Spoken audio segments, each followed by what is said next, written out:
Thank you very much.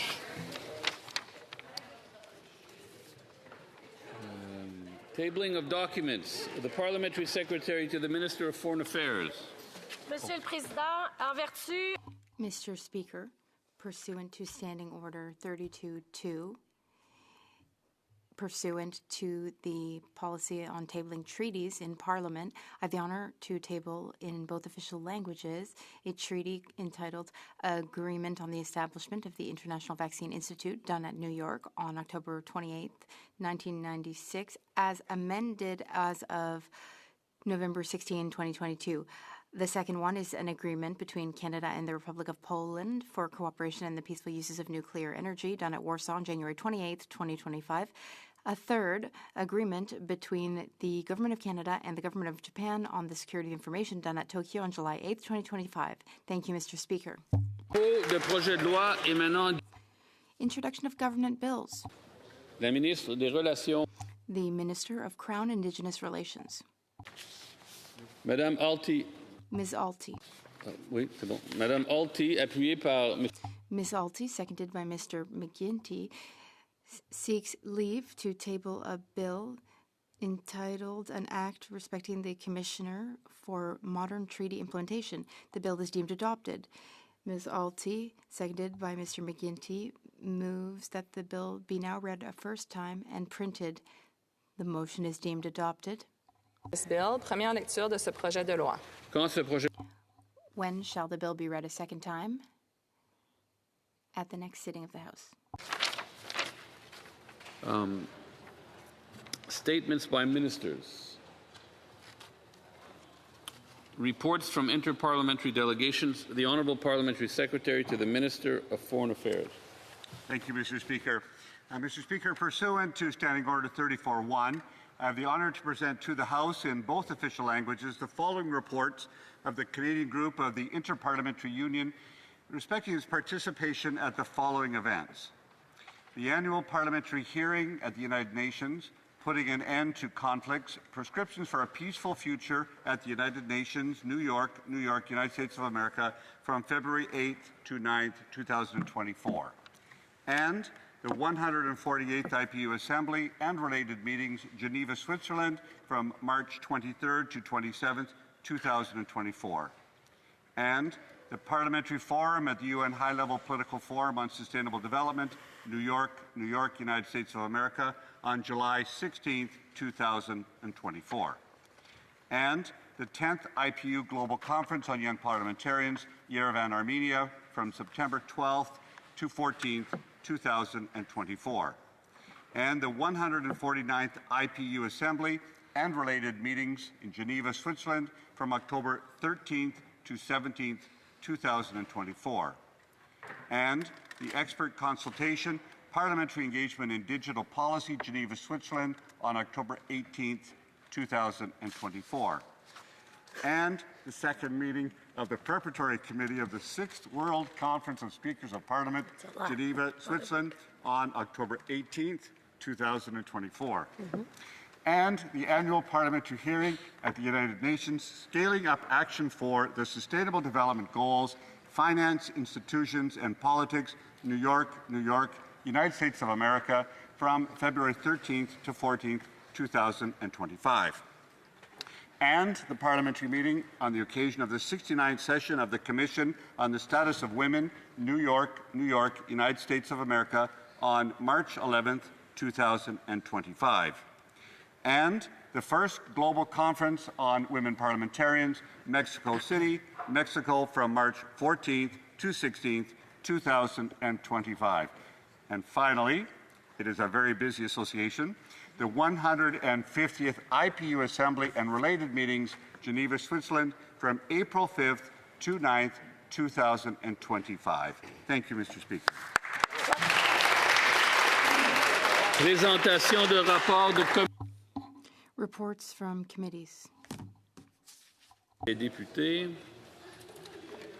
Introduction of private members' bills. Émanant. First reading of Senate public bills. Motion. Motions. Présentation. Presenting petitions. Non? Personne? OK. Questions on the order paper. The Parliamentary Secretary to the Leader of the Government in the House. Yes, Mr. Speaker, I'd ask that all questions be allowed to stand at this time, please. Bravo. Agreed? Okay. Do I see orders of the day? Orders of the Orders of the day, government orders, business of supply, consideration of a motion on food taxation standing in the name of Mr. Barlow. Mr. Barlow, seconded by Mr. Waugh, moves that given that the Prime Minister said Canadians would judge him by the cost at the grocery store, and that 1, food inflation is 70% above the Bank of Canada's target, 2, food prices are up 40% since the Liberals took power, 3, Daily Bread Food Bank expects 4 million visits to its food banks in 2025, 4, food bank use in Canada is up 142% since 2015. The House calls on the Liberal Prime Minister to stop taxing food by eliminating A, the industrial carbon tax on fertilizer and farm equipment, B, the inflation tax, money printing deficits, C, carbon tax 2, the so-called clean fuel standard, and D, the food packaging tax, plastic ban and packaging requirements. The honourable member for Foothills. Thank you very much, Mr. Speaker. And it's important that we have the opportunity to rise today and speak about a very important issue that I know all of us are hearing from our constituencies, and that's affordability and affordability crisis, and certainly no more so acute than with food. I'd also like to say, Mr. Speaker, that I'll be splitting my time with the honourable member from Middlesex, London. Speaker, the Prime Minister said he proclaimed to Canadians almost on his first day after the election that Canadians should judge me by the price of food at the grocery store shelves. These were his words, his promise, therefore it is his failure. But it is the same old Liberals. In fact, his predecessor, Justin Trudeau, in October 2023, also made a very similar proclamation. He said he will stabilize food prices by Thanksgiving. In fact, the now current finance minister said exactly the same thing. He said, and I quote, "I have secured initial commitments from the top 5 grocers to take concrete actions to stabilize food prices in Canada, and we'll see that by Thanksgiving." None of those things happened. In fact, since that proclamation and the proclamation of the new Prime Minister, food prices are up more than 6%. And in August, food inflation surpassed overall inflation by 84%. And just since August, food prices are up 3.5%. Same old Liberals, same old promises, same old broken promises, another bait and switch by these Liberals. In fact, Canadians have gotten exactly what they voted for. Now Canadians are facing a crisis that hits them where it hurts them the most, and their ability to feed their families. Families across Canada are being squeezed at the grocery store, and housing costs and rent when they try to heat and house themselves, and certainly at the grocery store. But just as they did with the previous Liberal government and this Liberal government, all they can say is excuses. Well, this is a global recession. This is out of our control. This is happening everywhere else around the world. But that just simply isn't true. When the last Liberal Prime Minister made this same promise only a couple of years ago, at that time, food inflation in Canada was rising 37% higher in Canada than it was in the United States. Well, in fact, it's now worse. Under the new Prime Minister, food inflation in Canada is 50% higher than it is in the United States. Now, he can't blame retaliatory tariffs for the higher costs on produce and food in Canada because the Prime Minister is elbows down. He quietly removed the retaliatory tariffs during the election and then further removed additional ones earlier this summer. So this profession of being this international businessman who's going to get deals done, elbows up, I'm going to fight for Canadians, has quickly and quietly been elbows down. And in the meantime, Canadians are the ones paying the price. But I think we talk about these numbers, Speaker, but there are very real consequences that real Canadians are feeling. We talk about food inflation and higher costs, but what this comes down to, Mr. Speaker, is 61% of Canadians are feeling food insecure. That means more than half of Canadian families don't know where their next meal is coming from. They don't know if they're going to be able to feed their families the next day or the next meal. As a result of that, they are making very difficult choices, not only at the grocery store shelf, but certainly when they're doing their household budgets. Oh yeah, households do budgets, something this Liberal government has never quite gotten around to. It's been more than 18 months and still no budget. In fact, their budget, coming soon, like he's proud of it. They're going to have maybe, perhaps, a $100 billion deficit. 3 times, perhaps as much as 3 times higher than the last Liberal government, when the then finance minister made this big scene to quit because she couldn't handle these types of deficits. Well, ironically, she's quitting again. Maybe the deficit's that much worse that once again she can't stand, even she can't stand beside that. But among those households with an income of under $50,000, 73% of that group are worried they won't be able to afford groceries if this trend continues with higher food prices. And the food prices are higher. Just between March and June of this past year, beef is up 33%, canned soup is up 26%, canned tuna 19%, potatoes 16%, oranges 12%, and whole chicken is up 11%. These are very real consequences to bad Liberal policies and broken promises. When you continue to add taxes on to those who produce the food, those who truck the food, and those who process and manufacture and sell the food, what's going to happen? The Canadians are the ones who are going to be paying those higher prices, and that's exactly what is happening. Food prices are up nearly 40% since this Liberal government was elected 10 years ago. That is the record that this Prime Minister has to abide by. We will see the new food price index report come out in about a month, 2 months. We will see exactly what is going on, but already the Canada's food price report from last year predicted that we will see food prices increase this year by 5%. Well, we are right on track with those types of increases.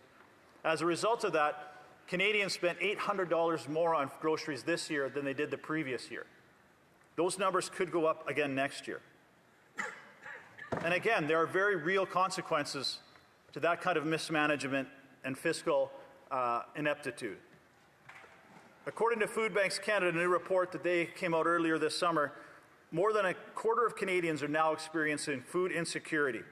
They gave this Liberal government an F grade, especially for those making $75,000 or under, where 57% of their income is now being spent on essentials like groceries, utilities, and transportation. And according to the Food Bank report, 25% of households are struggling to afford food, up from 18% in 2023. The poverty rate rose for the 3rd consecutive year, and the official poverty rate was 10%, increasing 38% since 2023. 40% of Canadians are feeling worse off this year than they did the year before. And the CEO of one of Canada's largest food banks, Neil Hetherington, said to the Toronto-based the Daily Bread Food Bank will see 4 million visitors in 2025. That is double what the food bank served 2 years ago. Let that sink in, Mr. Speaker. As a result of the affordability crisis caused by Liberal fiscal mismanagement, 4 million Canadians are using food banks, and that is only in the Daily Bread Food Bank in the Toronto and the GT area. That does not include food banks right across this country. BC Food Banks reported that they'll be seeing more than 225,000 monthly visits, up 15% since 2023. About 1/3 of BC Food Bank users are children, which accounts for more than 70,000 visits. Today, Canadians just simply can't afford food, and they are now resorting to breaking the law. As we saw yesterday in a CTV News report that a Waterloo region farmer has now raised the alarm with the incredible increase of thefts from his apple orchard. 500 pounds of apples from his orchard have been stolen. He himself said he's caught 250 pounds of stolen goods on a number of occasions of families coming to the orchard just trying to feed themselves. But, Mr. Speaker, again, I'm sure today you will hear a number of excuses from the Liberal government of why this isn't their fault, despite policies that clearly they have implemented. A tariff on fertilizer impacting Canadian farmers, an industrial carbon tax, taxes on manufacturing and food production. All of these things are having an impact.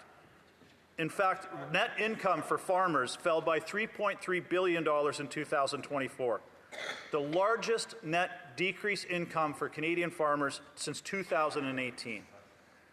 Mr. Speaker, in conclusion, what this comes down to is the Minister of Labour and Workforce yesterday said, the past predicts the future. And that's exactly what we're seeing. This Prime Minister promised Canadians he'd be judged by prices at the grocery store. Judgment has been rendered. Those are his words, his promise, and his failure to Canadians. Thank you. Questions and comments? Questions et commentaires. The Parliamentary Secretary to the Minister of Industry. Thank you, Mr. Speaker. The colleague from the other side talked a lot about fiscal mismanagement. I wonder if you could inform this House, if he knows, what is Canada's net debt to GDP ratio? Good question. Honourable member for Foothills. I like it when the Liberals try and protect themselves with numbers that they can fudge at any time. What they are trying to ignore is the fact that they're trying to lecture Canadians. Oh, you've never had it so good. Our fiscal position is great. I would ask that Liberal member to go to the grocery stores in his constituency and just talk to Canadians, talk to his constituents, and tell them, you've never had it so good. Don't worry about beef going up 33%, apples 24%, coffee 22%. See what his response is. Questions and comments? Questions et commentaires. L'Honorable. The Honourable Bloc Québécois Deputy Whip. Thank you, Mr. Speaker. I thank the member for Foothills for his speech this morning. I respect this colleague. I have great respect for him. He is a very intelligent, articulate colleague with whom we can always have constructive conversations in committee. But I'm a bit disappointed this morning. Now, the speech was 95% good, but then there were slogans about carbon taxes, and I thought we had moved past that. Mr. Speaker, I remember opposition days with this same colleague, who of course I appreciate, and I remember asking him, listen, the carbon tax has no impact on grocery prices, only 0.01%, and he would reply, no, the carbon tax is driving up the price of everything. There's no more carbon tax. So why haven't grocery costs come down in English Canada, Mr. Speaker? Can you explain that? It's just slogans. Thank you very much, Mr. Speaker. And I, too, certainly respect my colleague from the Bloc and his passion for Canadian agriculture. Food prices haven't come down because the Liberals haven't eliminated all the taxes that they put on food production. Yes, they eliminated the consumer carbon tax, and you are very welcome on the work that we did to force the Liberal government to do that. There's no way they would have eliminated that tax if it wasn't the pressure put on by the Conservatives. But to my Bloc colleague, they have not removed the industrial carbon tax. They're moving ahead with the P2 plastics ban. They're moving ahead with front-of-pack labeling. They've maintained the tariff on fertilizer imported to Canadians, into Canada. All of these things are impacting the price of food from the farm gate to the grocery store shelf. Questions and comments? Questions et commentaires. The Honourable member for Caribou, Prince George. Thank you, Mr. Speaker. Thank you to our honourable colleague. He's done an incredible job on this file. Absolutely. And all the while he's doing his intervention, the Liberals are heckling and laughing at the situation as he's rattling off numbers of Canadians that are desperate, that can't afford to put food on their tables. As a matter of fact, food insecurity, as he mentioned, is up 128%. The Retail Council of Canada reported that retailers lost $9.1 billion in 2024 alone because Canadians can't afford to put food on their plate. So they resort to having to steal to try to feed their families. Mr. Speaker, through you, I want to ask our honourable colleague, why does he think the Liberals still continue that they know best, the tone-deaf response when Canadians are really suffering under this government? Good question. Member for Foothills. Yeah, thanks to my colleague from Caribou Prince George. It's a great question. And the let them eat cake attitude from the Liberals is what's frustrating Canadians. And they say, oh, you know, the debt to GDP ratio is 47%. Canadians should be thrilled with that. The fact is, 60% of Canadians are food insecure. 60% of Canadian families don't know where their next meal is coming from. 4 million Canadians around the GT area alone are going to food banks. They're being forced to feed their families as a result of a food bank. Those are the facts. Those are the things that the Conservatives are focused on, not massive deficit spending to enrich their friends, which the Liberal government is focused on. Resuming debate, reprise de débat, the member for Middlesex, London.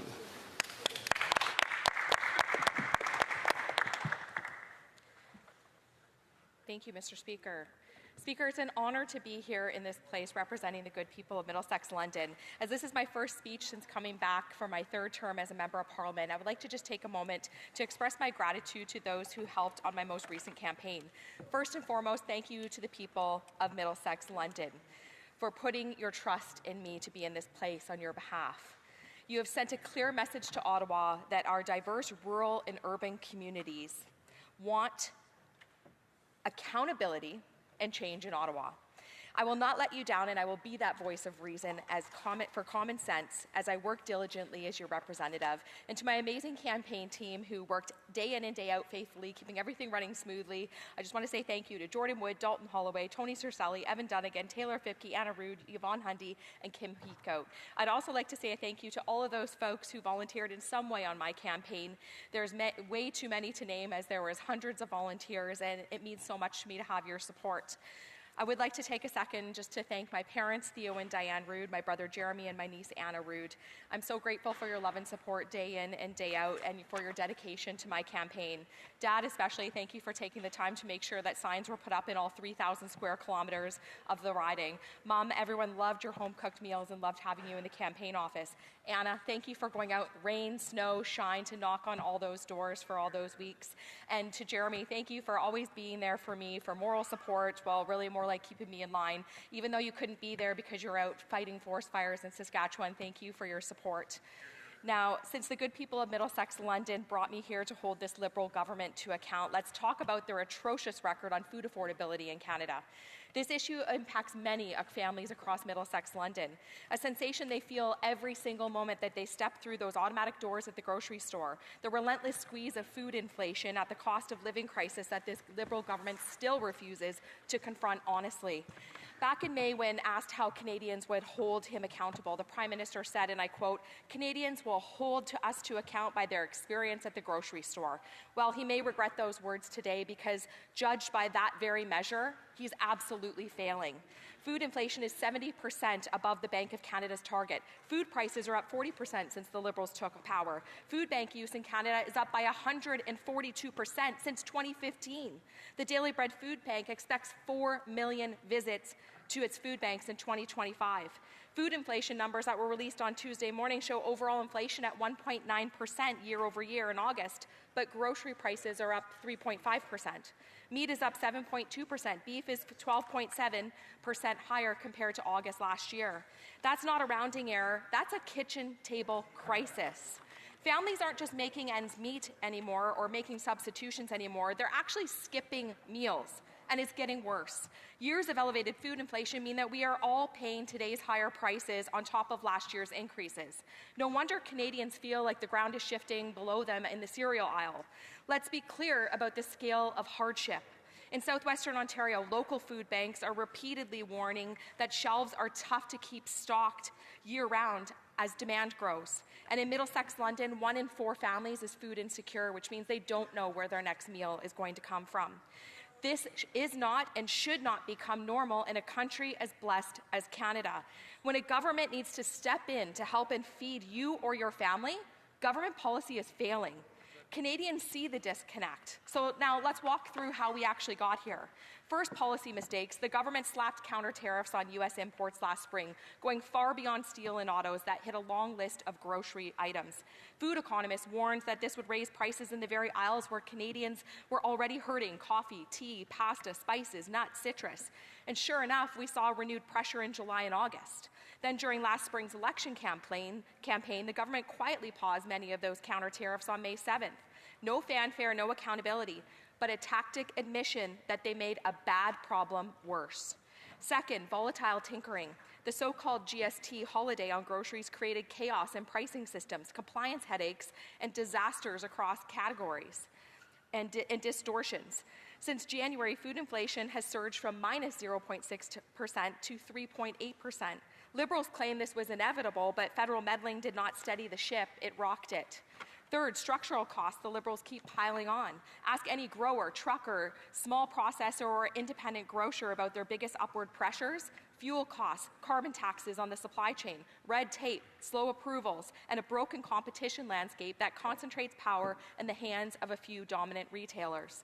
When Ottawa pretends these inputs don't matter, they are pretending families will not see it reflected on the receipt at the grocery store. So let's dig into some numbers that Canadians are living with. This is what the people in Middlesex, London are seeing at the checkout. Beef top sirloin up 33%, canned soup up 26%, grapes up 24%, coffee up 22%, sugar up 20%, canned tuna up 19%, apples up 14%, vegetable oil is up 13%, and chicken is up 11%. These are not luxury goods. These are staples. The average family of four is projected to spend almost $17,000 on food this year. That's over $800 more than last year.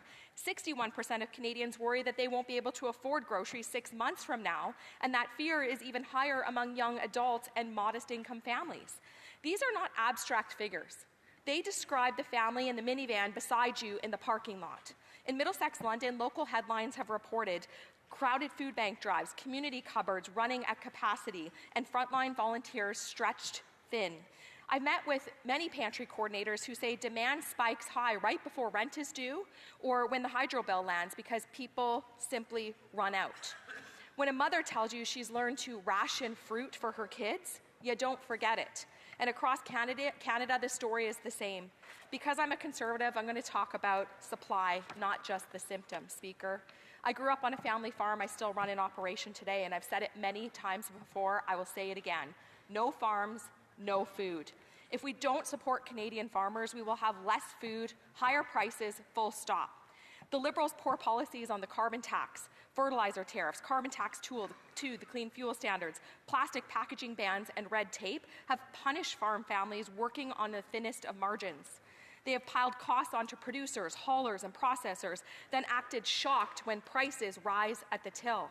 That's not economics, Mr. Speaker, that's denial. Let me also debunk a fashionable fallacy I keep hearing in Ottawa, that banning modern food packaging and plastics will magically make life cheaper and greener. Well, it will not.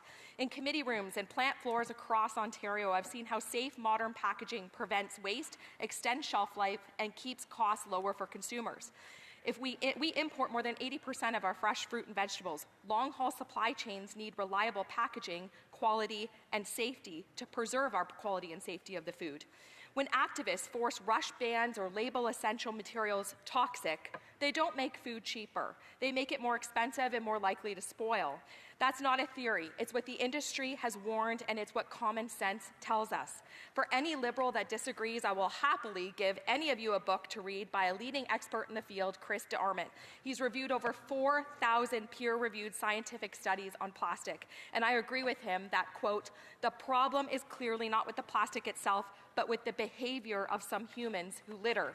In the real world, plastic films and trays extend shelf life, cut spoilage, and keep food safer through transport and storage. This is critical in Canada. And he says, quote, smart packaging isn't the villain, it's the reason your lettuce isn't soup by Tuesday. Ban or replace plastics with heavier, leakier alternatives. You don't get greener, you get more waste and more emissions. Treating plastics as toxic would add 50% more waste at retail, up to 150% across the full supply chain, and add a further 22.1 million tons of GHGs tied to food waste, over 8% of national emissions. But the bottom line is simple. Banning plastics will not solve the problem. It will create more problems. The current Liberals have continued Trudeau's legacy, Mr. Speaker, by holding a disastrous record on making Canadians poorer and food more expensive. Current Liberal spending and deficits today are only getting worse.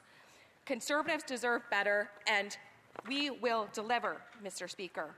Effective policy will focus on better design, recycling, and responsible use, and not swapping materials for food to spoil faster, break in transit, or drive higher transportation emissions per kilogram of product delivered. If we care about climate and affordability, smart plastic packaging is part of the solution, not the scapegoat. Conservatives call on the Prime Minister to stop taxing food by eliminating the industrial carbon tax and on fertilizer and farm equipment, the inflationary money printing deficits, carbon tax to the so-called clean fuel standard, and the food package plastics ban, packaging requirements, and the plastics registry that will drive up both costs and waste. Thank you, Mr. Speaker. Yay, Questions and comments? Question et commentaire. The Honourable Government Deputy House Leader. Thank you, Mr. Speaker. I appreciate my colleague's comments. The member and I have the privilege of representing the good people of London West, and I've spoken to so many people in London who, during the time that we had the GST pause, they saw an increase of people using their restaurants. They saw families go out and buy goods. I've heard from families in London who have benefited from the dental care. Actually, it's more than 1,290 children in London West alone, not covering the entire region of London, have benefited from the dental care. The child tax benefit has uplifted so many families in London out of poverty. Why has the member voted against all those things that help the people of London? And today she's talking about helping and supporting. Why does she vote against them? Honourable Member for Middlesex London. Thank you, Mr. Speaker. I thank my colleague across the way for the question. The reality is, Mr. Speaker, that a GST holiday for a short period of time doesn't actually solve a long-term problem that these Liberals have created with affordability in Canada after 10 years.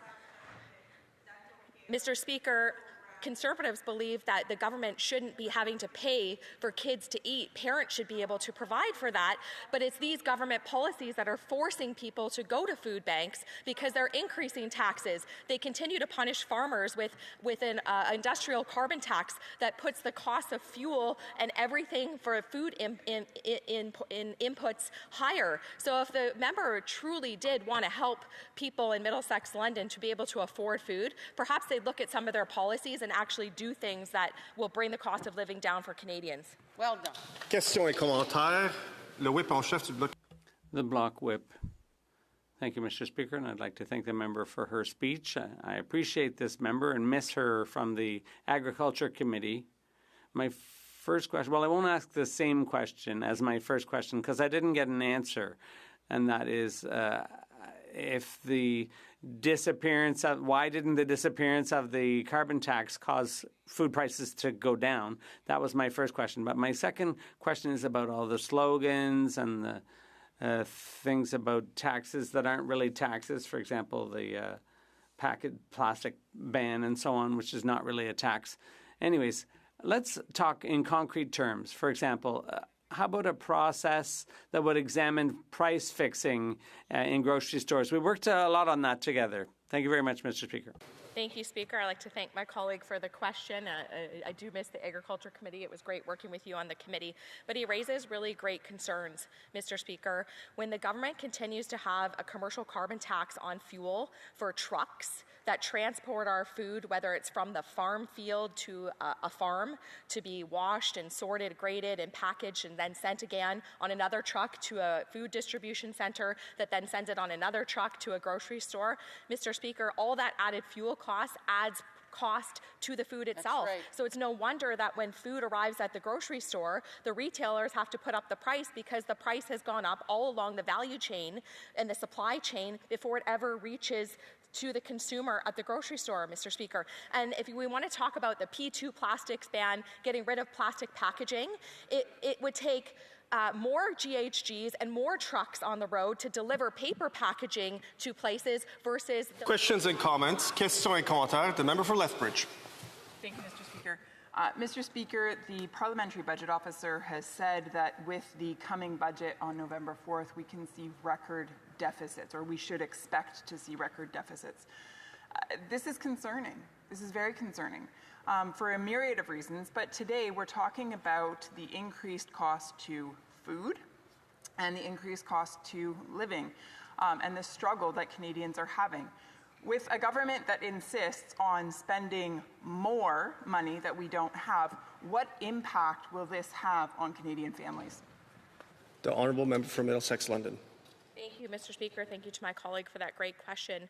Mr. Speaker, I'm hearing from constituents across Middlesex London, and here's one example that they said, it's evident to me that the government's response has fallen short in proportion to the severity of the challenges faced by our communities.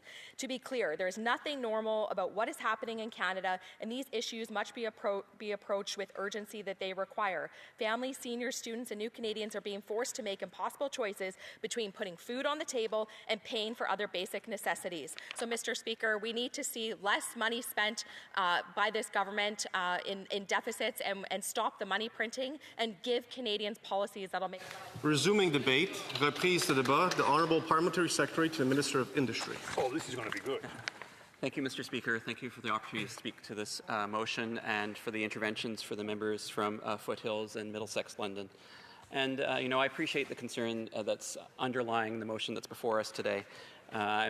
Like a lot of members on both sides of the House, I tend to do grocery shopping with or for my family on weekends when the House is sitting. It's mostly recently at the No Frills in Bloor West Village at the corner of Bloor and Runnymede on Saturday night and met some of my constituents there who were doing their shopping. And in the case of our family, we also do a lot of shopping at the Maple Fruit for our fruit and veg on Roncesvalles and the Hot Oven Bakery on Roncesvalles in my riding. And I just wanted, before I get into the substance of the debate, I think it's important to show appreciation for all those in our community, our country, including the member for Middlesex London, who are involved in the food sector, whether it's retailers, large or small, those who are bringing their wares to farmers markets, those who grow and supply the food, those workers who work on the packaging of the food, whether those workers are unionized or non-unionized. It is a big ecosystem. It is something of which Canadians are rightly proud, and also an export market for us. And I want to give thanks for the work that has been done in this House by both this government and by our predecessors on the Industry Committee, on which I sit, to really start to look at and tackle some of this issue. And some of the measures that have been mentioned already, my colleague, the Deputy Government House Leader, mentioned the GST holiday. The Industry Committee, on which I sit, in its previous incarnation, did a lot of work on competition in the grocery sector. And thanks to their work and the work of the previous Industry Minister, we now have a grocery code of conduct and some other measures that are coming to help address some of the issues that are talked about in this motion. And I think, it's important to realize what's been done. And the very first action that this government took on day one of this government was to cancel the consumer carbon tax. I want to situate this issue in the larger set of circumstances around affordability in this country, because yes, we're talking in this motion about food prices, although there seems to be a bit of a confusion in the motion in that and just to get ahead of some of what I'm going to say, that the answer in the motion appears to be to abandon our climate commitments, which I don't think is advisable. And I think we can do both and. But let's situate this in the broader context of affordability. So day one, cancellation of the consumer carbon tax. A really important measure, something that affected and benefited the folks in every one of our ridings, definitely in Tyacon, Parkdale High Park. The impact was immediate and benefited our constituents. The lowering of income taxes, which I'm glad to see there was some support from on the other side of the aisle, which had an immediate effect July 1st. We moved very quickly, and there were different ways to design that. We could have cut a check and said, here you go, and had a very expensive process to get money back to people, but we did it in the most efficient way possible, lowering income tax rates for those in the lowest income tax bracket, saving up to $840 a year by next year, a real impact on the pocketbook of our constituents.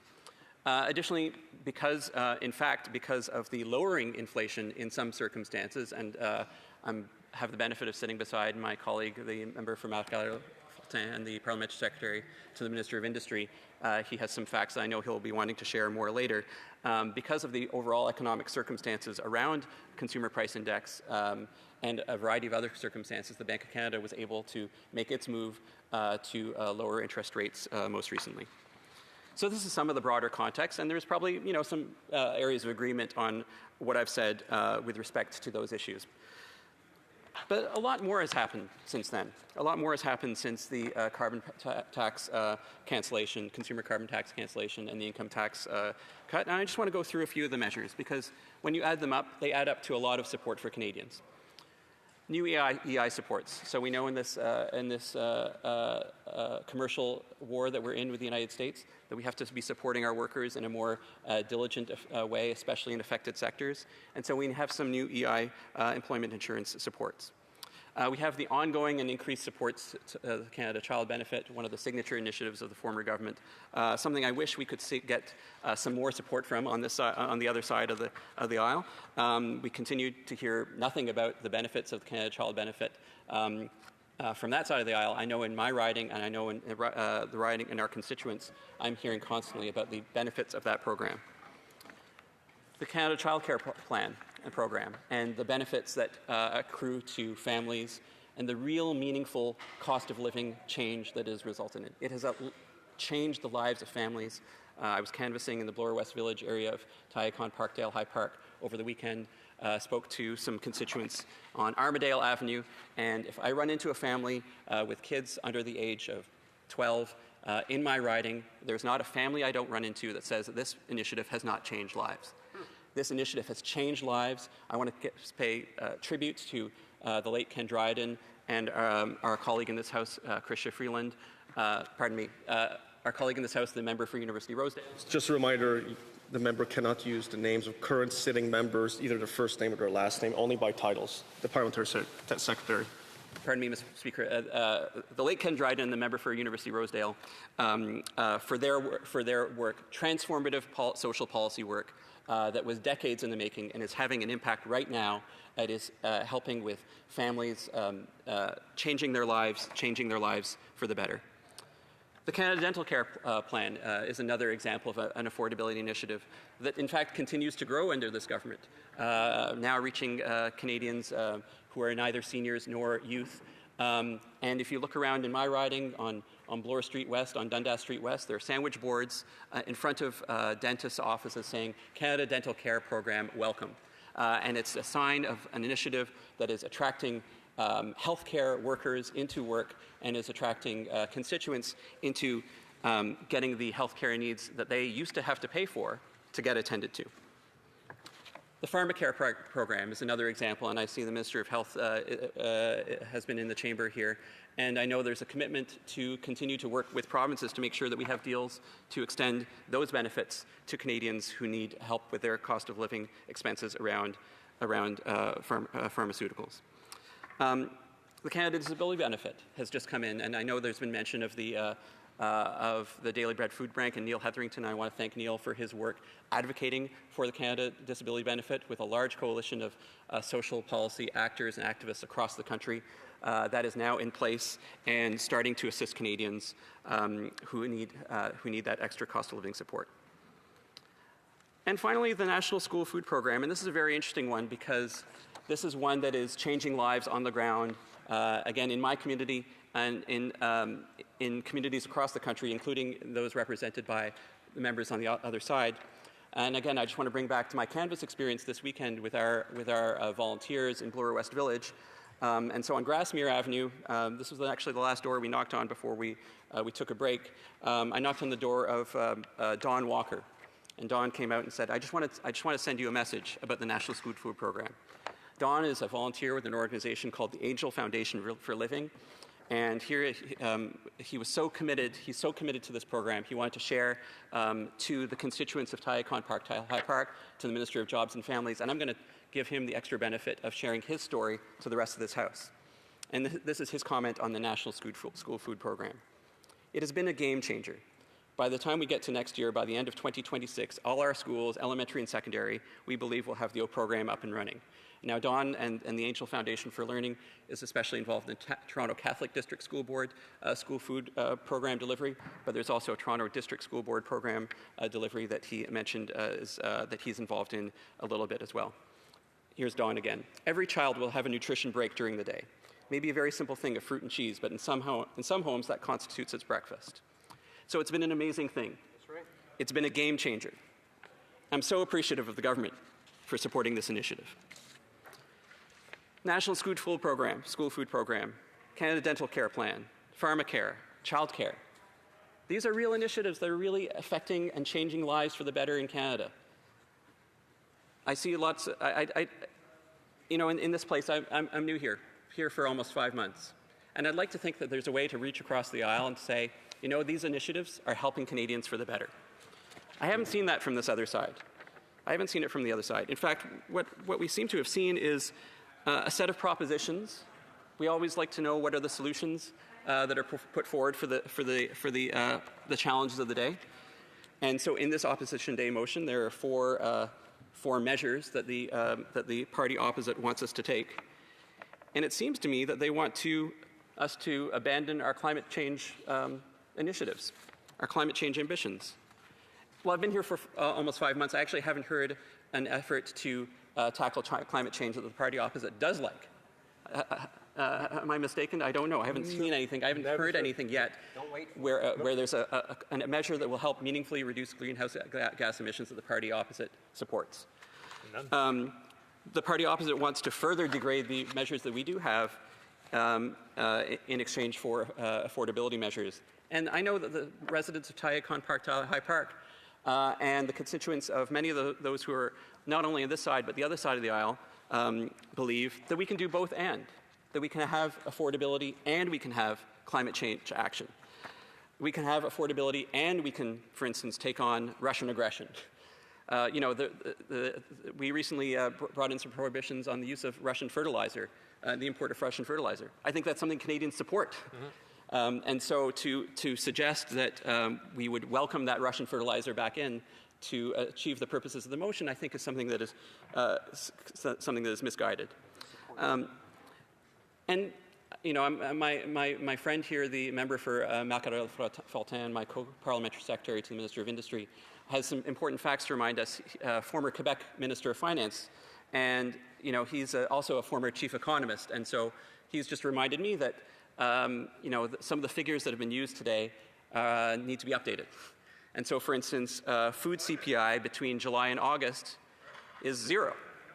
And we know that these things bounce around from time to time, but it's important to put that fact on the table. That food CPI, food inflation, between July and August increased by 0.0%. So I will be opposing this motion. We can and have done a lot on affordability. We have a lot of attention to this issue. There's no one on this side of the House who's not living this in their communities through their own personal experiences and through the experiences of working with their constituents. We have a number of programs that are directly aimed to supporting the affordability challenges that we have in our communities, especially targeting lower-income Canadians. These are good initiatives that I wish the party opposite would take a second look at and maybe bring their support around this time. And for those reasons, I will be voting against this motion. Thank you, Mr. Speaker. Questions and comments? Questions et commentaires. The member for Skeena Bulkley Valley. Was to reduce or control grocery prices. That was the promise. But thank you to the member for his comments. My question is, government printing money or producing deficits and, as a consequence, borrowing money to cover those deficits actually increases inflation. Does the member agree that increase in government deficit and debt will increase affordability pressures, including grocery costs, which the Liberals promised to control? The Honourable Parliamentary Secretary. Thank you, Mr. Speaker. I thank my colleague for the question, and my colleague from Marc-André is chomping at the bit. His economics background is bursting through, and I can't wait to hear from him further in this debate. But I will say, in the meantime, that the National School Food Program, which is paying for money for those kids, and the Toronto Catholic District School Board, that Don Walker is attending to every day. Don is a volunteer. It's not a big government bureaucracy program. This is a volunteer working with the Toronto Catholic District School Board to get measures and food into the mouths of hungry kids every day. Questions and comments. The Honourable Member for Drummond. Mr. Speaker, I'd like to thank my colleague for his speech. The Conservatives often love to present serious issues for discussion, but they have simplistic solutions and sometimes even populist ones. But the question on the table today is a very serious issue. The cost of groceries is serious. When even comfortable families have a hard time making choices and be careful doing their groceries, we realize that poorer families must be really going through hell. So, Mr. Speaker, during the previous Parliament, the current Minister of Finance, who is in industry, said he would solve everything by meeting with these grocery store owners, and the carbon tax was abolished in the rest of Canada, but the cost of groceries stayed the same. So what happened during that meeting? Aside from the programs they established, what is happening right now? How can this government control the cost of rising groceries? La Ministre de l'Industrie. The Honourable Parliamentary Secretary. I appreciate the question.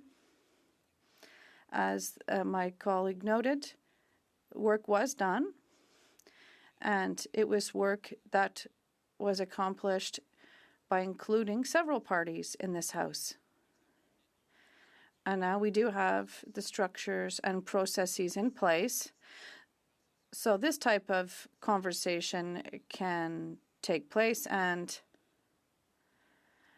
for the big players that are in the grocery store industry, they do have ties with our ministries and departments and the Competition Bureau. And I hope that with the work that was done, the situation will improve. Thank you. Comments? The member for Guelph.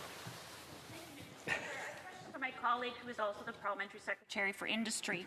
I'm wondering if you want to confirm that rising food prices are a global phenomenon driven by a number of factors like tariffs, supply chain, and especially climate change. Does it make any sense to remove environmental regulation that seeks to temper that climate change as a driver of higher food prices? The Honourable Parliamentary Secretary. Great question. Thank you, Mr. Speaker. And in the member for Guelph, we have a great champion for both climate action and affordability, and a strong manufacturing sector and a strong agricultural sector. And this is what it is a yes and. It is a yes and that we can tackle both issues at once in a context of unprecedented global change, where our trading markets, our trading routes are being disrupted in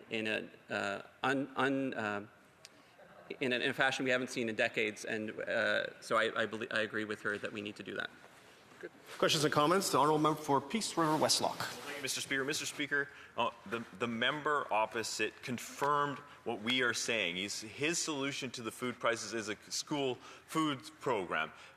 Why do we need to put this program in place? Because people can't afford to buy groceries at home. Would the member not agree with me that he has just basically granted us the entire premise of our argument? Thank you. Honourable Parliamentary Secretary. Well, Mr. Speaker, the party opposite is not calling for, in this motion, the abolition of the school food program, although they didn't vote for the program. Instead, they're compounding the issue by saying not only do we not like the school food program, but we also want to abandon our climate targets. If the money is going to the kids for food, then I think it's a good program. Yeah, very good. Questions and comments? Questions et commentaires? The member for Winnipeg Centre. Mr. Speaker, and I want to thank my honourable colleague for his intervention. He spoke about the connections of increased prices on food and the climate crisis, yet the Liberal government will not meet their climate targets by 2030.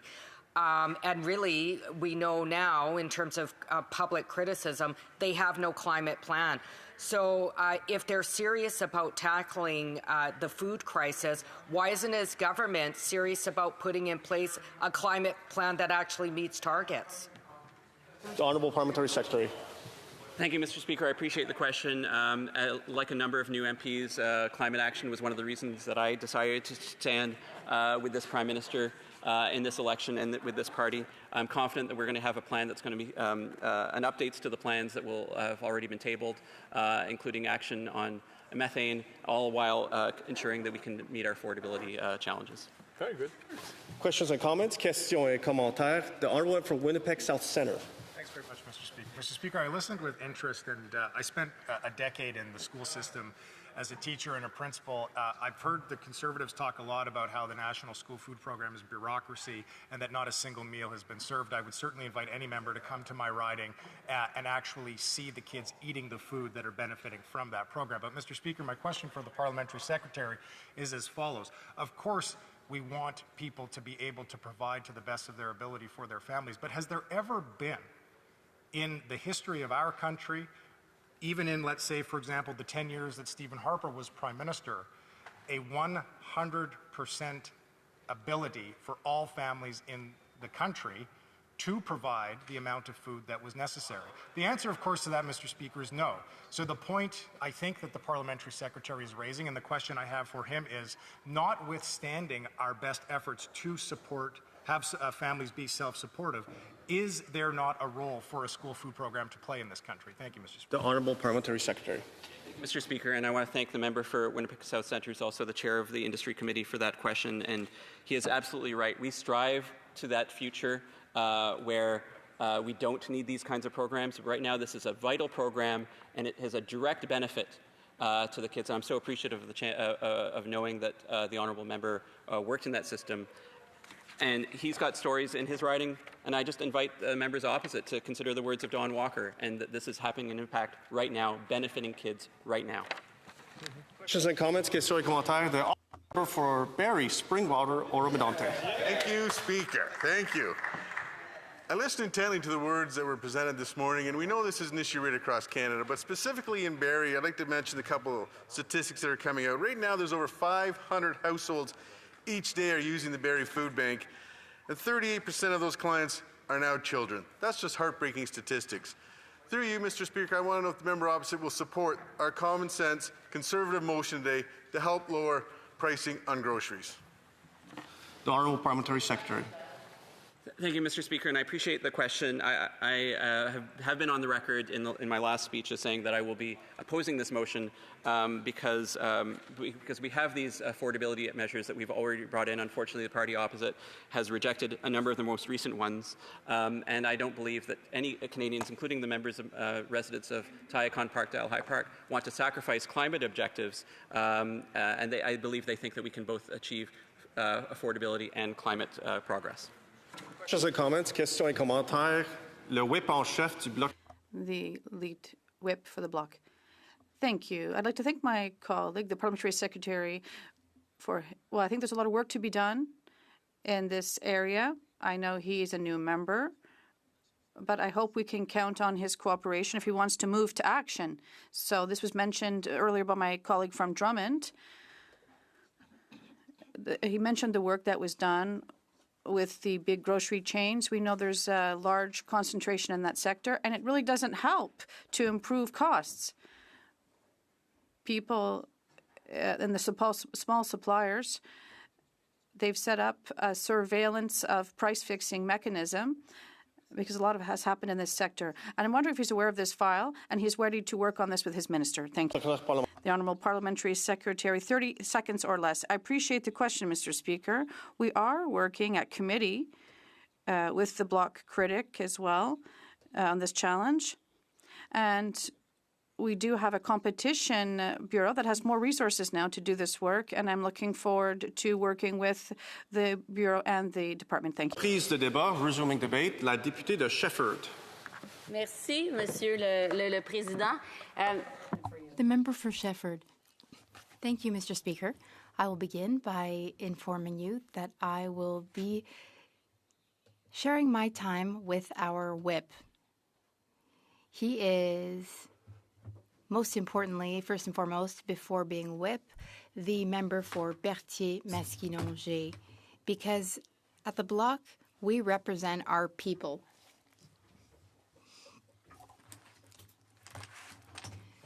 We're hearing a lot of contradictions today. We hear a lot of contradictions here in general since we got back to work.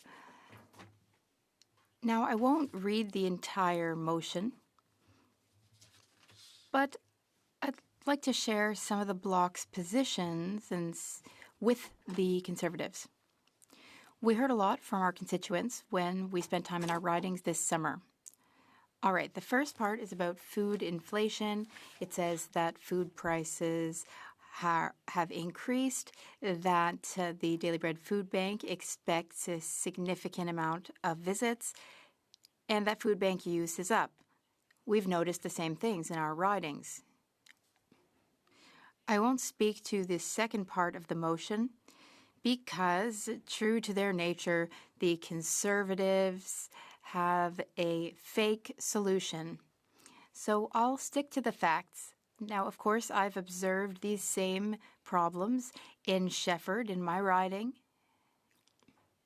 I'm also spokesperson, the Bloc Québécois critic for seniors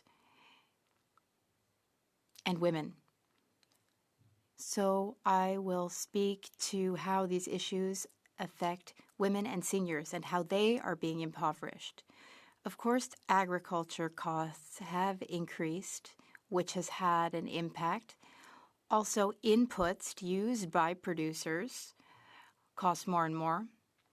Quebecers are being smothered by debt.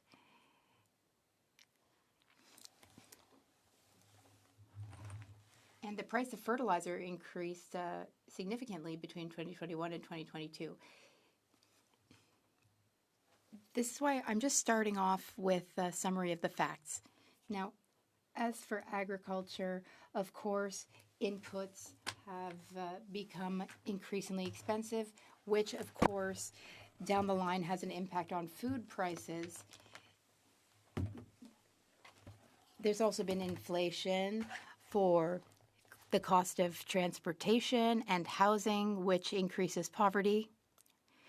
There are some spent budget items which are essential, like food and rent, and for low-income households, those essential costs are two-thirds of their income.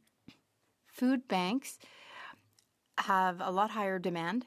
There are 2 million visits a month. Food banks tell us that they are overwhelmed by the demand. Statistics also show that the unemployed are not the only ones suffering. Workers have to go to food banks too. That is new to food banks, visits from workers who are employed. Increasingly, Canadians who are employed have to go to food banks. There are also seniors visiting our food banks. And single mothers, of course.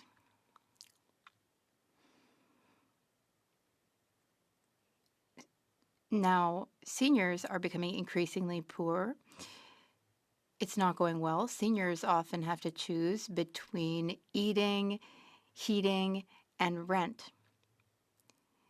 And by 2031, seniors will make up even more of Quebec's population, and most seniors live on about $20,400 a year. There's a lot of inequality. I held a symposium on the financial situation of seniors. This is of interest to me. Seniors often have to go back to work after retirement in order to pay for food, but some of them have to work so that they're not hungry. After retirement, we should be able to work by choice if we want to continue to contribute to society and to continue to be active. We shouldn't have to work in order to eat. Women often remain in violent situations because they're afraid to end up on the streets. Some shelters are sometimes full, and some Bloc Québécois members heard of cases in their ridings where women were turned away from shelters and had to return to violent situations. According to a recent study, violence against women is the #1 cause of homelessness among women.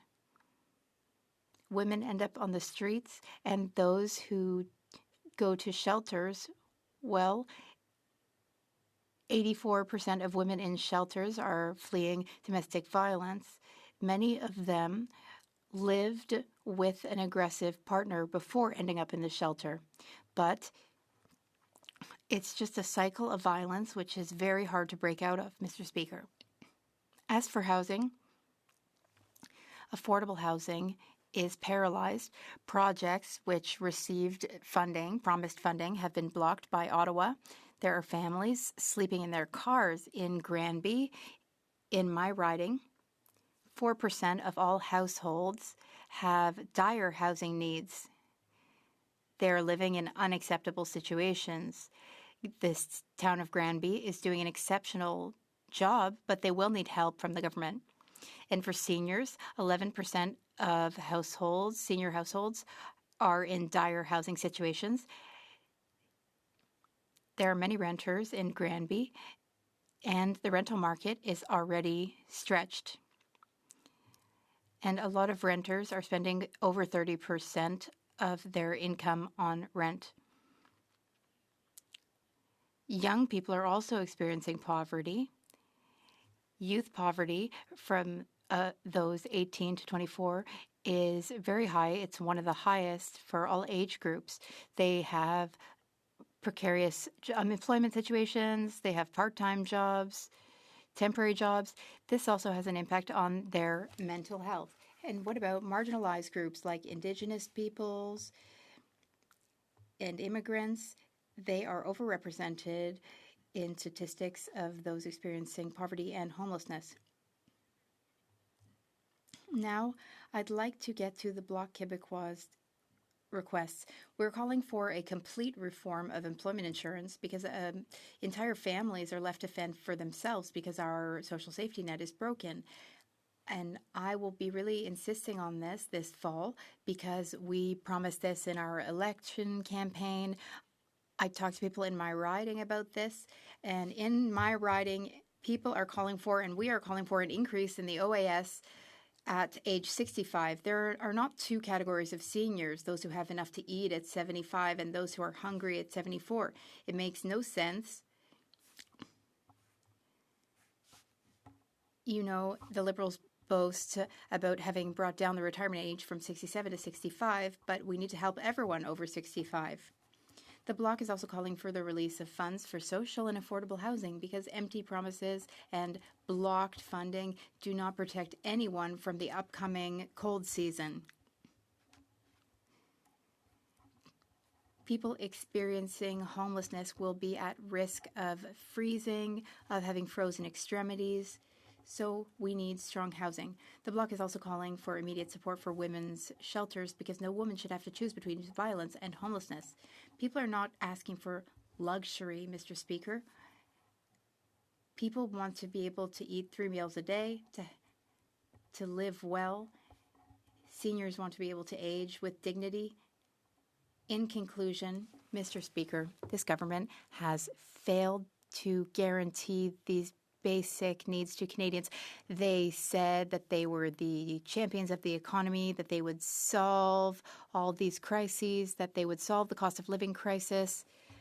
What I heard, though, this summer on the ground, especially in July, I visited a lot of organizations which use the Summer Jobs Program, and these businesses tell me about increase in homelessness among women and seniors. In August, my discussions were more economic in nature. People were telling us how climate change was impacting them, was impacting agriculture and the cost of food. Now, temporary foreign workers are also important, and immigration and workers, that has an impact on costs and then food costs. These are all very important issues. Thank you, Mr. Speaker. Thank you, Mr. Speaker, and I want to thank my honourable member. I enjoyed being on committee with her on the status of women, and as the critic for seniors, I have a question that I think we need to address. So according to Stats Canada, 6.8 million seniors that represent 18.5% of the population of 2021, that population will grow to 25% in 2036. and that's according to Stats Canada. In my riding, seniors have had to look for work because they can't afford their expenses. They have to choose between heating or eating. And I'm concerned because of the high unemployment rate, they can't find work to continue to survive. How can we address this if this current government continues to waste money and cause inflation to go up? L'honorable député de Shefford. Merci beaucoup, Monsieur. The Honourable Member for Shefford. Thank you very much, Mr. Speaker. I thank my colleague. I worked with the colleague on issues of violence against women and women's economic power so that they can get out of the cycle of poverty. I remember visiting the member's office to try to fix the financial situation of seniors. We need to increase their income. The government increased the income of those over 75 by 10%, but not those under 75. And, you know, you can also be sick and poor from 65 to 74. It's not just those over 75 who can be sick or have needs. Everyone deserves to age with dignity, and I hope my colleague will support me. Yes, Mr. Speaker, I'm very sympathetic to the affordability issue for our seniors. Always have been. In the 2011 election, there's numerous examples of sad stories with seniors because of Harper. When the Trudeau government first came into being, we put in dramatic increases to the guaranteed income for seniors. Every year there is increases, annual increases that go to OAS and GIS. There's been special programs, investments, additional investments into New Horizons programs. Then you take a look in terms of how it is that we can ensure that there's cash, disposable income going to our seniors. Look what the current Prime Minister has done, whether it's the tax break for 22 million Canadians, getting rid of the carbon tax. These are all initiatives dealing with affordability. I wonder if she can provide her thoughts on how it is that government can continue. What ideas would she suggest that we continue to advance? The Honourable Member for Shefford. Thank you very much, Mr. Speaker. That was political and temporary. Also, lowering or scrapping the carbon tax was also political and short-term. Seniors want long-term income increase. I hope across the way they're listening. We want OAS increased for seniors 65 to 74. And also the GIS, the calculation of it should be indexed. We want to change the calculation of that. Seniors want permanent support. They don't just want political electoralist measures. The Honourable Member for Berthier-Masquinongé. Thank you, Mr. MP, or rather, well, you are an MP, but Mr. Speaker, I thank my colleague for her excellent speech. How can we better support the agricultural sector? Climate change is affecting the sector. We need to adapt to it. We need to support them. I feel that we need to give back to the sector so that they can work with us on adapting to climate change. The Honourable Member for Shefford. Thank you, and I thank my colleague. He's the best whip. He's the member for Berthier-Masquinongé, and he's also the Bloc Québécois critic for supply management, agriculture, and agri-food. The Agriculture Union, what they're calling for, well, they thanked the Bloc Québécois for our bill, which passed, to support them. We also need to overhaul the agri suite of programs to better meet needs. We also need to help farmers in their transition.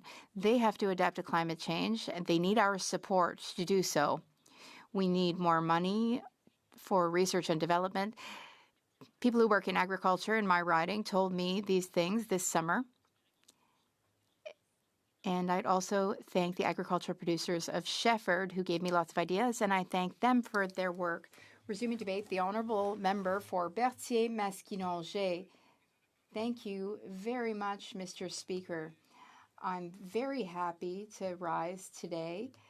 I'll begin by saying that today is Franco-Ontarian Day. Happy Franco-Ontarian Day to our neighbors who share our language.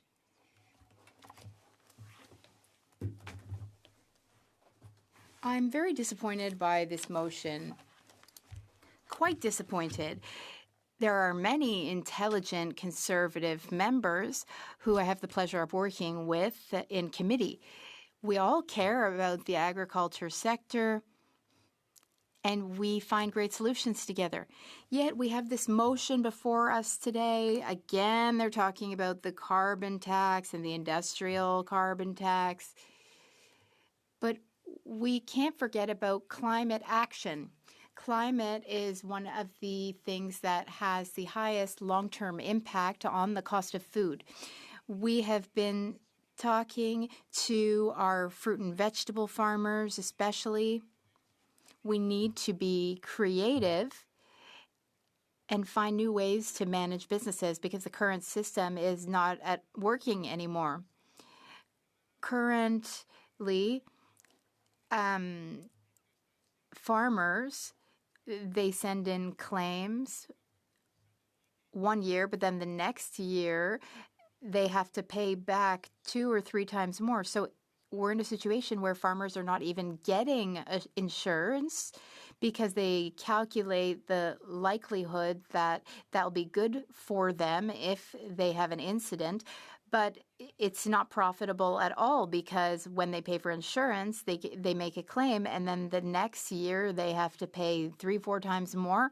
We need to support our farmers. We need to support agriculture. The carbon tax was scrapped. Food costs have not come down, not in Canada, not in Quebec.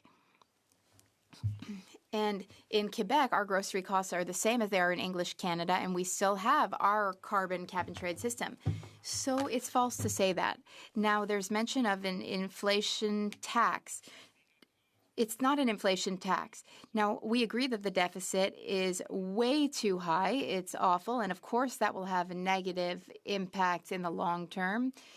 Because, of course, we are paying a lot of debt service charges. That's true for any individual, any government, any business. Paying interest on debt is not positive. The Liberals will rise today all day and they'll make speeches about how they're here for Canadians. There are transfers to provinces. My colleague mentioned OAS. There's also employment insurance, which needs a full overhaul. People contribute to it, but then they're told they're not eligible for benefits. And the government has only increased employment insurance spending by 2.4%. We have government resources. We need to spend them. Government spending, though, on equipment is up 300%. That doesn't even include military spending. If you do the math, financially speaking, it's not going well. So the deficit is too high, but it's not an inflation tax. That's just a shortcut. It's not fully accurate to call it that. Then they talk about carbon tax to the clean fuel standard. You know, it has such a minimal impact on prices and food prices that we can barely even measure the impact. We need to stop producing oil and gas, which also increases prices. So a friendly call to my Conservative colleagues, we're tired of this. Can we get some real solutions? The food packaging tax, that's not a tax. We're trying to reduce our use of plastic. It's not a tax. There are all kinds of documentaries our Conservative colleagues could watch about the ocean, about the planet. There's only one planet, and we all share it. Using less plastic will be positive. It will be a net positive, but we need to do so in the right way, of course. There are some plastics in the agricultural sector which are still necessary, especially to preserve food quality, especially fruits and vegetables. If you use plastic to package vegetables, they last 4 or 5 times longer. So we can't just overnight ban plastics. There's also R&D. Academia can find solutions. We need to research solutions and then ensure that they're the right ones. But the broad intention to scrap plastics is positive. So saying carbon tax, I don't know if they just won't give up or maybe they lack creativity and inventivity, but it's time to move on. I'd like to move on, in fact. So let's talk about what's really happening with food prices. First of all, this is a global phenomenon that's very difficult for the government to control. I don't want to let the federal government off the hook, but there's a limit to what can be done. And there's one thing that nobody talks about, but you have to remember that there's a war. There's a war in Ukraine. Russia unjustifiably invaded Ukraine, and Ukraine is the breadbasket. They're the grain growers for the entire world, and that's a factor that we have no control over. There are things we do have control over. For example, when the federal government decided to impose a surtax on fertilizer, at first I thought it was a good idea, and I was all for it. But there are consequences. When you're the only G7 country doing something, and maybe there are other things that could be done, other incentives that could be used to influence the Russians. But the federal government didn't do that. They just said, we're going to reimburse you for that. But they haven't even been able to do that. They don't know who paid what. There's co-ops. And you know how it all ended? The money was put into a program. So farmers, because this is still happening, they pay into a program and it's not working. So when I say let's be serious, that's just one example. And then there's the labor shortage.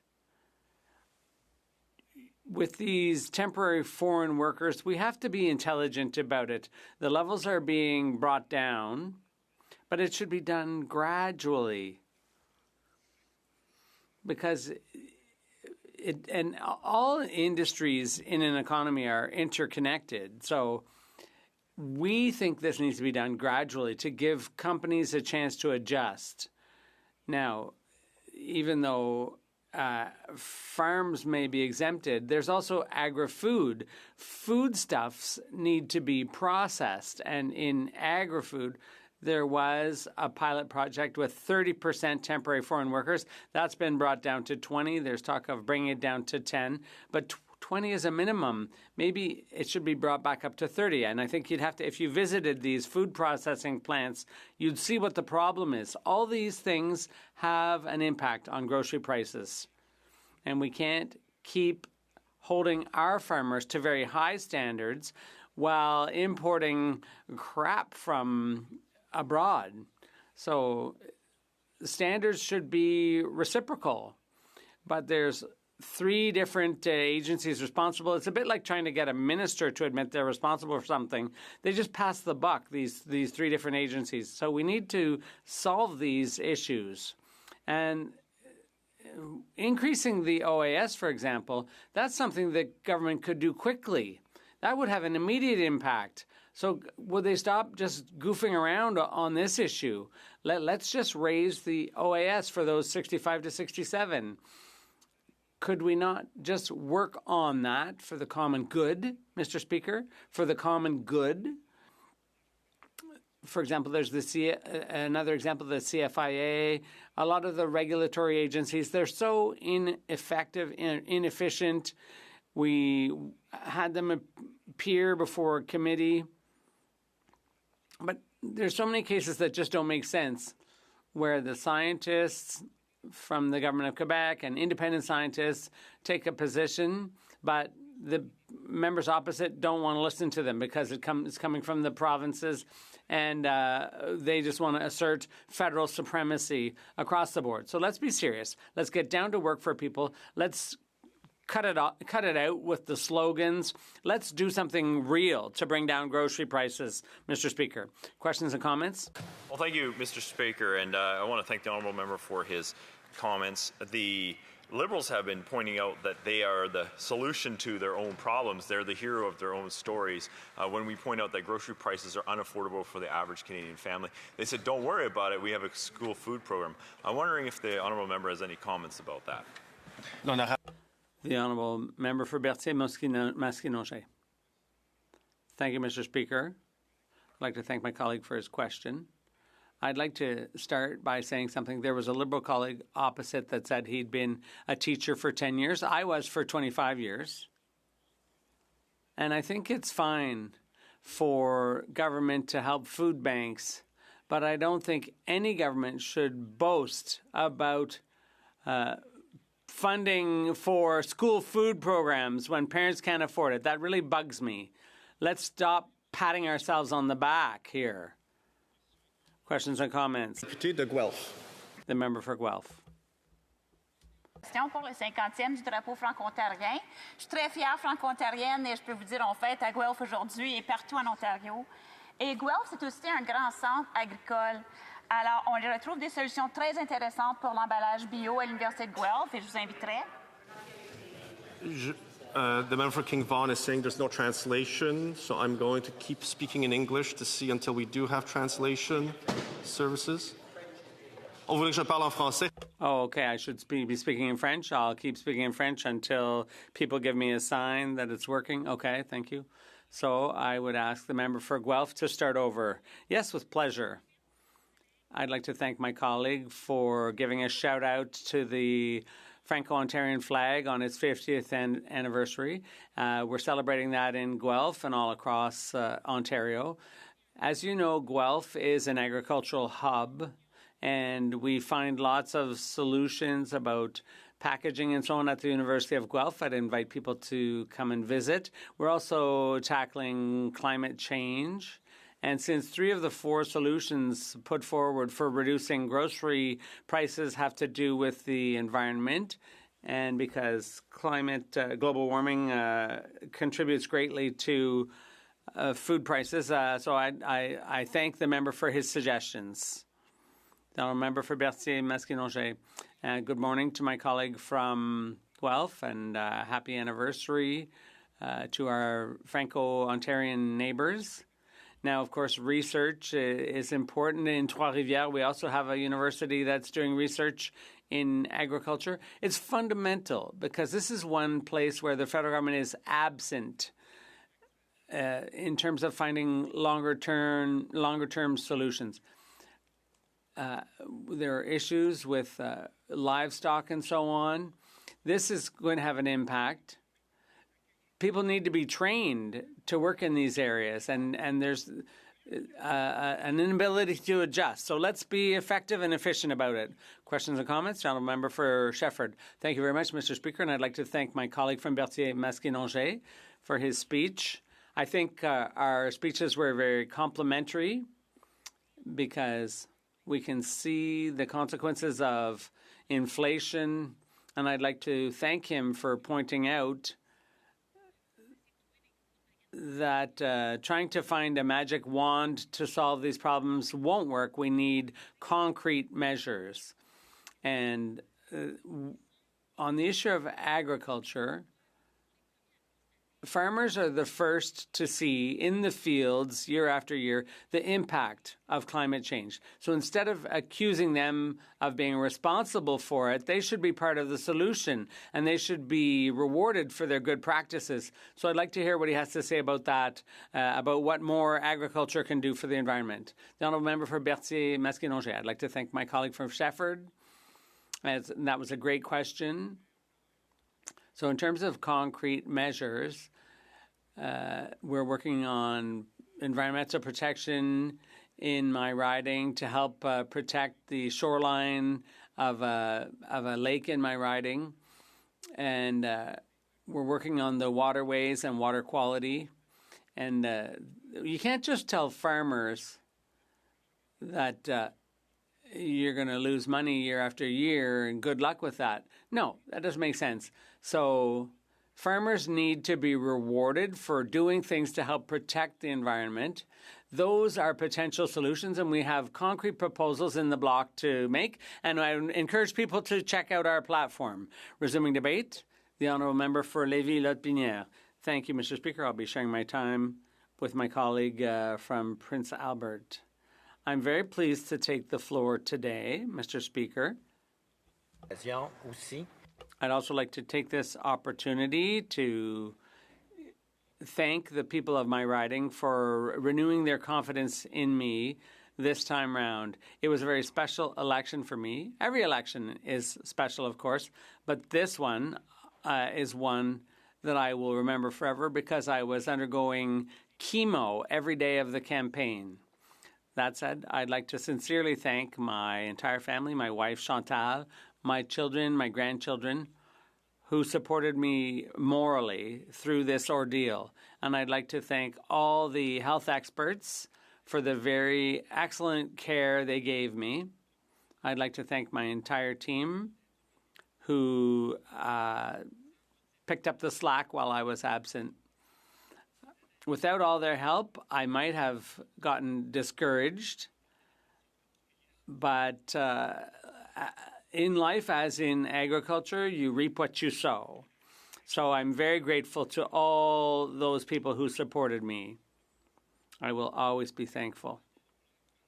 I might have been tempted to retire, but my mission here was not complete. My mission is to try to help the people in my riding as best I can and to improve the lives of my constituents. That's always been my purpose for getting involved in politics, and I wanted to keep it up. I take the floor today to speak to the motion by the honourable member for Battle River Crowfoot about the failures of this Prime Minister. The Liberal Prime Minister said that we would be able to judge him based on grocery costs. If he still wants to be judged on that basis, the verdict is clear. He has failed. It's not surprising considering that during the last Liberal leadership race, he was the only one who couldn't even say what the average Canadian family was paying in groceries. At the same time, he's one of the only Canadians who hasn't been impacted by the inflation Canadians have been experiencing. The former head of the central bank doesn't have to go to a food bank to feed himself. But that is the case for many Canadians. According to Daily Bread, there are twice as many people going to food banks as before the pandemic. 4 million Canadians in 2025. That's a 142% increase over 2015, which is hard to understand given that Canada is as wealthy as it is, and a Conservative government had left Canada strong, proud, free, and prosperous when the Liberals took over. It's sad to see what they've done with the country. And I think the indicators bear that out. The Liberal government is no different than previous Liberal governments. Food inflation has exceeded 70%, and the cost of food has gone up by 40% since the Liberals took office. Now let's talk about solutions. There are solutions on the table, and we would invite Liberals to have the courage to copy our ideas.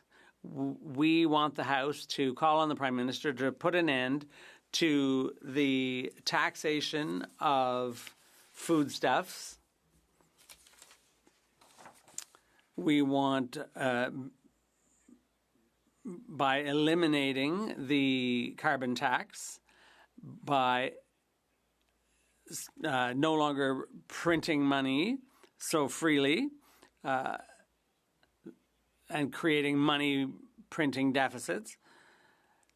It's the consumer who's paying the price. Food should never be considered a luxury.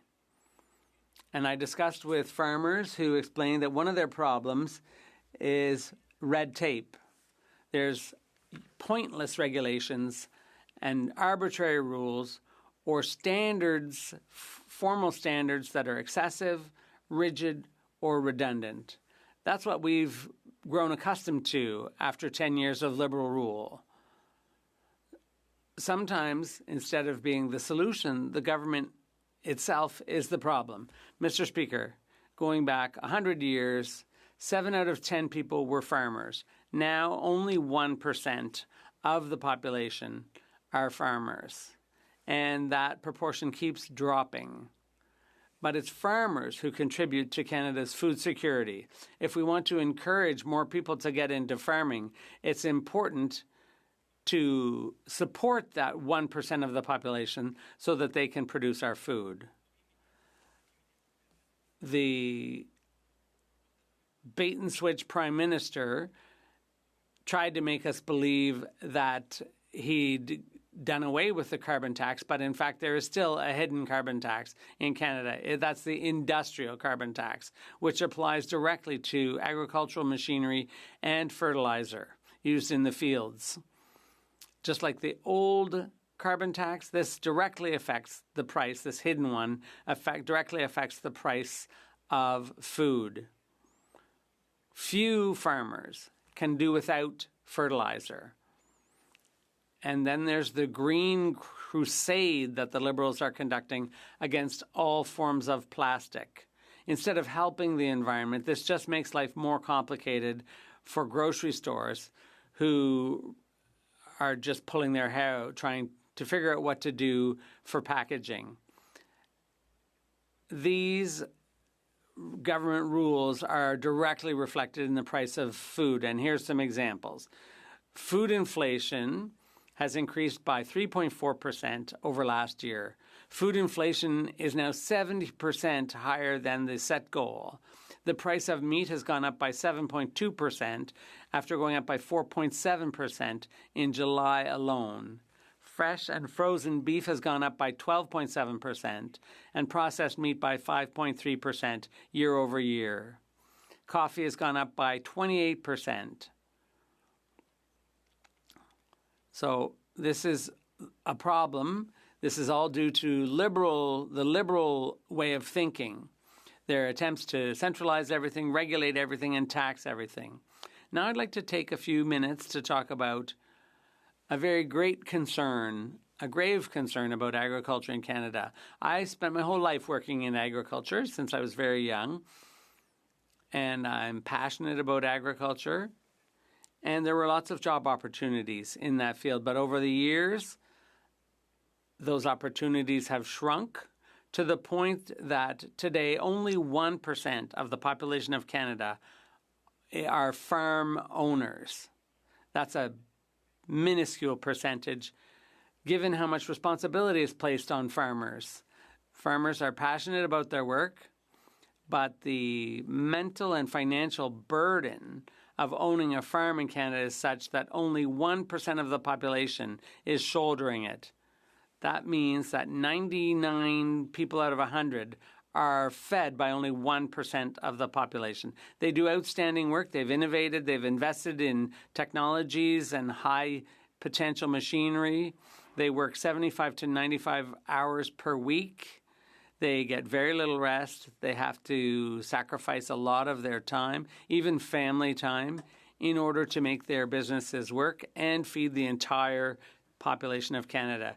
We owe them a debt of gratitude, and I hope Canadians will give farmers the respect they deserve. If you have a farmer in your part of the country, please encourage them by buying their produce directly from the farm. That would truly support and encourage farmers and could make the difference in the most difficult months of the year financially. To conclude, I'd like to give the biggest shout out possible to the entire agricultural industry and all the men and women who work on farms. You have my thanks. We, the Conservative Party of Canada, will always be the party of farmers, and we will do everything we can to ensure that your industry survives and, above all, your passion in the generations to come. Thank you. Questions and comments? The Honourable Parliamentary Secretary. Thank you, Mr. Speaker. I'm very pleased to see that you're doing well we need you here. So I have a very simple question. As a farmer, as someone who knows agriculture well in Quebec, does the colleague think that the Conservatives' policy is sufficient without any other steps to be taken? Do you think that might lead to increased prices? The honourable member for Lévis-Lotbinière. Thank you, Mr. Speaker. It's interesting to hear the Liberals, who almost allow the entire planet to come to Canada over the past 10 years. We have so many refugees here. So we've exceeded our capacity to welcome newcomers. We have to take care of them as well. So the Foreign Temporary Worker Program will probably be modified and replaced. But we have to make sure our farmers can have the necessary labor they need. Thank you. Questions et commentaires. Le député de Rivière. The honourable member for Rivière-du-Nord. Thank you, Mr. Speaker. Inflation is making food prices skyrocket. We need a ceiling legislation for food prices. We could do a lot of things to fund food banks. But our oceans are warming, icebergs are melting, the smog is growing, and the planet is choking. And the Conservatives are proposing to cut the gas tax to keep food prices down. I'm sorry, Mr. Speaker, I don't see where this is heading. We're just making the problem worse. We're not solving it. Does my colleague not agree that it doesn't make sense to cut taxes on gas, while what we really need is a ceiling on prices for groceries? The honourable member for Lévis-Lotbinière. Thank you, Mr. Speaker. All taught to my great experience in agriculture, I would say that from earth to table, there's a lot of transportation involved, whether it's in terms of food or getting food to consumers. And one of the main costs involved of food goods is the transportation. And there are very high costs of gas involved. And the more the gas prices go up, it could make prices go up 20 or 25%, depending on the stage. So reducing transportation costs does inevitably have a downward impact on prices. Questions and comments? Thank you so much, Mr. Speaker, and I so appreciated my colleague's speech. He spoke of the reality that there are less and less farmers and more Canadians who have no understanding whatsoever of the amazing work that our farmers do, and that they are so innovative and care about the environment because that is where they earn their income and feed Canadians. I wonder what he thinks of the reality that this federal government actually in the middle of last year canceled all funding to Ag in the Classroom and to 4-H programs, which are so crucial to this generation of young people who don't understand where their food comes from. I wondered if he might have any comments on that. The honourable member for Lévis-Lotbinière. Thank you very much, Mr. Speaker. I'd like to thank my colleague for her question. It's really interesting. Unfortunately, today, sometimes city kids ask where milk comes from, and we tell them it's the corner store. It's very sad, but that's the reality. We really have to make all Canadians aware of this process because, unfortunately, only 1% of Canadians who feed all the population, and it will be an enormous challenge for the next generation to continue to want to do this work in dignity. And unfortunately, we need to be concerned with this today so we don't hit a wall in coming years. Resuming debate. The honourable member for Prince Albert. Well, thank you, Mr. Speaker. It's great to be up in the House here this fall and this time of year, talking about harvest and food security and food safety and the cost of living. You know, I come from Prince Albert. The riding of Prince Albert is an ag-producing region. It's a very viable part in the province of Saskatchewan, which produces a lot of the food that we eat across Canada and around the world. You know, what we're seeing happening right now in this economy and with policies or bad policy of this government is really putting people in a bad situation. When you look at the cost of food right now, we're seeing, you know, I'll just read some facts and figures here. You know, with food purchases in stores rising 3.5% year over year versus 1.9%. Basically, if you look at the costs here in Canada, they're double the cost in the U.S. 48% faster, the prices have risen in Canada versus the U.S. Food inflation has been 1.5%, nearly double the 0.8% increase headlines in CPIs. You know, Canadians are struggling, and I don't want to give the impression that because food costs are going up, that farmers are making a pile of money, that farmers are getting a fat wallet out of this, because nothing's further from the truth. You know, Mr. Speaker, if you look at what's facing the farm gate and the farmers when they make decisions last spring, at that time they had a carbon tax. They had a cost that other producers around the world didn't have. Now that carbon tax is gone, and you notice that our inflation has gone down substantially. And why? Because the carbon tax is gone. Not because of good policy in this government. It's this government taking conservative policy and applying it that actually brought inflation down. So let's the Conservative Party take a thank you and a bow for that, because that's something we said for the last 10 years would happen. And they didn't listen until the voters decided they were going to turf them, unless they did listen. You know, it's really interesting here in Saskatchewan. We're a big canola-producing province. In fact, canola was really developed in Saskatchewan, and it's grown in Alberta and Manitoba and parts of Ontario.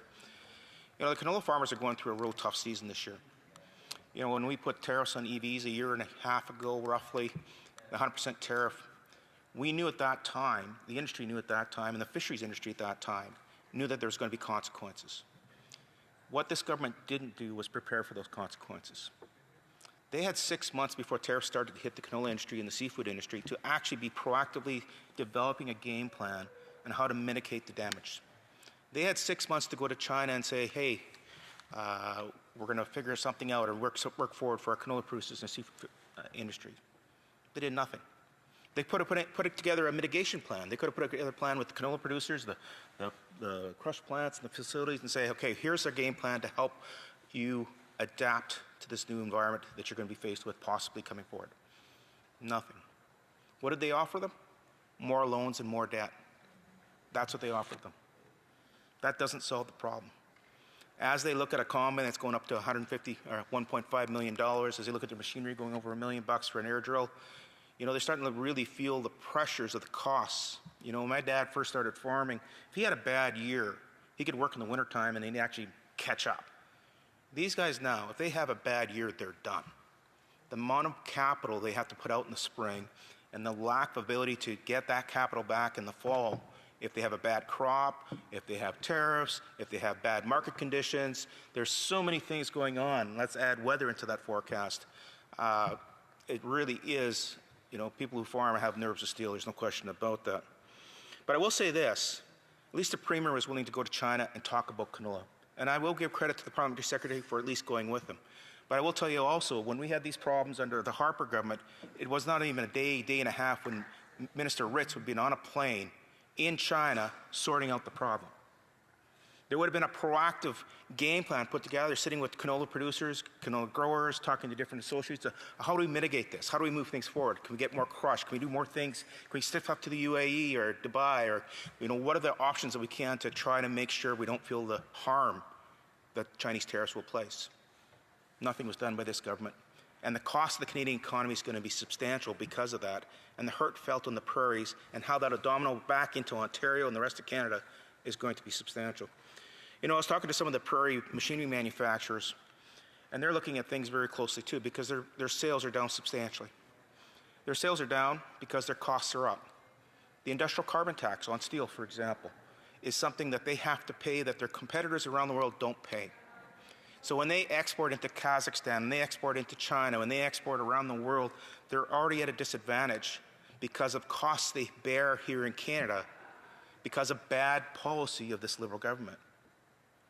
That's the problem I see with this Liberal government. They've brought in policies so quickly and so blindly without listening to industry that have added costs into the system, that they made the system so expensive that they have to go back and subsidize people now to just stay alive. You know, we had members talking about the food program for schools. You know, I think it's aiming for about $4.50 a plate. Nobody wants a kid to go hungry. We want our kids, you know, the science is there. If you've got a full stomach, you're going to learn better, you're going to grow, and that's better. But I will remind members of the opposition, the kids go to school 5 days a week. They are not at school on holidays. They're not in school during summer recess and summer break. No. So if their parents can't afford food when the kids are at school, what are they supposed to be doing when they're not at school? So isn't a better policy is looking at things to actually bring the costs down instead of saying we're going to bring in a new program to help people out? Wouldn't that be a better policy? So then wouldn't it be better to analyze, okay, what are the real problems here? What are the things that are driving the cost of food up? And we put forward some solutions. You know, those are the things I think this government has to focus on, not looking at how to spend taxpayers' money to basically patch things up from A to B. You know, I'll use the example, you know, the plastics program. The industry, or basically when that was proposed, the industry came here very quickly and said, hey, do you understand the consequences of this? They explained to us very clearly that a lot of the fruits and vegetables that come in this type of plastic is shipped around the world in that type of material. They also made it very clear to us that they are not going to change the packaging that they ship to Canada to accommodate Canadians without somebody paying the cost for something different. They also told us that the amount of food waste that will be increased is substantial because of waste, by rotting, by not having the packaging material in place to do it properly. They also said there was no alternative at this point in time, but there was research going on to look at alternatives. But what does this government want to do? It wants to barrel ahead. It wants to move forward and actually just blinders on and bring in a policy like that. A policy that's going to increase food waste, which increases costs, going to increase costs of the actual cost of the food because they're going to have higher cost packaging. It's going to bring about zero benefit to the environment. And I understand, you know, how we want to take care of the oceans and that. I'm right with you, and I think we should be doing everything we can to do those types of things when it makes sense. And when we have the science and the technology and the materials to do that. In the meantime, we can do things to mitigate the problem. And I use the example, there's a gentleman in the riding of Prince Albert who does plastic recycling. He's got a home for it all. He's actually looking for it. He's looking for ways to look at that recycling. So I guess, Mr. Speaker, I think I've seen the 1 minute mark. I just want to highlight to these Liberals, when you bring out bad policy, there's costs. And when you say, okay, I'm going to still stick with bad policy, but I'm going to make it better because I'm going to give you a subsidization in a little bit of a tax benefit here, or I'm going to give you a food program or a dental program or something else. You know what? There's been a time, I got 2 minutes. There's been a time when Canadians didn't need those types of programs. There was a time when I went to the grocery store and I filled up the cart and it was on only $100. Oh, the grocery store now, I put 2 items in the cart and it's $250. That was 10 years ago when it was $100. Today, it's substantially more. In fact, I was joking with the guy in the grocery store. We're waiting in line to go through the till, and he says, you know what, you don't need these big carts anymore because I can't afford to fill it. And he's right. Bacon has gone from $17 to $23 now. Hot dogs used to buy them for $12. They're pushing $18. Coffee used to be $18 for a pound of coffee, $32 now. Yeah. These are results of bad policy, guys. The farmers aren't getting rich. They're not. This is not going into the farmer's back pocket. So if it's not the farmers getting it, I don't think the supply chain is getting it. Who's getting it? It's the taxes directly and indirectly that are being paid to the federal government that they're then paying back in some sort of subsidization program. Stupid.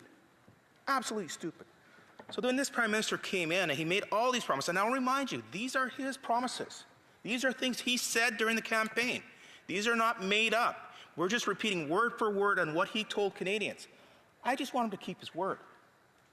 That's all I want. I want him to keep his word. He said he was going to reduce food costs. He hasn't done that. He said he was going to make things better. He was going to be elbows up with the U.S. Not sure if that was the right policy to begin with, I'll be honest with you. But he said that's what's the right policy. He sold that to Canadians. Where is he today?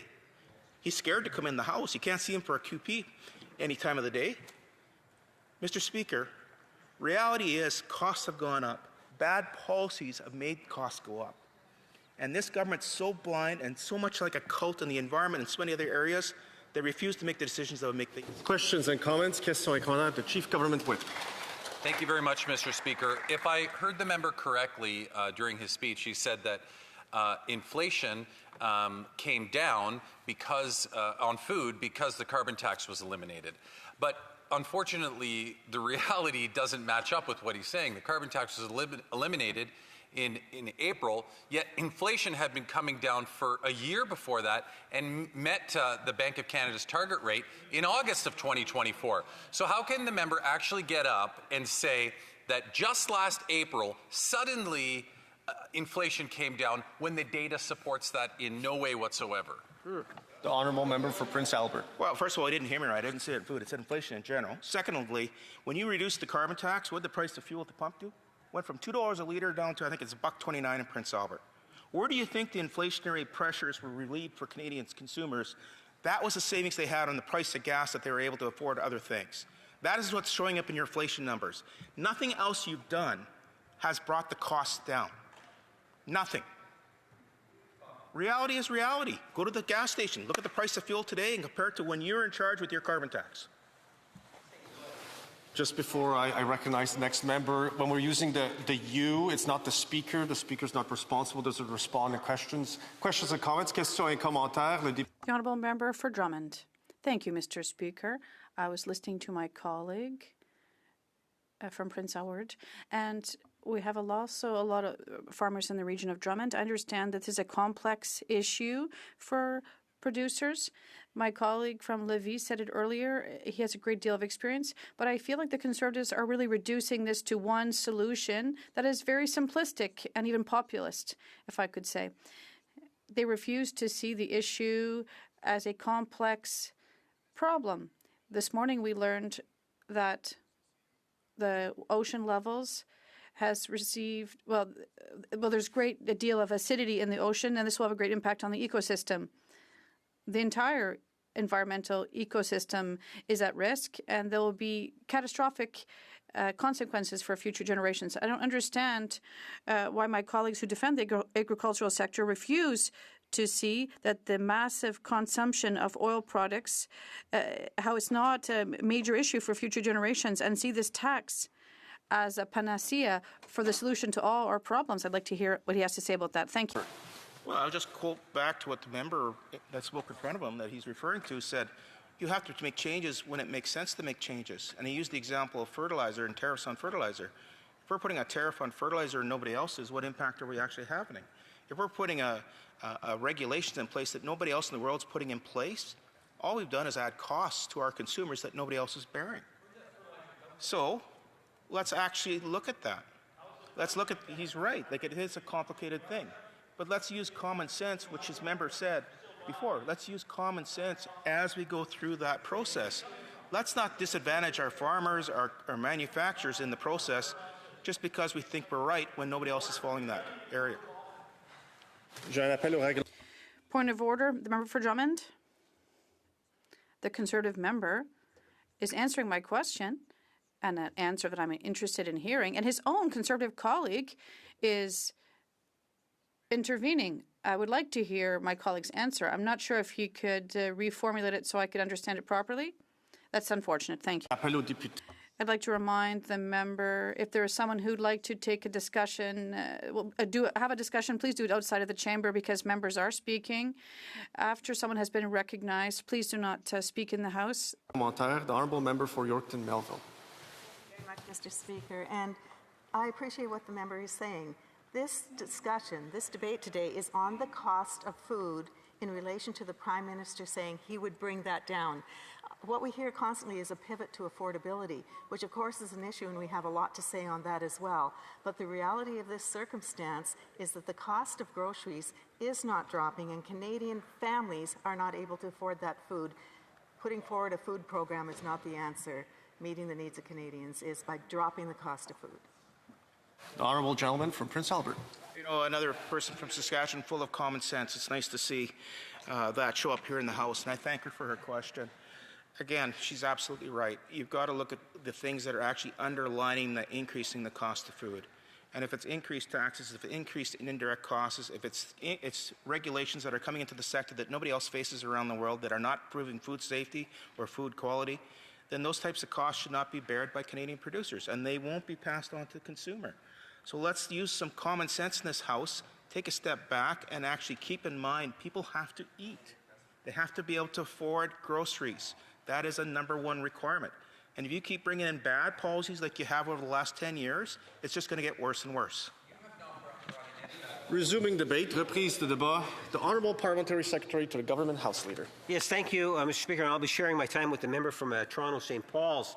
And I want to do a little bit of a follow-up in terms of how it is misinformation gets to the floor of the House of Commons. And let me give you a good example. The member opposite talks about the food program. And somehow he believes that the food program is an absolute total waste, that the Government of Canada should never have had the nutritional school program. That's not only what this member has implied, but other members have also applied. In fact, Mr. Speaker, they voted against it. They didn't want the government to bring it in. I was first elected in 1988. Guess when I first started to hear about the need for a school nutritional program, Mr. Speaker? When I was first elected, people were talking about it. I remember Sharon Carstairs, who was the leader of the Conservative Party, back in 1988 saying, children cannot learn on an empty stomach. That's right. It was a sound policy back then, and it took decades for a national government to actually turn it into a reality. Because truth be told, a national nutritional food program is good for the kids of Canada. Yes. That is a sound policy. Conservatives, on the other hand, obviously voted against it, and now they're continue to criticize it. Am I to assume that a Conservative government would get rid of the National School Nutritional Program? Sounds like it. That's sure what it sounds like, Mr. Speaker. And that's one of the reasons why Canadians did not vote their current leader to be the Prime Minister. Instead, they went with the Prime Minister that we have today. Why? Because Canadians could not be fooled. They took a look in terms of what it is that our current Prime Minister brings to the table, and they contrasted it to the leader of the official opposition. Right. And what actually took place? You have a Prime Minister today that was the Governor of the Bank of Canada. He was the Governor of the Bank of England. He is an economist. He understands the economy. Yep. And that has been the priority. Yep. Contrast that to the leader of the Conservative Party.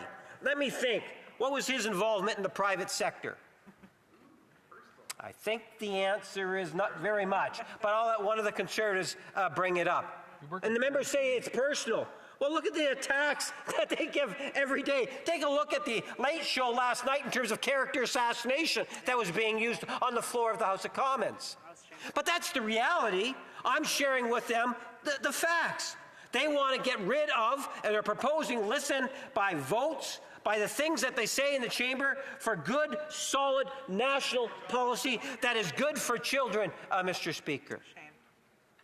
So let's take a look at what it is that our new Prime Minister, just months ago, in terms of taking solid policy actions. One of the very first things that he did was he got rid of the carbon tax. You know, that in itself has made a difference, Mr. Speaker. One of the things that I think that Canadians received exceptionally well was to give a tax break to Canada's middle class. Yep. 22 million Canadians got more money, more disposable income in their pockets because this Prime Minister wanted to ensure and provide more money for the issues like affordability. You know, we talk about housing. We hear that a lot. When the current leader of the Conservative Party was actually the minister responsible for housing, we'll all recall he built the ever so impressive 6 homes across Canada. 6 homes. We've committed to build thousands of homes. And the reason why I say that at this time, because one of the first initiatives, again, that was made was to give a tax break to first-time home buyers, Mr. Speaker, therefore making it more affordable, where they did not have to pay the GST. That is something that made homes more affordable for a good sectoral percentage of our population, while at the same time enhanced the opportunity by making the announcements that the Prime Minister has made. They talk about, well, he should be measured on grocery prices. I wonder if they're even aware that the CSI from Stats Canada indicated what was the food inflation rate in the month of July. Is there a Conservative member that actually knows that number? I'll give you the answer, because apparently you don't. 0%. So inflation didn't go up at all on food in the month of July, Mr. Speaker. Now, you don't hear from the Conservatives talking about baselines. When they report their stats, what do they talk about? Well, who knows where they go? They cherry pick. Take a look, when they say, well, affordability, and you hear the numbers, and the numbers are meant to scare people. Yes, affordability is a serious issue, and every Liberal member of Parliament is aware of that, and we are working to make things more affordable. But there's the reality also that's out there. You know what? I had asked for a simple cross-Canada assessment on minimum wage, for example. And here's what I provided. Back in 2015, minimum wage in BC was $10.25 and went up to $17.85 in 2025. That's a 74% increase. Manitoba, $10.70 in 2015, $15.80 in 2025. That's a 47.76% increase. Nova Scotia, $10.60 in 2015. Minimum wage in 2025, $15.70. That's a 48.11% increase. Mr. Speaker, yes, inflation is a real thing. Not only has it occurred in the last decade, it was there for Stephen Harper and every Conservative Prime Minister in the past. Inflation is a part of it, just like we see wages increase. At the end of the day, there's a number of factors that have to be looked at. And it doesn't take away from the compassion or the need for the government, in particular, this Prime Minister's commitment to deal with what we can in keeping inflation down, and particularly on groceries. We saw a good indication from the bank, the current governor of the Bank of Canada. We just had the interest rate once again get reduced. Why does he decrease the interest rates? And that's apolitical, Mr. Speaker. That's not a political party that's driving it. That is an economist that's responsible for setting interest rates for the Bank of Canada. Why was it reduced? Because we're still on target with the 2% and less, Mr. Speaker. We don't need to go and feed fear and try to give this false impression, Mr. Speaker. Yes, the numbers in certain areas are concerning. There's absolutely no doubt about that, Mr. Speaker. But if the Conservative Party genuinely believed in the issue of affordability and supporting Canadians, well, then I would challenge them in terms of some of the things in which they vote on. Remember Pharmacare. I'm a very strong advocate for Pharmacare. I believe that the Pharmacare program is the right type of program that we should be looking at how we can expand in terms of Canada providing Canadians good quality health care from coast to coast to coast. That is saving money for Canadians. If you're a diabetic and we've negotiated an agreement with the province, you're literally saving a great deal of money. Think in terms of the seniors that are on people on fixed incomes that have diabetes. That's a real, tangible thing, Mr. Speaker. Conservatives vote against it. What about the dental program? The dental care program provides all forms of cost savings for individuals that need it the most, Mr. Speaker. Every member of Parliament has constituents that have directly benefited by that program. That's right. Yet, like the Pharmacare, like the school nutritional program, Conservatives vote against it, Mr. Speaker. These are programs, if you take a look at them cumulatively, makes a huge difference. And that's not even talking about things like the child care program or the Canada Child Benefit or the increases to the OAS of in excess of 10% for those that are 75 and above, or the increases to the GIS to ensure that we get more seniors out of poverty. The difference is this is a government that truly cares about the issue of affordability, and we are working towards trying our best at getting and building a stronger, healthier economy that will support the social programs that we have. That is something that is highlighted by this Prime Minister and every Liberal member of Parliament in the House of Commons today. Thank you, Mr. Speaker. Questions and comments? Questions et commentaires? The member for Caribou, Prince George. Thank you, Mr. Speaker. And Ben, our honourable colleague never misses an opportunity to stand and debate. Every day, I think he stands up. Although there's lots of newbies on the other side of the bench that probably are waiting to try to get their. I have a point of order from Chief Government Whip.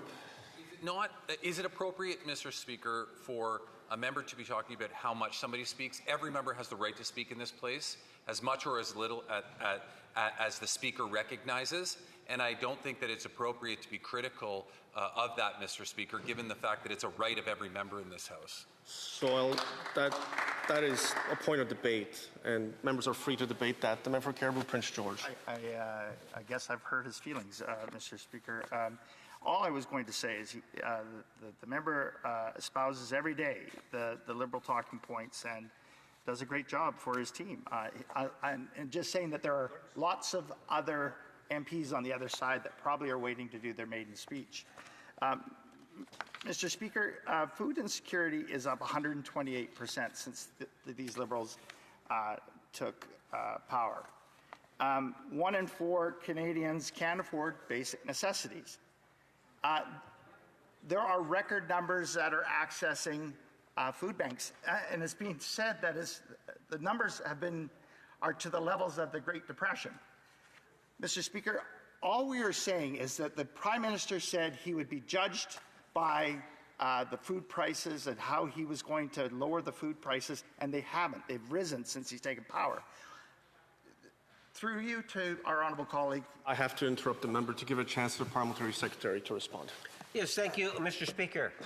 And I want to apologize to the member because when I speak, he feels uncomfortable with the reality of what's actually taken place and the type of misinformation that the Conservatives continue to put on the record to try to misinform and ratchet up a debate in order to try to justify their fundraising drives. And that's what it's all about for the Conservatives. They're more concerned about raising money for their coffers than they are the interests of Canadians, Mr. Speaker. And to proof in point is I even made reference, the member was there when I said the inflation rate in the month of July was 0. And what does the member say about that? Obviously, he avoids it. I have a point of order for the member for Fort McMurray Cold Lake. Thank you, Mr. Speaker. While I appreciate the member opposite spends a lot of time in this chamber and speaks a lot, he also knows the rules quite well, or should, and he isn't allowed to point out whether someone is or isn't in the House. Thank you. On the same point of order, the Parliamentary Secretary to the Government House Leader. Yes, thank you, Mr. Speaker. First of all, when I made reference to the member, I said that he was listening to what it is that I said. That has nothing to do whether he's sitting inside the chamber or he's in the MP lobby listening, Mr. Speaker. I would suggest to you it is definitely not a point of order. Just on this point of order, in case there's anybody who wants to participate, we have to be careful when referring to the presence or lack thereof of a member of the House. You cannot do that. But to say whether a member is listening or not listening, whether a member is circulating or not circulating in the House, those are things that are permissible. So I will let the Parliamentary Secretary finish. He has about 10 seconds. Yes, Mr. Speaker, just to indicate that the Prime Minister and the Liberal caucus work day in and day out to ensure that we're dealing with the issues that are important to Canadians, and affordability is one of those issues, along with building a stronger and healthier Canada. Questions and comments? Questions et commentaires. The member for Burnaby Central. I want to thank my colleague for his hard work. I'm just wondering, can you please share with us that how our federal climate programs are helping farmers build resilience to climate change and in return keep food prices more stable for Canadian families? Honourable Parliamentary Secretary. Yes, thank you, Mr. Speaker. We have a very progressive Minister of Agriculture that's been out and about meeting and consulting, working with farmers, and it's one of the aspects that I think is really important to recognize in this particular debate, Mr. Speaker, and that is at the end of the day, we owe a great deal to our farmers. I'm a prairie boy. I've lived in all 3 prairie provinces, and I value the many contributions that our farming community and the farmers do for our country. country, and I thank him for that. Questions and comments, questions et commentaires. The member for Hastings, Lennox, and Addington, Tyne-Denaga. Speaker. If this member really is concerned and cares about that of affordability, as he has alluded to in his speech, perhaps I'd give him the opportunity to speak how this government has doubled the national debt and is running a $40 billion deficit and is spending more on interest than he is on health care. Mr. Speaker, how much longer will this government continue to provide failures to the Canadian people? The Honourable Parliamentary Secretary. Well, first of all, Mr. Speaker, I would highlight the fact that when you think in terms of the most powerful nations, the G7 countries, Canada is one of only 2 countries of the G7 that actually have a AAA credit rating. Second, I would suggest to you, take a look at our net debt to GDP ratio, and again, contrast that to the G7, and you will find that Canada is doing an exceptionally good job. We might even be leading the pack on that particular issue, Mr. Speaker. At the end of the day, sometimes you need to spend money, i.e. housing and infrastructure, in order to generate the potential wealth that we're going to be able to see into the future, Mr. Speaker. And that's one of the reasons why the Prime Minister has come up with the 5 major projects. And you know what? Not only will we receive a new budget in November 4, but we're also going to be receiving another 5 projects coming out just before the Grey Cup game, Mr. Speaker, because we're interested in developing these major national projects. That's right. It creates jobs and opportunities. This previous 5, $60 billion, Mr. Speaker, in terms of investment.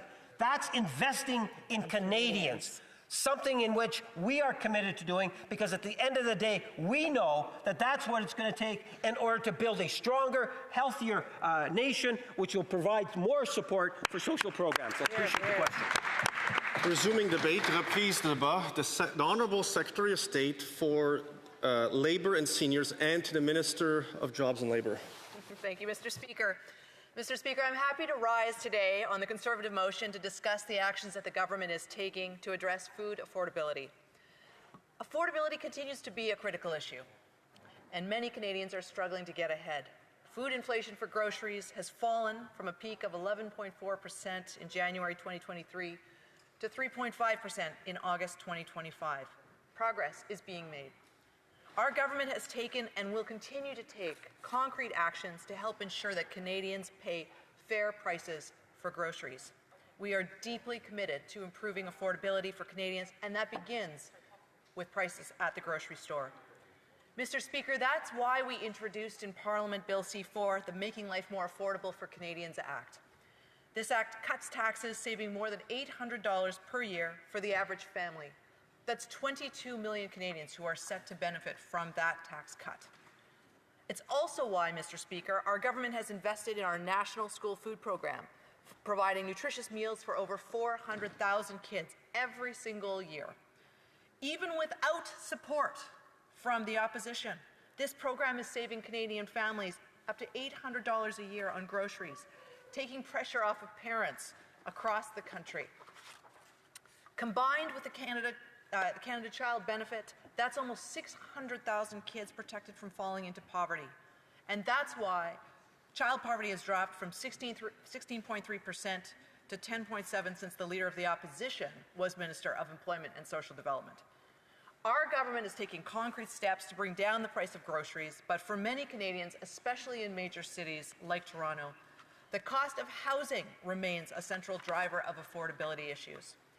In my riding, the beautiful Toronto St. Paul's, almost 2/3 of households are spending more than 30% of their income on housing. That's why our government is launching Build Canada Homes, to build affordable housing at a speed and scale not seen since World War II. With an initial investment of $13 billion, we're going to be building tens of thousands of new homes using cost-efficient Canadian methods of construction. We're going to grow the supply of affordable housing and bring prices down for all Canadians. Mr. Speaker, we also recognize that addressing the growing costs of essential goods, including groceries, requires a strong consumer advocacy framework, as well as timely independent research on consumer issues. And that's why our government is providing a voice for consumer advocacy with the Canadian Consumer Protection Initiative. This program supports independent research and strengthens organizations that represent consumer interests. In its latest call for proposals, the CCPI identified topics such as barriers to competition in the grocery sector and protection against junk fees and price gouging as central to reducing costs for Canadian consumers. Reflecting these priorities, we supported a national consumer movement that reached Canadians from coast to coast to coast, offering practical tools to help decode grocery pricing strategies and empower consumers to make informed choices at the checkout. Mr. Speaker, our government has continued to reiterate its commitment to providing Canadians with the tools and data that they need to make informed choices in the marketplace. We've maintained the Food Price Data Hub to give Canadians up-to-date and detailed information on food prices to help them make decisions about their grocery options.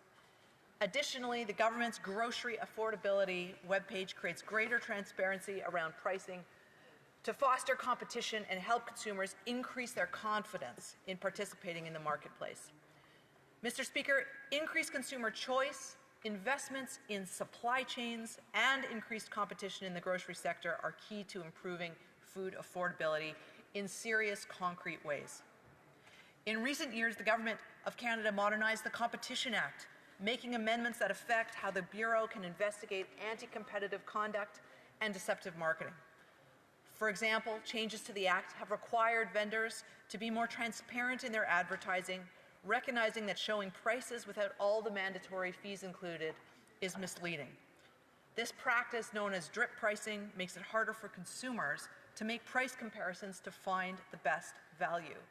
And it hurts those vendors who are the most upfront about the total cost of their products. Furthermore, Mr. Speaker, amendments to the Competition Act through Bill C-56, the Affordable Housing and Groceries Act, will affect how the Competition Bureau can examine potentially anti-competitive agreements, such as controls on the use of commercial real estate. The widespread use of these property controls can make it more difficult for firms like new grocers to enter new markets and expand, and that reduces the choice that's available for Canadian consumers. Since these amendments passed, we have seen a number of concessions by major grocers, such as willingly removing some of the controls they had in place and helping open up these markets. This is positive news for Canadian consumers and families. However, food price stabilization also requires the complete engagement of the full supply chain. Our engagement with industry has been focused on ensuring the continuous improvement of food affordability. After many years of collaboration with provincial and territorial ministers of agriculture and widespread industry engagement, we were pleased to announce that all large grocery retailers committed to the Grocery Sector Code of Conduct. This code is a positive step towards uniting supply chain partners under a set of ground rules and bringing more fairness, transparency, and predictability to Canada's grocery supply chain for consumers. And lastly, Mr. Speaker, we recognize that global and external pressures like tariffs imposed by the United States are contributing to cost increases that affect consumers, workers, and businesses in Canada. These pressures reinforce the importance of a long-term, coordinated approach to food affordability and economic resilience. The Government of Canada has and will continue to work hard to address affordability issues and take action to improve affordability for all Canadians. We're going to continue to work to develop a strong consumer advocacy culture and ensure Canadians are equipped with the tools they need to navigate food prices and make the best purchasing decisions. We also remain dedicated to investigating harmful practices impacting Canadians, ensuring continued collaboration on areas of the joint jurisdiction we have with the provinces and territories on consumer protection, and working to strengthen competition in Canada's grocery sector. Ultimately, our goal is to make sure that Canadians and Canadian families benefit from food affordability across the board. Thank you very much, Mr. Speaker. Questions and comments? Questions et commentaires. The honourable member for Fort McMurray-Cold Lake. Thank you, Mr. Speaker, and I want to thank my colleague for the speech. One of the big struggles, though, is the government fails to recognize that when they double the deficit, they increase inflation, and when they increase inflation, it creates issues where families can't afford to make choices. And so they create band-aid solutions like a school food program, because parents can't afford to feed their own families. Like, it is absolutely, children need to have healthy, nutritious food in order to learn. I don't think anyone in this entire chamber would argue for anything different. But what they're doing is impoverishing families and forcing them to rely on big government because they fail to accept that deficits are causing this problem. So will they admit that their deficits are the problem and fix that? Honourable Parliamentary Secretary to the Minister of Jobs. Mr. Speaker, first of all, I take umbrage with the member opposite saying that solutions like the school food program are Band-Aid solutions, and that no one would argue against this when in fact it was the member's party that actually voted against a school food program. When the fact remains that we were the last of the countries in the G7 to actually adopt a national school food program, and that families across the country are benefiting from this to the tune of up to $800 a year. Those are healthy school lunches that Canadian families now have through this program. It's an important program that we maintain, and I think that as we're going forward, this is going to help children across the country, and the Canadian Teachers Federation supports it as well. Questions et commentaires, le député de Drummond. The honourable member for Drummond. Thank you, Mr. Speaker, and I'd like to thank my colleague opposite for her speech. Mr. Speaker, this is not a problem that there's just one solution for. There's no magic bullet. And I think that this government's efforts to work with the major grocery chains, those efforts have been unsuccessful. So I'd like to know what the concrete results have been of those efforts, because we're not seeing it at the till. So what is going on specifically and in concrete terms with the grocery giants about the food inflation? The Honourable Parliamentary Secretary.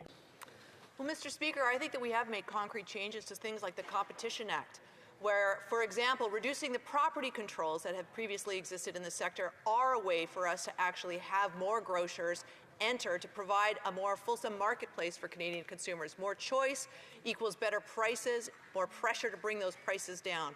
I think that's definitely one of the concrete measures that we're seeing. However, I would also like to remind the member opposite that we're also in a place where food inflation has decreased, and some of that inflation was caused by external factors like the tariff war that we're seeing with the United States, or a global pandemic and the ramifications of that on our supply chains that no one would have seen coming or predicted. So coming out of that time period and making these changes to help bring food prices down is what we're committed to continuing to do.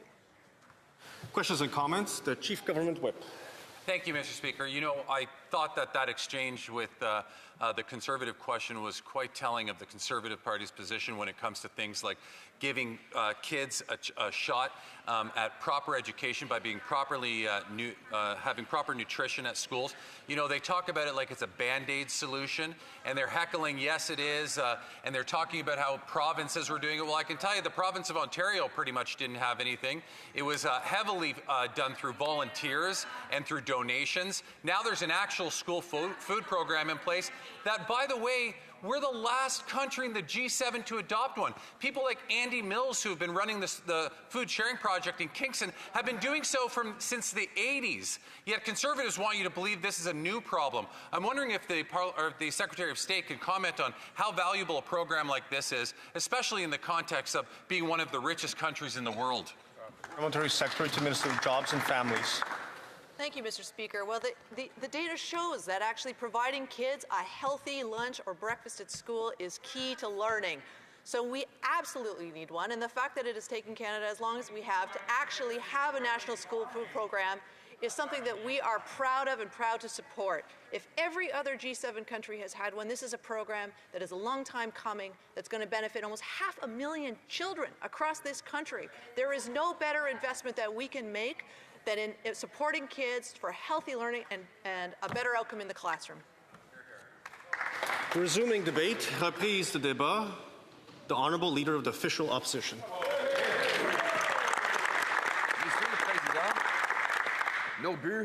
Mr. Speaker, our goal as the official opposition and future government is to boost Canadians' purchasing power by making the cost of food and housing more affordable by putting criminals behind bars, the criminals that the Liberals have released, by making our borders safer and strengthening our immigration system, and by turning our country into an economically independent country. Affordable food at home, safer streets by locking up the criminals that Liberals turned loose, secure borders by fixing the broken Liberal immigration system, and a self-reliant Canada by unlocking the power of our resources, industry, and entrepreneurs. But first among all these is that we must be able to feed our people. Conservatives believe that everyone, our families, our seniors, our workers, deserve nutritious, delicious, affordable food on their tables. Meat and potatoes night after night, not as a once-in-a-while treat. They shouldn't feel stress and anxiety as they walk down grocery aisles. In fact, they should be looking at the items that they can't wait to bring home and transform into the next delicious family meal, rather than looking at the price tag and wondering whether it will empty their bank accounts. They should have full fridges, full stomachs, and full bank accounts all at the same time. That used to be what we took for granted in Canada. But after 10 years of Liberal inflation, the cost of food is up over 40%. In fact, since this particular Prime Minister took office, promising that he could be judged by the price of food, food prices have been rising 50% faster in Canada than in the United States. The Daily Bread Food Bank says this year, Toronto alone will have 4 million visits to the food bank. That's double what it was 2 years ago, meaning worse than it was under Justin Trudeau. The average family of four is expected to spend almost $17,000 on food this year. That's up well over $800 over the previous year. This at a time when wages are flat and joblessness is skyrocketing. 100,000 more people lost their jobs this summer under this Prime Minister's high-tax, low-growth policy, which has given us the slowest growth in the fastest shrinking economy in the G7, far worse than I stated it.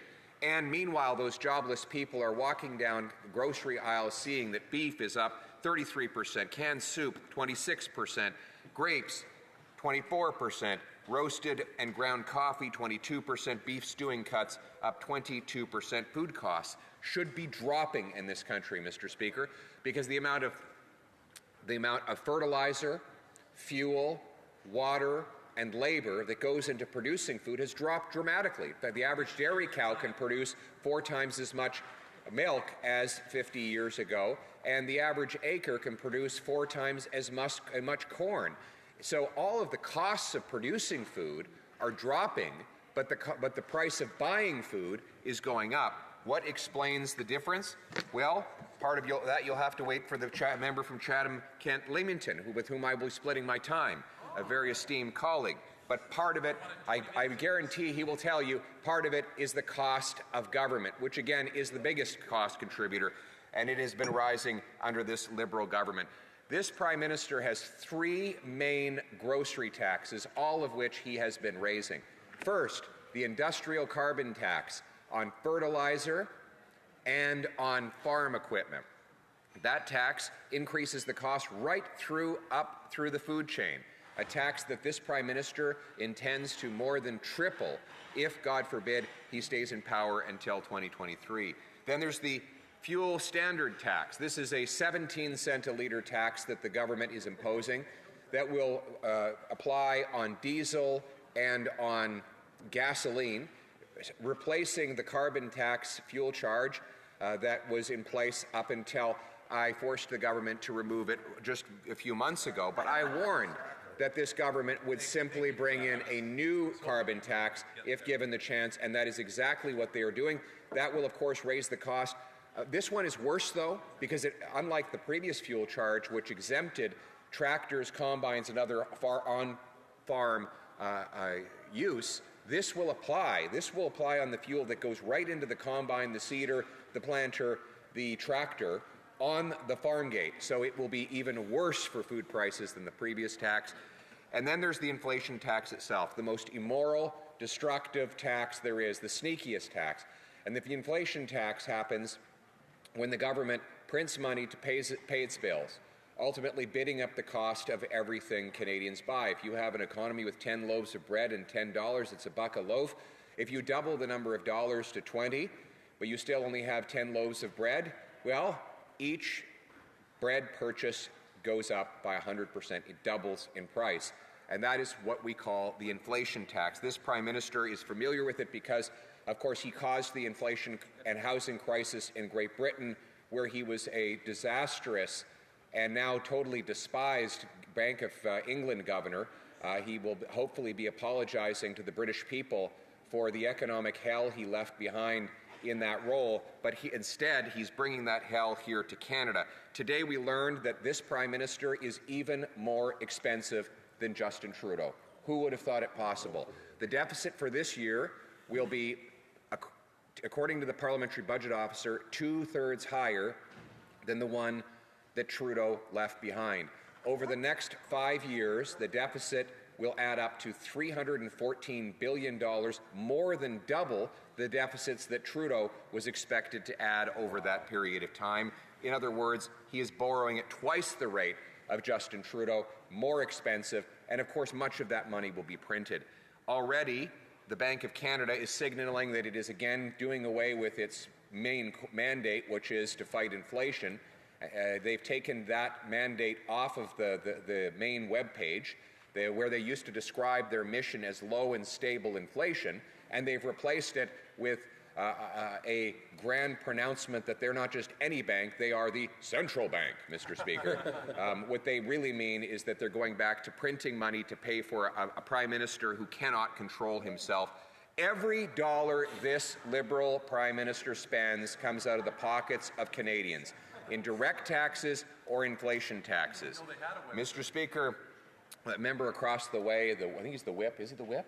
Yeah. He's saying he doesn't know that the Bank of Canada had a website. Another example of a Liberal who should do a little bit more research before opening his mouth, Mr. Speaker.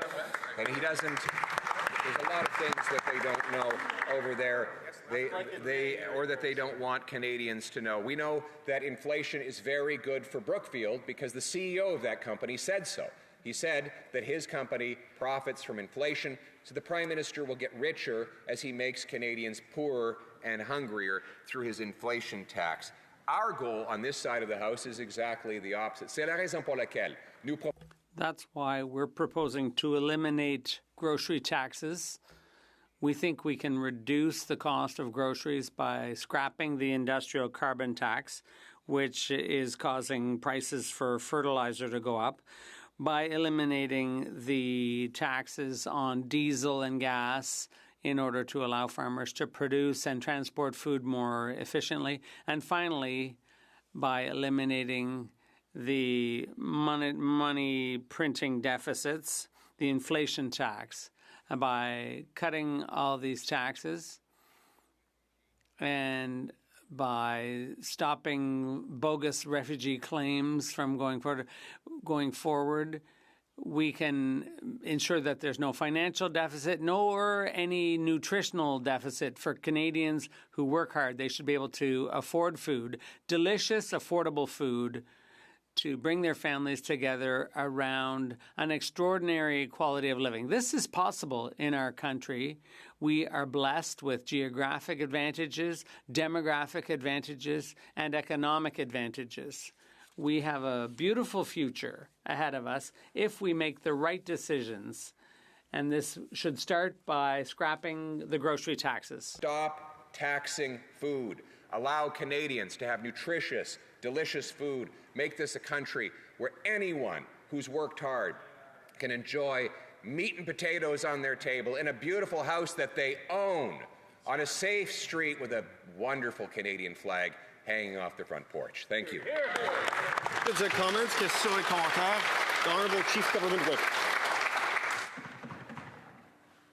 Mr. Speaker, the Leader of the Opposition, Senior Political Advisor, Jenny Byrne, does she still work for Loblaws, yes or no? The Honourable Leader of the Official Opposition. Mr. Speaker, of course not, Mr. Speaker. And the answer to his question, the question really is, we have the ultimate corporate lobbyist as the Prime Minister of Canada. What is he lobbying for? Tax evasion. His investments are stashed away in offshore Caribbean bank accounts where they don't pay the taxes that Canadian pays. He wants to force Canadians to subsidize the electric car production system that profits Brookfield. He wants Canadians to pay higher inflation, which the CEO of Brookfield said would profit his company. We have a corporate lobbyist as our Prime Minister, and that's why a small group of people are getting rich, making everyone else poor. Questions and comments, the honourable member for Drummond.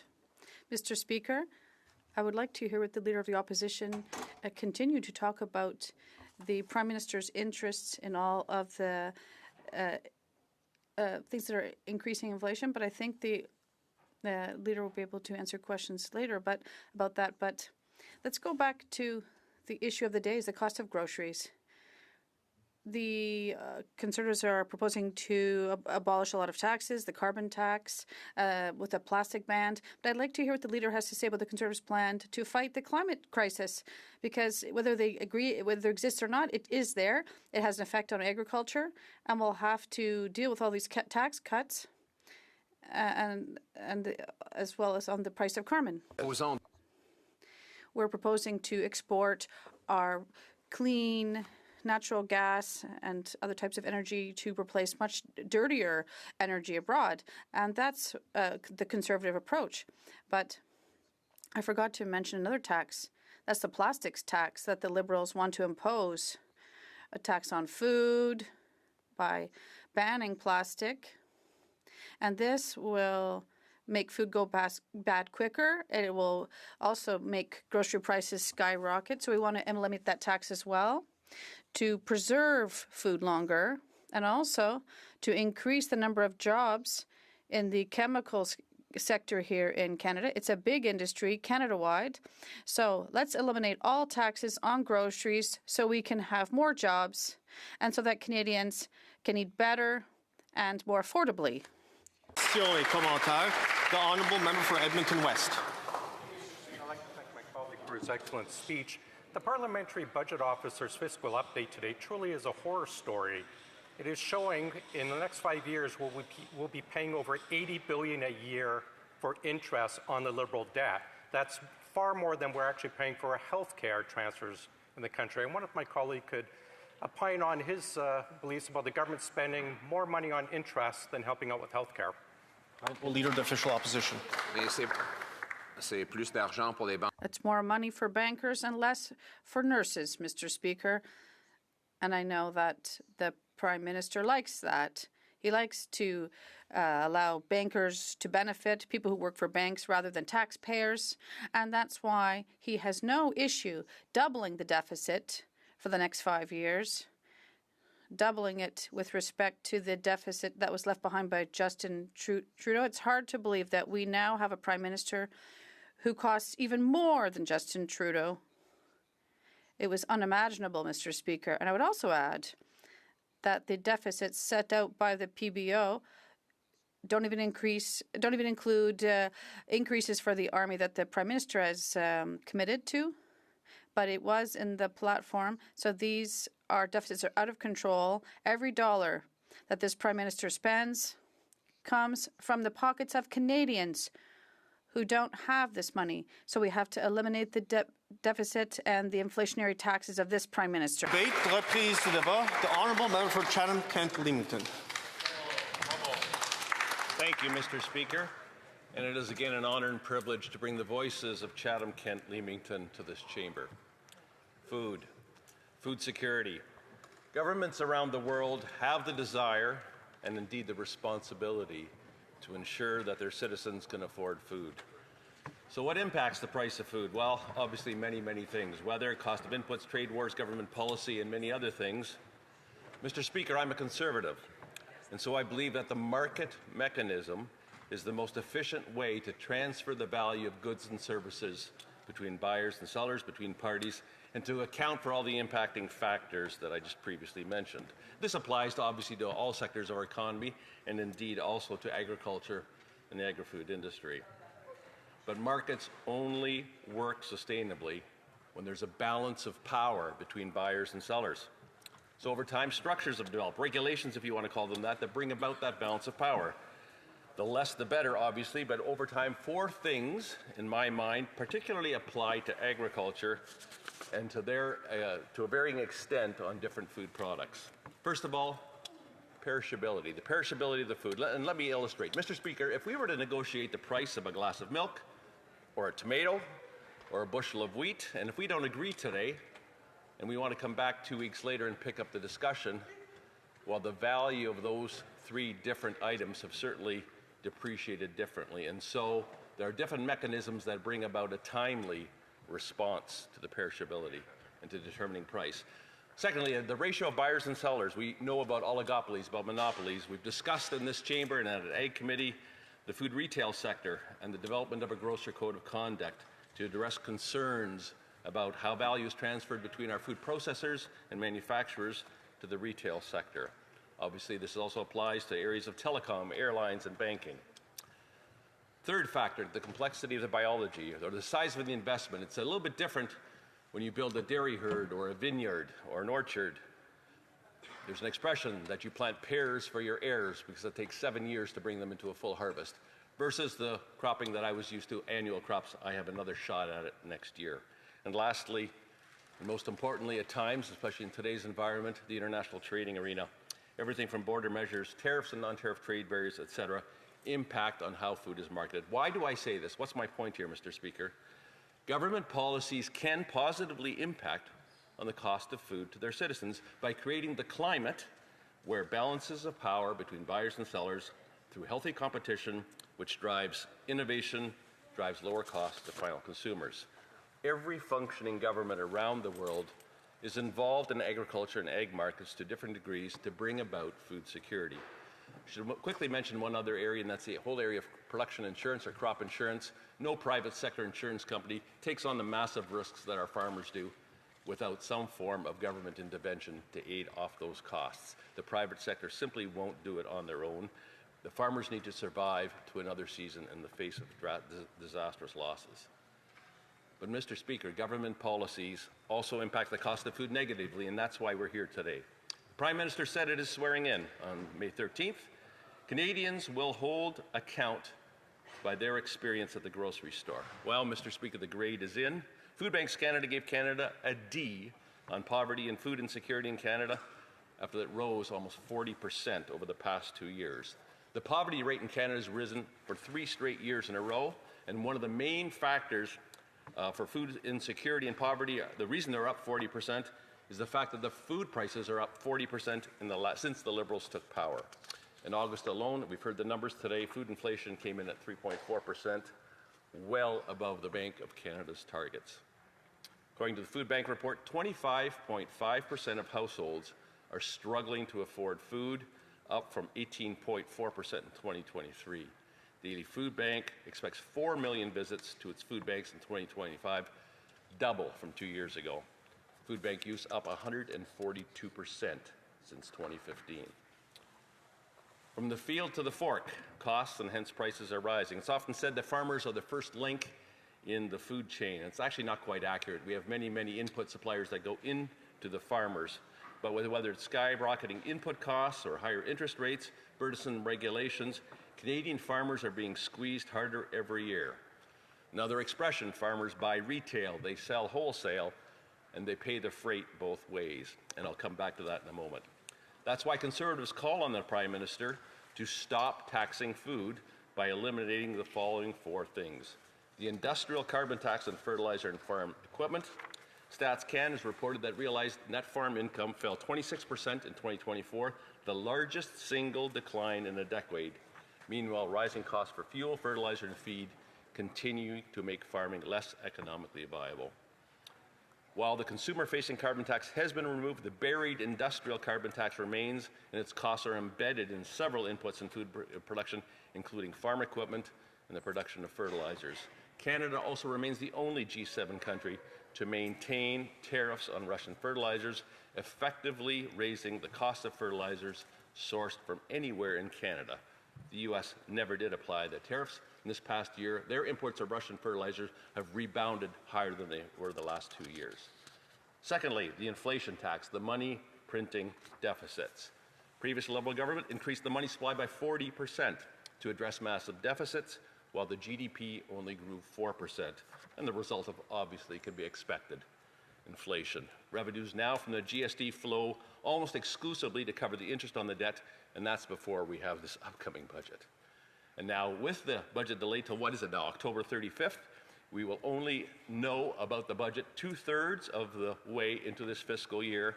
And again, as the PBO report this morning has shown, we'll see, or anticipates what those deficits will be. Canadians deserve a government that will cut wasteful spending so Canadians can afford to put food on their tables. There are human consequences to these policies. More empty stomachs. The PM promised affordable food, but now the Toronto Food Banks is expecting those previously mentioned 4 million visits. 86,000 job losses after this Prime Minister promised more jobs. The third to be cut would be the Clean Fuel Standard, better known as Carbon Tax 2, again adding up to 16 cents or 17 cents per cost of liter of diesel.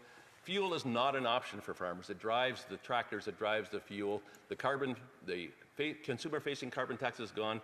This cost is not, and it is buried, it is not transparent, and it does get passed on down to consumers.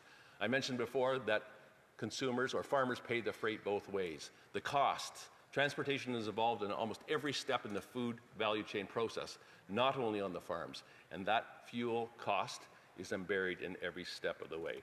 And lastly, the food packaging tax, the plastics tax. Alternatives to plastic come with their own environmental costs, Mr. Speaker. And again, according to the government's own analysis, banning single-use plastics will actually increase waste generation rather than reduce it. This ban will also dramatically increase food waste, costs that are embedded back into the system. The answer here is not banning plastic, single-use plastic. It is increasing its recycling. Mr. Speaker, we are the loyal opposition. We will oppose bad policy, but we will also propose solutions. Moving forward with positive actionables, here's what Canada must do. Build a national agri-food brand. Make Canada synonymous with safe, premium, innovative foods. Treat food security as a national priority. Modernize this Canadian Food Inspection Agency and the Pest Management Regulatory Agency. Approvals must take months, not years. We need to back entrepreneurs and cut costs in our transportation sector and in other areas. Invest in processing. Mr. Speaker, we will oppose, we will propose, but we will also expose. We call on this government to appoint the PBO, the Parliamentary Budget Officer, Jason Jakes, for a full 7-year term to be, quote, honest with Canadians on how money printing deficits will again cause rampant inflation of food, housing, and other prices when Canadians are so broke, and explain to Canadians how big a financial mess this Prime Minister has made and what is expected to be a 100% increase in deficit under his watch, end quote. Just from his report this morning, in the absence of financial results for the past year, we expect there to be a budget deficit of $51.7 billion in 2024-25, 68.5 this coming year, and rising from there. So to conclude, Mr. Speaker, government policy can affect positively the price of food, and it can affect negatively the price of food. The record over this past decade is self-evident, and this new PM said he should be judged by the prices at the grocery store. Well, thank you. Questions and comments? Question et commentaire. The Honourable Parliamentary Secretary to the Minister of Industry. Thank you, Mr. Speaker. Just a quick question for the member opposite, asking him if he agrees with his leader that just said that the Bank of Canada has removed from its website any reference to its goal of containing inflation. Because I'm looking at the Bank of Canada's website and it's still right there, page 1. Low, stable and predictable inflation, which is at 1.9%, lowest in the OECD. So what gives? Honourable Member for Chatham-Kent-Leamington. What gives is that food inflation, this past August, was 3.4%. What we're talking about today is the price of food, having Canadians have safe and affordable food access to it. What we're talking about is inflation. That question is still up the fridge. That is what Canadians are concerned about, not what is perhaps on or off of a website. The Canadians are not every day looking for that, but they are going to the grocery store and trying to fill their fridge. Thank you, Mr. Speaker. Questions et commentaires. Questions and comments. The Honourable Member for Rivière-du-Nord. Thank you, Mr. Speaker. I was wondering, I was saying earlier, after our Conservatives asked a question, I found it abhorrent to cut the tax on, supposedly with the aim of reducing food prices. But I'd like to my Liberal, well, what are Liberals doing for the prices of food? Do they want to establish a ceiling that could be imposed through legislation, or increase transfers to provinces and Quebec for food banks, or what are they planning to do aside from removing the tax on gas? Leamington. I want to thank my honourable colleague for the question, and I'm going to state up front that I don't know what this government's going to do. I can see what they've done so far, and it's obviously not working. As I said in my comments, what we need to do, what the responsibility of government is to create the climate for the market to work, for the market to drive innovation, to drive competition, and to drive prices lower while maintaining profitability throughout the food value chain. There's nothing wrong with profit in there, but it's when there's unnecessary regulation, unnecessary duplication, and bureaucracy that interferes with that, that is what's adding unneeded costs and reducing profitability throughout the food chain. Questions and comments. The Honourable Member for Calgary-Crowfoot. I share the member's view that the best protection for the consumer is a free and unfettered market. And in his speech, he talked about how regulation puts the thumb on the scale in opposition to the consumer. And I wonder if he might speak and use some more of the time we have to talk about maybe any of the specific regulations or the role of regulation in the cost of food. Honourable Member for Chatham-Kent Leamington. Thank my colleague for the question. Regulation is not a bad word. Regulation is necessary. That is not the point is what you need is efficient regulation. What you need is an economic lens that's applied to our regulatory structures so that we balance food safety with a proper response so that markets can function. Specifically, within the Agri-Food Committee right now, we are looking at the Canadian Food Inspection Agency. We're looking at the Pest Management Agency. When it takes 11 years to review a project, that's ridiculous.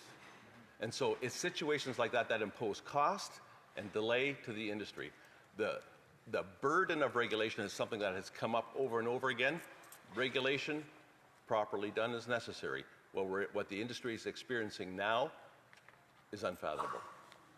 Questions and comments. Questions et commentaires. The Honourable Parliamentary Secretary to the Government House Leader. Inflation.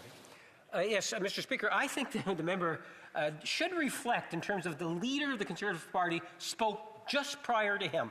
And when he spoke, he indicated that the certain information on the Bank of Canada website is just not there. Then he gets a question which questions the integrity of his leader, and he chooses not to defend his leader. Does he believe that the Bank of Canada is correct, or does he believe his leader is I guess I wouldn't say correct, is misleading? The Honourable Member for Chatham-Kent Leamington. I believe is actually that Canadians are paying 3.4% more for their food this past year. Inflation is rising. That's what we're talking about. This is because of the government policies. That's what our opposition day motion is about. That's what we're trying to hold the government to account. Not only that, we're proposing solutions to it, and we're asking for the waste and deficit spending to be exposed by the Parliamentary Budget Officer. Thank you, Mr. Speaker. Reprise de débat, resuming debate. The Honourable Member for Cardigan. Mr. Speaker, I'll be sharing my time with the member for Kingston and the Islands. And I thank you for the opportunity to participate in today's debate. Mr. Speaker, our government is committed to doing everything we can to help make life more affordable for people from BC to Nunavut to PEI. Today, I'd like to highlight the measures we're taking to build the strongest economy in the G7 while bringing down the cost of living. The affordability challenges that have long impacted low-income Canadians are now having serious impacts on middle-class households. Islanders and Atlantic Canadians in particular know this all too well. Whether it's paying for groceries, heating their homes through long cold winters, are trying to secure affordable housing. Since elected, this government has been focused on delivering a plan to address the cost of living challenges that have affected Canadians' quality of life. We are letting Canadians keep more of their hard-earned paychecks by delivering a middle class tax cut and by removing the consumer carbon price. The middle class tax cut provides relief of nearly $22 million, and over the next 5 years, it's expected to deliver more than $27 billion in tax savings.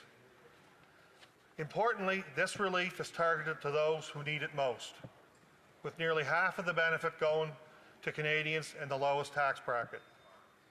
In addition to tax relief, we are protecting and expanding programs that are already saving families thousands of dollars each year. The Canadian Dental Care Plan now covers about 8 million Canadians, with average savings of more than $800 annually. For families in Prince Edward Island and across Atlantic Canada, this makes a real difference in household budgets. Mr. Speaker, affordability challenges also extend to home heating costs with climate change considerations. By driving down both energy bills and harmful pollution, the benefits of switching to a heat pump are clear, and the Government of Canada has been bringing these benefits to Canadians through the Oil to Heat Pump Affordability Program. This program is helping households across PEI and Atlantic Canada make the switch from expensive oil heat to efficient, clean heat pumps. Families are saving hundreds of dollars each year on energy bills while reducing emissions and building a more sustainable future. We are also acting to make food more affordable through the Grocery Code of Conduct. We are standing up for fairness in the food supply chain. This measure will bring greater accountability to Canada's largest grocers, help curb unfair retail price increases, and protect small suppliers. And this gives families across the country a fairer deal at the checkout counter. We know that the Code of Conduct has been fought by the grocery chains for years now. I participated in many committees over the years representing agriculture to fight for a Code of Conduct, and I'm pleased that we're bringing it in. Mr. Speaker, affordability is also about housing. Rents and home prices are out of reach for many Canadians, and not only in large urban centres, but in small towns and rural communities, just like Cardigan, the riding I represent. That is why the Minister of Finance and National Revenue has tabled proposals to eliminate the GST for first-time home buyers on new homes under $1 million, and to reduce the GST for those between $1 million and $1.5 million. This will save first-time home buyers up to $50,000, putting home ownership within reach and spurring construction across the country. We have also launched Build Canada Homes, a new special operating agency designed to double the pace of housing construction over the next decade. This agency will build affordable housing at scale, fight homelessness, and partner with the provinces, territories, municipalities, our Indigenous communities, and the private sector.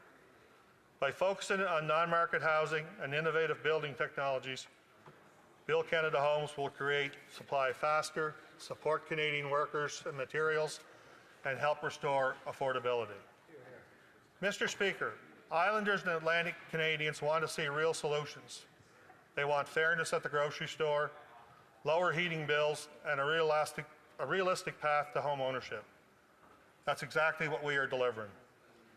Our government remains focused on what matters most, creating good, well-paying jobs, growing the economy, and building stronger trade ties with trusted partners to strengthen resilience and security.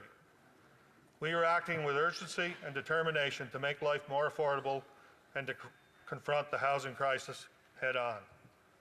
Mr. Speaker, Canadians can count on this government to continue presenting serious solutions that make a real difference in their lives, ensure families are better off, and we will build the strongest economy in the G7. Thank you. Questions and comments? Questions et commentaires? Question and comments, the Parliamentary Secretary to the Government House Leader. Yes, thank you, Mr. Speaker. I appreciate the comments from my colleagues. And what I was hoping he might be able to provide some thoughts on is in regards to, here we have a federal election just a few months ago. And during that election, the Prime Minister made a series of commitments to build a stronger One Canadian economy. In a very relatively short period of time, there's been a number of initiatives that the Prime Minister, the Cabinet, as a Liberal caucus, we have taken action on. For example, the tax break for 22 million Canadians, the middle class. Another example would be getting rid of the carbon tax. And I'm wondering if he would not agree with me that those types of policy initiatives that this Prime Minister is already taking, not only taken into consideration, but has put into place, is making a real difference on affordability for Canadians.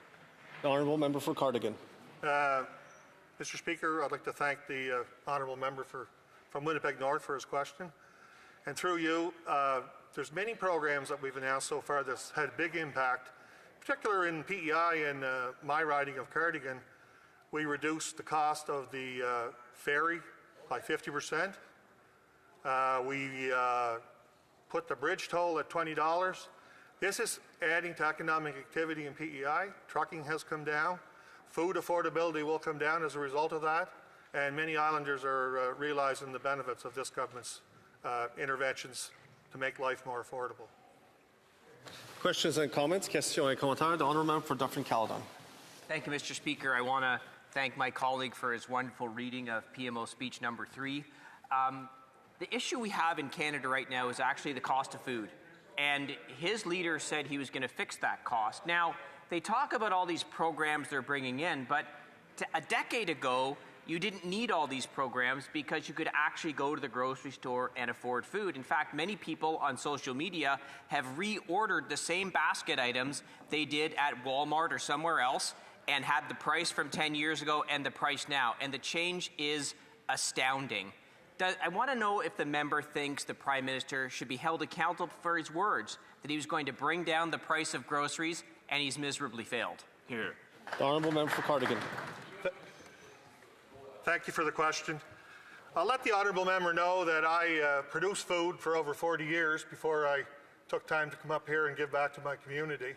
And so I'll take no lessons from the Honourable Member. And I might ask the Honourable Member if he would not agree. Would ask the Honourable Member if he would not agree that food security is very important to Canadians, and it's more important that we invest in greenhouses, hydroponics, and controlled environment growing of vegetables, so that we're not dependent on importing. It's also more important that we support supply management, so we guarantee food security for Canadians in various sectors across the country. Questions and comments? Questions et commentaires. Le député des Rivières-du-Nord. Merci, Monsieur le Président. The member for Rivière-du-Nord. Thank you, Mr. Speaker. We are debating a motion to cut taxes on oil, but through C4, the government already eliminated the tax on GHG emissions. I forget the exact name of that.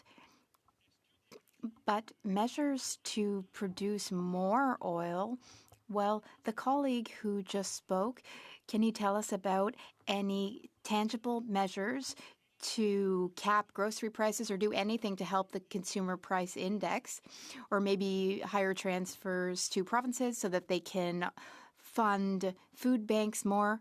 Are there any tangible measures? What are they doing? Thank the member for the question opposite. There's many things going on, and I just spoke about investing in hydroponics and greenhouses so we can grow food and gain more food security. There's also a clean energy corridor that's part of our Build Canada program, and we're looking forward to that in Atlantic Canada as we look for solutions that are clean energy with wind and hydro. Thank you. Resuming debate, reprise du débat, the Honourable Chief Government Whip. Thank you very much, Mr. Speaker. I appreciate the opportunity to rise today to speak to this opposition motion. but I can't help but just think it's the same old Conservatives that we saw for years in this place. And I'm actually quite surprised that they have not caught on to the fact that the tricks that they and the misinformation that they had been laying before Canadians for the last 4 years in an effort to somehow try to clench power failed to be unsuccessful for them. It didn't work. But yet, here they are using the exact same tactics and thinking that Canadians are going to buy into their extremely disingenuous information. Every Conservative wants to somehow blame the cost of rising food prices on just this government and the actions of this government. But most Canadians realize that when you trade in a global environment, the prices are affected by global situations and global events. I'll give you a perfect example, Mr. Speaker. In 2021, Ukraine was exporting roughly 87 million metric tons of wheat. Now they're exporting about 21 million tons, about a quarter of what they used to export. Now, when you consider that Ukraine was looked at as the breadbasket of the world and a major supplier of wheat, well, what do you think that does to the price of wheat throughout the world when they're distributing that throughout the world? Do you not think that that's going to impact inflation? Well, because Conservatives want you to believe that that has nothing to do with it, and it's somehow only choices made by this government. But what just actually, flabbergasts me even more, Mr. Speaker, is the fact that I witnessed this for years before the last election. They did the same thing, deployed the same tactics, used the same false arguments, and then they lost an election on it. That's right. They promised. They said, if you get rid of the carbon tax, the inflation is going to go down. And then I heard a member earlier today say, well, inflation did go down when the carbon tax was eliminated in April. That's not true. If you look at it over the last year and a half, inflation had been at, below, or around the Bank of Canada benchmark for a solid 8 to 10 months prior to the carbon tax being eliminated. That's right. So even the false logic that they're trying to use today in this House is extremely misleading and untrue. But yet they continue to do it. I'm really concerned about some of the things that I've heard in this House today. I heard Conservatives asking questions and heckling during responses about the National School Food Program. Yeah. As if and they called it, I heard someone heckle, it's a Band-Aid solution. A Band-Aid solution. And I'm pretty sure she's heckling me again right now. It's not a Band-Aid solution, Mr. Speaker. National school food programs have been in all G7 countries except Canada's for decades. That's right. In Kingston alone, Andy Mills, who runs the food sharing project in Kingston, has been facilitating some form of school food sharing through donations and volunteers since the 80s. Governments have been calling for this for years because the reality is different. There are different socioeconomic circumstances for different children, and they shouldn't interfere with their ability to have proper, nutritious food in the morning before they start to learn in school.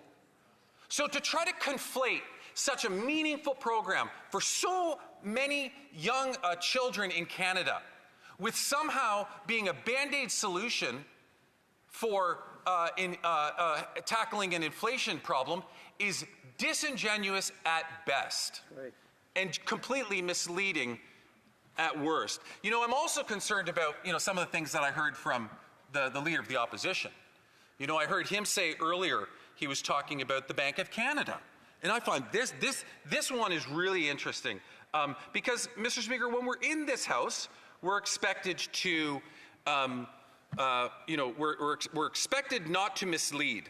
We're expected to give factual information to the best of our abilities. Now, sometimes that can be based on opinion. Sometimes that can be based on information that we get one place that's argued by somebody else. But the leader of the opposition moments ago said, and I want to quote it. I actually went to his YouTube channel to replay the video where he was YouTube live while he was speaking. And he said, already the Bank of Canada is signaling that it is again doing away with its main mandate, which is to fight inflation. They've taken away the mandate off the main web page where they used to describe their mission as low and stable inflation. They've replaced it with a grand pronouncement that we're just a big old central bank. You'll remember that he used some language there, and he got a good little cheer from his from the swath of conservatives that were sitting in the perfect camera shot behind him. They all cheered for it. But if you actually go to the Bank of Canada, and right on the main page, and this is not in a bullet point form, this is not somewhere, randomly buried in a policy document or something. This is like an infographic on the main page, the main landing page of the Bank of Canada. It says, what does the Bank of Canada do? Our primary responsibility is to preserve the value of your money by keeping inflation low, stable, and predictable. So he came in here and just spoke about something that was completely untrue. I made a bit of a joke during that exchange. I said, I didn't even know the Bank of Canada had a website. And he laughed and got his cohort behind him to chuckle along as he said, the whip doesn't even know. Maybe he should do some research. The only thing worse than not knowing the Bank of Canada even has a website is knowing they have it and not being able to properly read it when you're quoting it. And misleading, yes. And that's exactly what he did. I asked him a question. I said, why, I just wanted to know, is his senior policy advisor, Jenny Byrne, still a paid lobbyist for Loblaws? Just a simple question. And he stood up and said, of course not, as though it's impossible for me to even think that could possibly be true and ask that question. Well, she was registered as a lobbyist on the Ontario Lobby Register as late as early 2024. So I think it's very fair when he brings a topic of discussion into this House about the cost of food and inflation and the challenges that Canadians are having buying groceries at the grocery store. I think it's entirely fair for me to ask if his campaign manager and his senior policy advisor still is a lobbyist for Loblaws, helping to lobby government to reduce regulation so that they can make greater profit. Absolutely. He comes in here and he acts as though he's the all-holy individual who could properly, represent and speak on behalf of the Canadian people. Meanwhile, his campaign manager is a lobbyist for Loblaws. Wow. I go back to how I started this speech, Mr. Speaker, which is that Conservatives are up to the same tactics they were since I've been here in 2015. And you would think that leader after leader after leader, they would finally realize, maybe we got to try something new. And I even thought maybe after losing his own riding in Carleton, and then he had to go and find the safest riding in the country to run in so that he could fight his way back to that seat. I would have thought, okay, maybe now he's learned something along the way and he'll have a different approach. No. Nothing. Bad assumption. The exact same. The only difference now is he's the member from Battle River Crowfoot instead of Carleton. But it's the same leader of the opposition playing the same tricks and unfortunately bringing the same misinformation into this House. Questions and comments? Questions et commentaires. The Honourable Member for Fort McMurray, Cold Lake. Thank you, Mr. Speaker. I know the opposite side thinks that if they yell and they're really super angry on a bunch of things, then maybe we'll get intimidated or stop sharing facts. And the facts are that food insecurity is up. 25% of people, families, are struggling and they don't know where their next meal is coming from. Food insecurity is up 128% in the last 10 years that the Liberals have been in power. This means families are struggling to put food on the table. And the solution from the government is to build more bureaucracy rather than bring down food prices so that families can have the autonomy of being able to put healthy, nutritious food on their family's table.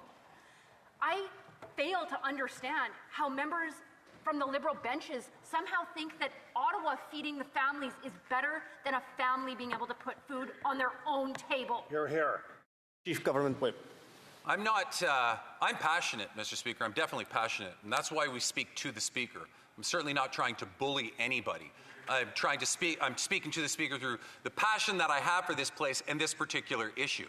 But for that member to say that I've come into this House and that I'm misleading is completely false. Where Conservatives are misleading and where this member is misleading in the characterization that somehow the problem that we have here is uniquely and solely the responsibility of this government. And it's not. And by the way, Canadians agree that they realize it's not. They realize that there are external factors, and that's why we're still sitting on this side of the House, and despite all her work doing the same thing in the preceding Parliament, she's not. Questions and comments? The Député de Drummond. The member for Drummond. Thank you, Mr. Speaker. The Parliamentary Secretary has covered solutions. The motion today discusses the increase of the breadbasket. There are no easy solutions like the ones the Conservatives are suggesting. Earlier, it was suggested that there was a code of conduct for big grocers and that the big grocers had agreed to follow that code of conduct. Now, we need to focus on Canadians' purchasing power in the context of inflation. What about seniors 65 to 74? Their OAS hasn't been increased as it has been for those over 75. Also, when inflation is rising in a given quarter, we could, for instance, cut GST. What sorts of solutions is the government considering? Thank the member for actually offering some solutions. He talked about cutting the GST in certain circumstances. I'm not entirely opposed to that. I'd love to hear more about his thoughts on that. I know that this has been a sticking point of the Bloc Québécois for years now about the OAS and the increase for seniors over 75 versus between 65 and 75. We're a data-driven party. We look at the data, we make decisions, and the data showed that seniors over the age of 75 were more precarious in terms of their financial status and therefore needed a larger support. So it made more sense to make sure that seniors over 75 were getting more because the data shows that they are as a whole struggling more than seniors between 65 and 75. That's not to say that there aren't challenges amongst all demographics and all ages, but it's certainly, I appreciate him bringing forward ideas, and I'd like to hear about more ideas rather than just slogans. Questions and comments? Questions et commentaires. The Honourable Member from Mission, Matsqui, Abbotsford. Well, thank you, Mr. Speaker. The member from Kingston outlined external factors that he said contribute to the high cost of food in Canada. Can the member outline what Canadian factors have contributed to the high cost of food in Canada? Is the Government of Canada to blame for anything? The Honourable Chief Government Whip. I love how he phrased that preamble. He said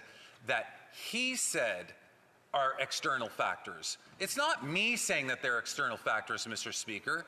It's economists throughout the world, not just Canadian ones, but everywhere. I give it back to this member. I say back to this member what I said earlier.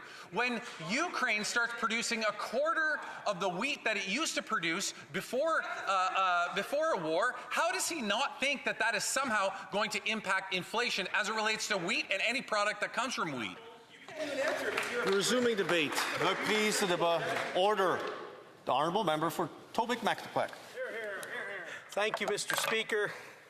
It is an absolute honor once again to rise in the People's House and to address the important opposition motion that we have put forward today for consideration. It's clear that Canada is in the midst of a crisis. Canadians are struggling to afford food. The cost of living is quickly rising to levels that many Canadians are finding it harder and harder to just meet their everyday bills and obligations, let alone plan for their futures. Younger Canadians are increasingly despairing about their future prospects of ever owning a home. Many are even struggling to afford to pay rent. And on top of this, what we have is a continual soaring in prices of groceries that affects every household in Canada and every age bracket. In my region in particularly, it doesn't matter which age bracket, but in particular, we're seeing a massive increase in strain on the budgets of our seniors. They're having a harder and harder time making ends meet on fixed incomes while their costs for things like heat and groceries continue to soar.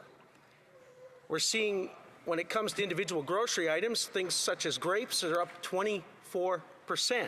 The cost of canned soup is up 26%. The cost of sugar is up 20%. The cost of potatoes is up 16%. And coffee, I don't know about the rest of you, but that's pretty essential in my household. That is up, I believe, 22%. I think that is a crisis in and of itself for those that do partake in coffee. But let's set the scene a little bit further. There's even more food inflation considerations we have to put into the mix here. Food inflation is 70% above the Bank of Canada's target. Food prices are up 40%. And yes, I have the honor of splitting my time as well.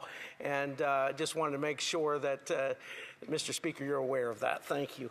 And we also have food bank usage is up now 142% across the country. So you're dealing with devastating facts and realities as it relates to food inflation in this country. This government needs to take action, and they must take action quickly. We've had lots of happy talk and lots of meetings and lots of photo ops and lots of chances to discuss and think about and put under active study and review and report back to the overarching committee that would report back to the Supreme Committee, that would get back to the House, that would get back to the minister, that would get back to eventually us, and someday maybe they would consider taking some kind of action for another photo op to talk about what they've been talking about for months. Canadians are demanding real action and tangible results. They want a government that will do what it said it was going to do, and it was this Prime Minister that he himself said that Canadians will judge him by, and cast a verdict on him, by the price of their groceries. And they will be able to render their verdict on that. Well, when you look at the price of groceries in the 6 months since he's been Prime Minister, they have done nothing but continue to soar and to go up. They're struggling as a whole right now. Canadians, it says 61% of Canadians lack confidence in their ability to afford groceries 6 months from now. This is staggering. 70 to 80% of young Canadians worry regularly about covering the cost of essentials. Food Banks Canada found that 40% of Canadians thought they were financially worse off compared to the previous year. Again, these are devastating findings from reputable sources, and it's time that this government took action to remediate and address those very concerns. Mr. Speaker, there is a common denominator throughout this crisis. It's a denominator that's been there for, I believe, over 10 years now. We're talking about a decade's worth of common denominators. And that would be the current and previous government. This Prime Minister stated Canadians would judge him by the cost of groceries, and what we know is that they have. And they're continuing to look at it and realize they're not taking action despite the great promises. What are the reasons for us to call upon the Prime Minister to address this right away? What are some of the things that we should make sure get done in order for these problems to be addressed? Well, first off, here's some of the big ones. Let's go to the source. Those who grow our food. What are the farmers across the country asking for this government to do? What are those who grow our food telling us that we need to do to address this problem? Well, first off, they'd like to see the industrial carbon tax removed from fertilizer and farm equipment. That would certainly help. They want them to deal with inflation because, as everyone knows that follows it, inflation is the most harmful tax of all. It eats more and more people's paychecks and incomes than any other tax right now when you consider its overall effects, especially as it pertains to groceries. They want us to address the clean fuel standard tax. That's been added on. It's basically a second version of the carbon tax that they said they would remove. So they take the carbon tax off, supposedly, in one vein, but then it comes back on in a clean fuel tax that only augments further the cost of anything that's trucked, shipped, hauled, and exported. Then we've got the food packaging tax, the attack on plastic. Everything that gets packaged and everything that gets put in a bag and gets shipped, that tax gets applied. This affects the cost of goods, and it's putting our farmers and producers in a severe disadvantage as far as competitiveness with neighboring jurisdictions and other jurisdictions around the world. It's hard on these farmers and these growers to be able to keep pace with the rest of the developed world as far as being able to compete economically when their input costs continue to soar. We've heard it repeatedly from producers, and I hear it from back home in my area. When is the government going to get off our backs and get out of our way and let us do what we can do to help Canada get through the challenges that we're facing right now and to help Canadians? Well, it's hard to help others when the burden of taxation continues to get put on your back layer upon layer upon layer, and then further regulation upon regulation upon regulation. And then they've got all these hurdles to overcome, let alone competing in international markets. It's time we address these things. Since March of 2025, food inflation has risen 1.5%. Food prices have risen 48% faster than in the United States. Canadians make over 2 million food bank visits per month, which is a 90% increase since 2019. These are staggering statistics, and yet we're whistling and humming and taking photo ops and talking happy talk and how we're going to be the greatest and strongest economy in the G7. The average Canadian's looking back saying, that feels like a fairy tale to me. That's a long ways from reality in our household. We're just trying to figure out, can we afford that item this week in our groceries? Well, maybe I'm going to have to stop that subscription in order to be able to continue purchasing the basic needs for our household. So, Mr. Speaker, we have big challenges.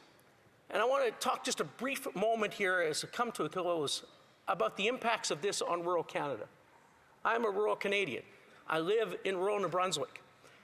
And I represent a riding that is rural, filled with small towns and rural communities.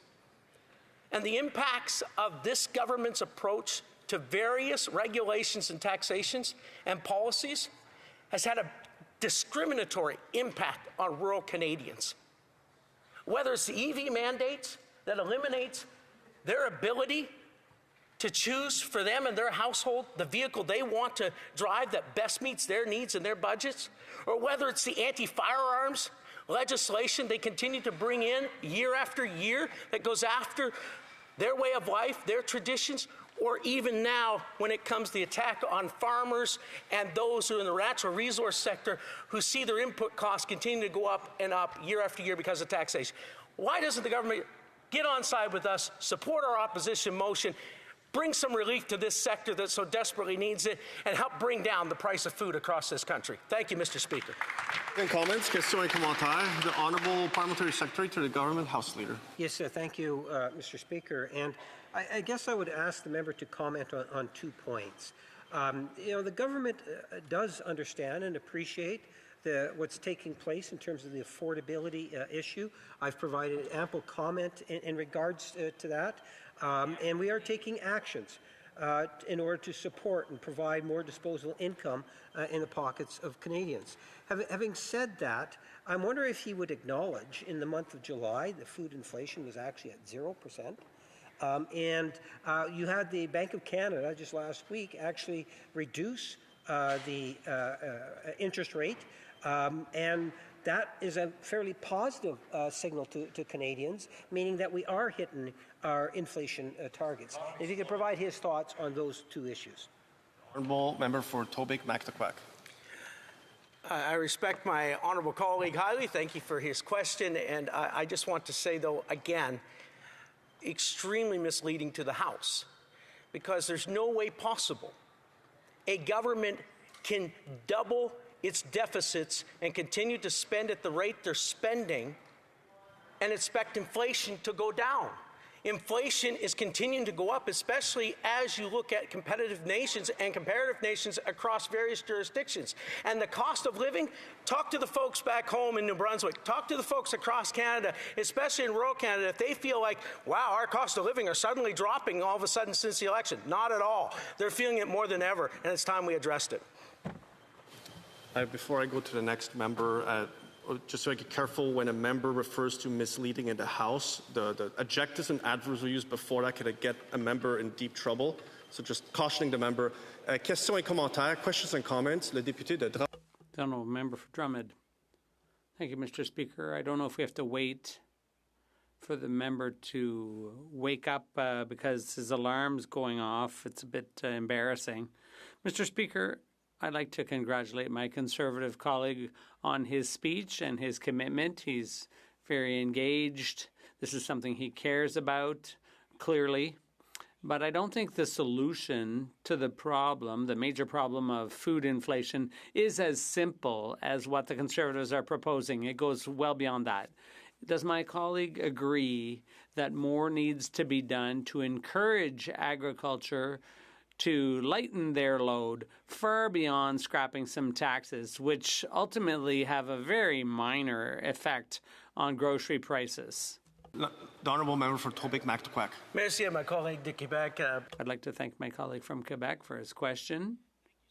And look, Mr. Speaker, one of the things that is abundantly clear is that in all the considerations of the current government, rural Canada is left out of it. Our agricultural sector and natural resource sector are not top of mind considerations. What needs to happen is a reprioritization so that the lens and the perspective of those who are most affected by their policies and have been harmed by it the most, including our agricultural producers, our farmers, our fish harvesters, our energy and natural resource workers, it's time their perspectives were heard in this House, but not only heard, are heeded, because rural Canada was the key to the building of this country, and it will be rural Canadians who are key to our comeback, so their perspective needs to be weighed in on this, and the more it's considered, the better we're all going to be, and the better their prosperity will be.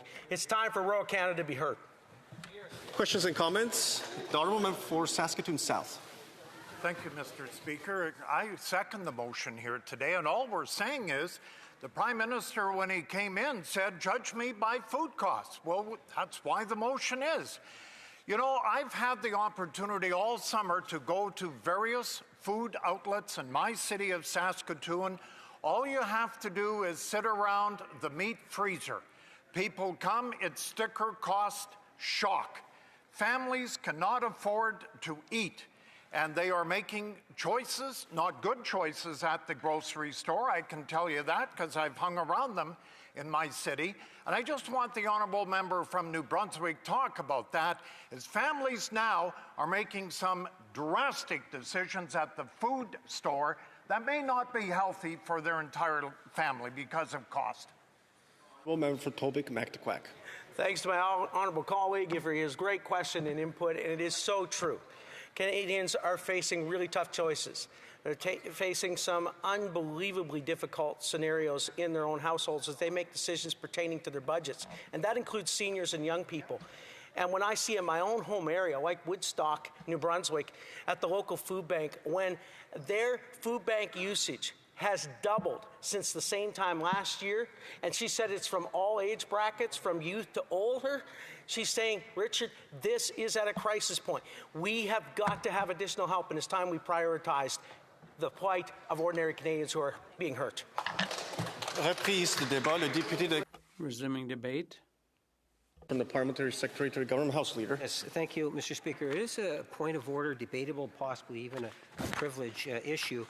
You just made reference to the area of the potential of saying misleading information inside the House. And that's what I wanted to make reference to. It is a very serious issue. And in doing a very, very quick search, I believe it was on October the 30th, 2013, where a speaker then made this indication, and it was talking about misleading information. and I'm cutting through it, so there have to be no doubt some more information looked into on the issue. And I quote what it is that the Speaker at the time indicated. Considering the high threshold to prove that a member misled the House, the Speaker concluded that there was no evidence that the Prime Minister in this case statements were deliberately misleading, that he deliberately provided incorrect information, that he believed his statements to be misleading, or that he intended them to be misleading. Accordingly, he ruled that there was no prima facie question of privilege. Now, I raise this issue because of my deep amount of respect for the Bank of Canada. All of us should respect its arm's length and its independence. Earlier today, we had the leader of the Conservative Party state, and I quote exactly what he said, quote, "Already the Bank of Canada is signaling that it is again doing away with its main mandate, which is to fight inflation. They've taken that mandate off of the main web page, where they used to describe their mission as low and stable inflation, and they've replaced it and continues on." Now, Mr. Speaker, again, it's the issue of the Bank of Canada that we're talking about and the website. If you take a look, and I'll ask if they have unanimous consent, I guess, or I could provide both in English and in French the mandate letter. And the mandate, as posted on the website, Mr. Speaker, states, and I quote, "Monetary policy, the bank's monetary policy framework aims to keep inflation low, stable, and predictable." The Parliamentary Secretary is now engaging in debate. He had referred to his previous Speaker's ruling in years past. Is there a particular standing order or usual practice of the House that the Parliamentary Secretary can draw my attention to? I could reference you to go to page 112 of Privileges and Immunities in Boss, Mr. Speaker, as a reference, if you like. I'm going to interrupt the Parliamentary Secretary. I believe that will be the section for a matter of privilege, which requires notice to the Chair and the Speaker, and I have not received such notice at this time.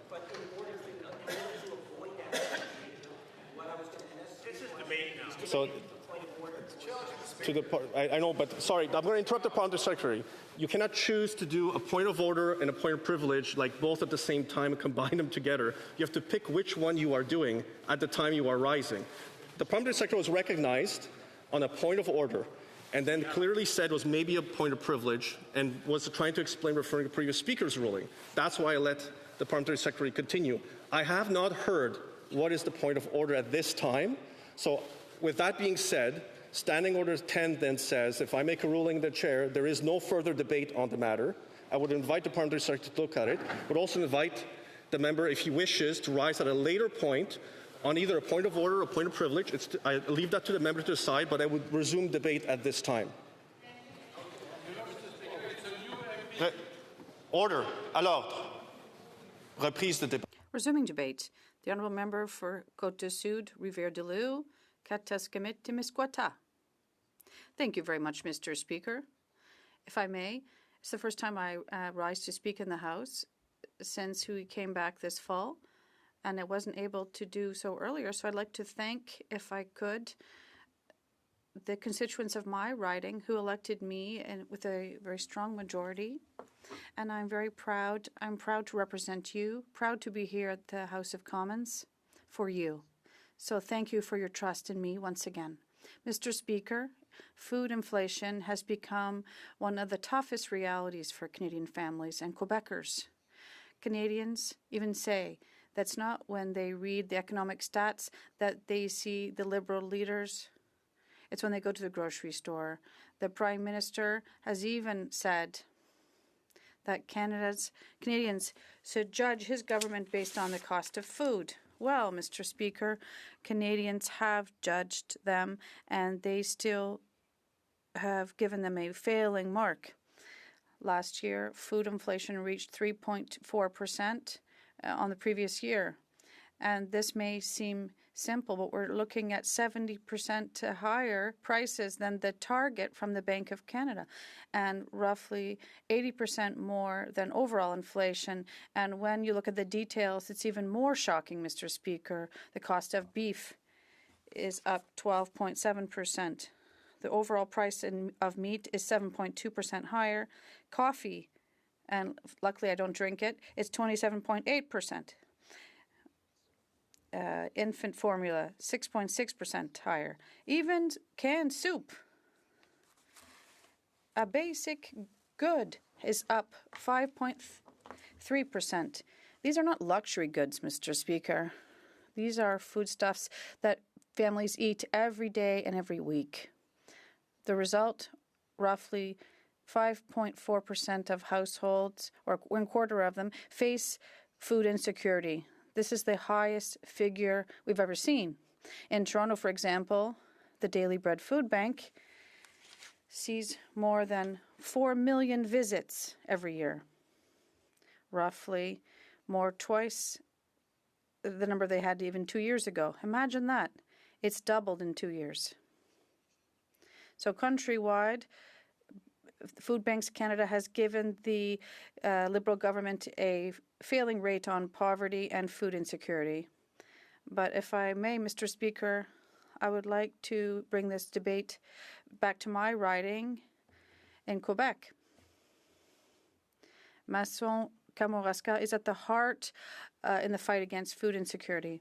It serves thousands of people in the region from Montmagny, Kamouraska, Kaministiquia, and Les Basques.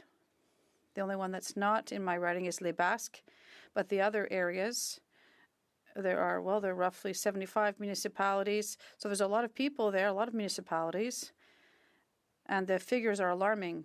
In 2024 alone, they had more than 8,000 requests for food help, with more than 9,000 people affected. And some of these, 27% roughly, were children. More than 18,000 of them, in fact. And another troubling fact, 34% roughly of people helped by Moisson-Kamouraska have a job, Mr. Speaker. So imagine these people who are working, sometimes even full-time, and they can't even pay for groceries. Comparatively, only 30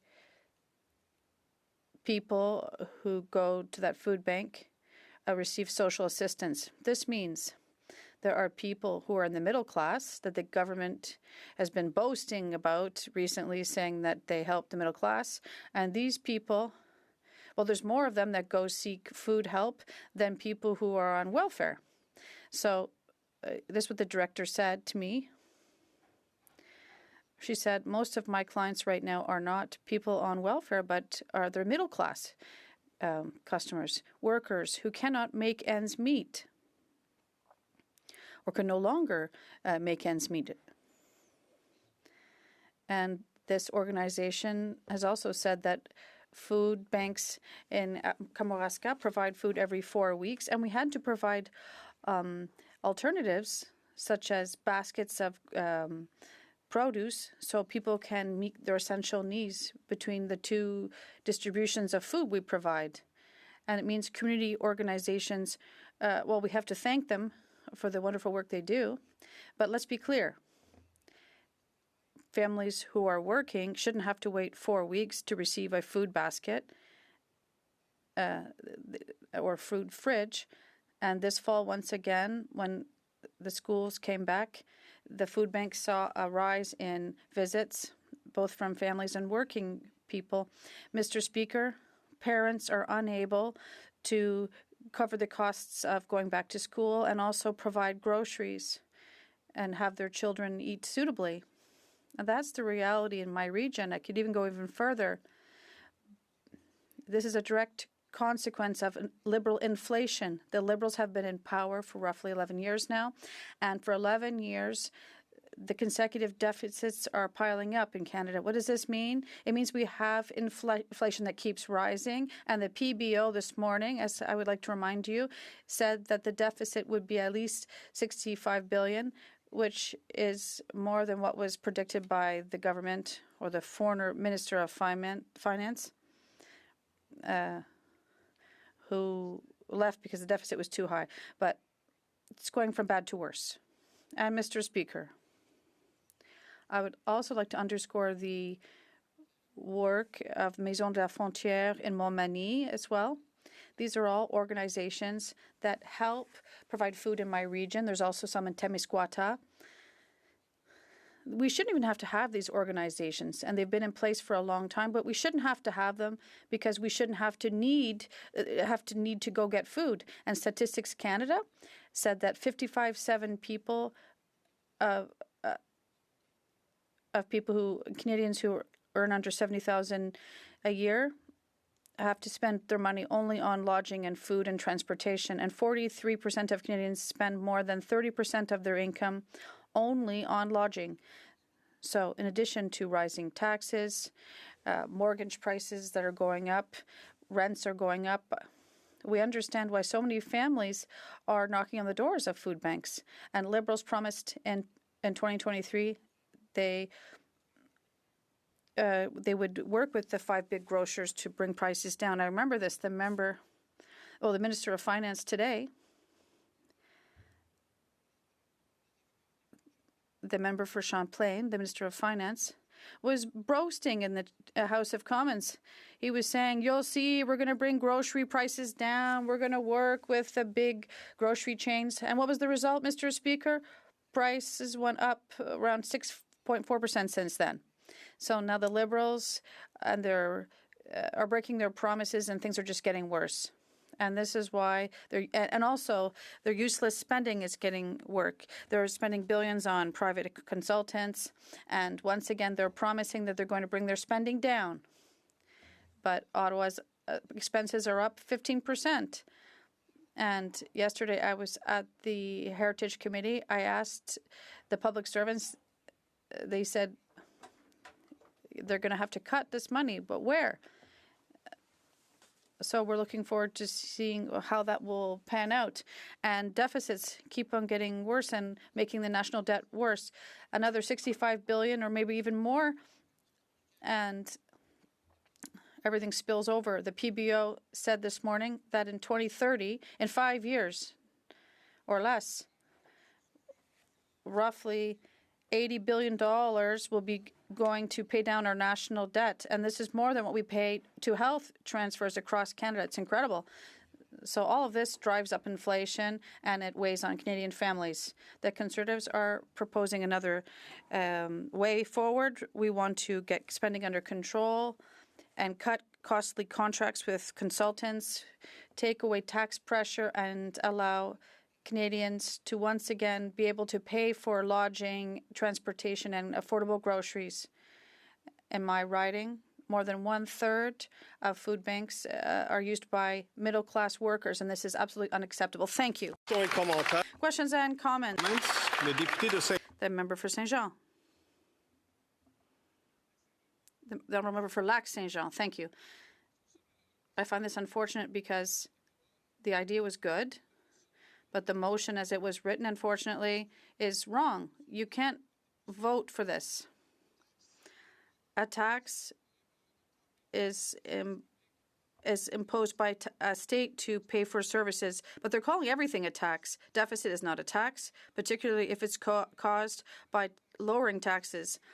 And the gradual, making gas pollute less is not tax. I agree on voting for good motions, but can the Conservatives agree with this motion? All they wanted was just have this motion defeated so then they can have their minute of fame on social media. Mr. Speaker, every political party makes its choices when we want to put forward policies, and the Conservatives want to make sure that Canadians can have more money in their pockets by cutting taxes. So whether my colleague agrees with this or not is up to him. He can vote for it and tell people in his riding how come they're still paying too much for groceries. And they'll tell him because taxes in Lac-Saint-Jean, everyone pays them, and the Bloc is not there to defend them. Their policies, which are the best ones we could have for the period right now, are to cut taxes and give people money back in their pockets. Comments? Le député Prince George. Thank you, Mr. Speaker. To our honourable colleague, thank you for his intervention. the Retail Council of Canada says that 2024 record levels of theft from stores took place. $9.1 billion. The number one item being stolen was meat being shoplifted because Canadians can't afford to put food on the table. So they're resorting to theft to try to feed their families. Yet this government, these Liberals, say Canadians have never had it so good. Is it willful ignorance, honest ignorance, or just plain ignorance? The honourable member. Obviously, there's some voluntary blindness on the behalf of the Liberals. They're saying everything's great for Canadians, but obviously that's not the case. And the fact that most of these people have to steal food from grocery stores, and theft is nothing new. It's been there for quite some time. But the pressure that is on all Canadians means that some families have had to steal from grocery stores to feed their families. It's really not funny. And sincerely, I can't understand how these Liberals are not taking action to bring down the debt and the interest that we're paying on this. It's driving up inflation. Questions and comments? The honourable member for Rivière-du-Nord. Thank you, Mr. Speaker. I want to ask my colleague, well, I was listening to him saying about Bloc and how they didn't do the job in their riding. In Lac-Saint-Jean, when people see grocery prices up, are they asking their member to get rid of the gas tax? It seems somewhat strange. Am I riding? They're telling me we want a ceiling for prices, get rid of inflation, pay help to fund food banks, but no one's asking to get rid of the gas price, gas tax. What are people saying in Lac-Saint-Jean? The honourable member. Mr. Speaker, in Lac-Saint-Jean, well, I've gone there several times, and what we see in garages are really big GM trucks, big Dodge trucks, and in Quebec, we have the largest concentration of trucks and hunters as well, and fishers. It's a wonderful region where you can hunt and fish. And these people, yes, they'd love to have a reduction in price of gases. If we could tell them we could bring their taxes down, of course they wouldn't say no. Of course they'd like things to go down because the cost of groceries, food prices are closely linked to the cost of transportation. Electric transport doesn't exist for trucks in Canada, so they use gas and diesel. Obviously, it brings up the cost of food. Debate. Okay, so the member for Moose Jaw, Lake Centre, Lanigan is rising. I have to inform him that at 2 p.m. he'll be cut off for Standing Order 31 statements and question period. So he'll have under 4 minutes, at which time he'll be cut off. So like the Yiddish proverb goes, he will have to weigh his words, not count them. The honourable member. Thank you, Mr. Speaker. And I just want to let you know that I will be splitting my time, although my time will be split. Mr. Speaker, thank you for letting me speak today on what is a very important issue to the people of the riding of Moose Jaw, Lake Centre, Lanigan. That issue is that the Canadians would judge the Prime Minister by the cost at the grocery store. Before I continue, this is the first opportunity that I've been able to speak in the House, and I would like to thank the people of Moose Jaw, Lake Centre, Lanigan for their confidence in sending me back to Ottawa to be their voice. The riding of Moose Jaw, Lake Centre, Lanigan is 5 square kilometers bigger than Switzerland. They may have better chocolate, but we've got better cows, we've got better hockey players, and we've got better maple syrup. I would like to thank my campaign team who helped me cover this vast territory. Scott Pettigrew, Kyle Lilly, Avery Beckler, who showed up every single day, and he may have missed a couple of classes at high school, but don't tell his mom. Barban Miklaboldis, Ken Schwam, Karen Vishloff, and numerous others who door knocked, put up signs, and went from community to community, door to door, knocking and putting on events. I also want to thank my 2 beautiful daughters, Saoirse and Ailey, who are ages 13 and 10 and are asking good questions about democracy, sacrifice, and why does Daddy do what he does. I know they don't like me saying daddy anymore at that age, so I have to start using dad, and why I represent the people of Moose Jaw Lake Centre Lanigan. Mr. Speaker, the Liberals have continued their disastrous record of making Canadians poor and food more expensive. Canada's core inflation for August came in at 50% higher than the Bank of Canada's target as deficits balloons the cost of living. But it doesn't stop there. Food inflation came in at 0.75% this year over last year, which is 70% over the Bank of Canada's target. As a result, food banks gave Canada, this Liberal government, a D on poverty and food insecurity. The Prime Minister's spending and deficits today aren't as bad as Justin Trudeau's. No, Mr. Speaker, they're worse. And today's PBO report made that abundantly clear. All his extra spending on bureaucratic administration and high-priced consultants is costing Canadians higher debt, taxes, and more inflation. Mr. Speaker, I shared about the vast size of my riding of Moose Jaw Lake Centre Lanigan. It is truly blessed with an abundance of potash, which is fertilizer, for those that don't know, railway lines that take goods to market, a first-class military base that trains the next generation of pilots, and home to the world-famous Snowbirds Air Demonstration Team. But it is also home to fertile lands that is considered the breadbasket of Canada. And we can't have a breadbasket without farming. The challenges and extra costs facing our agriculture producers have been piled on and on and on by this Liberal government. Costs are then passed on to consumers. I would like to share a broad overview of what Canada's agriculture section is facing. Going to stop for a question period and statements. Yes, but I think that's the best breaking point, because you'll be able to launch after a question period. The honourable member will have 6.5 minutes after a question period. Statements by members. Déclaration de député. The honourable member for Mississauga Centre. Thank you, Mr. Speaker. Merci, Monsieur le Président. As parliamentarians, we carry the voices of our communities while carrying our own.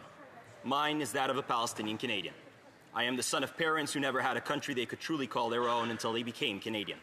Growing up, they would speak of the immense suffering our people endure, fearing it would be forgotten. But they also spoke of their immense pride in being Canadian. Only days ago, they were once again reminded of that pride. Canada's recognition of Palestine is historic. It affirms that we lead not only in words, but in action. Et si la reconnaissance n'est pas une fin en soi. Generations of Canadians have worked very hard to make this happen. Recognition is not the end of the road, but it is an important affirmation that all peoples deserve to live freely, with dignity, self-determination, and above all else, hope. This is Canada. Thank you, Mr. Speaker. Merci, Mr. President. The honourable member for Bowmanville, Oshawa North. I have a message today for every young man across Canada. Everyone who feels anxious about his future because he works hard and can't get ahead. Everyone who wonders if the struggle is worth it. It's not your fault. It's not your fault.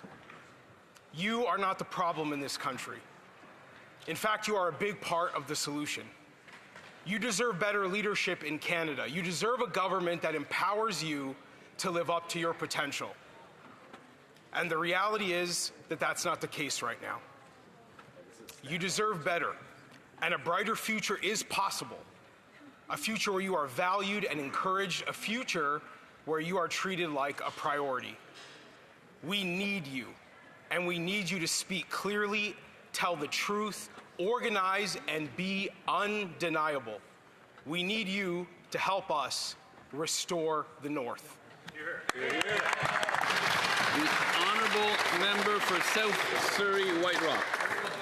Mr. Speaker, this Tuesday the Prime Minister and the President of Ukraine co-chaired the high-level meeting of the International Coalition for the Return of Ukrainian Children, held during the 80th session of the United Nations General Assembly. Thousands of Ukrainian children are victims of Russia's crimes, where some of the most vulnerable populations are being targeted. Russia first abducted and deported them, and now it seeks to erase their culture, identity, and their bond with family. As a parent and grandparent and a child of Ukrainian refugees, I cannot imagine the horror these families are experiencing. We have no time. We have to ensure they are returned as soon as possible. Canada is intensifying its work together with Ukraine, our European partners, and the U.S. to secure the immediate return of Ukrainian children. Thank you to the Prime Minister for his leadership in advancing peace. We should not and cannot rest until Ukraine's children are home. The Honourable Member for Haliburton, Kawartha Lakes. Speaker, September 30th is the National Day for Truth and Reconciliation, also known as Orange Shirt Day. We remember the Indigenous children who were taken away through the residential school system, and we honor their families and communities who continue to feel the weight of that loss.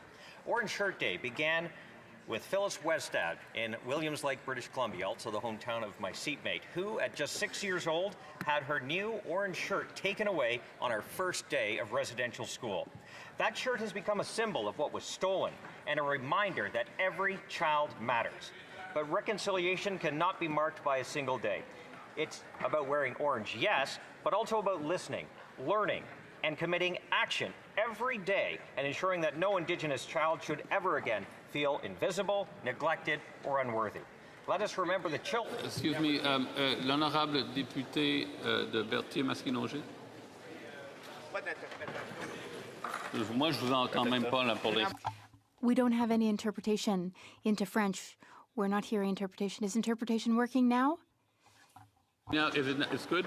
Okay, if the member could start from the top, please. I apologize for that. Thank you, Speaker. September 30th is the National Day for Truth and Reconciliation, also known as Orange Shirt Day. We remember the Indigenous children who were taken away through the residential school system, and we honor their families and communities who continue to feel the weight of that loss.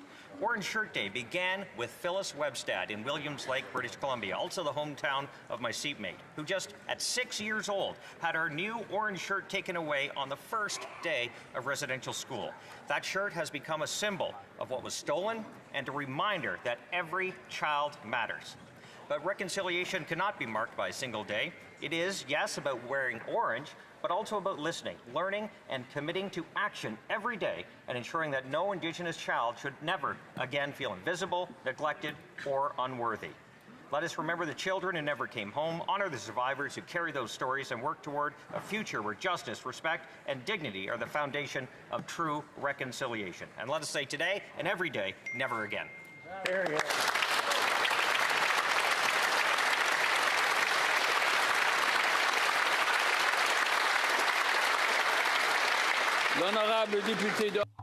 The Honourable Member for Orléans. Mr. Speaker, 50 days ago, our magnificent green and white flag, a symbol of Franco-Ontarians, was raised for the first time in Sudbury. Today, along with the Minister of Canadian Identity and Culture and the Minister for Official Languages and colleagues from across Canada, we proudly raise the flag on Parliament Hill. Ontario is home to the largest Francophone population outside Quebec. I'm proud to be the Member of Parliament for Orléans, which is a vibrant Francophone community rich in linguistic diversity and is also home to the Mouvement d'Implication Francophone d'Orléans. Every day I see how proud my constituents are to live, work, learn, and thrive in French. On this historic day, I join Franco-Ontarians across the province in celebrating our beautiful language. May our flag continue to fly proudly for another 50 years. Thank you very much.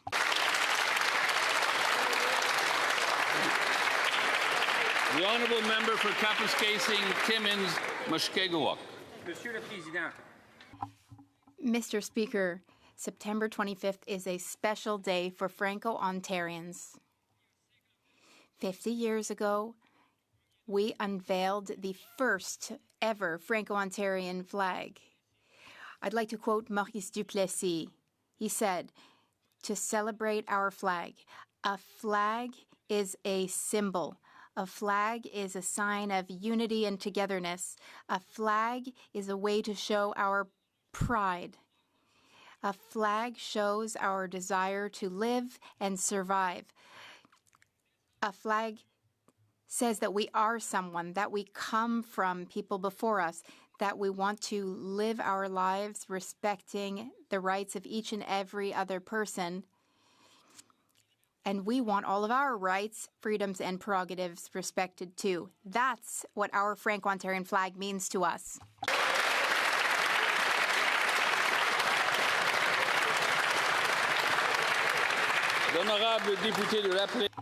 The Honourable Member for La Prairie, Atatekin. Tuberculosis advocates and survivors are here in Ottawa today.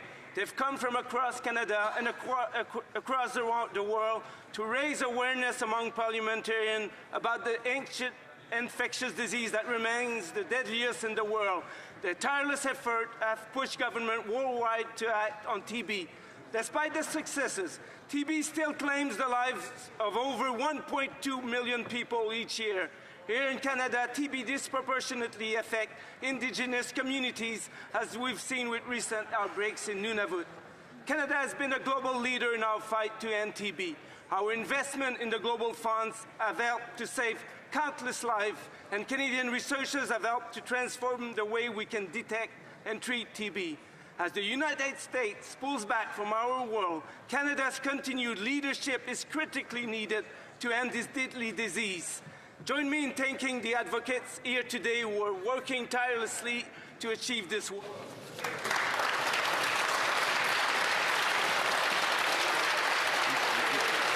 The Honourable Member for Mission, Matsqui, Abbotsford. Mr. Speaker, this Saturday, Canada takes the field against England in the Women's Rugby World Cup final. This is the biggest rugby match in the history of Canada and the women's game. These athletes have shown true ingenuity, crowdfunding to reach the World Cup and competing on a budget that pales in comparison to other nations. Canada sometimes play unconventionally, generating opportunity in space with a speed, accuracy, and discipline the world has never seen before. In their historic semi-final win over the New Zealand Black Ferns, I'm told Canada played with the fastest average ruck speed of any team, men or women, ever. Behind this team stands an incredible coaching staff led by Kevin Rouet. And no matter what the outcome on Saturday, Canada is proud and we are behind you all the way. You have established yourselves as world leaders in rugby. You have inspired boys and girls across Canada to pick up a rugby ball and to run with it. So on behalf of Canada's Parliament, go Canada go! Allez Canada!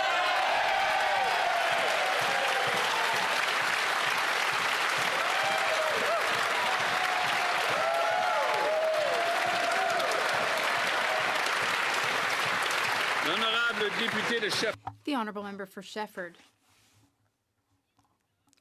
Today is October 1st, International Seniors Day. Let's think about those who built Quebec. Let's find solutions to problems that affect them especially, such as mistreatment and loneliness. They're also facing a rising cost of living. That's why we will table a bill to enhance OAS for Canadians aged 65 to 74. We want to put an end to age-based discrimination. Inflation directly penalizes those living on a fixed income. We will also take action so that those who want to continue to work will not be penalized. Our social safety net is supposed to give seniors a dignified life and retirement, and today is the best day to remember that. The Honourable Member for Ottawa Vanier Gloucester. Mr. Speaker, as a Franco-Ontarian, I raise the Franco-Ontarian flag. We are very proud. Today we're celebrating the 50th birthday of the Franco-Ontarian flag. It's a powerful symbol of our identity, our pride, and our contribution to Ontario's cultural richness. As a proud Franco-Ontarian, I commend all communities and all Francophiles who contribute to enriching our culture and showcasing our identity. We need to rise and celebrate. We need to take our place and keep it today and tomorrow. Long live the Franco-Ontarian community. Long live the Francophonie. Happy Franco-Ontarian Day. The honourable member for Vernon Lake Country, Mona Shee. This Liberal government has failed to do its job by letting the Canadian Food Inspection Agency order the slaughter of a herd of ostriches with no transparency or communication to farmers or Canadians. Since the beginning, and apparently unlike the CFIA, I've actually met with the farmers and raised their concerns publicly.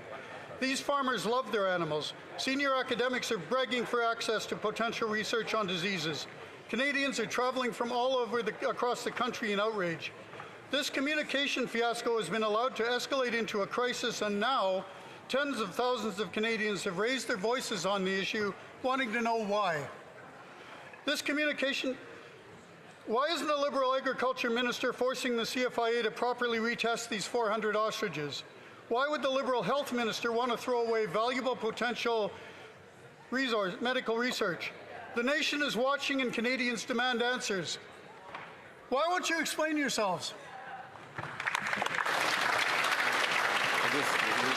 Remind the member that it's through the chair. I don't know that much about ostriches. The honourable member for Egmont. Mr. Speaker, since the beginning of this year, Atlantic Canada has experienced a troubling increase in gender-based violence. Women and girls across our region continue to endure violence, often from current or former intimate partners with tragic consequences. This ongoing crisis highlights a harsh reality. When circumstances become difficult, women often suffer. Breaking down the barriers that prevent women from living safely and freely is more urgent than ever. Ensuring security and justice is essential not only to protect lives, but to create conditions where women can fully participate and contribute to society.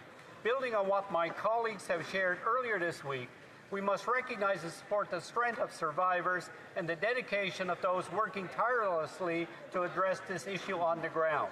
As we continue Gender Equality Week, I want a world where my nieces and all women and girls can live free of fear and can thrive.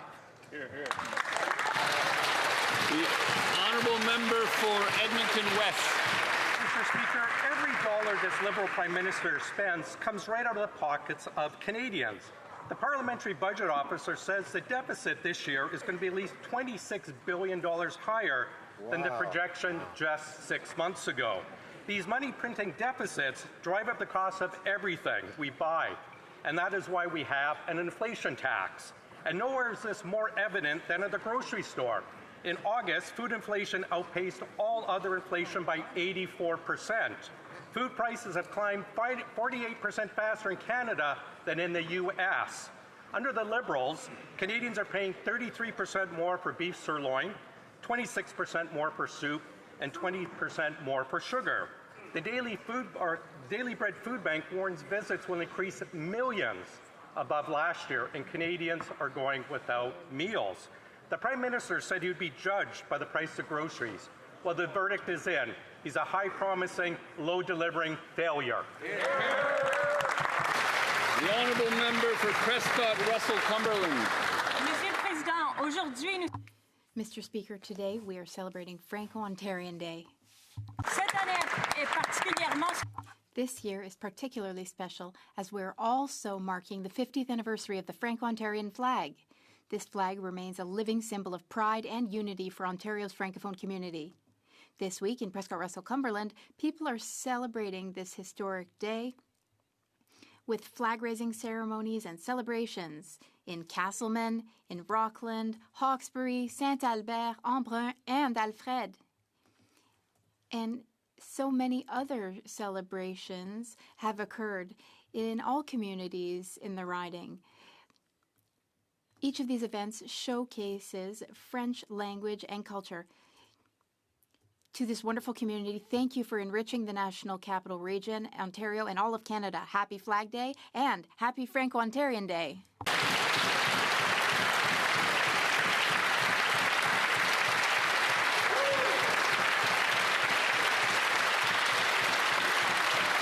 The honourable member for Richmond Hill South. This Liberal Prime Minister promised the fastest growing economy in the G7. Instead, Canada has the fastest shrinking economy, the second highest unemployment, the worst household debt, and the most expensive housing. Another Liberal broken promise. He told Canadians to judge him by the grocery prices, but food costs is rising faster today than when he took office. Another Liberal broken promise. He promised build, baby, build, and 500,000 new homes a year. Yet his own housing agency says home building will actually fall by 16%. Another Liberal broken promise. He vowed nation-building projects at unimaginable speed. Well, 6 months later, all he's done is take credit for other people's work. Another Liberal broken promise. He promised to spend less and invest more, but taxpayer-funded spending is up 8%, the inflationary deficits are doubling, and $63 billion has fled this country. A record outflow and another Liberal broken promise. Mr. Speaker, Canadians see the pattern. He doesn't just break promises, he's breaking Canada. The honourable member for Etobicoke Lakeshore. Mr. Speaker, I rise today to celebrate one of our country's oldest friends and allies, Ireland.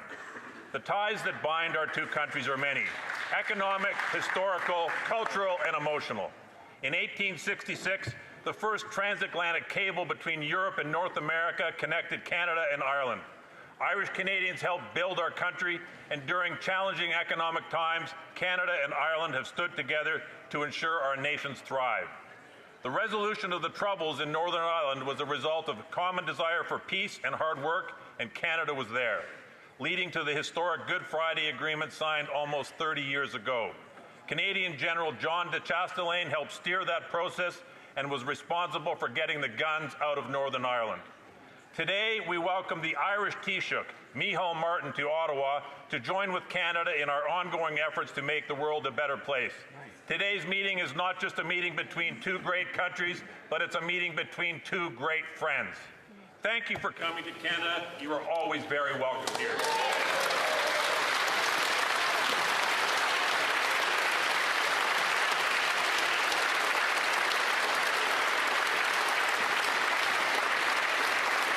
Oral questions, questions orales, the honourable leader of the opposition.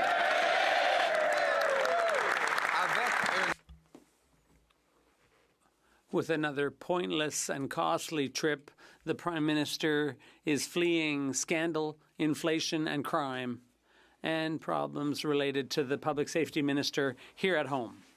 Mr. Speaker, this minister has lost track of 600 criminals here in Canada. He broke the promise to hire 1,000 CBSA officers and admits that the program to hassle farmers and hunters will not help Canadians. When will the Prime Minister start protecting Canadian lives and fire that minister? The Honourable Minister of Finance. Mr. Speaker, I'd like to thank the leader for his question. Yes, indeed, the Prime Minister is traveling around the world to build a strong economy. And yes, this government will come up with a generational program to build Canada, a budget to grow Canada, to create jobs all across Canada. Instead of criticizing, the Conservative leader should stand up and congratulate the Prime Minister, who is building relations, building a stronger country, and that is what we are doing on this side of the House, is building a future for Canadians. The Honourable Leader of the Opposition.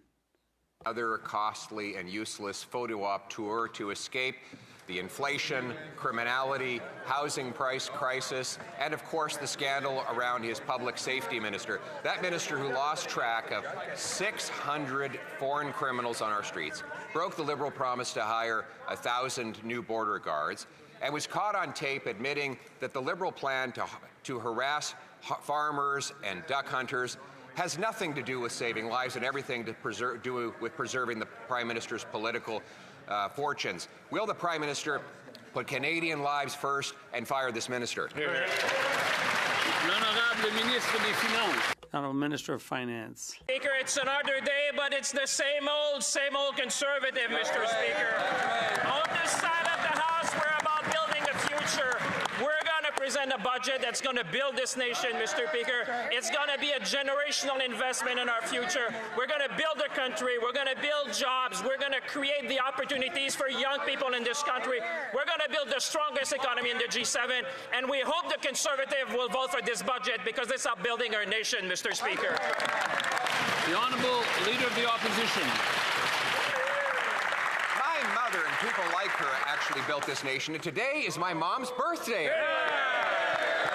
Thank you. And it reminded me that even when my school teacher parents were struggling, we always had delicious, nutritious meals, meat and potatoes on our plate, and we had to eat all the broccoli. But when I called her today for her birthday wishes, she said grocery prices are terrible. I didn't have the heart to tell her, Mr. Speaker, that the Prime Minister's bait and switch is the culprit. Will the Prime Minister give my mother the ultimate birthday gift and end all Liberal taxes on groceries? The Honourable Minister of Jobs and Families. I wish the member opposite's mother a happy birthday. But I'm also very sad to tell her that her son voted against the school nutrition program. And Mr. Speaker, I think she'd be really disappointed because when I was there and I spoke to teachers and volunteers and met with students, they talked about how this healthy nutrition break for their students helped those students reach the goal of careers like architect, teacher, engineer, tradesperson. The Honourable Leader of the Opposition. Well, my mother, as a substitute teacher, sometimes taught math, and she would not be happy with the Parliamentary Budget Officer's report today, Mr. Speaker, which reveals that this Prime Minister is more expensive than even Justin Trudeau. The PBO reports that the deficit is now 2/3 higher than the one Trudeau left behind. Over the next 5 years, this Prime Minister will add an amazing $300 billion of additional inflationary debt, twice what Trudeau would have added, all of which will add to the cost of living for Canadians. How is it possible that any Prime Minister could have been more expensive than Trudeau? L'Honorable Ministre des Finances. The Honourable Finance Minister. Mr. Speaker, let me start by wishing the mother of the Leader of the Opposition happy birthday. And I'm sure that she's looking at the TV today, Mr. Speaker. Question. I have good news for his mother, Mr. Speaker.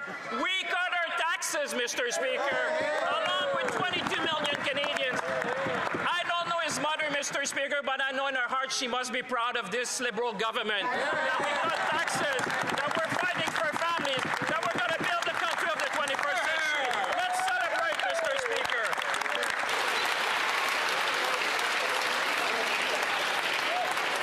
The Honourable Leader of the Opposition. Mr. Speaker, I can confirm he definitely does not know my mother. In fact, my mother knew how to budget better than anyone. She could stretch a dollar farther. In fact, I think she should come in here as the finance...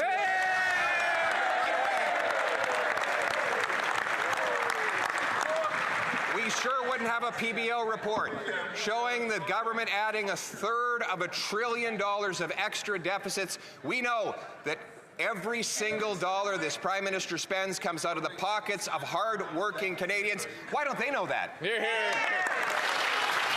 Honourable Minister of Jobs and Families. Keeping on the theme of mothers, one thing I know about mothers is that every mother is certain that no child should go hungry. And so it is particularly disappointing to see the members opposite, many of them who I know are mothers as well, voting against the school nutrition program that is making sure that no matter a kid's circumstance, they've got the nutrition to learn and grow. Mr. Speaker, we'll always stand up for Canadian families on this side. The Honourable Leader of the Opposition. L'autre chose que ma mère m'a toujours enseigné. My mother always taught me this, and that was to keep promises. The first promise by the Prime Minister was to spend less, but the PBO's report shows that the government is going to be spending 2/3 more with its inflationary deficit, which is 1/3 of $1 billion that will be added to the debt. That's twice as high as Justice Trudeau. It's because of inflation, and it will cause inflation. Why are Canadians who can't even feed their families, why are we going to have to pay off this irresponsible Prime Minister's debt? The Honourable Finance Minister. Mr. Speaker, once again, I'd like to say if the opposition leader's mother were listening, I wouldn't want to say that he voted against the child care program. I wouldn't want to tell his mother that he voted against the dental plan. I wouldn't want to tell his mother that he voted against pharmacare. I wouldn't want to tell his mother either that he voted against school food programs. Here on this side of the House, we will always be there for Canadians, and even the opposition leader's mother knows that. The honourable member for St. John. Mr. Speaker, Postal Service is an essential service. The federal government's hastily improvised reform of Canada Post completely overlooks this and overlooks thousands of Quebecers. There are seniors who need to get their mail at home, especially those who live in rural areas. There are also people with disabilities who are concerned. Can the government guarantee to all Quebecers that they will continue to receive the door-to-door services they deserve? The Honourable Minister of Government Transformation. Thank you very much, Mr. Speaker, and I'd like to thank my colleague for her question. I agree with her fully that the mail is an essential service for Canadians from coast to coast to coast, and that's why we're bringing in reforms that will make Canada Post viable in the long run. When it comes to community postal boxes, there's a service that adapts for the service for older Canadians and for disabled Canadians. We want to make sure that all Canadians still have access to their mail while preserving and protecting the viability long-term of Canada Post. The Honourable Member for St. Jean. Mr. Speaker, the regions are also being abandoned in the federal government's slipshod reform of Canada Post. Ottawa announced today it's ending the moratorium on the closure of rural postal offices, a 30-year setback. However, in remote areas, people depend on Canada Post, particularly for the delivery of meds. We absolutely can't cut back on services in rural areas when that's the only service available. Will the government ensure that Quebecers in the regions are not abandoned? The Honourable Minister of Government Transformation. Thank you, Mr. Speaker. And the short answer is yes, we are going to make sure that all Quebecers and all Canadians in rural and remote areas, in Indigenous communities, have access to Canada Post. That's a priority for our government. And the community boxes were created in the 90s. Many of those areas have now become suburban, but we will certainly preserve service to rural and remote areas. The Honourable Member for Laurentides-Labelle. Mr. Speaker, modernizing Canada Post must not mean abandoning Quebecers in rural areas and people with disabilities. The minister didn't adequately consult Quebecers, and now he's presenting what looks like a sweeping federal reform that doesn't take into account the specific needs on the ground. He must ensure that people with reduced mobility will continue to get their mail at home just as quickly, and there must be no reduction in services in the regions. Will he make that commitment? The Honourable Minister. Absolutely, Mr. Speaker. Currently in Canada, 67% of Canadians get their mail through community mailbox. There are 4 million addresses that need to be transferred to community mailboxes. But during the transition, we will ensure that Canadians with reduced mobility have access to mail services if they can't get to a community box. But I just remind everyone that since 2018, Canada Post has been racking up deficits. It's time to act to save Canada Post. Member for Thornhill. Who says one thing in public but admits the exact opposite in private. Most Canadians have their own word for it, but around here in this place, we just call them liberals. The public safety minister admits that his government's gun buyback is a politically motivated scam that just won't work. Those are his words. He's letting convicted criminals roam the streets and shoot up our neighborhoods so he can play politics and pretend that he's actually doing something about it. Everyone behind him is also wondering, when's he getting fired? Yeah. The Honourable Minister of Public Safety. Mr. Speaker, the people who are playing politics is the party opposite, Mr. Speaker. They're actually fundraising of our buyback program. As you know, Mr. Speaker, this week I had the chance to launch the program in Cape Breton as a pilot. We look forward to its expansion across Canada. We look forward to Canadians surrendering their over 80,000 AR-15s that are in their possession. We need to take dangerous weapons off our streets, Mr. Speaker, and we will do everything we can to support Canadians in that effort. The honourable member for Thornhill. Speaker, that's a lot of bravado in here and the exact opposite when he thinks nobody is listening. That minister gets caught in a scandal of his own making, and it's so painful for everyone here to watch him pretend like everything's fine. He's going to go ahead and spend $750 million on a confiscation program that he admitted no one will participate in and that won't work. That's less cops on the streets, that's less scanners in the port, that's less money for a leaky border where the guns are actually coming in. So I have one question, and it's for the Prime Minister. Why is he keeping this guy around? Yeah, way to go. The Honourable Minister of Public Safety. Mr. Speaker, we have a comprehensive plan to address guns. It starts with the buyback program that we launched this week, Mr. Speaker. It's about investing $1.3 billion at our borders to increase scanning capabilities as well as new tools for law enforcement, Mr. Speaker. It's about hiring 1,000 new CBSA and RCMP officers. It's about Bill C-2, Mr. Speaker, which is right here in the House right now. If the party opposite is serious about guns, they should support C-2 and get its passage to committee, Mr. Speaker. The honourable member for Ponoka Didsbury. In a leaked recording this week, the public safety minister told the truth and admitted his Liberal gun grab is a failure. It won't improve public safety, it will be expensive, and it's politically motivated. Then on CTV's Power Play, he refuted his own words, saying that they were in jest. Taking people's property without consulting them isn't funny. Wasting $750 million for the sake of crass politics isn't funny.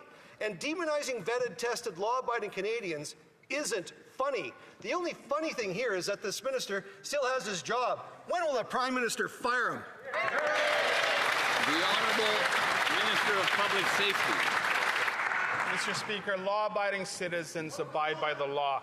We launched a program this week to support those who are law-abiding Canadians to be able to give their AR-15s and other prohibited weapons in order to obtain compensation, Mr. Speaker. It's a fair way to treat law-abiding citizens. It's about ensuring that our streets are safer. It is in line with the work that we're doing at the border with $1.3 billion in investments, Bill C-2, which is before the House today, as well as adding another 1,000 CBSA and RCMP officers. The honourable member for Selkirk, Interlake Eastman. Well, senior Iranian government officials were banned from entering Canada in 2022 for gross human rights violations and state-sponsored terrorism. But in June, Border Services still had 66 open cases into Iranian officials right here in Canada. Now we know that the Minister of Public Safety has lost 600 foreign nationals with criminal records, and over 400 of those evading the government are convicted of serious criminality right here in Canada. The minister has one job: keep Canadians safe. When will the Prime Minister fire this incompetent public safety minister? The Honourable Minister of Public Safety. Mr. Speaker, last year CBSA removed over 18,000 individuals who are ineligible to be in Canada. This year we're on target to remove over 20,000 people, Mr. Speaker. The work that our frontline border officers do is incredible, Mr. Speaker. I want to thank them for their work. We're going to be adding another 1,000 CBSA officers to ensure that our borders are even safer and more secure than ever, Mr. Speaker. The honourable member for Swift Current Grasslands, Kindersley. Mr. Speaker, it didn't take long for Canadians to see the public safety minister fail multiple times at his job. In just 4 months, we found out that he needed to recuse himself from certain discussions on border security, and he's playing politics with a firearm confiscation program that he admits won't work. Now he's lost 600 foreign nationals with criminal records in Canada who were ordered to be deported. This public safety minister can't deliver public safety for Canadians. He's already had 3 strikes. How come he's not out? When will the Prime Minister fire this failed minister? The Honourable Government House Leader. Monsieur le Président, nous avons... Mr. Speaker, there were tragedies at the mosque in Quebec, the Polytechnic in Port-à-Pic. And Canadians have told us very clearly that they want access to assault-style weapons of war to be limited. The one thing that has distinguished this party and that party over the course of all of these tragedies is our willingness to put in measures in place to limit assault weapons and their abject refusal to listen to Canadians and to reason on this issue. They need to listen to Canadians and get serious about assault rifles. The Honourable Member for Charlebourg, Haute-Saint-Charles. Mr. Speaker, Radio-Canada reports that CBSA intercepted more than 1,500 stolen cars last year at the Port of Montreal, a steady increase in thefts that are linked to African organized crime. This criminal activity includes money laundering from romance scams that are devastating to Quebecers. How does the Prime Minister justify keeping the Public Safety Minister around when he doesn't even understand what's happening in this country, and given that African organized crime is suspected by intelligence services of financing terrorist activities and having links to Hezbollah? Will he have the courage to fire him? The Honourable Government House Leader. Mr. Speaker, the Minister of Public Safety has just told this House about the number of incidents in this country. And obviously, he's in control to ensure our public safety. When it comes to firearms, assault-type firearms, Canadians have been clear after Polytechnique, after Portapic, after the mosque shooting. They don't want this type of weapon out there in the streets. When will the Conservatives see reason and limit access to assault-style weapons? The Honourable Member for Charlebourg, Haute-Saint-Charles. Obviously, the Government House Leader didn't understand my question at all. I wasn't talking about firearms. I was talking about car thefts and funding for terrorism. My question is, international organized crime is acting through the Port of Montreal, and they're funding Hezbollah. The Public Safety Minister has done nothing about it. He doesn't even understand what's going on in this country. Will the Prime Minister have the courage to fire that minister now? Public safety. Mr. Speaker, it's very clear that the numbers in terms of car thefts are down significantly across Canada, Mr. Speaker. Across Canada, it's down 19% year over year. We've invested in the border at $1.3 billion. We've invested in new scanners. We've invested in new equipment that will ensure that those items that are going out of the country are inspected more frequently, Mr. Speaker. We're investing in another 1,000 RCMP officers. We will ensure that the border is more secure than at any other time, Mr. Speaker. The Honourable Member for Rivière-du-Nord. Mr. Speaker, the Quebec government announced it wants to prevent the Hells Angels from displaying their colours. But Quebec would not need to take action if the federal government did its job and banned patches in the criminal code, which comes exclusively under federal jurisdiction. The Bloc even introduced a bill along those lines in 2017. All parties voted against it. Quebec, once again, is therefore forced to do the federal government's job because no party here has the courage to tackle organized crime. Will the government finally take responsibility and ban wearing the symbols of organized crime? The Honourable Minister of Justice. Thank you, Mr. Speaker. Before I start, I'd like to thank my colleague for the question. As members know full well, we introduced a new bill to protect communities from hate. Speaker, includes the criminalization of the willful promotion of hatred using specific hate symbols. Of course, as the honourable member knows, the decisions as to which groups that are included are subjected to the terrorist organizations listed in the criminal code, which it does and should reflect the independent advice of the national security apparatus in this country. Thank you. The Honourable Member for Rivière-du-Nord. Mr. Speaker, Bill C-9 would ban wearing the swastika. It also would ban wearing symbols associated with groups on the list of terrorist entities. But the government doesn't have the courage to do exactly the same thing with organized crime, like the Hells Angels. Their patches represent organized crime, murder, and the rise in gang violence that worries all Quebecers. Seems to me that this is a hateful enough symbol that the Liberals should ban it. What are they waiting for? The Honourable Minister of Justice.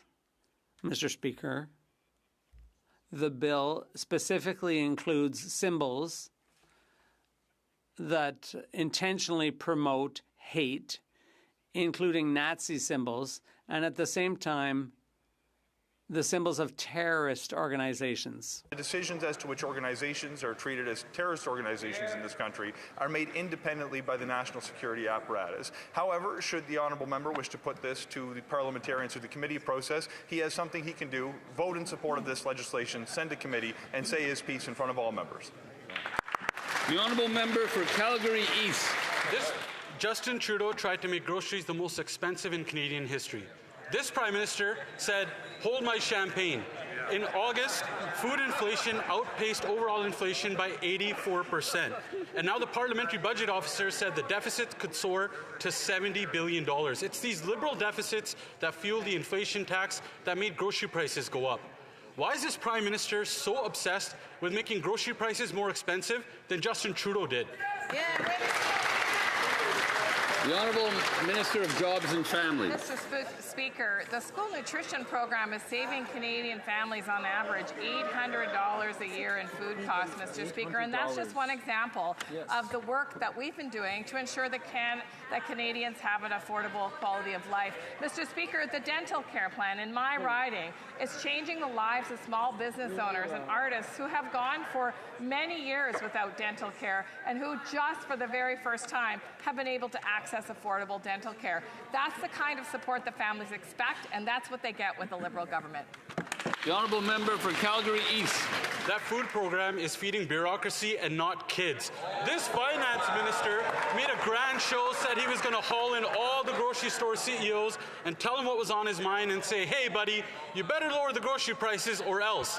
Then he doubled the deficit, making inflation go up, making food prices soar, and sending 2 million Canadians into a food bank. Why doesn't this finance minister haul in the real inflation culprit, the guy that sits beside him, the so-called budget expert? Tell him to stop ballooning the deficit so food prices can actually come down. The Honourable Minister of Jobs and Families. Well, Mr. Speaker, if they won't believe us, maybe they will believe an actual kid. A grade 7 kid actually said this: "An investment in healthy school food is a good idea because the healthier the kids, the healthier the society. School food matters to me." Excuse me.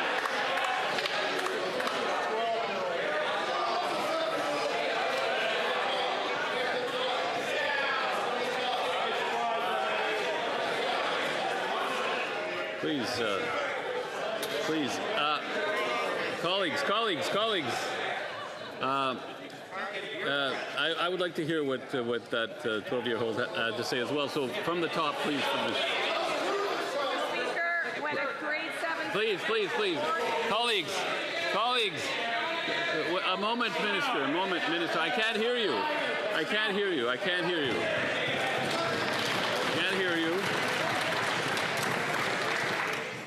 We're going to start from the top on that, so go ahead, please.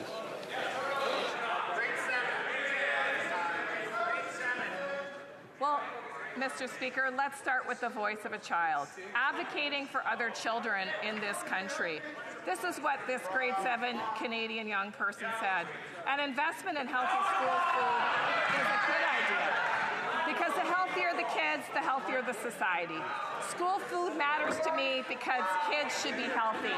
And you know what, Mr. Speaker, I'm so proud of that empathetic grade 7 student who knows that young people in school deserve the best chance at success. It's more than I can say for these Conservatives who are actually laughing at the compassion of children in our country.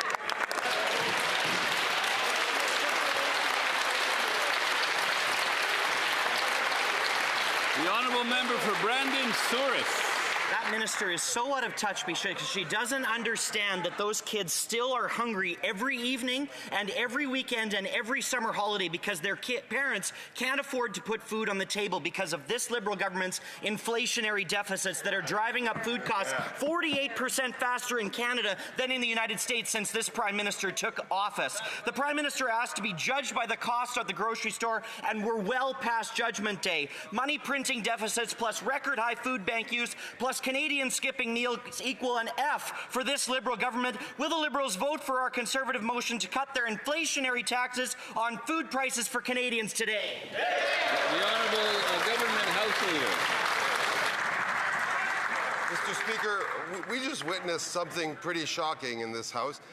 We had first the finance critic for the Conservatives stand up and say we are creating bureaucracies rather than feeding children. Well, I would like him to come to the elementary school where I help serve breakfast to young kids and show him the yogurt and the orange slices and the eggs that are handed out to those children every day.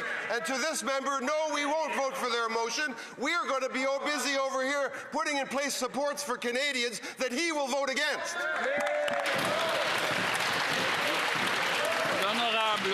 The Honourable Member for Richmond-Arthabaska. Thank you, Mr. Speaker. The Prime Minister said that Canadians can judge him by costs at the grocery store. The PBO has revealed that the deficit will be double that was promised 6 months ago. The Prime Minister, globetrotting Prime Minister, has said that every dollar he spends comes out of the pockets of Canadians. And the Prime Minister, does he realize that these broken promises, by doubling the deficit, will make grocery prices skyrocket? The Honourable Government House Leader. Mr. Speaker, since the question of food at schools, is being studied today, I'd like to ask my colleague to remember that the Quebec Breakfast Club, it was an excellent organization that goes out to schools, provides oranges, yogurt, eggs, waffles, and sometimes we could invite them to see the member to see what the impact on the ground is, to see how young people live at our schools. This is support that Canadians wish, and not just conservative rhetoric. The Honourable Member for Richmond-Arthabaska. Mr. Speaker, I have no lessons to learn from him. I have just established assistance for food in my school with friends, so I think he has no lessons to give. The Prime Minister told Canadians that they should judge him by cost at the grocery store. Unfortunately for him, it's a total failure. Beef is up 33%, soup 26%, coffee 22%. Mr. Speaker, the Prime Minister has failed, as has his team. It's the same Liberal team. Will the Prime Minister make a respectful budget? The Honourable Government House Leader. Mr. Speaker, my colleague will not only produce a respectful budget, but also a generational one that will provide job opportunities and economic growth and build this beautiful country. And I would ask the member if he would like to feed and provide school food programs, to rise and to challenge his whip, who probably hasn't even met, and tell him that he will be voting. I would invite him to rise for people in his riding and in mind, and to support our school food program in Canada. The Honourable Member for Coquitlam, Port Coquitlam. Mr. Speaker, OCM, Canadians across the country are preparing to mark the National Day for Truth and Reconciliation on September 30th. This is an opportunity for us all to commemorate the history and legacy of residential schools and to honor survivors and their families.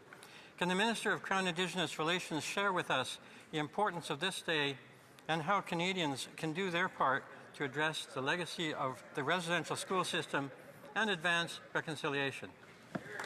The Honourable Minister of Crown Indigenous Relations.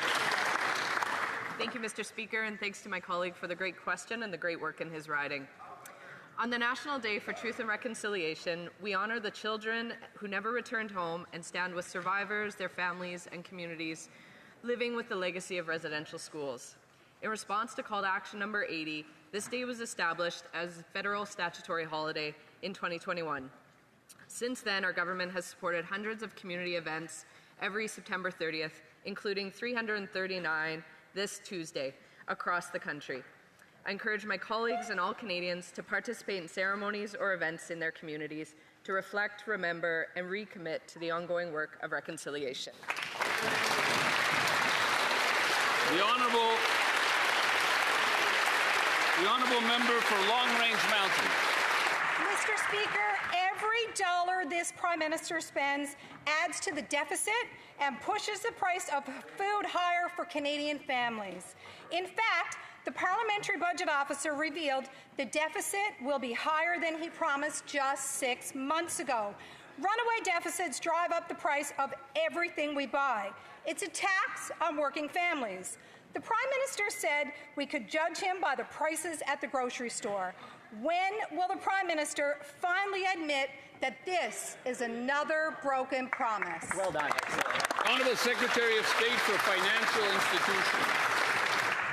Mr. Speaker, from someone who has actually put together budgets in the private sector versus a Conservative leader who has never done it, I'm proud to stand with the government that's going to deliver a plan on November 4th to cut operational spending so we can invest more in our country, build our economy into the strongest economy in the G7. Mr. Speaker, that leader and that party opposite has fought against every affordable measure we have put forward. Shame on them, Mr. Speaker. The honourable member for Long Range Mountain.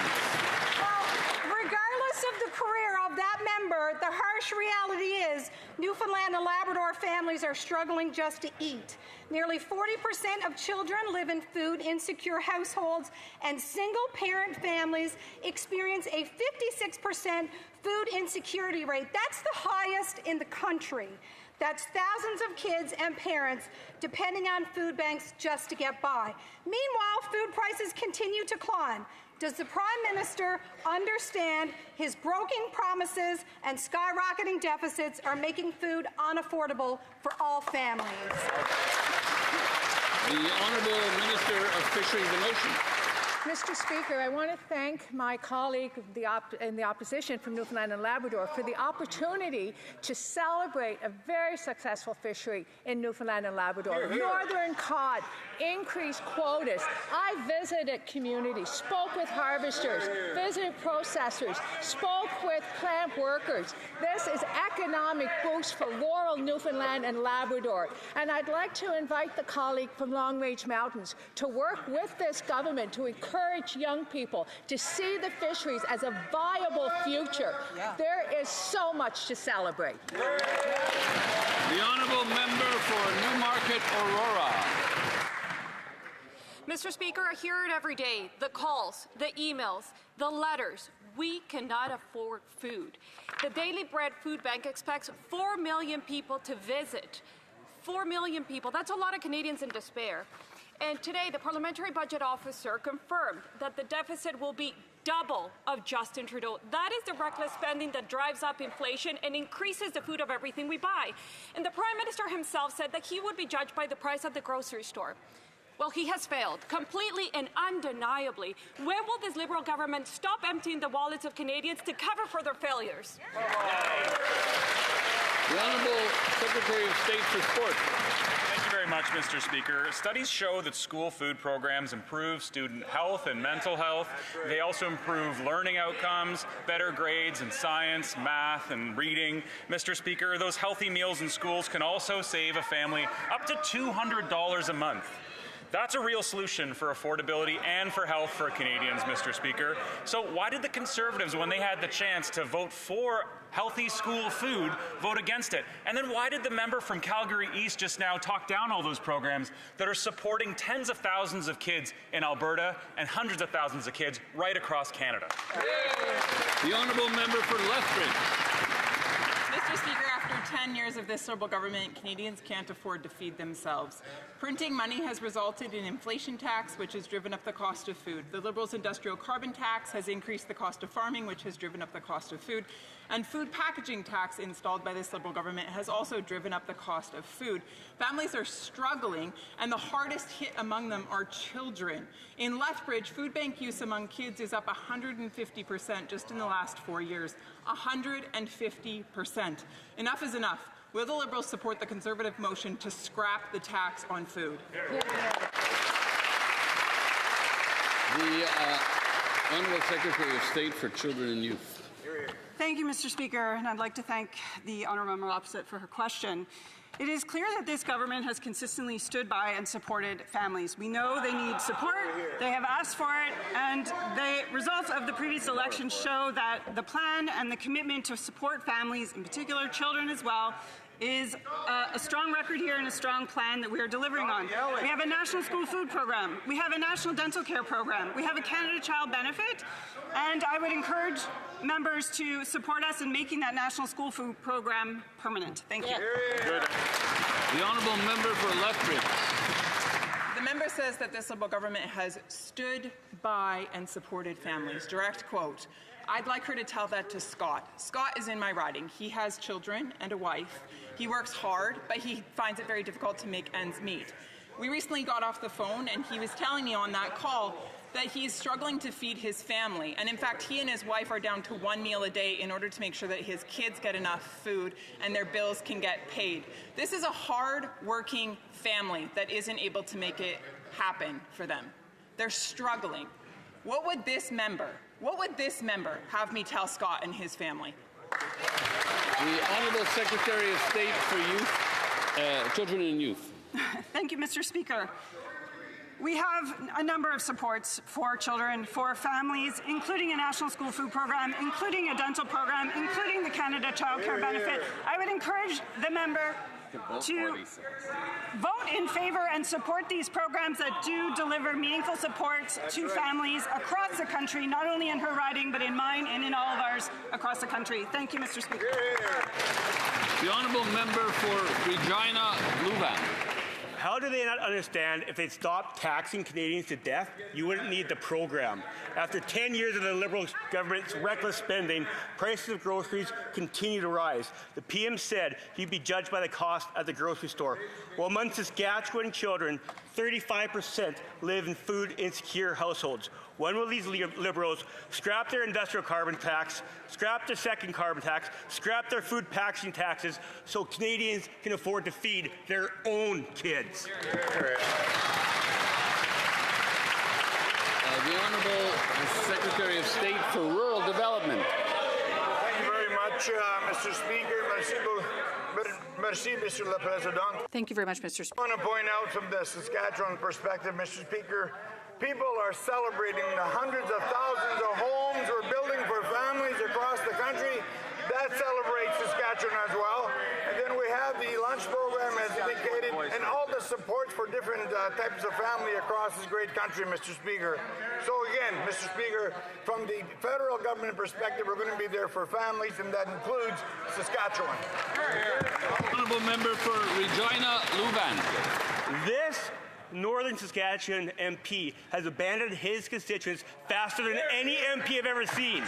He voted in favor of a gun buyback program so his people could not hunt on their own land, Mr. Speaker. So the fact that he got up and voted in favor of a gun buyback program, supports that program, and then the fact that there is 259% increase in food bank usage in Saskatchewan, despite them not having the ability to feed themselves, he wants to stand and take credit for Liberal programs. He should support Saskatchewan people and not his Liberal lapdogs. The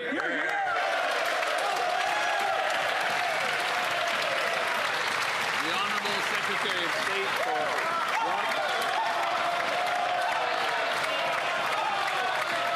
the Honourable Secretary of State for Combating Crime.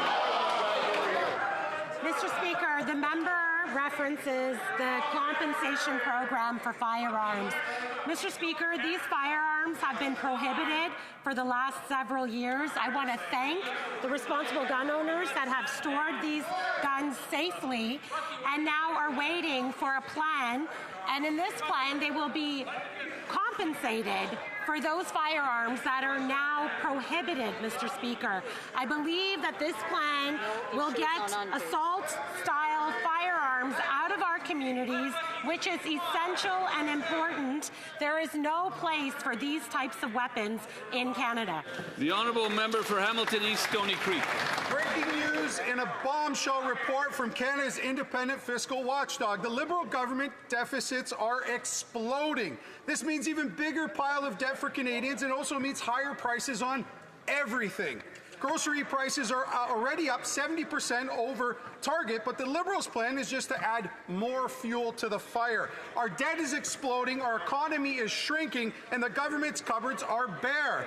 Why is this Prime Minister going ahead with his crazy budget to double the deficit and send even more Canadians to food banks? The Honourable Secretary of State for Financial Institutions. Mr. Speaker, I don't know where the Conservatives have been for the last 4 months, but we are laser focused on delivering affordability for Canadians. We've cut taxes for 22 million Canadians. We cut the GST for first-time homebuyers. Interest rates are down. And through Build Canada Homes, we're going to build homes at a scale not seen since the Second World War. It's time for the Conservatives to cut the rhetoric. Get on board. Join us. The Honourable Member for Hamilton East, Stony Creek. Every dollar that this Liberal Prime Minister spends comes out of the pockets of hard-working Canadians. And never have they spent so much to achieve so little. The Liberals lit a pile of money on fire to give us record food bank usages and grocery store prices that are 40% higher than before. The budget watchdog says that the Liberal deficits will now be twice the size of Justin Trudeau's. Will the Liberals change course and vote for our Conservative motion to stop the Liberal taxes on food? The Honourable Minister of International Trade. Mr. Speaker, the Prime Minister is building bridges internationally, and I have good news for Canadians. We just signed a generational trade agreement with Indonesia, the fourth largest country in the world, over 275 million potential consumers, the fastest growing middle class that's looking to buy Canadian products. Mr. Speaker, this is another concrete example of how our international efforts are opening new doors for Canadian workers and businesses in communities across Canada. Thank you, Mr. Speaker. Just a little reminder to members, un petit rappel, là, il faut pas... A reminder, please do not bang on the desks because it can cause an acoustic shock accident for interpreters. The Honourable Member for the Les Pays d'en Haut. Thank you, Mr. Speaker. I heard directly from the National Defence Committee about the remarkable work by the Canadian Armed Forces across Canada, and I was able to see yesterday this in person. While Canada is making generational investment in national defense, can the minister tell us how we're going to strengthen our military presence in Canada and across the world? The Honourable Minister of National Defence. Mr. Speaker, we know that our partners want to see Canada play a much bigger role internationally. Yesterday, we signed a new trade agreement with Indonesia to strengthen the participation of Canadian Armed Forces in military exercises in the Indo-Pacific region. And this deal also will help to create jobs. Thanks to this new agreement, we will see the armed forces at their best in this region. Thank you. For Langley Township, Fraser Height. The Prime Minister says to judge him by the cost of groceries. Well, the data is in and it's not looking so good for him. The Parliamentary Budget Office says that this Prime Minister's spending is going to outpace even Trudeau's reckless inflationary spending, driving up the cost of groceries. For seniors, Myrna from Langley says, I worked and planned for my retirement my entire life, and I was taking everything I have to live. So Myrna and many seniors want to know if this Prime Minister is going to stop eating their lunch with this never-ending cycle of inflationary spending and deficits. Yeah. The Honourable Secretary of State for Seniors. Mr. Speaker, seniors who built this country should never have to choose between paying for groceries or heating their homes. I speak to seniors at my home riding in Esquimalt, Saanich-Sooke in British Columbia all the time, and they are proud of what this government is doing, that we've taken action that actually helps seniors in this country to age with dignity. We're cutting red tape. We're building homes faster. We're providing dental care for seniors that more than 2 million have already signed up for. On this side of the House, we have a great record. On that side of the House, they have a record of pushing retirement age higher, cutting benefits, and leaving seniors behind. Over here, seniors can trust this government. The Honourable Member for Kitchener Centre. Mr. Speaker, the PM said Canadians would judge him by the cost of the food at the grocery store. Because of Liberal spending, the average 2 bags of groceries now cost $150. You used to be able to fill 2 carts for that. According to the Waterloo Regional Food Bank, in the first half of September alone, over 15,000 people accessed their services. When will this Prime Minister show some understanding and urgency instead of constant deflection and delay while increasing deficits? The Honourable Minister for Northern and Arctic Affairs. Mr. Speaker, I want to talk about our success stories on this side of the stage. Our new government has focused on empowering Northern and Arctic communities with Indigenous-led solutions that work in the North. For example, in Inuvialuit Country Food Plant is distributing harvested muskox, reindeer, fish, and berries so families can count on country food year-round. Also, the Harvester Support Program has backed over 5,500 harvesters with freezers, fuel, gear, and keeping local food flowing and shared. These stories will keep growing. The Honourable Member for Montmorency Charlevoix. Mr. Speaker, in my riding, grocery prices are skyrocketing. So, the prize for young farmers in 2024, well, I asked him, the person who won it, he said new regulations year after year, transportation costs that are skyrocketing, carbon tax. All of this means that farmers are paying the price and families are too. The Liberals need to cut tax and red tape to allow food to be affordable. Minister of Agriculture and Agri-Food. Thank you, Mr. Speaker. You know, Mr. Speaker, a couple of weeks ago I had the opportunity to tour Strathcona Imperial Oil Complex in Alberta. And I'll tell you, Mr. Speaker, that what they're doing out there to transform canola seed into biofuel is unprecedented. One company in Canada, and they're working towards reducing GHG emissions, Mr. Speaker, and utilizing our own canola seed to present something back to Canada, to our citizens, that is really effective in reducing GHG emissions in this country. Kudos to Imperial Oil. The Honourable Member for Cumberland Colchester. Mr. Speaker, this week we mark Gender Equality Week, a time meant to recognize the progress we've made and the work that still lies ahead.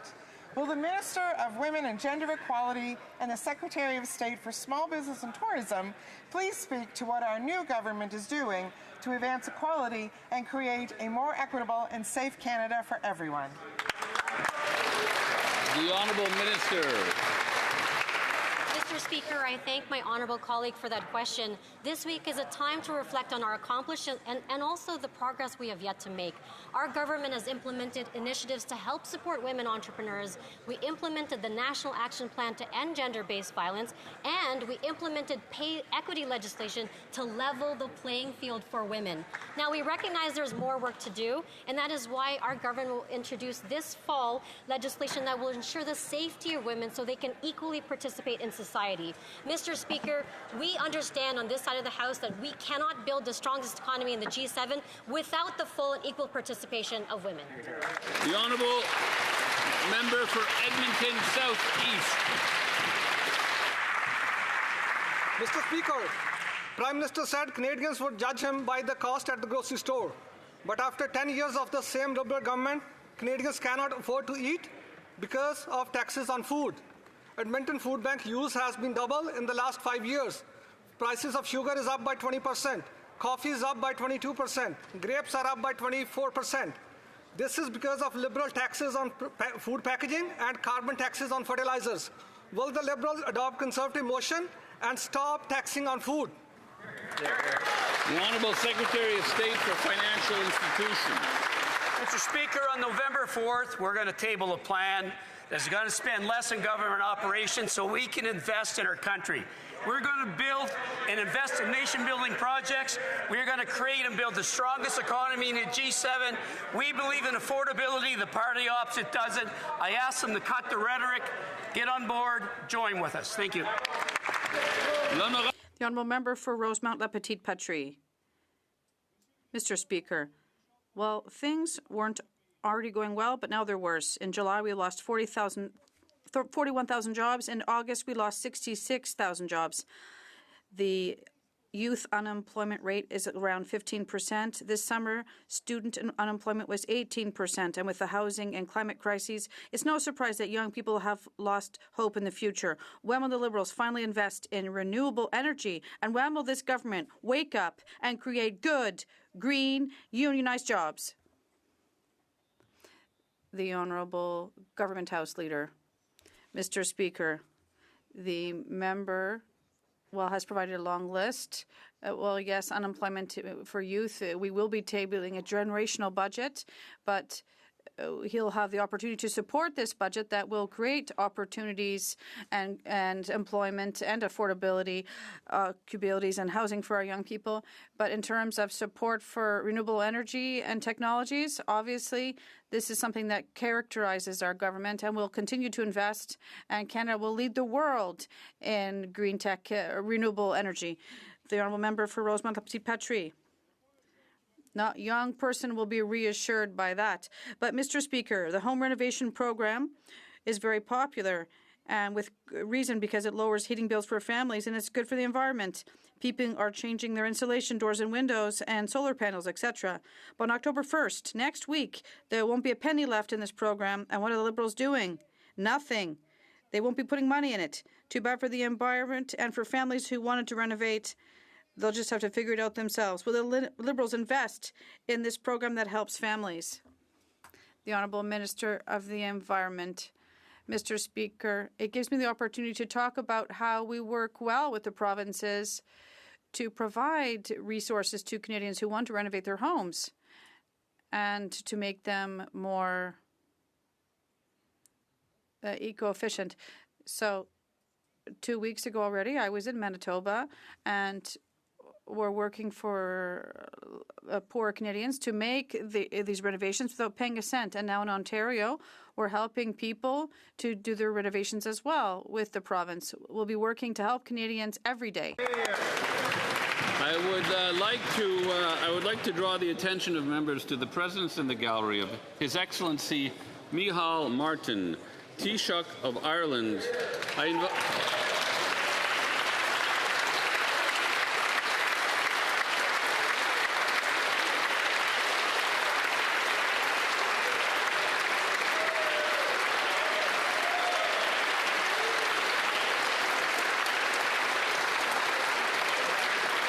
I invite all honourable members to join the Taoiseach and me in the Speaker's Salon, room 233S, immediately following question period for a reception in his honour.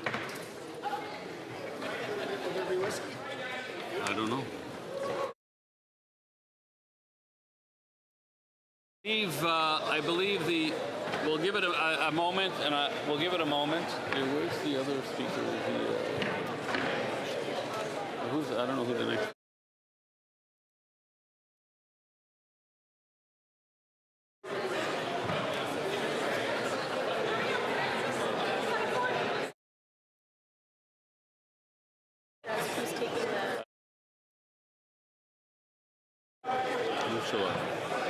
Okay, if members could leave the chamber quietly and quickly, so that we can proceed with the Thursday question, which we all look forward to every week.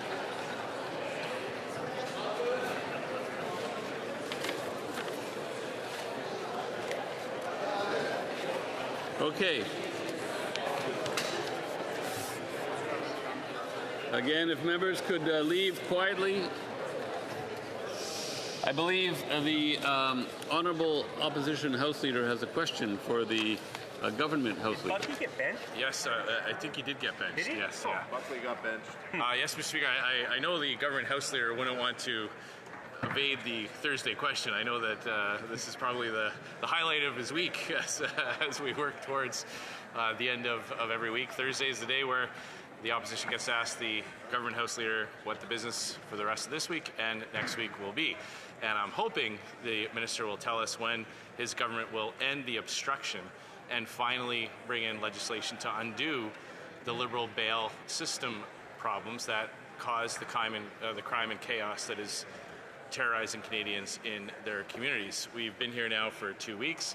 It's almost as if they didn't do anything this summer, Mr. Speaker. They certainly weren't listening to police associations who were demanding these changes come in. They certainly weren't listening to opposition MPs who have tabled common sense legislation that would do that for them. So in the interest of nonpartisanship, I wonder if the Honourable House Leader will tell us, will he work with us and quickly fast-track Conservative laws? If they won't bring legislation to the House themselves, will they at least get out of the way so that Conservative bills can pass and make Canadians safer? The Honourable Government House Leader.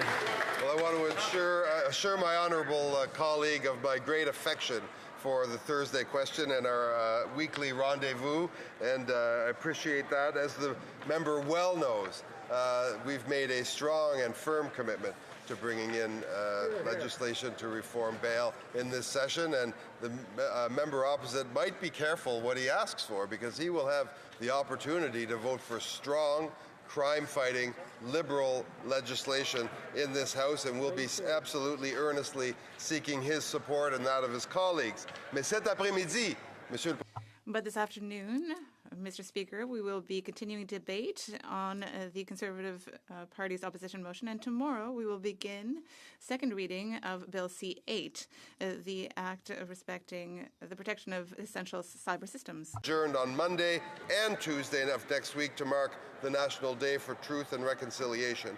Upon our return on Wednesday, we'll resume debate at second reading of Bill C-9, the Combating Hate Act. And finally, Mr. Speaker, I would like to inform the House that Thursday of next week shall be an allotted day. Merci, Monsieur le Président.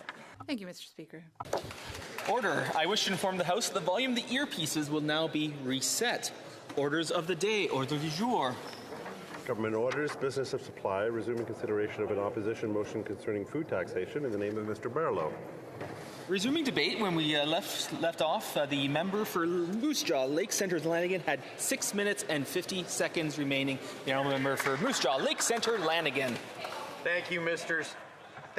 Speaker, and I appreciate that we'll be resuming this debate. Mr. Speaker, where I left off, I was sharing about the size of my riding of Moose Jaw Lake Centre Lanigan, and that it is 5 square kilometres larger than Switzerland itself, but it is truly blessed with an abundance of potash, which is fertilizer, railway lines that take goods to market, a first-class military base that trains the next generation of pilots, and home of the world-famous Snowbirds Air Demonstration Team, Mr. Speaker. But it is also home to Fertile Lions that is considered the breadbasket of Canada. And we can't have a breadbasket without farming. Agriculture is very important in our riding. The challenges and extra costs facing agriculture producers has been piled on and on and on by this Liberal government. Costs are then passed on to consumers. And I'd like to share a broad overview of what Canada's agriculture sector is facing. Stats Canada reported that the net income for Canadian farmers fell by 25.9% in 2024, Mr. Speaker. This was the largest percentage decrease realized net income since 2018. Total farm operating expenses rose 2.4% in 2024. For the second consecutive year, interest expenses led the gain in total farming operating expenses, up 28.6% in 2024 from the previous year. Mr. Speaker, in mid-2024, the Bank of Canada began cutting its key interest rate after over 2 years of hikes. This means producers took on more debt, driving up interest expenses. Farm debt rose 14.1% in 2024, the largest annual increase since 1981. Mr. Speaker, in Saskatchewan, this total farm net income was down over 36%. I'm sure everyone here is aware of the crisis facing our canola sector. My riding of Moose Jaw Lake Centre Lanigan is one of the largest canola producing areas in Canada. So you can understand the frustration I heard when China announced massive tariffs over the summer. Beijing's tariffs of over 75% on canola seed are yet another unjustified attack on our farmers. The latest moves by China, which comes on top of 100% tariffs on canola, meal and oil, peas, pork, and seafood products, effectively lock out our producers out of their market. These punitive measures will disrupt Canada's canola exports to China, which totaled $5 billion in 2024. This, on top of yet another year of low rainfall across Saskatchewan, hurts our farmers. Mr. Speaker, a constituent of mine, Dave Marsloff, says he still needs to bring his canola and wheat in, and it won't be a bumper crop. And as usual, he can't control the weather, and I can't control political incompetence. This is in reference to the Liberal government and quoted in media. Producers I've spoken to aren't happy with the government's response. The Liberals have simply offered more loans. Rob Stone, another producer in my riding, said it doesn't match up. You're dealing with a long-term tariff issue with some short-term support. It's a program that helps provide some cash flow to our farm, but I have larger concerns about how do we pay this debt back. Canola producers simply want to be able to sell their product. Also, I said China imported nearly $5 billion worth of canola seed, oil, and meal in 2024. The country that this Prime Minister is visiting so regularly to sign fake agreements represent a small fraction of that.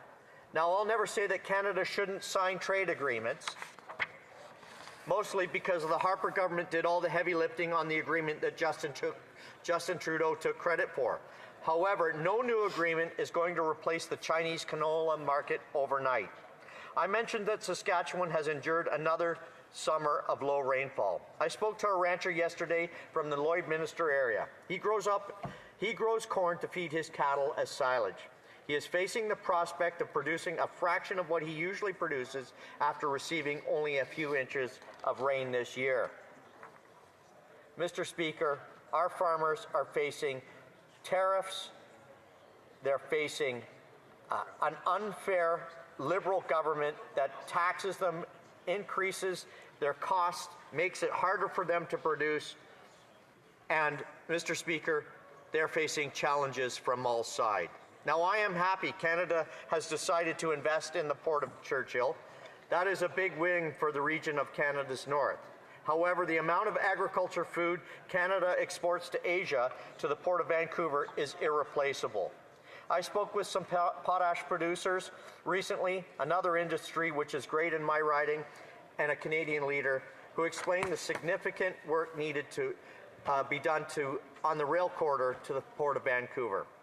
Too often, producers of all kinds are trying to get rid of their products, are trying to export their products to the market in Asia, are faced with bottlenecks and other issues delaying their shipment. If Canada wants to continue to be seen as a reliable trading partner, our rail and port infrastructure needs to be significant investment. Mr. Speaker, on top of that, this Liberal government has to realize that Canada is the breadbasket to the world. And in order to be that breadbasket to the world, we need to help our farmers, not hinder them. Thank you, Mr. Speaker. Questions and comments. Question et commentaire. The Honourable Parliamentary Secretary, the Government House Leader. Yes, thank you, Mr. Speaker. You know, this member and other members have made reference to the canola.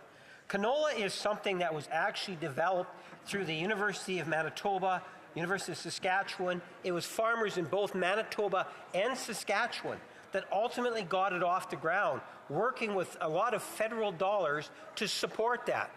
I won't say which political party was in government at the time, but suffice to say that it's important that we recognize the true value that farmers bring to the table of all Canadians. This is something in which this government continues to do by investing and encouraging technological advancements, looking at ways in which we can enhance the farmers, in particular from the prairies where I grew up in all three prairie provinces. And I'm wondering if he could provide his comments. The Member for Moose Jaws Lake Centre, Lanigan.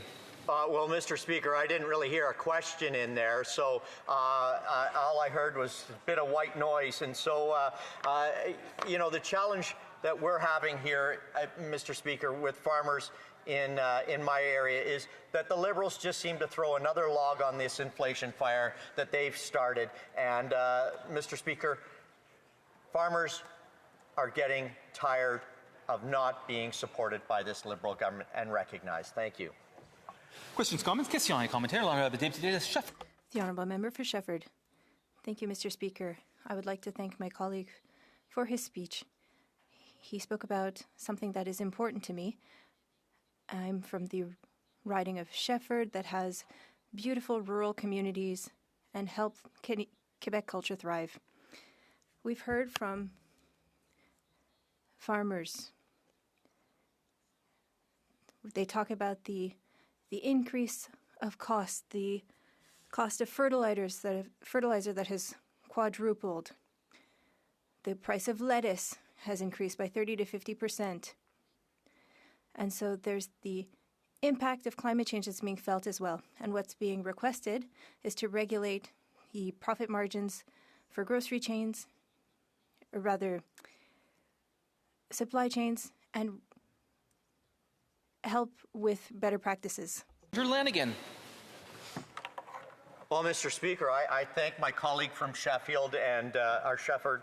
I apologize. And I want to let you know that I've never met a farmer that didn't know how to recycle. I've never met a farmer that didn't already implement best practices and care for the land that they have, that they're tilling.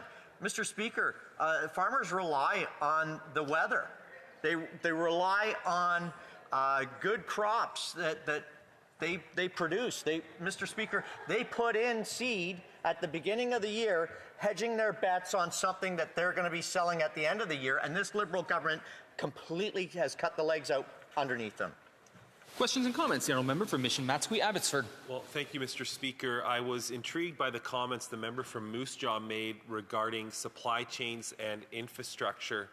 I'm wondering, in his time in elected office and even before that, has he seen any major investment in railway infrastructure or working with the private sector to see that railway infrastructure improve at a time when Canada needs to protect its supply chains? Is the government really doing enough to get our goods to market, especially in the Asian markets where we're going to make money and see more Canadians prosper?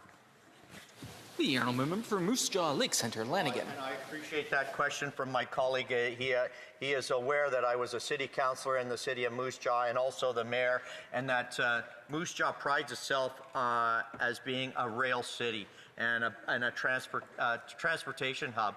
And Mr. Speaker, there has been challenges getting product out to ports because, Mr. Speaker, the imbalance. And one of the best things that could help our rail and help farmers get product out to market is having a pipeline and across Canada. And so I think that's a very good question. Saskatchewan is about food, fuel, and fertilizer, and we're being hindered by this Liberal government. Thank you, Mr. Speaker. Resuming debate. Reprise du débat. The Honourable Secretary of State, Sport. Merci, Monsieur le Président. Thank you, Mr. Speaker. I would like to start by wishing Franco-Ontarians a good Flag Day.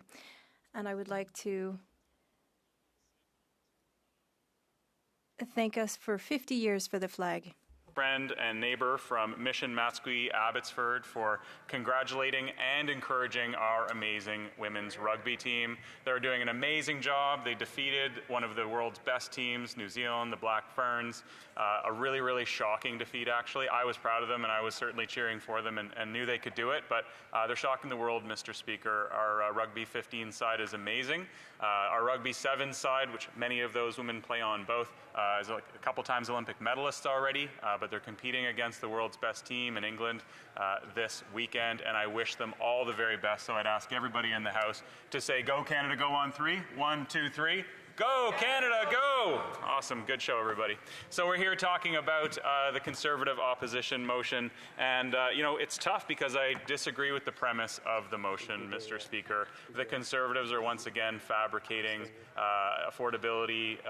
You know, there are very real affordability challenges that Canadians are facing, but they're blaming it on simply the wrong thing. If you ask any food scientist, any poverty reduction analyst, they'll tell you that one of the #1 drivers of food inflation these days is climate change, and yet the text of this motion makes absolutely no reference to climate change, or the impacts that extreme weather are having on food prices or the yields of Canadian farmers or farmers around the world. And in fact, it sort of just makes up a bunch of so-called taxes that don't exist on food, Mr. Speaker. Canadians go to the grocery store. They know that their groceries and produce are not taxed at the grocery store.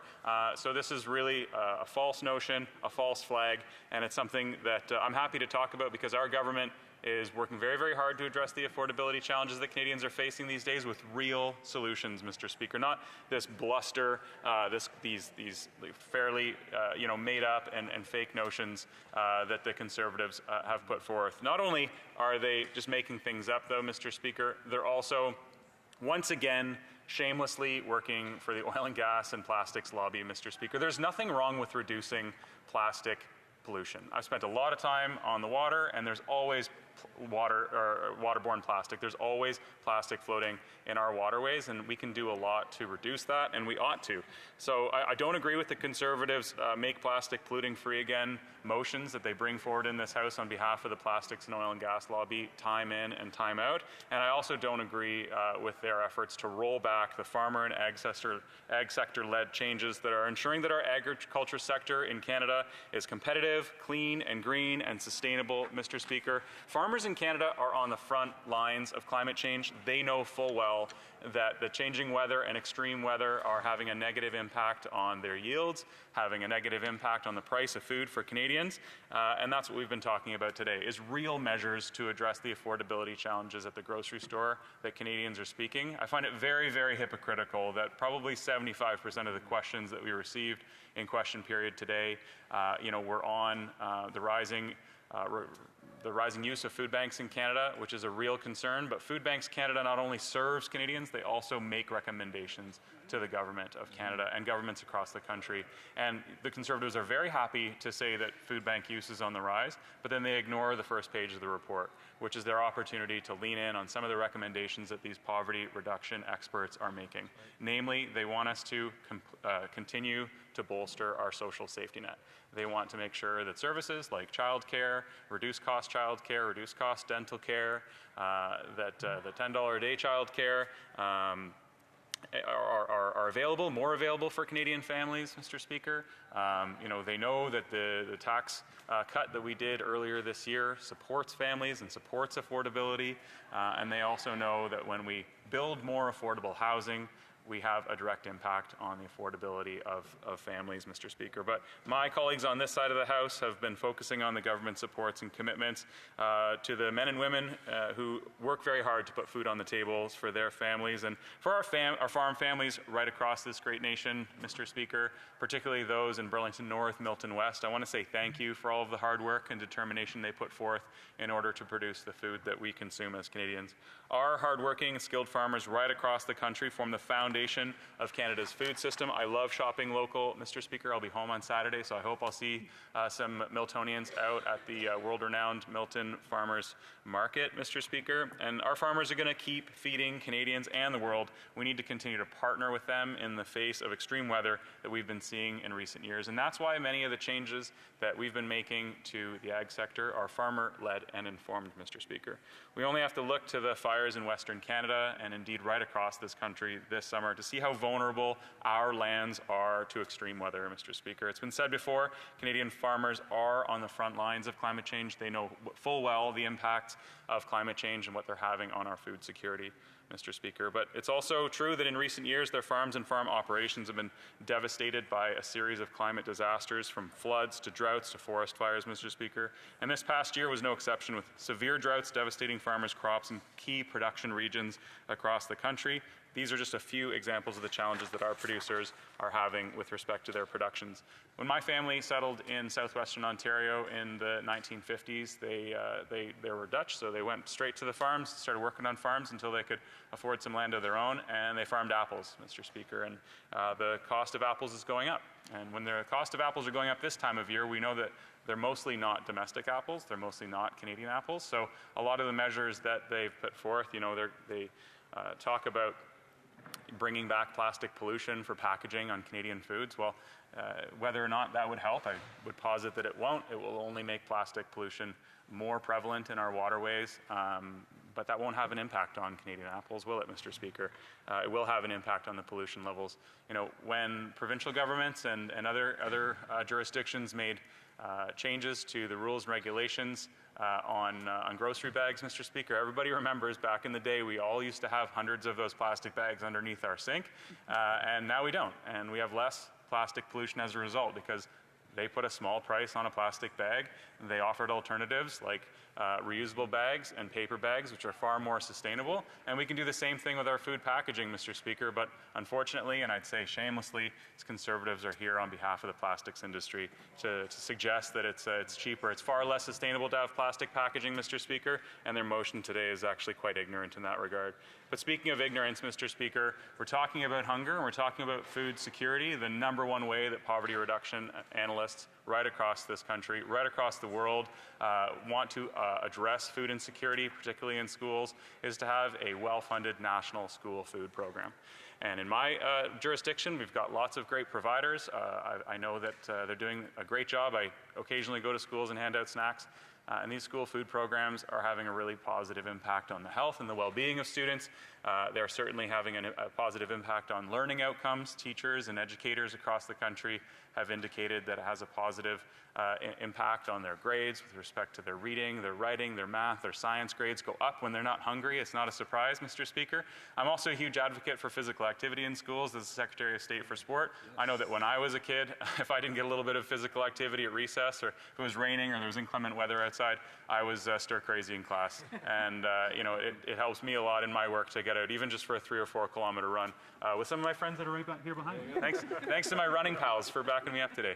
Mr. Speaker, whether it's physical activity in schools or healthy school foods, our government is here for kids, here for educators, here for parents, and that's a real affordability measure. You know, $200 a month can be saved on groceries when these national school food programs are implemented in our spaces, and they have a direct positive impact on learning outcomes, on the health of those kids. And I just can't imagine, like, you know, the leader of the Conservative Party stood up today and talked about how his parents were teachers, yet he instructed all of his caucus, the entire Conservative Party, to vote against a national school food program. It's just astonishing. How can you be against healthy food for kids? Yep. You know, if you're going to stand up in this House every day and say, you know, Canadians are having a tough time at the grocery store, while that may be true, let's find a way to help. And if you're going to use the report from the food banks in Canada to stand up in this House and say, oh, the Food Banks Canada report says this, that, and the other, they also said that we should bolster our social safety net, build more affordable housing, focus on a northern food security program, and support Canadians with things like $10 a day childcare and dental care and a tax cut. We're doing those things. And the Conservatives are voting against all of them, day in, day out. So I'm urging the Conservatives, stop using the Food Banks Canada report as if it's in line with any of your policies or recommendations, because it's not. The Food Banks report doesn't say that, you know, we should bring back plastic pollution. It doesn't say that, you know, we should roll back some of the ag-led and farmer-led measures that have reduced the waste in farming. Thank you, Mr. Speaker. Questions and comments. Testifying commentary, the honourable member for Yorkton Melville. Thank you so much, Mr. Speaker. And I cannot believe that my colleague across the floor indicated that it's wonderful that families can save $200 on groceries because the government is spending their tax dollars on a national blanket food program for children in school. Parents are the ones that should be earning the income to be able to feed their kids the way they want to. The issues in the schools right now are due to this government's poor management of their money and basically making it impossible for those parents to have the funds that they need. So we have a problem here with what the Prime Minister said. He has failed. He is not doing what he said in making food affordable across Canada for families. The Honourable Secretary of State Sport. Thank you, Mr. Speaker. It's astonishing that today members of the Conservative Party have stood up and very willingly said that they're against healthy food in schools for kids. They're saying that they don't agree with a national school food program that is feeding kids, particularly those who need it. But this is an evidence-based program. We used to be the only country in the world without a national school food program, Mr. Speaker. They clearly don't understand economy of scale. They clearly have not been to a school lately to see how schools work, and they clearly haven't talked to too many parents or teachers that know when there's school food available, when there's healthy snacks available in class, the learning outcomes are better, student health is better, student mental health is better, attendance is better, and outcomes are better for everybody. This is an evidence-based program, Mr. Speaker. Not shocked once again that the Conservatives are rejecting. Questions and comments. Question et commentaire.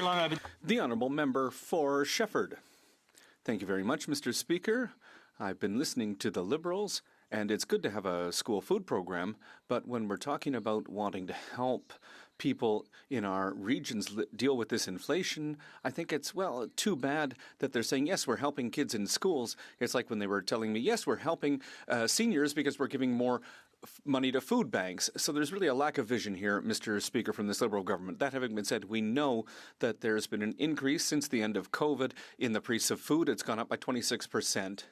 And who's been putting that money in their pockets? Well, it's some of the giants in the food industry, and my colleague from Berthier-Masquinongé was talking about that this morning. We're absolutely going to need to look at this question, the lack of competitiveness in food in Canada that has an impact on price. But to help to lower the price as well, and I'll end on this. What does he think about the Bloc's idea to stimulate local production in greenhouses to reduce our dependence on imported food and protect the supply management system? Yes, but we have to remain vigilant.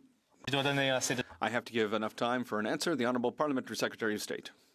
Thank you very much, Mr. Speaker, and I'd like to thank my colleague for the question today. Well, Quebec is a leader when it comes to food programs in our schools.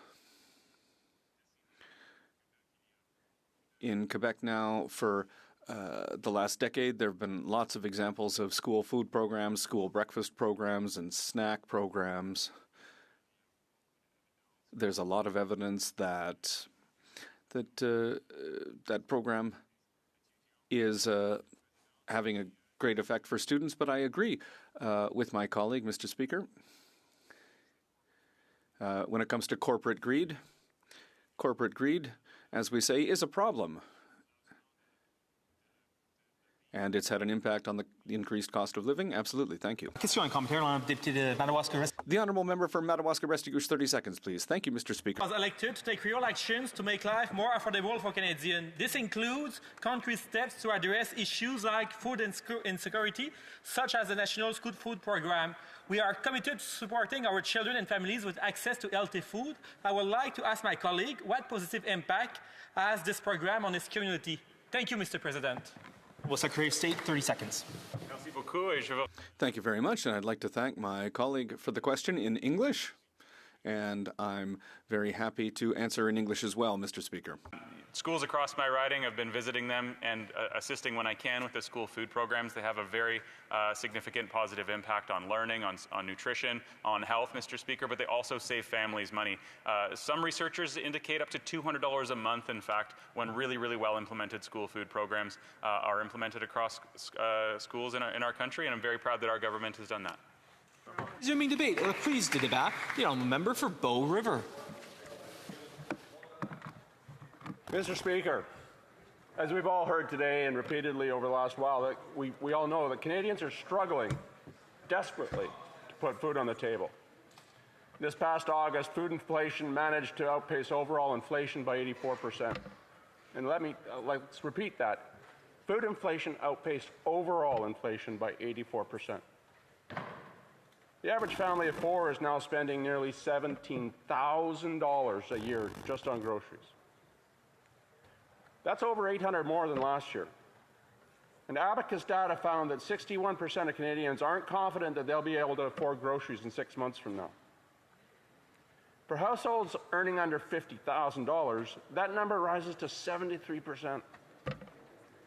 There's no question, Mr. Speaker, that younger Canadians are feeling the pinch more than most, as 81% of those aged 18 to 30, 18 to 29 regularly worry about being able to cover essentials. These are our neighbors. These are our friends. These are family. And they're suffering under this poor Liberal policies about harmful food inflation. And just to pause, I need to note that I split my time. Again, our neighbors and family are suffering. And the Liberals want us to believe that this is a global issue. The Liberals want us to believe that this is an issue that can be solved by more government programs and more bureaucracy. But here's the truth. Food prices in Canada have risen 48% faster, but the Prime Minister's excuse, well, it's for what? Food banks are being depleted from coast to coast. And the latest annual survey from Food Banks Canada suggests that food bank use in Alberta over the past 5 years has seen one of the highest increases in food bank use in Canada, up by 92%. A third of the food bank usage in Alberta is now from children. In Toronto, Daily Bread recorded roughly 3.5 million visits in 2024, and a 273% increase since before the pandemic. In Ontario, 25% of food bank users are employed full-time. And this is absolutely shocking.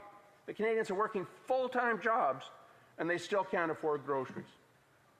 Not anecdotally, but real experience, my family, we've been blessed enough that we could donate a side of beef to the local food bank, every year for the past many years.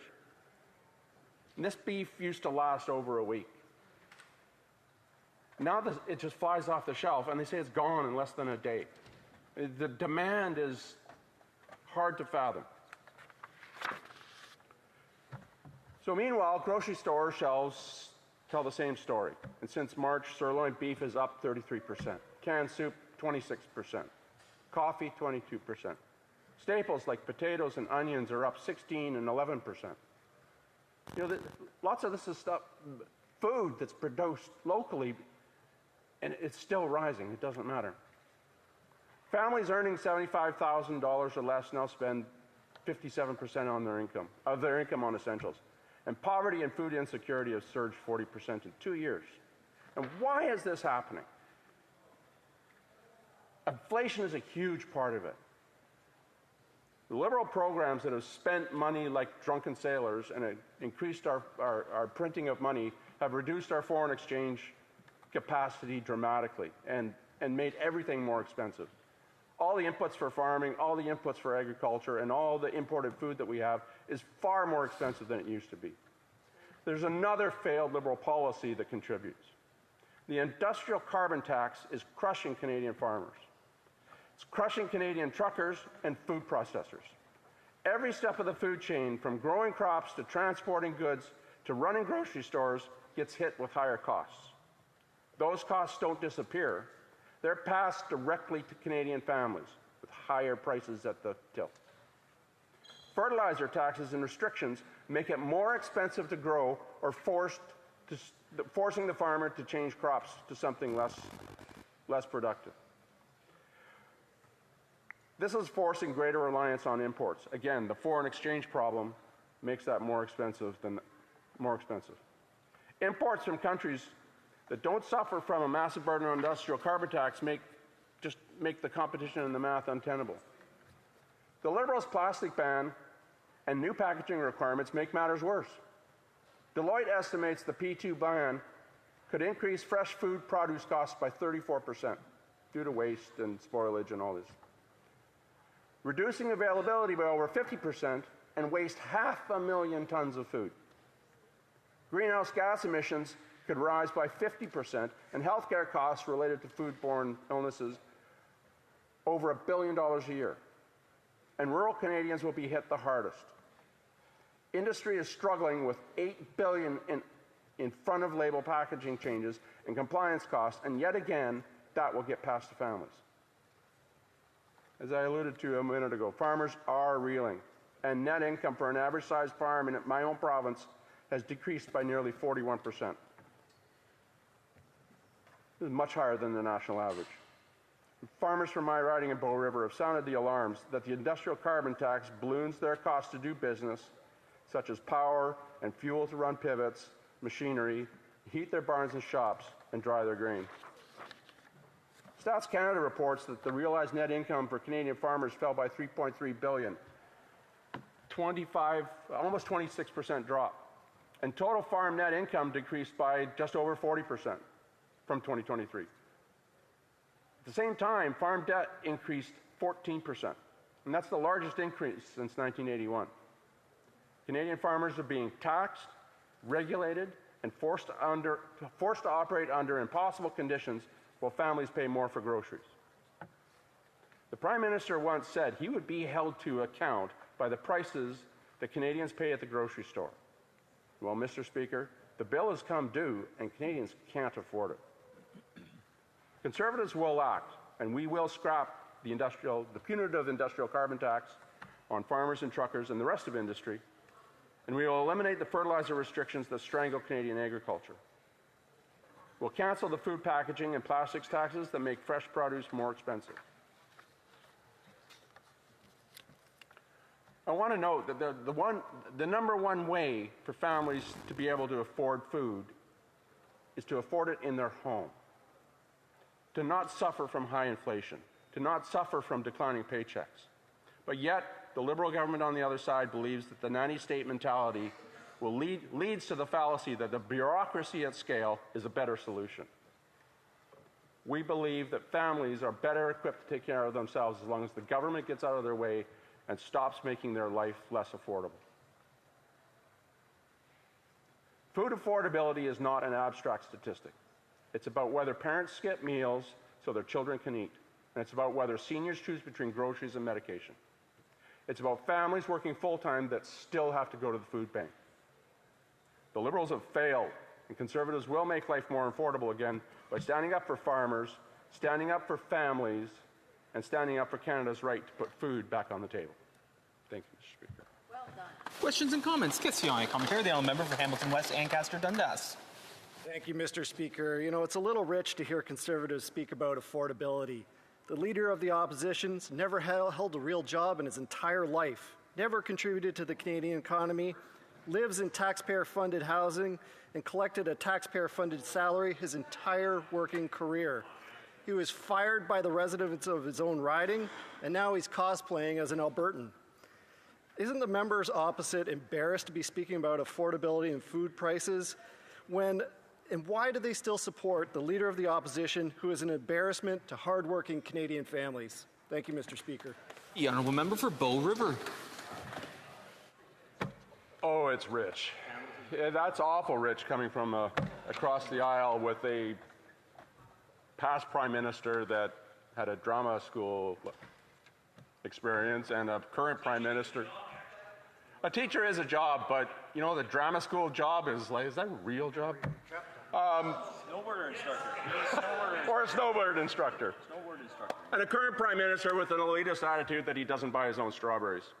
You know, it doesn't change the fact in the attack from across the aisle that food affordability and Canadians are suffering.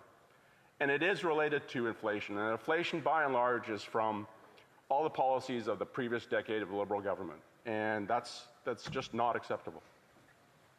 Questions, comments. Question et commentaire. Député de...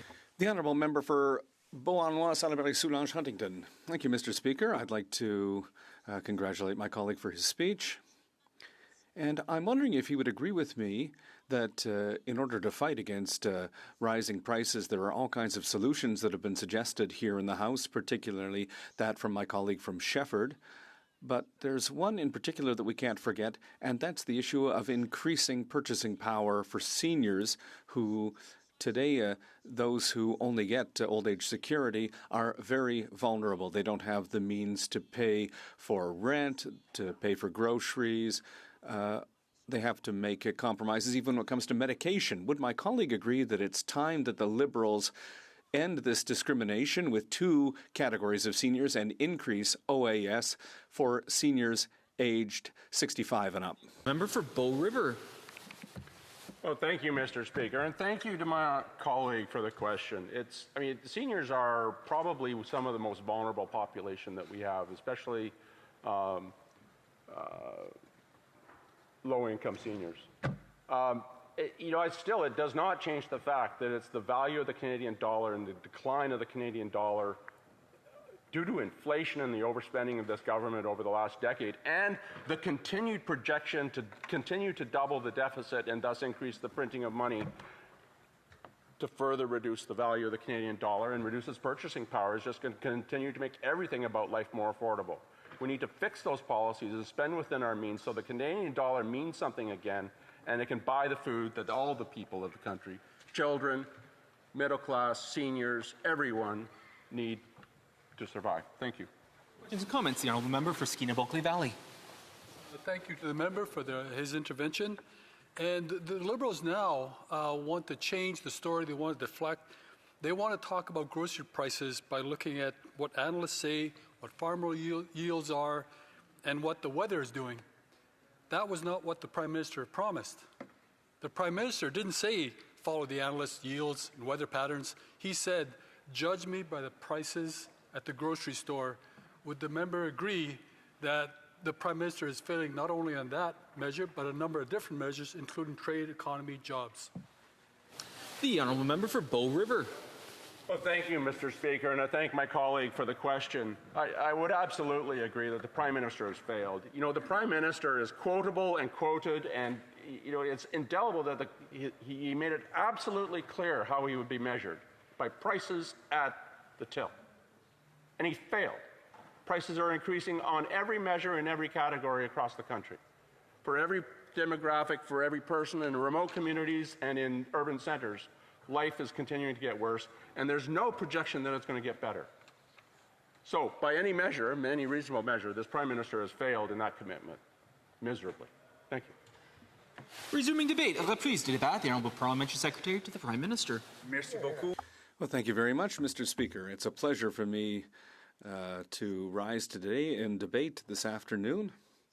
Obviously, today is an opposition day, and I love having the opportunity to engage with my colleagues, with the Conservatives, particularly on their opposition days.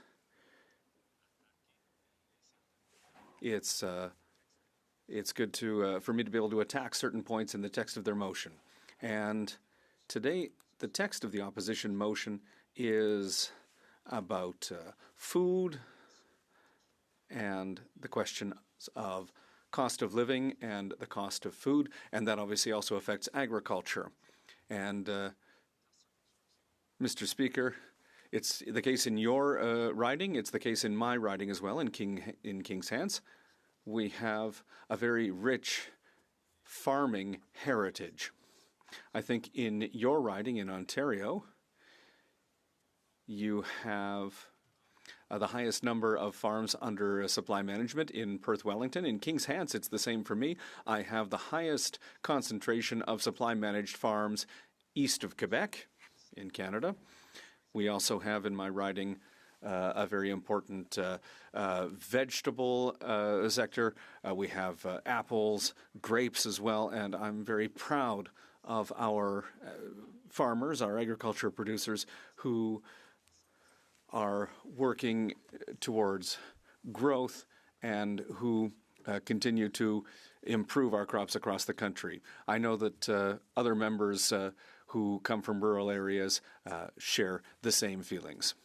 Agriculture, Mr. Speaker, it's an important piece for us to talk about. I had the opportunity to be in the House and debating on Opposition Day motion on Monday, and I reminded Canadians at home and I remind parliamentarians that notwithstanding sometimes you will see questions from the Conservatives around food, around agriculture, around farmers, we saw very little in the Conservative platform of April of 2025 as it related to farmers. I had the opportunity when the member from Battle River Crowfoot was up on his feet, looking through the Conservative platform, 4 mentions of farmers, Mr. Speaker, and it was more with nothing concrete about what the Conservative Party would actually do for farmers in that platform. So we do hear a lot of bluster in the House. We hear a lot of conversations, but not a whole lot on public policy that matters. And I would say objectively, the Liberal Party of Canada in the last election had a more comprehensive program about what this government,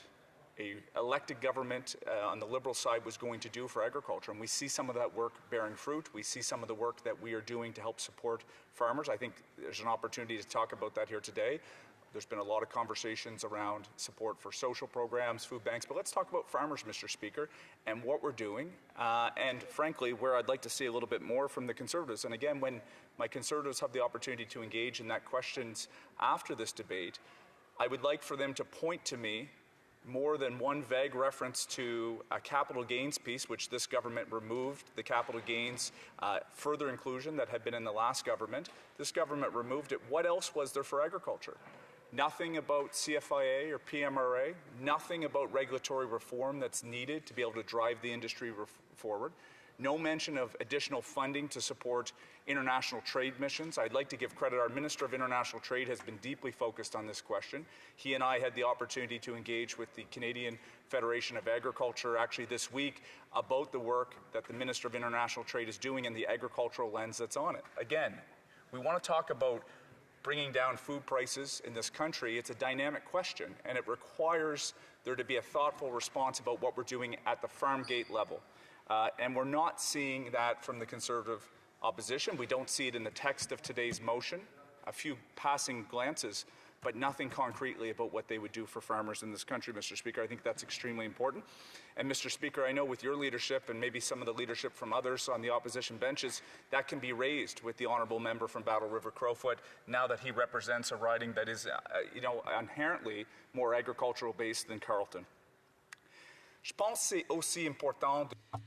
I think it's also important to raise the question of the rules surrounding clean fuel standard, because that program is an example of a situation where it is possible for bigger companies to have different options to reduce their greenhouse gas emissions.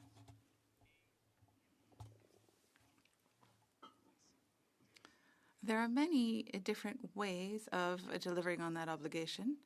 And of course, it is important in the climate context that we have. But it is also important for rural prosperity. I will give you an example, Mr. Speaker. Right now, with the issues that canola farmers and other farmers face in the West, there's the issue of access to markets in China or other international markets. Those are important issues. And the government is focusing on those issues. At the same time, though, national policies for the biofuels sector are crucial. Been able to square this circle, Mr. Speaker. They suggest that farmers don't care about these policies. I would argue the opposite. When I've been on the ground in Saskatchewan, when I've been in Alberta, prairie provinces, farmers understand that the policies that we put in place drive an important price signal for the cost of their product. And so I hope the Conservatives are going to give some thoughtful reflections about why they are against a policy that reduces emissions, drives clean fuel, and supports rural prosperity across this country, including in rural areas of Western Canada, at a time that those farmers could really use additional price signals and policies that matter in this country, and they're against those. And I said to the member from Winnipeg North this week, where is there any policy that the Conservatives have that match economic prosperity, regional prosperity, along with reducing emissions? I have not heard it in 6 years, Mr. Speaker. And this government is going to walk that careful line between driving economic prosperity, but also being mindful of the emission reduction goals that we have as a government. Even on the things that actually support their backyard and their communities, they have nothing to say. On the policy that we put in place that would actually help improve home energy efficiency, the Conservatives were against it. This is things that improve the affordability of energy costs across this country and reduce emissions at the same time. It's a great double bottom win. No, they're against it. So I would ask my honourable colleagues who sit on the opposition benches, who look, there are good ideas all across this House, Mr. Speaker, but where is the example of where they are pairing those two things, those two important priorities, to be able to make a difference. So at a time that we want to talk about price point, support for farmers, ultimately leading through all the way at the grocery level, we need to be supporting our farmers. These are the policies that do both, and we need to be thoughtful about them. Our government has also introduced a grocery code of conduct, Mr. Speaker. These are things that I think there's support across the House for. No mention very much today about what those look like. So, je pense c'est aussi important de... I think it is also important to raise the national daycare program if we want to talk about affordability in Canada. It is important to consider the different approaches on the part of the Liberal Party and the Conservative Party and perhaps other parties. When it comes to social programs throughout the country, the Conservatives are against the different social programs like the drug insurance program, the national daycare program as well, and the national food school program. The Conservatives are against that measure. The honourable colleague for Battle River Crowfoot said in the last Parliament is that the program does not deliver meals, but I have good news for the Leader of the Opposition. That program is absolutely crucial throughout the country to improve the nutrition situation by providing healthy meals to students, be it in Nova Scotia or throughout the country. Talk about price of food, affordability, but on the programs that are being delivered, that frankly, again, I'll make the connection back, Mr. Speaker. When you think about the National Food School Program, it is helping to support Canadian produce, Canadian farmers, and it's driving local outcomes at schools. They're against these things. So I really think we have to have a deeper conversation about the fact that the Conservatives had nothing to say about farmers in the last platform, and that's their official position. If it's changed, please someone let me know. And the programs that matter for affordability in this country, we need to have a further conversation. I see I'm at my end of my time. I look forward to questions. Thank you, Mr. Speaker. Questions and comments. Question and comment here. The honourable member for King Vaughan. Thank you, Mr. Speaker. And I have to tell you, I had the opportunity this past summer to visit Nova Scotia. I have to tell you, it's a beautiful province. And I was in Academia, Annapolis. I hope I pronounced that properly. And I guess the confusion I have with this member is I met with a group who assist seniors. And one of the stories I heard was very troubling to me because this particular senior had to choose between heating her home or buying food because she could not afford it. And let's be honest, it's been a 68% increase in people accessing food banks in Nova Scotia and 169,000 people in the first half of 2024. How do you explain to this senior who can't afford to pay the bills in her home to stay warm over the winter, whether she chooses to stay warm and survive or eat? The Honourable Parliament Secretary is the Prime Minister. Thank you, Mr. Speaker. I'd like to agree with the honourable colleague that Nova Scotia is a beautiful province, and the honourable member from Acadie Annapolis is an honourable gentleman, and we are great neighbours in Nova Scotia. Look, there are challenges across the country. No one stands here in Parliament and suggests that everything is perfect. We have a government that is trying to tackle the situation that is before us. What I would honourably ask the member opposite is when she engaged with seniors in Nova Scotia, did she explain that she actually voted against programs that would have helped that senior be able to transition off a particular fossil fuel like heating oil, to reduce her energy bill, to help make her life more affordable? Did she explain to that senior why she thought that was a bad policy, why she voted against those affordability measures that matter for seniors across this country? That would be my question back to the honourable member. Question and commentaire along with the Questions and comments? The member for Restigouche. I would like to thank the member for her question, and I would say that it is important to talk about affordability because there is a great deal of financial insecurity. Before I became a member of Parliament, I worked for legal aid, and I had a number of clients who were vulnerable between the ages of 65 and 75, and the particular client was having a hard time paying her housing costs. And it wasn't because she didn't want to pay her mortgage down or make her mortgage payments. It's because she did not have enough money to pay for both her housing and her food. So I would like to ask our colleague what he thinks about increasing the amount paid to seniors between the age of 65 and 75. Answer. Thank you, Mr. Speaker. I'd like to thank my honourable colleague for his question. And of course, when it comes to our seniors, I know that these are very, very important questions in my riding and in his riding as well, particularly seniors who are between the ages of 65 and 74. So we have promised to increase the guaranteed income supplement for people in that age group because we understand the importance of that program. So I agree that it is important to support our seniors, and this government will do that. Thank you. Questions and comment? The Honourable Member for Compton Hampstead. Yes, thank you, Mr. Speaker. I am also very interested in agriculture, like my colleague. I was able to visit some farmers in his riding, particularly after Hurricane Fiona that hit Nova Scotia in 2022. And I was wondering whether we could hear more about the adverse effects of climate change on farmers and the measures that the government is taking and what impact that has on the price of food. Thank you, Mr. Speaker. The Honourable Parliamentary Secretary. Thank you very much, Mr. Speaker.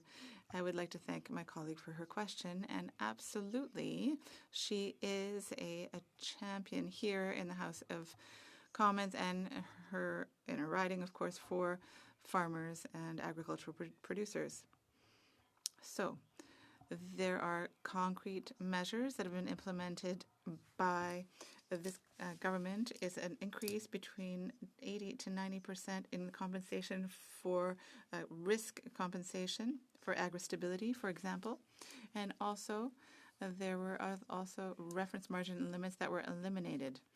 We have a concrete plan, and we will roll out concrete programs for our farmers because it's an incredibly important thing.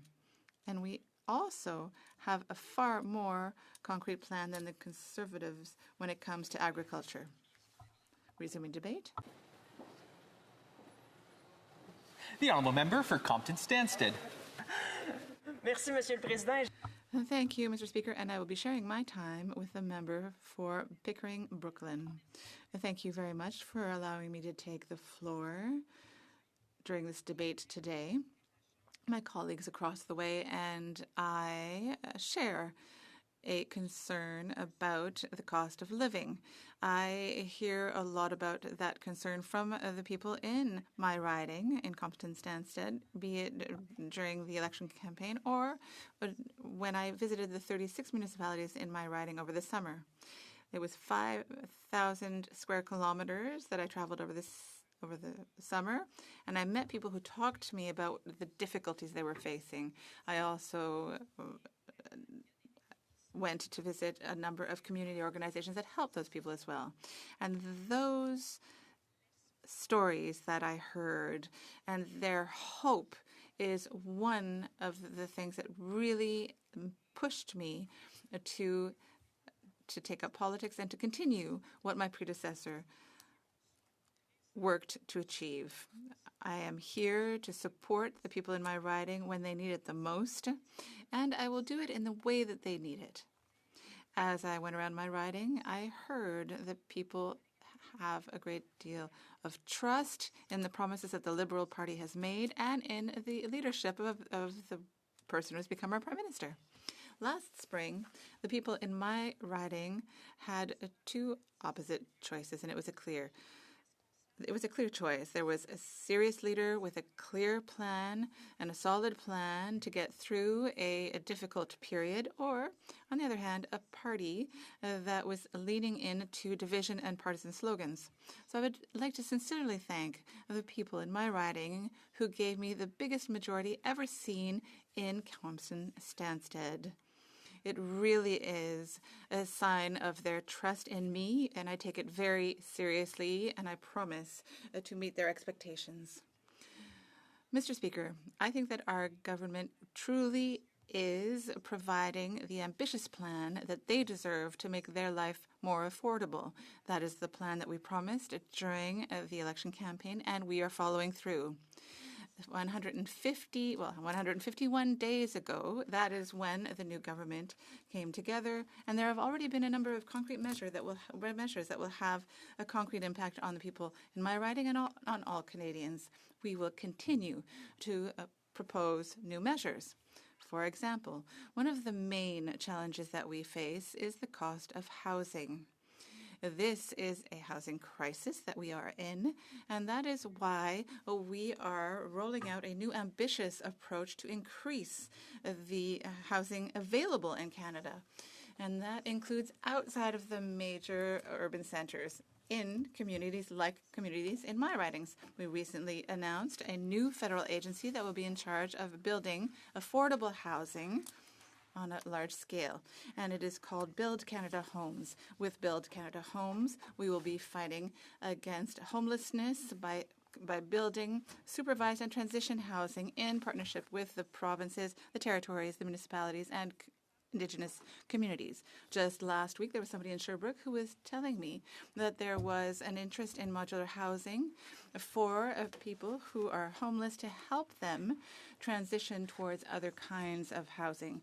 That is the kind of project that could be supported by Build Canada Homes to meet the needs of people in our ridings. That's what we want. The organization will also be building community and very affordable housing for very low-income families, and will be partnering with private developers for affordable housing for the middle class.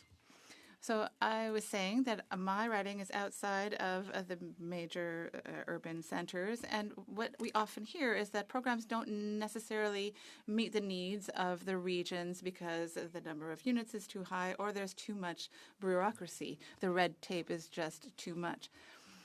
But our new approach takes that into account and takes into account the needs of smaller communities that have limited resources and that also perhaps might need fewer housing units but still have a need. So it's not necessary to build hundreds of units to qualify for a program, not to fill out paperwork. There's $13 billion for housing everywhere in the country, in Montreal and in Stansted, for example. So this is going to help us.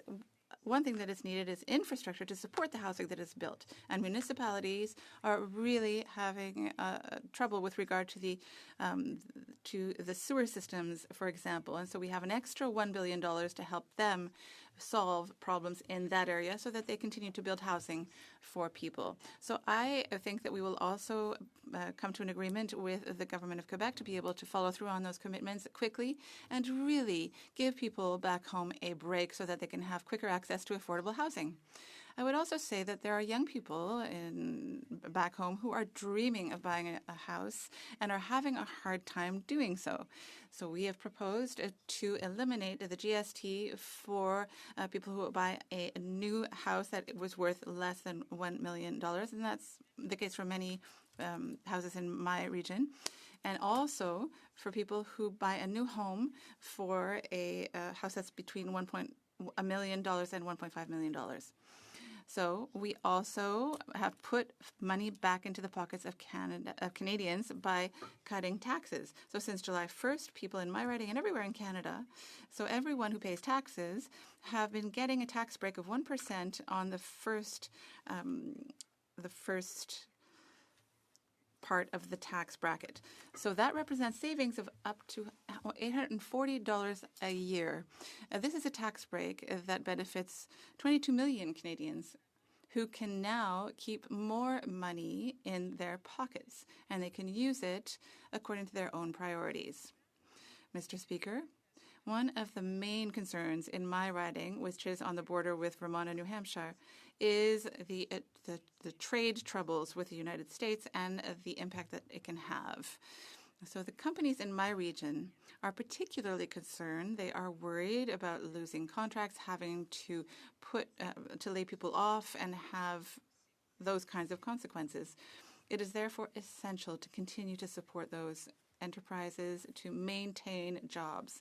We want exporters to be able to continue exporting, and we want workers to be supported. So, since the beginning of the trade wars, I have not heard about huge numbers of people who have lost their jobs, so that's reassuring. And what we've done from the beginning is to put together a number of economic support programs. For example, we temporarily eliminated the 1-week waiting period for EI. We also temporarily suspended rules regarding leaving one job. We want people to be able to have access to EI as quickly as possible. We facilitated access to it by increasing for 6 months the percentage applied to regions. We have facilitated the access to the labor program to workers impacted by these tariffs. Employers, we would like to support Canadian industries for aluminum, for example, and steel, and we would like to support workers in the steel and aluminum field who are impacted by this. We want to support the Quebec industries, and we would like to offer up to $700 million in guaranteed loans in order to support this sector and create a sector that supports the use of Canadian products in lumber. We want Canadian products to be used.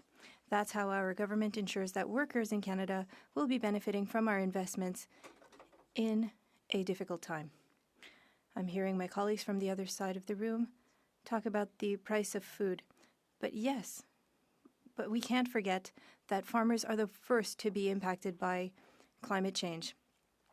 Dry periods, heavy rain, this has an impact on them. We want to help farmers become more resilient, but Conservatives are never there to help us do that. Mr. Speaker, I hope that when we table our ambitious budget on November 4th, our colleagues from the other side will support us in order to create the strongest economy of G7 countries and maintain jobs in Canada and help us become more independent and more resilient and ensure that our economy does well. Thank you, Mr. Speaker. Commentary, the honourable member for Sarnia and Lambton, Bit Ejwanwong. Thank you, Mr. Speaker, and thank you to the member opposite for her speech. She mentioned farmers, and so I wanted to remind her of the record of this Liberal government because she wasn't here to see them impose 2 levels of carbon tax, hundreds of thousands of dollars on farms, the clean fuel standards still remaining, without giving them any credit for the emissions reduction of the CO2 that is absorbed by their crops, the tariff on fertilizer, the restriction on fertilizer so they can't get the food yield that they need, and all of the tariffs that China has put on pork, beef, and canola, which the government has taken no action on. That's the record of this government, and so what is she going to do to actually help bring the cost of food down? The honourable deputy to Compton. The honourable member for Kempton-Stansted. I find it interesting to talk about what the Liberals have done when the Liberals had to follow a Conservative government that made cuts to science that would allow farmers to have access to better technology. They had also cut in risk management. They had made cuts to the Partnership for Agriculture in Canada. And it's from that our government had to rebuild and help our farmers become more resilient to climate change. We want to help them, yes, and that would help with the cost of food. The honourable member for Repentigny. Mr. Speaker, I'm very pleased to hear my colleague talk about climate change and to make the link between the costs of food and climate events. This does have a significant impact on inflation and the cost of food. We have proposed solutions at the Bloc. The government was committed to implementing programs for oil and gas. Could that be a way to save some money? That was about $20 billion, and use this money to help Stanstead. The Honourable Member for Compton Stanstead. Mr. Speaker, I'm always very proud to talk about agriculture and to share how Quebec farmers are leaders in sustainable agriculture. They work with the federal government and the provincial government. They are facing significant challenges, and with the help of both levels of government and with all the initiatives that we have in science, living laboratories are great. And I believe that with all that, we'll be able to create a very resilient agricultural sector, and I hope that we'll still have that in the years to come. The Honourable Member for Kitchener South Espler. I come to this House as a physician. In medicine, if you refuse to treat the underlying cause of a problem, I promise it will get worse. It sounds to me in this House the Liberals want to forever invent new and more complicated programs to treat the symptoms of this problem. The cause of this problem is a matter of first-year economics. I quote now from a first-year economics textbook. Prices rise when the government prints too much money. Do they not acknowledge that this is the cause of the affordability crisis, their massive deficits? And if they acknowledge this truth from a first-year economics textbook, why do they refuse to treat it or even talk about it? The Honourable Member for Compton Stanstead. Mr. Speaker, one of the biggest causes for food inflation, and my colleagues across the way are not agreeing with me, but that's climate change. Climate change has a significant impact on agriculture. I'm eager for colleagues across the way to accept that and support us and allow us to make farmers more resilient. Brief question.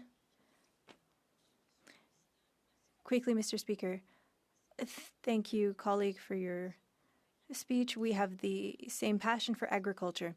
As she said, climate change do change agricultural practices, and so supports for farmers should be adapted and stop having programs that have a significant that apply the same way when all provinces are different. Member for Stanstead, one of the biggest challenges is to ensure that the provinces and the federal government are in agreement on programs that are important for all of Canada. Yes, we need to agree so that these programs can be adapted to the realities of the different regions. Reprise du débat, the Honourable Member for Pickering Brooklyn. Thank you, Mr. Speaker. I am happy to participate in the debate on the Conservative motion in relation to the action the government is taking to address food affordability and ensure all Canadians have access to affordable food and other daily essential goods. Mr. Speaker, our government believes that food affordability is a serious issue facing all Canadians today. Canadians are not experiencing inflation as a statistic. They are experiencing it in their grocery stores. It's the reason our focus has been to deliver on our commitment to improving affordability with a strong focus on reviving the financial pressure Canadians are experiencing. Our government has been actively engaged and committed to improving affordability for all Canadians with a view to alleviate the financial stress they are experiencing. Mr. Speaker, we introduced in Parliament Bill C-4, the Making Life More Affordable for Canadians Act, which will legislate a middle-class tax cut to save approximately $800 in a year, saving for dual-income households, bringing down costs for Canadians in central to our plan outlined in the speech from the throne. This tax relief will benefit nearly 22 million Canadians and will help them keep more of their hard-earned paychecks to spend wherever it matters the most to them. We are also very mindful that addressing the growing cost of essential goods, including groceries, requires a strong consumer advocacy sector, as well as timely and independent research on consumer issues. This is why our government has taken measures to invest in consumer advocacy work.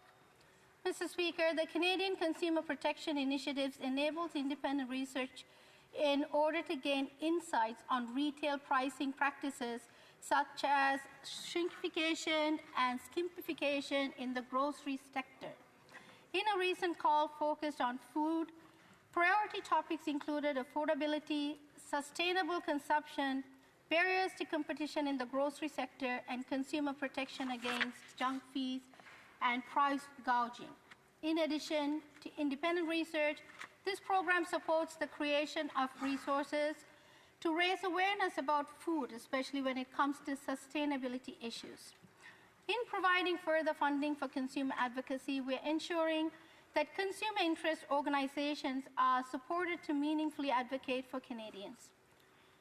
Priority topics such as affordability, sustainable consumption, barriers to competition in the grocery sector, and consumer protection against junk fees and price gouging were all identified as key priorities in its latest open call for proposals.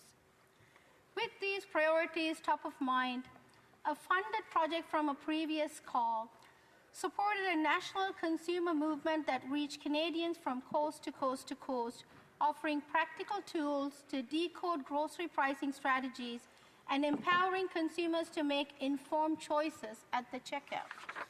Mr. Speaker, our government has continued to reiterate its commitments to providing Canadians with the tools and data they need to make informed choices in the marketplace. Mr. Speaker, our government had made it a priority to maintain the Food Price Data Hub to give Canadians up-to-date and detailed information on food prices to help them make informed decisions about their grocery options. Additionally, the government's grocery affordability webpage aims to create a greater transparency around pricing to foster competition and help consumers increase their confidence in participating in marketplaces. Most recently, the Food Price Data Hub published the latest Consumer Price Index, CPI, for August 2025, which indicates inflation for groceries has fallen from a peak of 11.4% in January 2023 to 3.5% in August 2025. This means Canadians have seen a decline in food inflation since January of 2023. While this is an encouraging trend, Mr. Speaker, the Government of Canada continues to work hard to address affordability issues and take action to improve food affordability for all Canadians. Mr. Speaker, we've made headway in attaining the food price stability Canadians need and deserve. To ensure they continue to pay fair prices for groceries, we will maintain our efforts in funding the work for the organizations who advocate for their rights and the protection of their interests. We will continue to make sure Canadians have the information they need to make informed choices at the grocery store. We will take action to improve competition and will hold companies accountable in the process. That is why, in recent years, the Government of Canada has mobilized the Competition Act, which making amendments that afford how the Competition Bureau can investigate anti-competitive conduct and deceptive marketing. For example, changes to the Act requires that vendors be more truthful in their advertising, recognizing that displaying price without additional fees, including in a form of dishonesty. This practice of drip pricing makes it more difficult for consumers to make price comparisons and find the best value and punishes those vendors who are most upfront with the actual cost of goods. In addition, Mr. Speaker, amendments to the Competition Act through Bill C-56, the Affordable Housing and Groceries Act, will affect how the Competition Bureau can examine potentially anti-competitive arguments, such as control on the used commercial real estate. The widespread use of competitors' property controls can make it more difficult for firms to enter new markets or expand, reducing the choices available to Canadian consumers. Since these amendments passed, we have seen a number of concessions by major grocers, such as willingly removing some of their controls they had in place and opening up those markets. These are clear wins for both Canadian consumers and prospective new entrants in the grocery to retail market.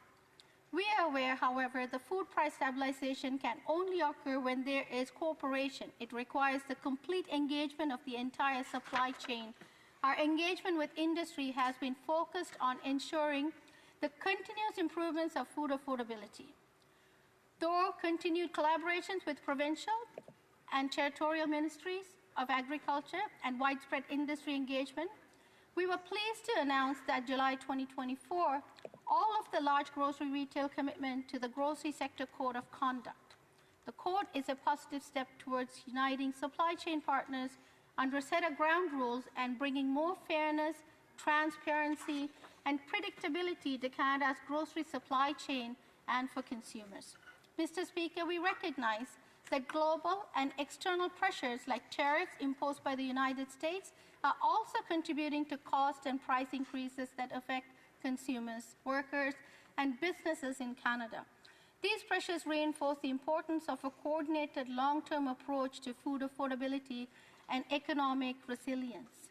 We will continue to work to develop a strong consumer advocacy culture and ensure Canadians are equipped with the tools they need to navigate food prices and make sure purchasing decisions. Our government remains dedicated to investigating harmful practices impacting Canadians, ensure continued collaboration on areas of joint jurisdiction with the provincial and territorial colleagues responsible for consumer protection, and work to strengthen competition in Canada's grocery sector, and continuing to provide Canadians with accurate and timely information on food pricing in Canada. Thank you, Mr. Speaker. Bravo. My commentary, the Honourable Member for Swift Current Grasslands, Kindersley.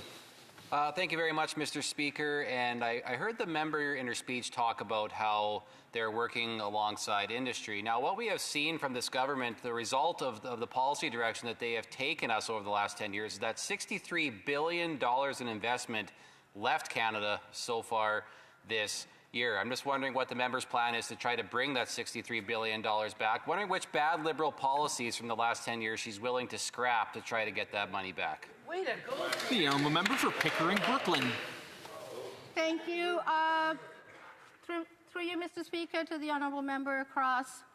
Thank you for the question. So Canadians provided this government with a clear mandate to provide a stronger and more resilient economy. While the opposition keep talking about how the Prime Minister is globetrotting, he is actually going around the world trying to get us more investments into this country. So I would... Well, we need to wait and see, I guess. And we have gotten about $60 billion investment so far.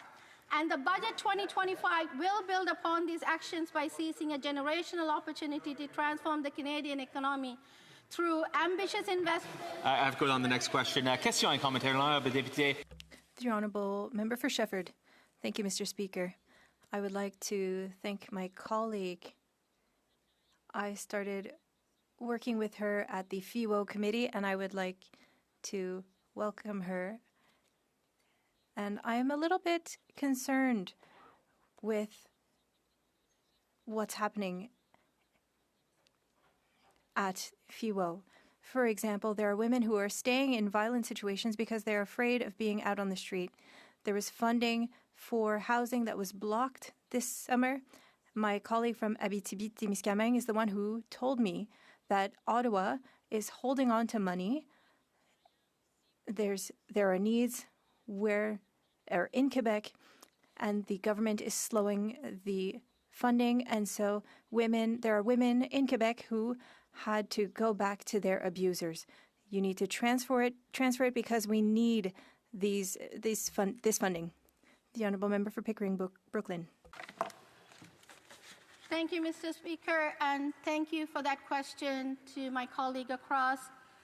I agree wholeheartedly with what she is saying about the women who are in abusive situations. As a former abuse counselor, I completely understand what she's talking about. And I am determined, and as is our government, in our budget coming up, that the wage will protect the fundings that are there for women and women's sectors and organizations that are supporting women. And we would wait to see that in the budget coming up in November. Questions, comments, question et commentaire, l'honorable député de Compton. The Honourable Member for Compton-Stanstead. In Brooklyn for our speech that was very interesting. I'd like to know, like, she's very active in her region, she's very committed, and I'd like to know what are the initiatives from our government that are going to have the biggest impact in their community for affordability. The honourable member for Pickering, Brooklyn. Thank you, Mr. Speaker. I thank my colleague for that question. So I feel food security and role of an agriculture sector would be the biggest impact in my neighborhood in Pickering, Brooklyn. Half of my community is rural.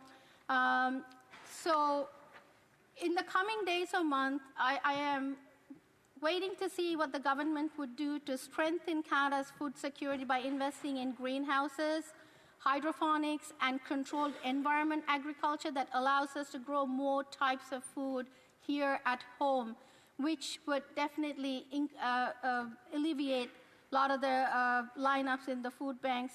Work to increase the resiliency of food supply chains and support innovation, and amend the mandate of the Canadian Food Inspection Agency and the security and cost of food in their regulatory decisions without compromising the health and safety. Thank you, Mr. Speaker. Order. It is my duty pursuant to Standing Order 38 to inform the House that the questions to be raised tonight at the ordinary time of adjournment are as follows. The Honourable Member for Elgin, St. Thomas, London South, Public Safety. The Honourable Member for Bruce Grey, Owen Sound, Public Safety. The Honourable Member for Carlton Trail, Eagle Creek, Public Services and Procurement. Resuming debate. Le prise de débat. The Honourable Member for Swift Current, Grasslands, Kindersley. Well, thank you very much, Mr. Speaker. Before I get started, I'd like to say I'm going to be splitting my time with the member from Acadie Annapolis. And it's always an honor to be able to speak on behalf of the great people in southwest and west central Saskatchewan. I would like to take a quick moment here, Mr. Speaker, to acknowledge that this is an exceptional week because on Monday, the 22nd, it was my daughter Jada's 13th birthday. We had a great celebration this weekend with her before I left. I would also like to note that Saskatchewan is celebrating 120 years in Confederation. As a province, we built ourselves up rapidly and continue to grow through generations of hard work underneath the wide open prairie sky. People in Saskatchewan are tough enough to overcome the coldest winters and the longest droughts. Prairie resilience is a thing, Mr. Speaker. We have a lot of common sense and common decency. We're surrounded by natural beauty and take good care of the land. We are the breadbasket of the world. It's especially a good year for the Rough Riders to be having a great season and to be on top of the league at this point in the CFL. As we give thanks to our to the Banjo Bowl. Yeah, that went well for us too. So we won both games. We won both games. As we give thanks for our history, Mr. Speaker, we're looking ahead to accomplish more in the future. I'll proudly defend the best interests of my home province of Saskatchewan, the West, and all of Canada. That's what our Conservative motion today is all about.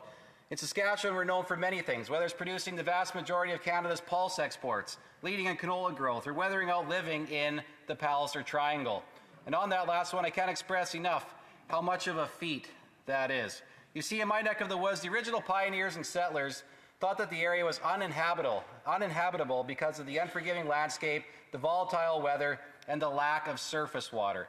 At the time, John Palliser reported that the region is a desert which can never be expected to be occupied by settlers. That was his quote. There are two main waterways in western Saskatchewan, the Frenchman River, close to where I grew up, and the South Saskatchewan River, which is just to the north of where I live now. This is where things get interesting. The Frenchman River actually flows south through southwest Saskatchewan. Eventually, it ties into the Missouri River, then the Mississippi River, and then down into the Gulf of Mexico. Now, if you go back up to the South Saskatchewan River, which is not even a 2-hour drive north from the Frenchman River, the South Saskatchewan River flows north, and it actually ties into the North Saskatchewan River up by Prince Albert, and from there it proceeds to Hudson Bay. Now, this phenomenon is actually known as the Laurentian Continental Divide, the irony of which isn't lost on me, Mr. Speaker, but from our perspective out west, it's always an interesting name anytime the word Laurentian gets mixed in there. I talk a lot about farming because my riding is predominantly rural and heavily agricultural. My riding alone has a huge geographical area, but most of it is covered by the Palliser Triangle, which John Palliser described as more or less an arid desert and unsuitable for crops. Now, southwest and west central Saskatchewan falls right in the middle of the Palliser Triangle, and yet for a long time now, we have farmers working everywhere with unbelievably successful crops. So what happened? Ultimately, farmers settled the area and started to build their farms based off of two criteria: proximity to the little bit of water that was there, but also proximity to the rail line. Now, I'm sure you're wondering why I'm giving you this brief history lesson of Saskatchewan. It took great vision and an incredibly unbreakable will to be able to build our province and our towns and our communities. Somehow, they managed to even make it work in the Palliser Triangle. They had a strong work ethic, combined with creativity and resourcefulness, which did the impossible. Through innovation and through improved techniques, agriculture expanded and overcame major challenges against all the odds. All this happened without any interventionist government trying to impose its radical vision on society. Farmers have always understood how important it is to take care of their land and to respect nature because it goes hand in hand with their success in business. They don't need to reinvent the wheel or listen to any lectures from the government.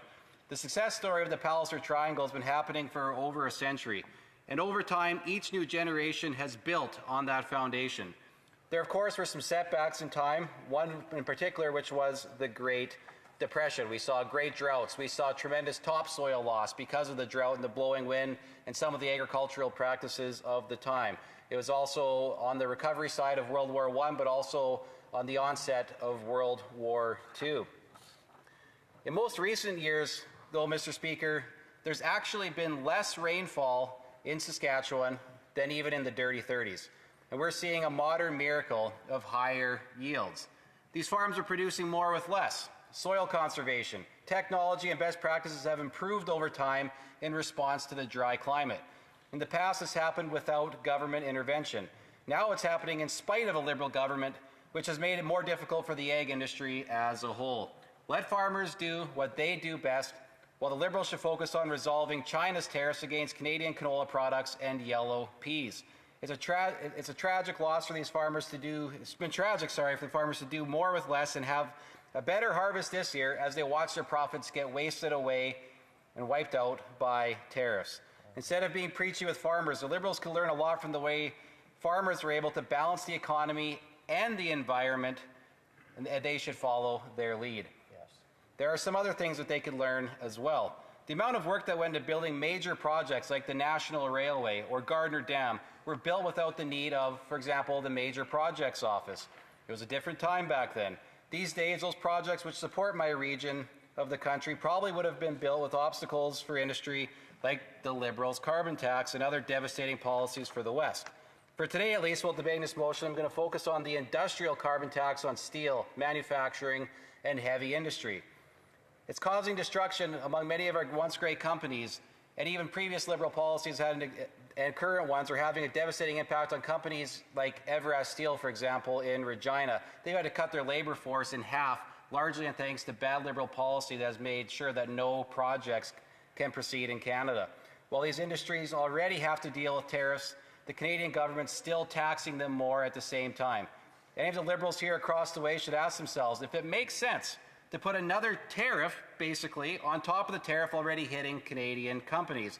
If they would start to think of it that way, maybe they would finally support Canadian jobs and drop their industrial carbon tax. No major projects to build in Canada, no Canadian steel being needed means fewer jobs. Then you add the industrial carbon tax, which impacts these companies up front. It also has a trickle-down impact onto other parts of the economy and onto, say, the great farm machinery manufacturers on the prairies as well. I spoke with a general manager the other day with one of these great companies, and he talked about how the industrial tax is devastating for many reasons. Not just Canada has one. I recognize that other countries around the world have them, but those are countries that they have to import products for in order to build the products that they make.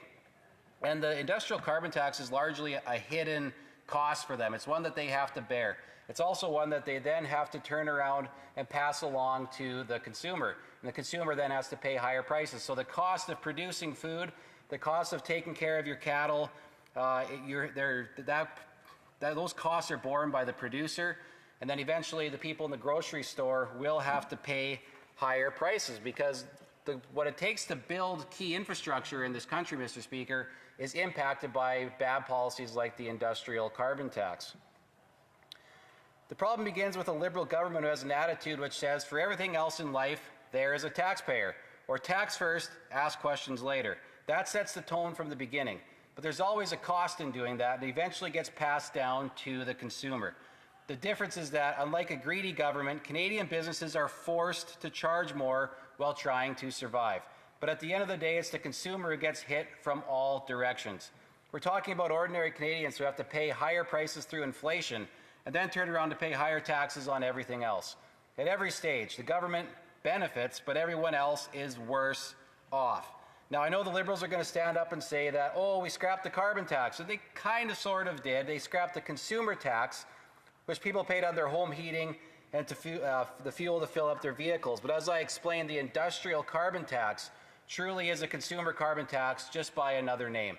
And not only did they keep it, but they raised the rate for this industrial carbon tax. Here's something else to think about. The industrial carbon tax was matching the consumer carbon tax, which added 17 cents per litre before it was removed. If the consumer carbon tax continued to go up, it would have been adding 21 cents per litre.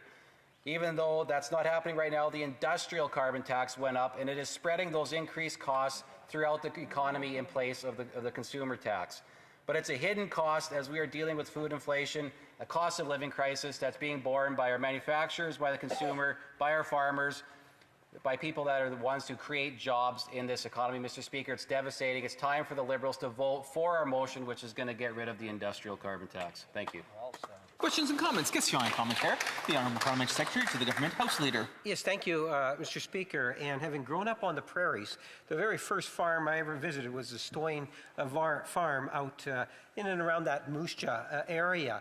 And I concur with many of the statements that the members put on the record here this afternoon in regards to just how important the role our farmers play in providing food, not only for the prairie people, but all of Canada. In fact, we feed the world in many different ways. The question that I have for the member is, I do believe that we have a national government, in particular a Minister of Agriculture, that is very much aggressively working with the farming communities, i.e. canola, which is so important to Manitoba and Saskatchewan in terms of what it is that we can do to ensure that we can capture a larger percentage of the world market. And his thoughts on that.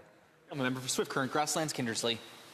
Yeah, well, as the member knows, agriculture is very much a trade exposed and a global market driven economy or driven industry. So, I mean, in order to resolve the tariffs, the Prime Minister has to get involved with that. But beyond that, Mr. Speaker, as I was alluding to in my speech, the cost of everything on the farm gate has gone up. And it's been innovations by farmers that have largely driven progress in agriculture, whether it's on the manufacturing side or best farm practices.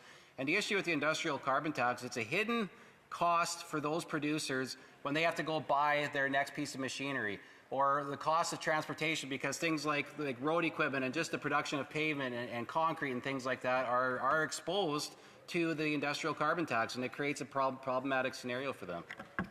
Questions and comments. Question and commentaire. The Honourable Member for Repentigny. When we look at the numbers, the Bank of Canada, and you'll remember that that's the absolute authority when it comes to inflation, the Bank of Canada indicated that the carbon tax will increase taxes by 0.1% in Canada, and that tax doesn't apply in Quebec. And in Quebec, the expected increase is 0.001%, so 1/100th of 1%. And that's the increase on groceries. I'd like to know if my honourable colleague has the same numbers, because the Bank of Canada is very clear that this isn't having a major impact. I'm a member for Swift Current, Grasslands, Kindersley. Well, I want to thank the member for his question, but the problem is that he's ignoring the fact that Quebec doesn't produce every single thing that it needs inside of its province. Quebec, like Canada, has to import goods in. And if there are goods coming from European countries that have an industrial carbon tax, or if it's things that are coming from elsewhere in Canada that are impacted by the industrial carbon tax, they're going to pay it. Just because it doesn't show it on the invoice, it's baked into the price, as I said in my speech. And that's something that has been long noted by many people, that because it's a hidden cost, you can't actually fully quantify that benefit, what it's doing, because that number isn't immediately available there. But you can see how those costs keep going up and up and up. And as those businesses have to pay their the manufacturers have to pay their bills. They can see it, but they don't show that number when they have to increase the cost of the product that they're sending out the door for the consumer. Questions, comments? The honourable member for Moose Jaw, Lake Centre, Lanigan. Thank you, Mr. Speaker, and I'd like to thank my colleague, my next-door neighbor in Cypress Grasslands. He's a great representative, not only for his riding, but for the province of Saskatchewan and for Canada. Mr. Speaker, my colleagues brought up carbon tax, and the Liberals seem to think that it's gone away. And what I've witnessed is that carbon tax was downloaded onto other levels of government. It was downloaded onto the provinces through school boards and hospitals who had to collect and pay the carbon tax. And it was also downloaded onto municipalities where increased rates for municipal facilities. What's his thoughts on that? And do you think the Liberal government's actually going to return that money to the taxpayer? No, member for Swift Current, Grasslands, Kindersley, 40 seconds. Thank you very much, Mr. Speaker, and I really appreciate this question from the most notorious member in the House of Commons. He's a great friend and he's a terrific MP for his region. And yes, we had this terrible problem of municipalities not being able to get that money back, and we know that the feds aren't going to do it because they do have this rabid ideology over there that's going to prevent that from happening. When they want to see these municipalities be punished, because that's what drives the need for them to have implemented that carbon tax in the first place. That's right. And it made life way more unaffordable for people in rural Canada because we have greater distances to travel, whether that's personal, whether that's for business, whether that's for industry. Huge problem, and the industrial carbon tax is big of a problem for RMs with the heavy equipment that they have to build or use and the big projects that they need. Order. Resuming debate, la prise de débat, the honourable member for Acadie-Annapolis. Well, thank you very much, Mr. Speaker. I want to thank the honourable member for Swift Current, Grasslands, Kindersley for sharing his time. You know what? Mr. Speaker, it's been 3 years since I've had the opportunity to speak on an Opposition Day motion here in the House because of my previous duties as a chair occupant. So first, let me say how proud I am to stand here today to represent the magnificent riding of Acadie-Annapolis. To my constituents, thank you for your continued support. À mes électeurs. To my constituents, thank you for your ongoing support. Team and volunteers, you are the best. And it's thanks to you that we've succeeded 3 times since 2019. To my family, to my wife Anne, my sons Andre and Alec, thank you for your unwavering support throughout my political career. Mom and Dad, of course, which you're probably watching tonight, thank you so much for all your support. And of course, to my awesome staff in the Yarmouth office, Joellen and Krista, to Agnes, who was in my Kingston office, that Esther's there now, to my 2 staffers, of course, here on the Hill, Isabel and Mikhail. They're phenomenal and make our office rock. I want to thank volunteers. As you know, in Southwest Nova Scotia, in my riding of Acadie-Annapolis, we've had a pretty bad fire season. We've had the largest fire in Nova Scotia this year. I want to thank the volunteers, the municipality of Annapolis, the province of Nova Scotia, firefighters and first responders for all of their awesome work on the Long Lake Fire Complex. That's almost 8,500 hectares burnt, 20 houses were lost, and folks in West Dalhousie were out of their homes for over 40 days, who just got back maybe just a few days ago.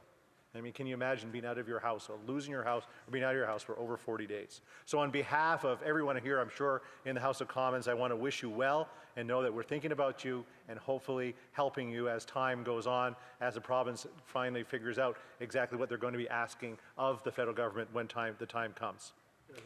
On another note, I want to thank everyone for their well wishes on a speedy recovery from my broken collarbone. I unfortunately relearned something very important from elementary school. The first law of inertia, that an object will continue in motion with the same speed in the same direction unless acted upon by an unbalanced external force. I being the object and the bike pathway being the unbalanced external force. Merci for... Thank you for all of your kind words of sympathy. Now, let's get into why we're here today. I want to speak in support of the Conservative motion because Canadians are hurting. Families are being forced to cut deeply into their grocery budgets just to get by. And frankly, that makes me a little bit angry and a little bit sad. Canada is a wealthy country, but under this Liberal government, it's being mismanaged. Taxpayers are being squeezed, and their hard-earned money is being wasted. In southwest Nova Scotia, where I have lived my entire life, people work hard. They want to own a home, feed their children, provide a good education to them, and maybe take a vacation every once in a while. But you know what? Since 2015, everything changed. Since I was first elected here in 2019, the cost of living has skyrocketed. Even then, families in West Nova, it was called at the time, but in Acadianapolis, were struggling. We warned that Liberals, their out-of-control spending and massive deficits were irresponsible. But of course, they didn't listen. And now, after 6 months under a new Prime Minister who promised financial discipline, Canadians are still waiting. He said he'd be judged by the cost at the grocery store. Well, Mr. Speaker, Canadians are judging him, and they are not impressed. Instead of delivering relief, this government delayed its budget. So we're still waiting for a budget. We haven't seen a budget in a year and a half. Why? Because it's projecting an over $92 billion deficit. That's a monstrous, irresponsible burden on future generations. We'll hear it, I'm sure, maybe the questions that they're talking about a generational investment. But Mr. Speaker, what it really is a generational debt that my kids, and their kids' kids are going to have to try to pay in one way or another. That causes inflation and extra costs to future generations. And while this government boasts about withdrawing the carbon tax, it left in place the industrial carbon pricing on fertilizers and farm equipment. That's not relief. That's just politics. The result is that food inflation is 70% higher than the Bank of Canada forecast. Since the Liberals came to power, Mr. Speaker, food prices have risen by 40%. You've heard it many times here today. It's deliberate. It's unacceptable. It's inhumane for a G7 country. We're a rich country. We're a food basket of a country. We can produce all the food for many people in the world, and we can barely feed ourselves for some reason. People find themselves pinched. They're having to make tough decisions, feed their children, heat their homes, buy the things that the school requires, get them into sports if they're lucky. But unfortunately, the food basket is far too expensive. In my riding, food banks are overwhelmed, and I'm sure food banks across Nova Scotia are experiencing the same thing. Food banks usage is up 142% across Canada. And while the government claims to be putting money back in taxpayers' pockets, it continues to take it away through many other means. Low-income Canadians spend more of their income on essentials like food and rent, yet these items are rising fastest in price, and where is the relief? So in my province of Nova Scotia, the situation is dire. In 2023, 28.9% of the population faced food insecurity. In 2024, that rose to 29.3%. Didn't get better, it got worse. 71,000 children live in food insecure households. Feed Nova Scotia, that supports many of the food banks across Nova Scotia, supports 23,000 people monthly. That's a 52% increase since 2022. These numbers are heartbreaking. They demand action. We must protect our food sovereignty. It's difficult in Nova Scotia. I mean, we can produce lots of things in the Annapolis Valley and up and near the Truro and up into the Cape Bretons. But we do have to truck a fair amount of stuff from other parts of the country. So we need to support the farmers we have. We need to support the farmers across Canada. We need to support producers, and we need to support truckers so that product gets to our grocery stores. But once again, it's the taxpayer that ends up paying. It's the person going to the store that finds all of these things far more expensive and most times out of reach when they actually need them. I'd be remiss, Mr. Speaker, if I didn't bring up the challenges in my main economic driver in writing, and that is the fishery, and more specifically, the lobster fishery. Last season was a tough one, and a number of new entrants did not make it because of the expense of everything. Some of it revolves around tariffs, but some of it revolves around input cost and taxes. And I could spend a couple of hours on how fishers feel that this government is doing their best to make sure that the whole fishery fails. So rather than treat the fishery like the safe and healthy food source that it is being squeezed by competing federal initiatives that don't take into consideration coastal communities that are a long ways from a lot of the services that are in urban areas, but provide safe food products for consumption. And when you add up all those things, not unlike what farmers are telling us, it's really being very difficult to actually make ends meet. So this Conservative motion calls on the government to eliminate the carbon tax on fertilizers and farm equipment. It's not just policy, it's survival. We need affordable food. We need responsible governance. We need to stop taxing the grocery basket. We need to do everything within our powers as legislators here in the House of Commons to ease the burden that Nova Scotians and Canadians are seeing at the grocery store. And what's been happening is absolutely opposite. I urge members to vote with us. Let's work together. I mean, we hear a lot of that here in this House of Commons, especially from the government side, where they say, well, you should just work with us. There's been a number of suggestions that have come from the opposition side, whether from the Conservatives or the Bloc or all the other opposition members, of trying to find ways to work with government, but the government continues to close its ears and not listen to the good supports and good ideas that come from opposition members.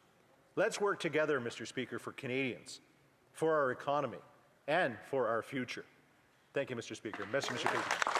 Thank you, Mr. Speaker. Questions and comments? Thank you, Mr. Speaker. I'm very encouraged to have heard both the honourable member and his Conservative colleague who spoke earlier refer to the impacts of climate change in their addresses before this House. It's a refreshing change. We hear a great deal of criticism from our Conservative colleagues about more or less every climate change policy, every emissions reduction policy that the government has undertaken. I would love to hear from the member what suggestions he would put forward in terms of how, in his community, in his riding, in Atlantic Canada, we could implement policies that would address the root cause of climate change and improve adaptation to climate change in a way that the member would find acceptable. The honourable member for Acadie-Annapolis. Thank you very much for that question. You know, quite honestly, in the Annapolis Valley, we're having a tremendous drought problem today, and we need to be resilient to those things that are going to continue to happen over the next number of years. So we need to have adaptation programs to be able to support the farmers in growing the products that we need for our grocery shelves. The second thing that I would suggest to the honourable member, as we put good ideas on the table, is that climate resilience at our wharves. We know food products coming from the sea are extremely important. We have wharves that are actually being abandoned because the boats can't actually tie to them. So we need to have an infrastructure program that will really recognize the impacts of climate change, but make it stronger and more efficient for future use. Questions and comments? The honourable member for Shefford. Thank you very much, Mr. Speaker. I would like to thank my colleague for his words, and really, we do agree on the poor management of public funds. The government, well, we know that someone has come to power, presenting himself as the great, banker and person knowledgeable about the economy, but in fact, what has happened is he really is cutting taxes and depriving the government from funds on one side, and then promising things on the other hand, and then taking his sweet time to present a budget. It doesn't make any sense, because we're talking about approximately $100 billion in deficit. We don't know what will be announced on the 4th of November. So really, I think, what is it? Because on the one hand, he wants people to tighten their belts, and then on the other hand, he's really not doing what he should be doing. Answer.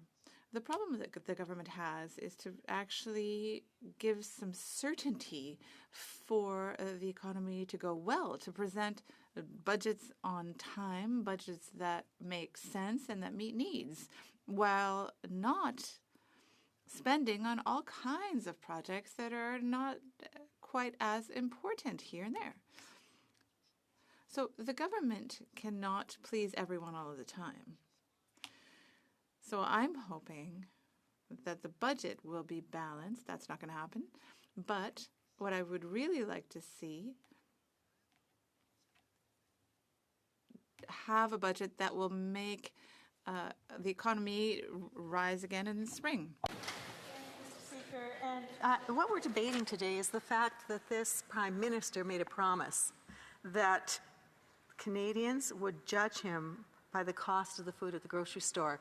And instead of focusing on that, they've pivoted to this thing around affordability and a focus on food being available on a national blanket level through schools. And one of the members across the way made a comment, and I would like him to respond to it. He basically said that parents should be thankful because they are saving $200 a month on groceries because they are spending their tax dollars on a program that's basically blanking the whole country, whether or not that is the best way for them to help parents to be able to feed their children. The honourable member for Acadie-Annapolis, 50 seconds. I'm glad the honourable member asked that question because the food school program, while needed in some communities, I think what's happened in Nova Scotia is a bit of a shame because, of course, when the province takes a hold of things, they try to standardize those things across the country. So I look at a nice elementary school that I have in Cornwallis. There was a community group that was providing meals to students. The provincial program comes up, kicks out all of those volunteers who were doing such a great job, and half the kids are putting it in the garbage. So, you know, by providing that centralized system does not provide meals to all children. What we should be doing is helping their parents, helping our communities get fresh food into their bellies because it's more important that they eat at home than all of this crazy stuff that they're doing in the schools. Debate. Reprise du débat. Resuming debate. For Bourassa. Thank you, Mr. Speaker. I'll be sharing my time with the member for Madawaska Ristigouche. Merci beaucoup, Monsieur le Président. Thank you very much, Mr. Speaker. And thank to all of the members in the House for their commitment to food safety, or security rather, and also I would like to thank all farmers and agricultural producers in Canada. The government is ensuring that food prices remain affordable, and that is the absolute priority. Faced with unprecedented trade threats, and unfair ones for that matter, we are working hard to grow the economy and to increase jobs across the country to benefit everyone. As the Prime Minister has said, we are working on building the strongest economy in the G7, and agriculture does play a very important role in that respect.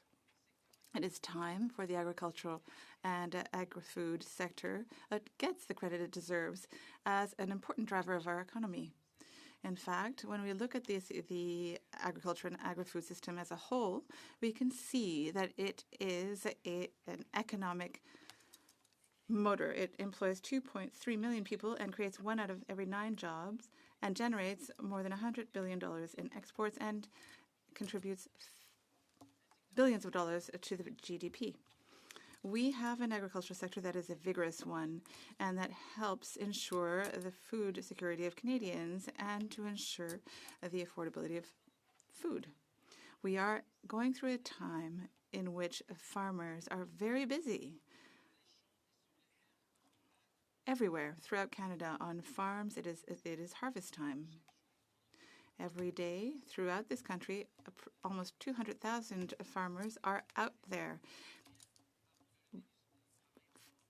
far before the sun rises to provide nutritional food for Canadian tables.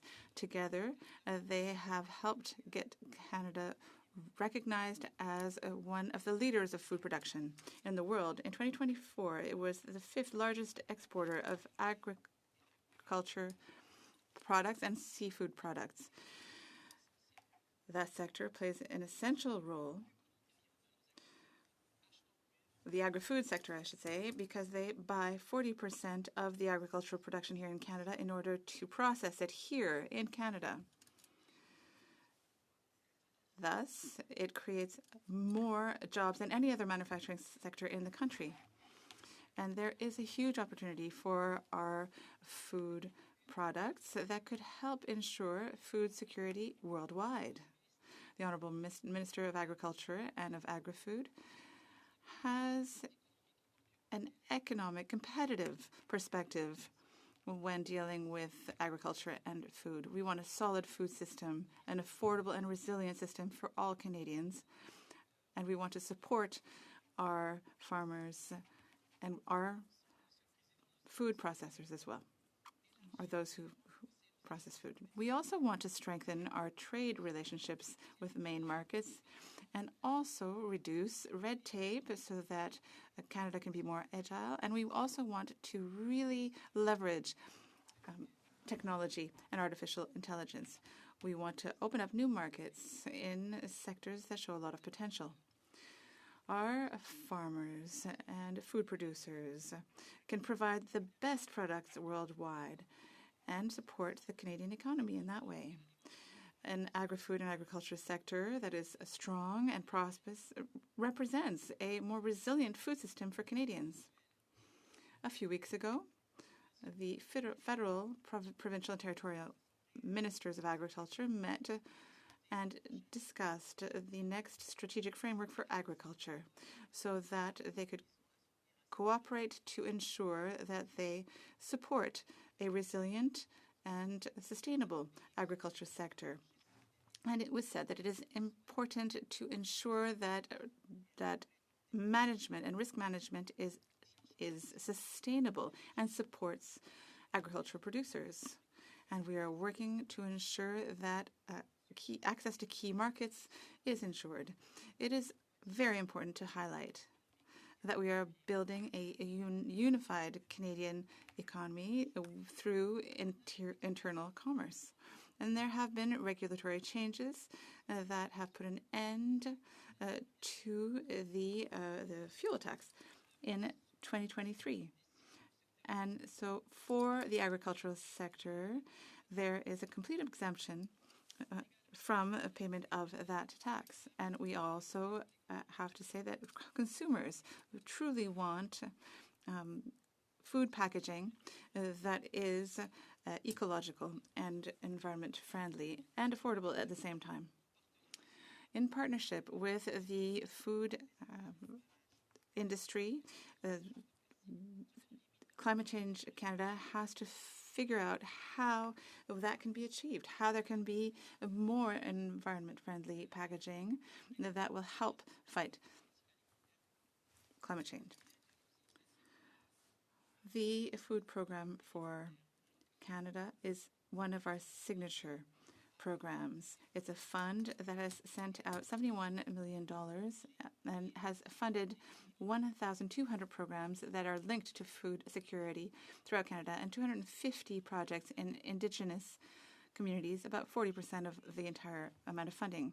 There have been the creation of community gardens and refrigerated vehicles and freezer installations to support and transport food. There have been massive investments as well to extend the program so that community organizations throughout the country can invest in local food infrastructure. Food production throughout the country has also entailed the National Food School program. So that investment over 5 years will provide meals to approximately 400,000 children every year. The program should make it possible for average families with 2 children to save $800 a month in groceries, and the lowest income families will benefit the most. The program establishes links between schools and local food establishments and provides opportunities for our agricultural sector here in Canada. What is even more important is that the program will make it possible for children to remain children and to relieve parents of some of the pressure that they experience. There will be massive investments in that fund, and it's the first fund of its kind that is nationwide. We want to ensure that organizations have the equipment and infrastructure that they need to produce and to store healthy food as well, and safe food for school children throughout the country. It truly is a community-based approach, and funds will be going to organizations that are nonprofit organizations. those organizations will send the money to the local organizations that know the needs of the community the best, is to make sure that the food is sent to schools in the most effective way. The funding will cover part of the cost of infrastructure. And very quickly, the other measures have been adopted since the beginning of this difficult economic period. At the end of last year, we adopted here in this House the Affordable Housing and Groceries Act, and that bill makes it possible for the Competition Bureau to investigate the actions of large shops, food shops. The Competition Bureau will ensure healthier competition when it comes to retail sale of food. The Department of Agriculture and Innovation and Science Canada is also gathering data on the price of food in Canada. And this will make it possible for Canadians to get a snapshot of the prices and trends when it comes to food. So there is a calculator of personal inflation that will make it possible for Canadians to check the prices at the grocery store till. So this is something that is affecting the entire world, not just Canada, but we are supporting farmers here and the people in the agri-food sector here to ensure that the food security is preserved in Canada. Thank you, Mr. Speaker. Thank you, Mr. Speaker. I'd like to thank my colleague for his speech. All day today we've been listening to Liberals talking about food affordability in response to our Opposition Day motion. But to me it's deja vu all over again. I've been here for 6 years and been hearing Liberals going on and on and on about how this program is finally going to solve this inflationary problem. Housing, for example, or infrastructure, or supply chain resilience, or our lagging economic productivity measures. Today we're hearing that finally they have a program that's going to solve food affordability. But yet food inflation is up twice the rate of the consumer price index. Demand at food banks is soaring. Why should Canadians have any confidence at all that this government, these Liberals, are going to solve the food inflation problem? The Honourable Deputy de Bourassa. The Honourable Member for Bourassa. Mr. Speaker, I would like to thank my colleague for his relevant question. This matter of inflation has not only impacted Canada, it has impacted many countries. The matter of proactivity and reactivity is important. I spoke about those programs, and they are reactive measures, but working with organizations more directly and having funding that is dedicated to those groups is more proactive. And I believe that the current government is more proactive regarding such situations. But I would like to thank you again for your question. The Honourable Member for Salaberry-Soulanges. Thank you, Mr. Speaker. Since the beginning of the day, we've been talking about the increase of costs of food. I was saying to a Conservative colleague earlier that, yes, families are struggling at the end of the month. But there is something that I want to bring up. We don't talk about seniors who are only receiving OAS. That's about $1,700 a month. How can a senior survive, pay for their rent and food, medication with only $1,700 a month? These people often don't have private regimes that would give them a private pension. And so would the member agree that it is time to increase... Oh, yes, I need to give time for the response. The Honourable Member for Bourassa. I would like to thank my colleague for her question. It's very relevant. Am I aware of this? Yes. In my riding, there's about 25% to 30% that are seniors. This is something that I understand. They were more impacted by inflation, and I completely agree. Now, do we need to increase? Well, perhaps I would let the Minister of Finance share a budget that would factor in seniors. The Honourable Member for Maniwaki-Mistigouche. I would like to hear my colleague talk about agriculture. In my riding, there are farmers that grow potatoes, and I would like to hear my colleague talk about measures to help farmers not only in rural ridings like mine, but to support all of our country. Thank you, Mr. Speaker. The Honourable Member for Bourassa. Thank you very much, Mr. Speaker. As I mentioned earlier, I quoted many different programs, and I would like to thank him for the question because it gives me the opportunity to talk about the programs that we would like to implement. We want to, of course, help farmers and recognize their importance. We need to look at the supply chain, the end of the supply chain, and that food that is made in Canada should find its way on Canadian plates. We have a more systemic point of view, a wholesome point of view, and we want to be able to support our farmers, but also support Canadians by offering affordable pricing. The Honourable Member for Madawaska-Mistigouche. Thank you, Mr. Speaker. We are here today to debate a motion that, under the guise of legitimate concerns about the cost of living, proposes a simplistic, alarmist vision that is disconnected from Canada's economic and social reality. This motion ignores the global economic context. It also ignores the real, concrete, and responsible efforts our new government is making to make life more affordable, protect families, support workers, and build a sustainable future. This is not an abstract debate, but one about the well-being of millions of Canadians who rely on sound, thoughtful, balanced, and forward-looking public policies. In the last election, Canadians chose between a Liberal Party with a clear, responsible, and ambitious plan to protect and grow the economy. They gave us a clear mandate: make the economy grow and make it more resilient.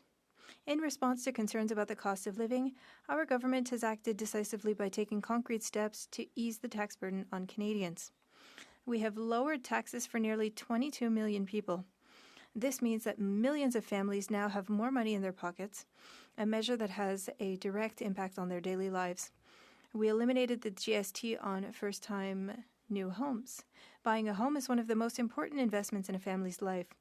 By eliminating the goods and services tax on first-time new homes valued up to $1 million, we are making home ownership more accessible to many families, helping them build their future. We have also eliminated the carbon tax for consumers, demonstrating our commitment to reducing the direct cost to households. These concrete and tangible measures clearly show that our government is listening to Canadian families and taking action to improve their daily lives. The Conservatives, on the other hand, have consistently voted against measures to make life more affordable, whether it be expanding dental care, prescription drug coverage, or historic child care funding agreements. It was the Liberals who implemented an affordable child care program.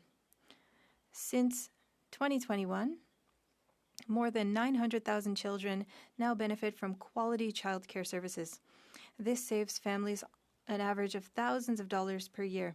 By protecting and strengthening this program, we are enabling many parents, especially mothers, to balance work and family life, thereby strengthening the workforce and the national economy. Our Conservative colleagues oppose this. For our part, we know that when families are strong, the economy is strong, and we are making Canada strong. It was also the Liberals who introduced the Canada Child Benefit, which helps families provide for their children. Since its introduction in 2016, nearly 650,000 children have been lifted out of poverty. For example, in my riding of Madawaska-Restigouche, more than $40 million per year is paid out to families. In addition, to help families cope with the cost of living, we have expanded eligibility for the Canada Dental Care Plan to all age groups. Today, approximately 8 million Canadians can benefit from affordable dental care, saving them an average of more than $800 per year. This is another concrete step forward that improves the health and well-being of our fellow citizens. We cannot talk about affordability without mentioning food security. Our government has put in place concrete programs to combat food insecurity. For example, our $1 billion investment over 5 years in a national school food program, which will enable 400,000 more children to benefit from nutritious meals at school. This program ensures that children do not go through their day in the classroom on an empty stomach. We have reached agreements with all provinces and territories. For example, in my province of New Brunswick, we will invest more than $11 million to expand access to school meal programs, reaching more than 57,000 additional children. The leader of the official opposition has been against school meals from day one, just as he is against affordable childcare. Regarding the school food program, he cynically claims that it feeds bureaucracy rather than children. We firmly respond that hundreds of thousands of children are already benefiting from healthy meals at school. Recognizing the critical importance of food security, we will also take several other steps in the coming days and months, such as investing in greenhouses, hydroponics, and other controlled environment agriculture, which allows us to grow more types of food here at home. We will increase the resilience of food supply chains and support innovation. And we will amend the mandates of the Canadian Food Inspection Agency and the Pest Management Regulatory Agency to ensure that they consider food security and food costs in all of their regulatory decisions without compromising health and safety. We are also committed to preserving Canada's commitment to supply management and the sectors subject to it, including dairy, poultry, and eggs. This system protects Canadian jobs and ensures the stability of our food supply in the face of fluctuations in production costs, while guaranteeing farmers a minimum price for their products. The supply management system is particularly important to my riding where, for example, poultry farms are central to the economy of Haut-Madawaska. In fact, I represent Saint-François de Madawaska, which is known as the chicken capital. Madam Speaker, contrary to what the motion suggests, our government takes its financial management responsibilities very seriously. We have been very clear. Our new government is focused on fiscal discipline. Over the next 3 years, we will balance operating expenditures while reducing the deficit to GDP ratio. Canada maintains a AAA credit rating, an international recognition that reflects investor confidence in our economy. This confidence is crucial to attracting the investment necessary for our growth. Our approach is based on a comprehensive review of departmental spending to eliminate inefficiencies and duplication while maintaining transfers to provinces and individuals. This is responsible management that aims to reduce day-to-day operating expenses while investing more in priorities that build the economy of tomorrow. Budget 2025, which we will table on November 4th, embodies this clear vision, transforming our economy through ambitious investments, but also through rigorous discipline. This budget will support affordable housing, modern infrastructure, government modernization, and public-private partnerships to catalyze significant investments. With this budget, we will respond to the real concerns of Canadians. For example, this summer, citizens and municipal officials from across my riding shared with me the housing needs in their communities. That message has been heard. Thanks to our new government's ambitious housing plan, which will be implemented through Canada Housing, we will see an acceleration, or Building Canada Homes, we will see an acceleration in housing starts across the country, leveraging Canadian technology, skilled Canadian workers, and Canadian wood. Our goal is clear: to build the strongest economy in the G7, ensure the prosperity of Canadians, and protect our planet. I would also like to remind my colleagues in the opposition that fighting climate change is not only a moral obligation, but also an economic imperative. Global demand for low-carbon technologies, sustainable resources, and climate-resilient infrastructure is growing rapidly. Canadian companies are already at the forefront of implementing these solutions. By integrating climate considerations into our economic planning, we are stimulating innovation, opening new markets, and positioning Canadian companies as global leaders. This is how we ensure a sustainable future for our children while seizing new economic opportunities. Our government has made bold and responsible decisions that balance the urgency of making life more affordable with the need to prepare for a sustainable future. We have reduced taxes for the middle class, supported families, strengthened food security, and invested in innovation. I am proud of our new government, a government that understands the importance of a strong economy in making life more affordable, and that is guided by the belief that the economy can only be strong if it works for everyone. Canada elected us to build a stronger country, and that is exactly what we will do. Thank you, Madam Speaker. Questions et commentaires, l'honorable député.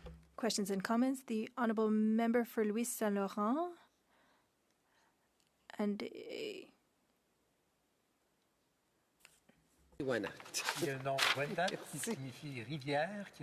that means river, and it represents the Wendat in Wendake, a river that crosses through the riding. The Wendats are not only on a reserve, but can be found throughout Canada and Quebec. Thank you, Madam Speaker, for allowing me to make that specification. I would now like to thank my colleague for his speech, and I have noted down that he lives in the chicken capital. Now I am more knowledgeable. Madam Speaker, he talked about the merits of the current government. But in reality, for the past 10 years, we've seen under the Liberals, the food prices have increased by 40%. But since the Prime Minister has arrived, so about 6 months, there has been an increase that is 50% faster than the increase of costs in Canada than in the United States. How can he explain that Canadians are paying more than Americans when, if you listen to him, things seem to be going better in Canada than in the United States? The Honourable Member from Madawaska-Massigouche. I would like to thank my colleague for his question. I do not live in Saint-François de Madawaska, but I do represent them here in this House, and it is known for being the chicken capital of the world. Now, to come back to the question, we were elected with a clear mandate: make life more affordable for Canadians and strengthen the economy. And that goes hand in hand. A strong economy will allow us to fund measures to make life affordable. These measures, unfortunately, were opposed by Conservatives, voting against dental care and daycares and the National School Food Program that allows children to have a full belly in class. We understand the importance of these measures, we support them, and we are working to create a strong economy so that we can maintain these measures and maintain an affordable life for Canadians. Thank you, Madam Speaker. Questions and comments? The Honourable Member for Gaspésie, les Îles de la Madeleine, Listouche. Thank you, Madam Speaker. My colleague is, in fact, my riding neighbor. Between my colleague and I, you could find the Baie des Chaleurs. Another thing that we have in common is that we have an aging population, and financial precarity is something that impacts seniors. They often no longer have the means to increase their income, and so they face impossible choices. At the Bloc, we are proposing to increase OAS for seniors from 65 to 74 years old. That's $3 billion a year, and that would be a structural change to help these seniors. What does my colleague believe? Thank you, Madam Speaker. I would like to thank my colleague for his question. I'm thankful that he mentioned the Baie des Chaleurs. It has been voted as one of the most beautiful places, and I am excited to visit. To come back to the question now, we understand the importance of maintaining an affordable cost of living. That's why a few years ago we increased OAS for those aged 74 and up. We wanted to increase the access to dental care, for example, which allows seniors to save hundreds of dollars a year. Thank you, Madam Speaker. Honourable Member for King Von. Okay, that one didn't change. Thank you very much and welcome back. I'd like to ask my honourable colleague a question. According to CBC, 33% of food bank users in his province are children.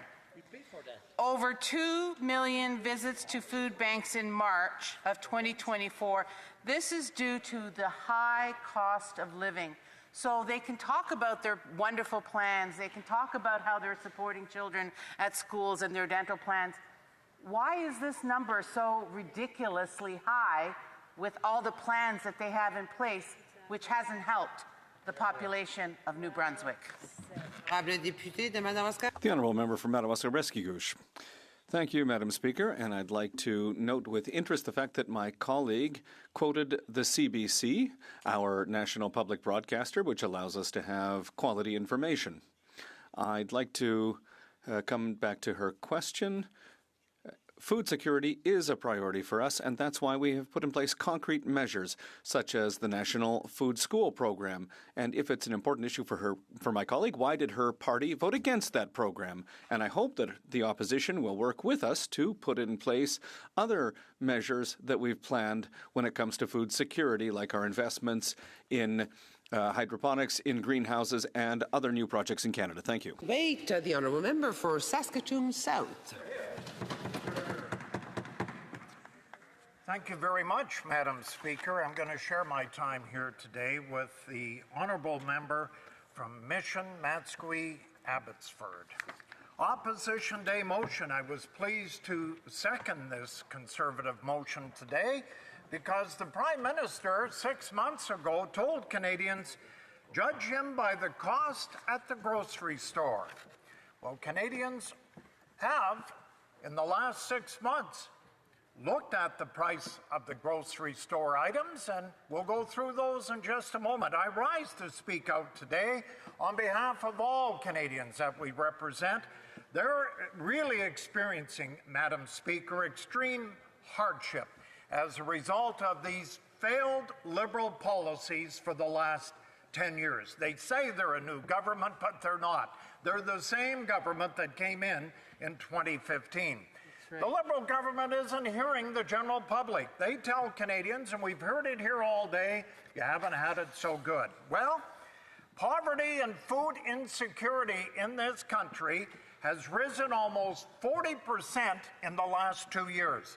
The reality is very grim. If you've ever had the opportunity to visit a local grocery store, to put food on the table for your family, it is a roadshow. Let me tell you, families, I watch them when I'm there, they stop. First thing they look for, specials. Right. Second thing they look for, 50% off items.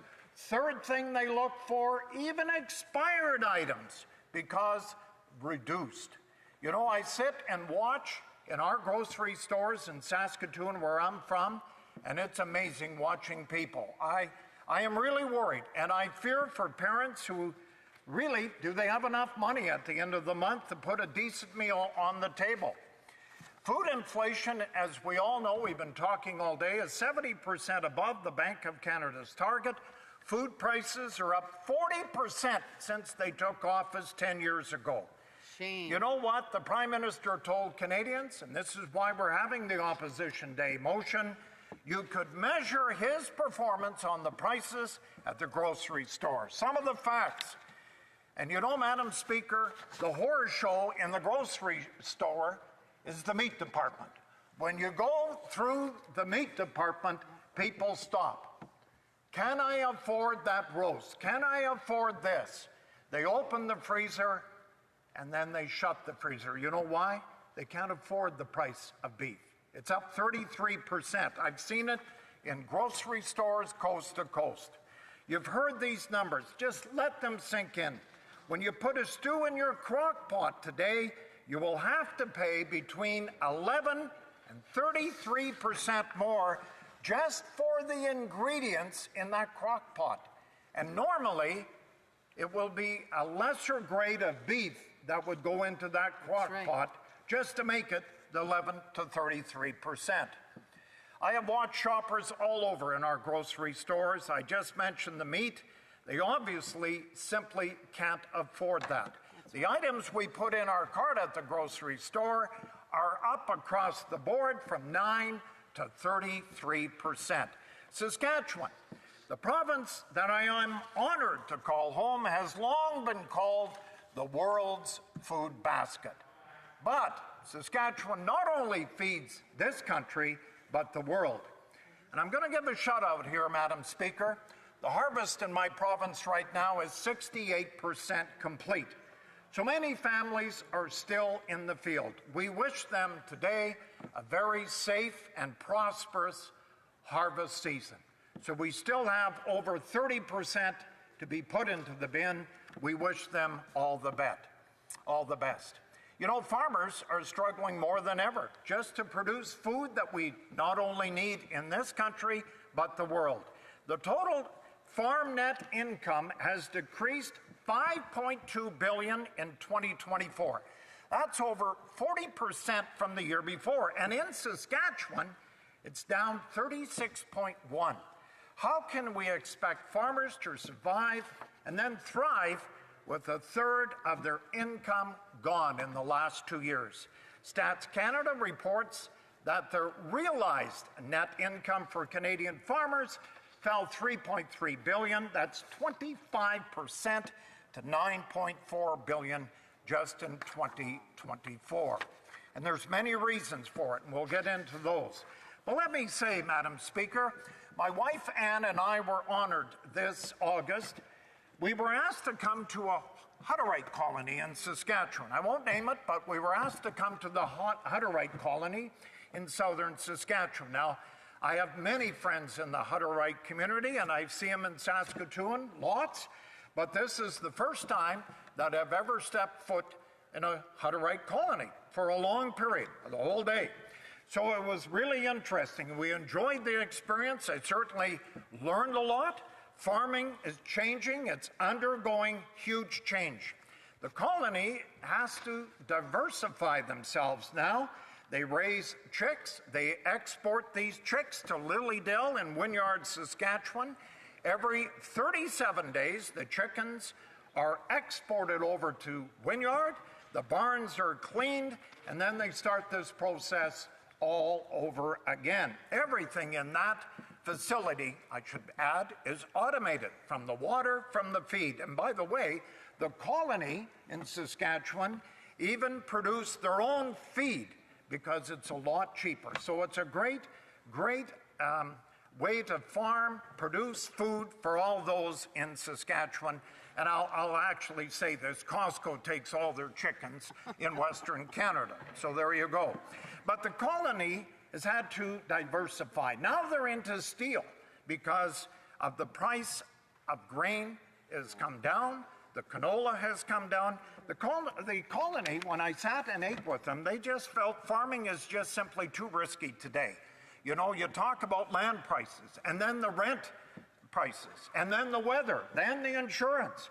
They, right now, are renting 9 combines. So they change them out every 2 years. They can't afford the 9 combines, but they can afford the lease every 2 years.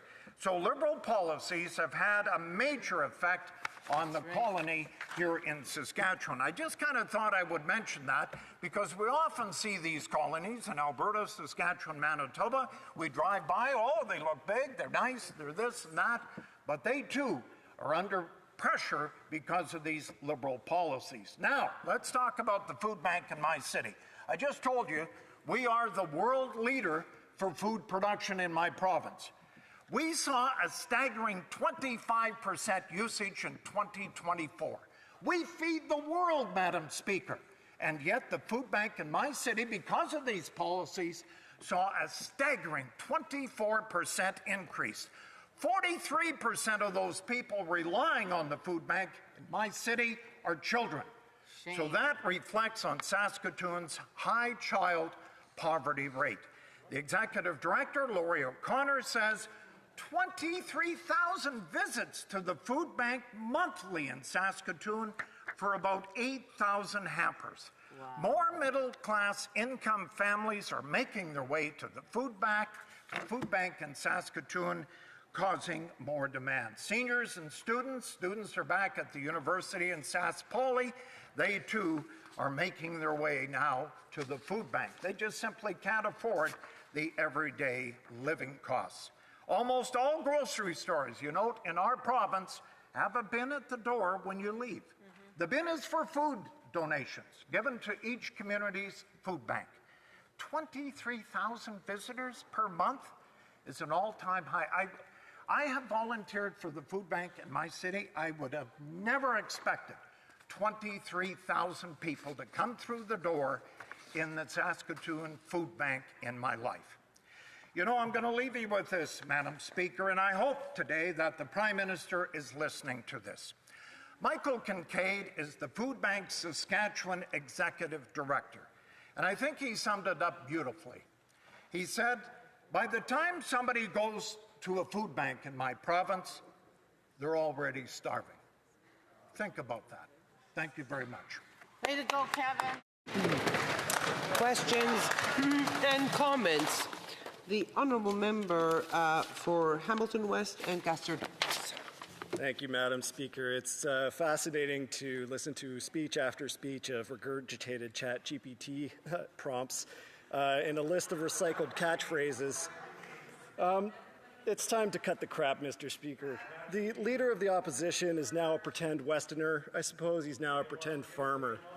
So how was the leader of the opposition measured by the voters in his own riding? Well, he was fired by his own constituents. Would the opposition not be better served by a new leader who's a real farmer who actually serves? No, I have to interrupt. Est-ce que l'honorable député de Shefford? Is the honourable member for Shefford riding for a point of order? No? Okay. Sorry, the honourable member. Continue. Merci. Would the opposition not be better served by a leader who's actually worked in a real job? Would the opposition not be better served by a leader who actually supports real solutions for Canadians? Thank you, Madam Speaker. The honourable member for Saskatoon South. You know, Madam Speaker, isn't that disgusting? Yes. The gentleman comes from Hamilton, the home of steel in this country. That's right. Unemployment is running rapid in his community. And I just mentioned in my first line, I rise today to talk about the extreme hardship in this country. And he goes ahead, talks about, through you, Madam Speaker, he asks a question about my leader running in Alberta.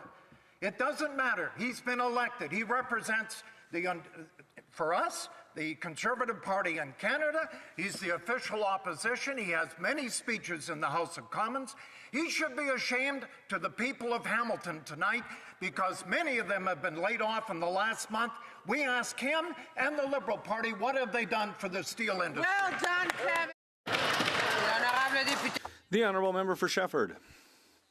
Thank you, Madam Speaker. I'd like to thank my colleague for his speech. And on my side, I certainly share his love for rural areas. In Shefford, we have a lot of rural areas, and there's a point that I don't think has been brought up as much today, but which can have an impact on inflation, and that's the issue of an available labor force. And in July, entrepreneurs from my region called me to a lunch to talk about the situation that they're facing and the financial pressure that they're facing, the impact that the changes on the temporary foreign worker program are having on them. And they spoke about how that's going to have an impact on inflation. And in August, I met with Marielle from the Potager Montrouge, who also talked about the importance of foreign workers and who also talked about how essential that program is for the labor force and how access to labor can have an impact on prices for consumers. It's a subject that hasn't come up as much today, the impact of labor on inflation. I'd like to hear my colleagues' thoughts on that. Member for Saskatoon South. I want to thank the honourable member from the bloc. She brings up a very good point. You know, on this side of the House, we've already talked about temporary foreign workers. We've excluded them from agriculture. We know that food is valuable in this country. We need workers. I just told you, Madam Speaker, we only have 68% of the harvest in the bin in my province. Let me say one thing, though. I had an MP from Ontario come to Saskatchewan this summer. He peeked out as they were landing in Saskatchewan and he said, "What's all that yellow thing over there?" All the fields are yellow. Madam Speaker, guess what it was? Canola. Who invented canola? Who researched canola? The province of Saskatchewan will even drag Manitoba in as well. So today, when the tariffs are high and the price is going down, we have had little or no support from the Liberal government over the tariffs caused by China and the EV in this country. Way to go, Kevin. The Honourable Member for Yorkton Melville. From where? Yorkton Melville. Oh, yes. thank you very much, Madam Speaker. I just wanted to share with my colleague who did a great job of describing the amazing work that happens in Saskatchewan, where we value our land and the environment. However, across the floor, the previous speaker made this comment, and I wrote it down. I couldn't believe it. He said, "We are pleased to be able to relieve parents of the pressure to feed their children by having this national food program in our schools."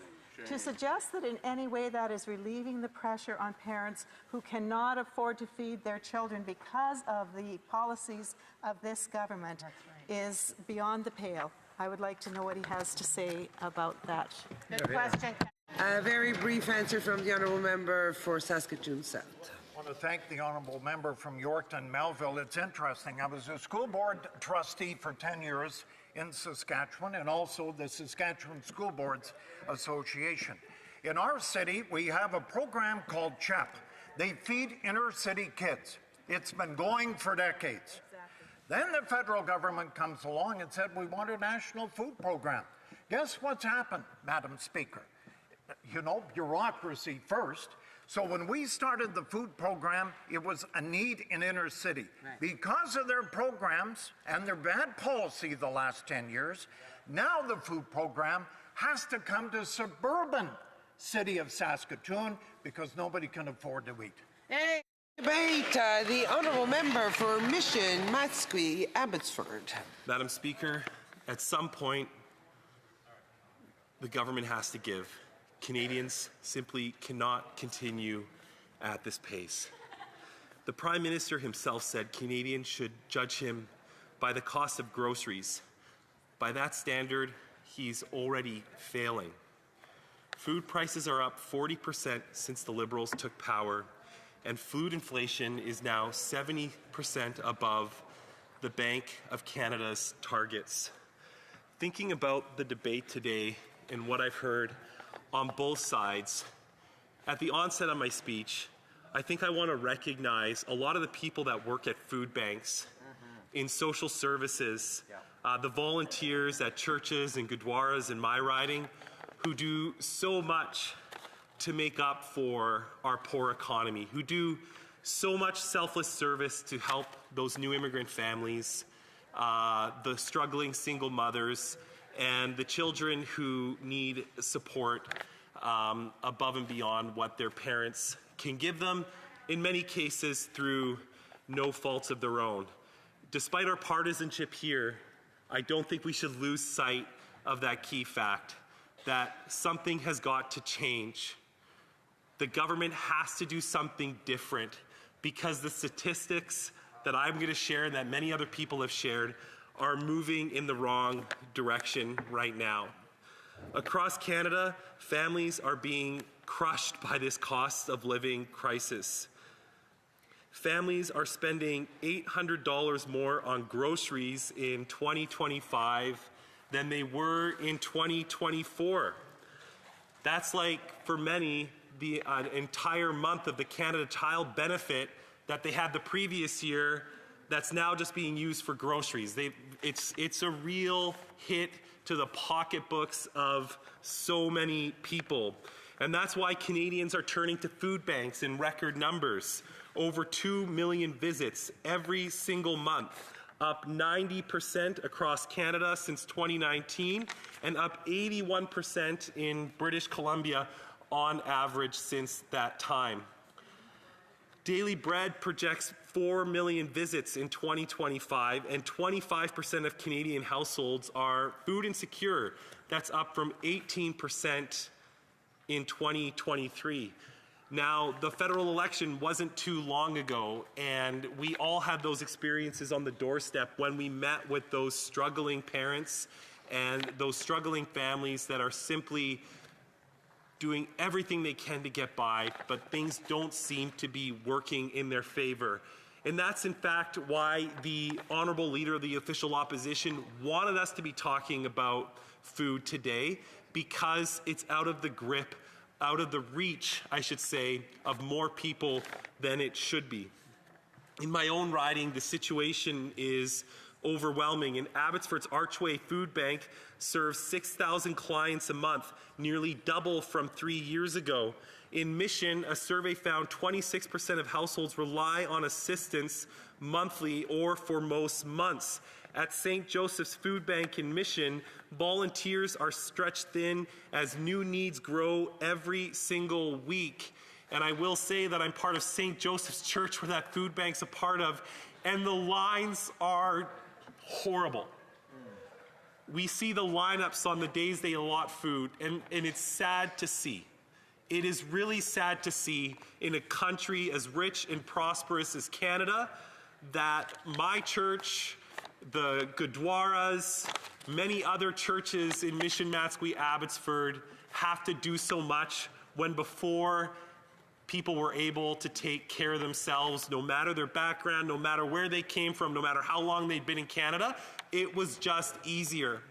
And to the government members on the opposite bench, just please recognize that. It wasn't like this before, and it doesn't have to be like this again. So make those hard choices to lower taxes and make a measurable difference in the lives of Canadians. We want to support policies that will reduce the overall tax burden to give more purchasing powers to Canadian families. You heard the same, those members heard the same stories that I heard on the doorstep. This budget is upcoming. We need to be very careful with this budget. Yes, we're facing international pressures, but we all need to eat, and we all need to be able to afford a nutritious meal, and our children deserve those nutritious meals. The budget needs to reflect that in the next coming weeks. Madam Speaker, we didn't speak enough about farmers today. When we talk about a food taxation can come in many different forms from all levels of government.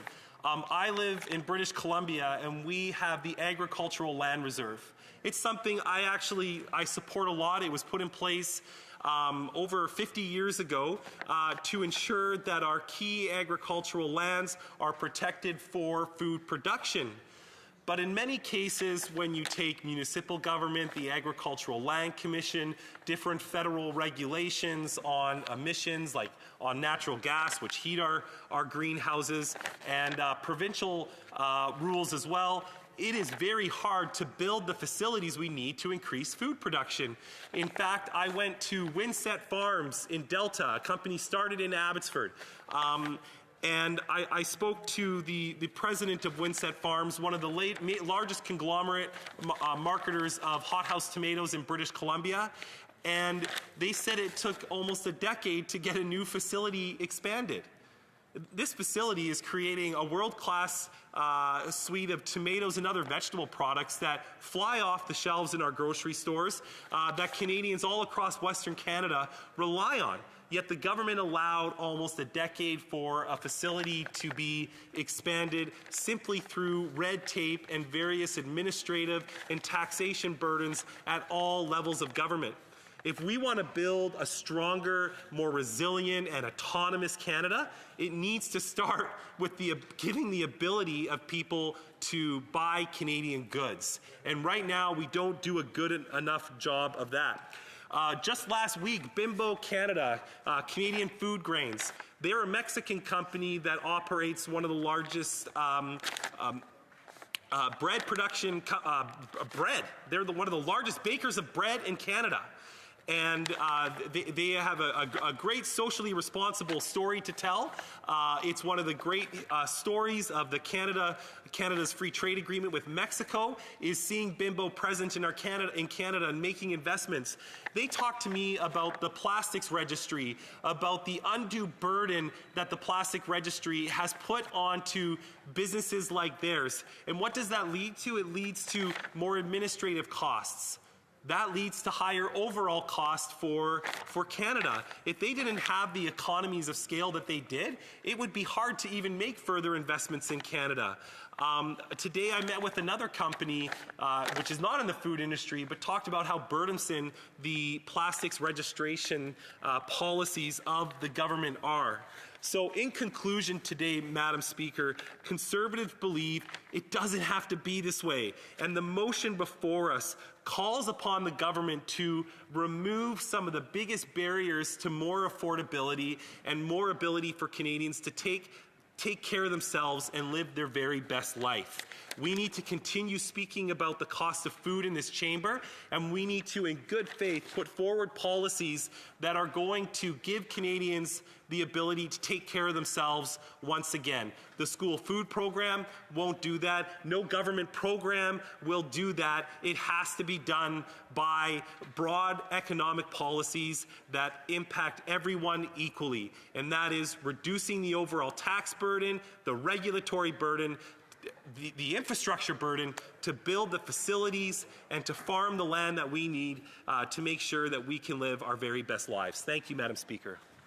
Questions and comments. The Honourable Parliamentary Secretary. Thank you, Madam Speaker. And first of all, let me commend the member opposite. I actually enjoyed your comments. There's less than 350 of us here, Madam Speaker. And when I was in the provincial legislature in Newfoundland and Labrador, I always said, as minister, if somebody asked me a real question, they'd get a real answer. If they asked me a political question, they'd get a political answer. I think that was a real speech. You talked about the issues.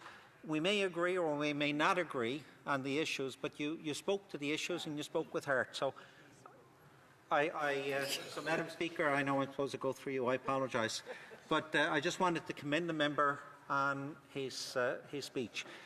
I think, in fairness to the Prime Minister, Madam Speaker, I think we have to give him time. We're here as a government less than 6 months, and the motion of the wave of what's happening is not only happening in Canada, I will say, it's happening in other countries. We see inflation and the cost of living going up in several countries around the world. Last year, I haven't been there since last year, but last year I was in Florida, and the price of groceries in Florida, for example, have gone up exponentially. I say give the Prime Minister a chance. The budget is coming November 4th. Let's see what's in there. Honourable Member for Mission Matsqui Abbotsford. Well, thank you to the member from Newfoundland. This is the first time we're debating in this parliamentary session. I appreciate his comments in good faith. In respect to the Prime Minister set the stage for urgency. And I believe urgency needs to be applied to food production and food sovereignty in Canada. There are many things available for the federal government to do right now that I do hope, in good faith, are included in the budget because Canadians need that relief. Canadians are suffering, and I don't think he understands that any less than I do, Madam Speaker, and I hope that we see those policies in place to reduce the overall tax burden on Canadian families to give them more purchasing power, first and foremost. Questions and comments? The Honourable Member for Repentigny. Madam Speaker, it's simple. If we truly want to change things with regard to the high price of food, we have to deal with the real cause. The main cause of the increase is climate change, droughts, floods, the loss of harvests. That's what we're seeing. So I'd like to know, because right now we're listening to what the Conservatives are saying and the Liberal are saying, and they're really, neither of them are proposing measures to fight climate change and adapt to climate change. So I would like to ask my colleague to tell me about just one measure that they support. Well, I in this House have experienced, Madam Speaker, as a member of Parliament, more disasters and more impacts from climate change than any other member. In 2021, my community of Abbotsford was hit with a 33-year flood that wiped out the most productive agricultural land in all of Canada. So one measure to combat climate change that I was even advocating with government ministers today is to give British Columbia the infrastructure to adapt to a changing climate so we can continue to produce high-quality food in the Fraser Valley and not be fearful of the effects of climate change and other natural disasters. That is the #1 thing we need to do. We are a big country. We have the largest boreal forest in the world. We sequester a lot of carbon, but we need the infrastructure in place because the climate is changing. No more in Abbotsford, probably more than anywhere else in the country right now. Thank you, Madam Speaker. Honourable member for Moose Jaw, Lake Centre, Lanigan. Thank you, Madam Speaker, and thank you to my colleague from Mission Mascouy, Abbotsford. Madam Speaker, growing up, my mother had to use the food bank.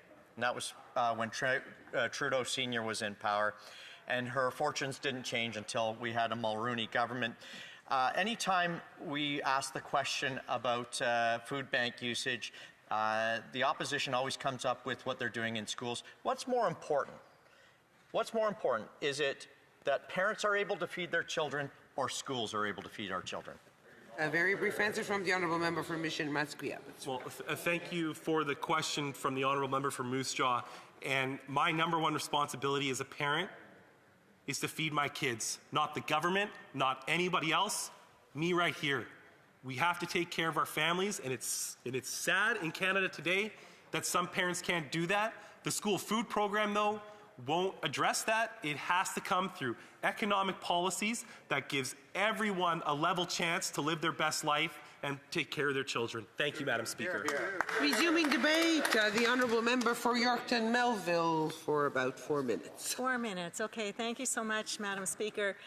I'm really pleased to have this 4 minutes today in response to our question about why the Prime Minister would say that we're to judge him for the cost of the food in the grocery stores, and yet we heard nothing tonight about why he has failed to impact those costs for Canadians. And I want to focus on agriculture. Agriculture is huge in my area, and I had a call yesterday from a farmer, and we played phone tag all day because we have a 2-hour difference, and he was out on the field and I was doing my thing, and finally later in the evening we connected, and he said, "Kathy, I'm out in the combine, and we're still combining. My crop is canola, and it's pretty good. It's okay. And we could make it. But there was this thing called Chinese tariffs on canola, well, and on peas and fish and seafood and pork in Canada, and that caused the price of his product to drop to where it is not what he needs to be able to even cover what it will cost him to move forward with his farming into the next season.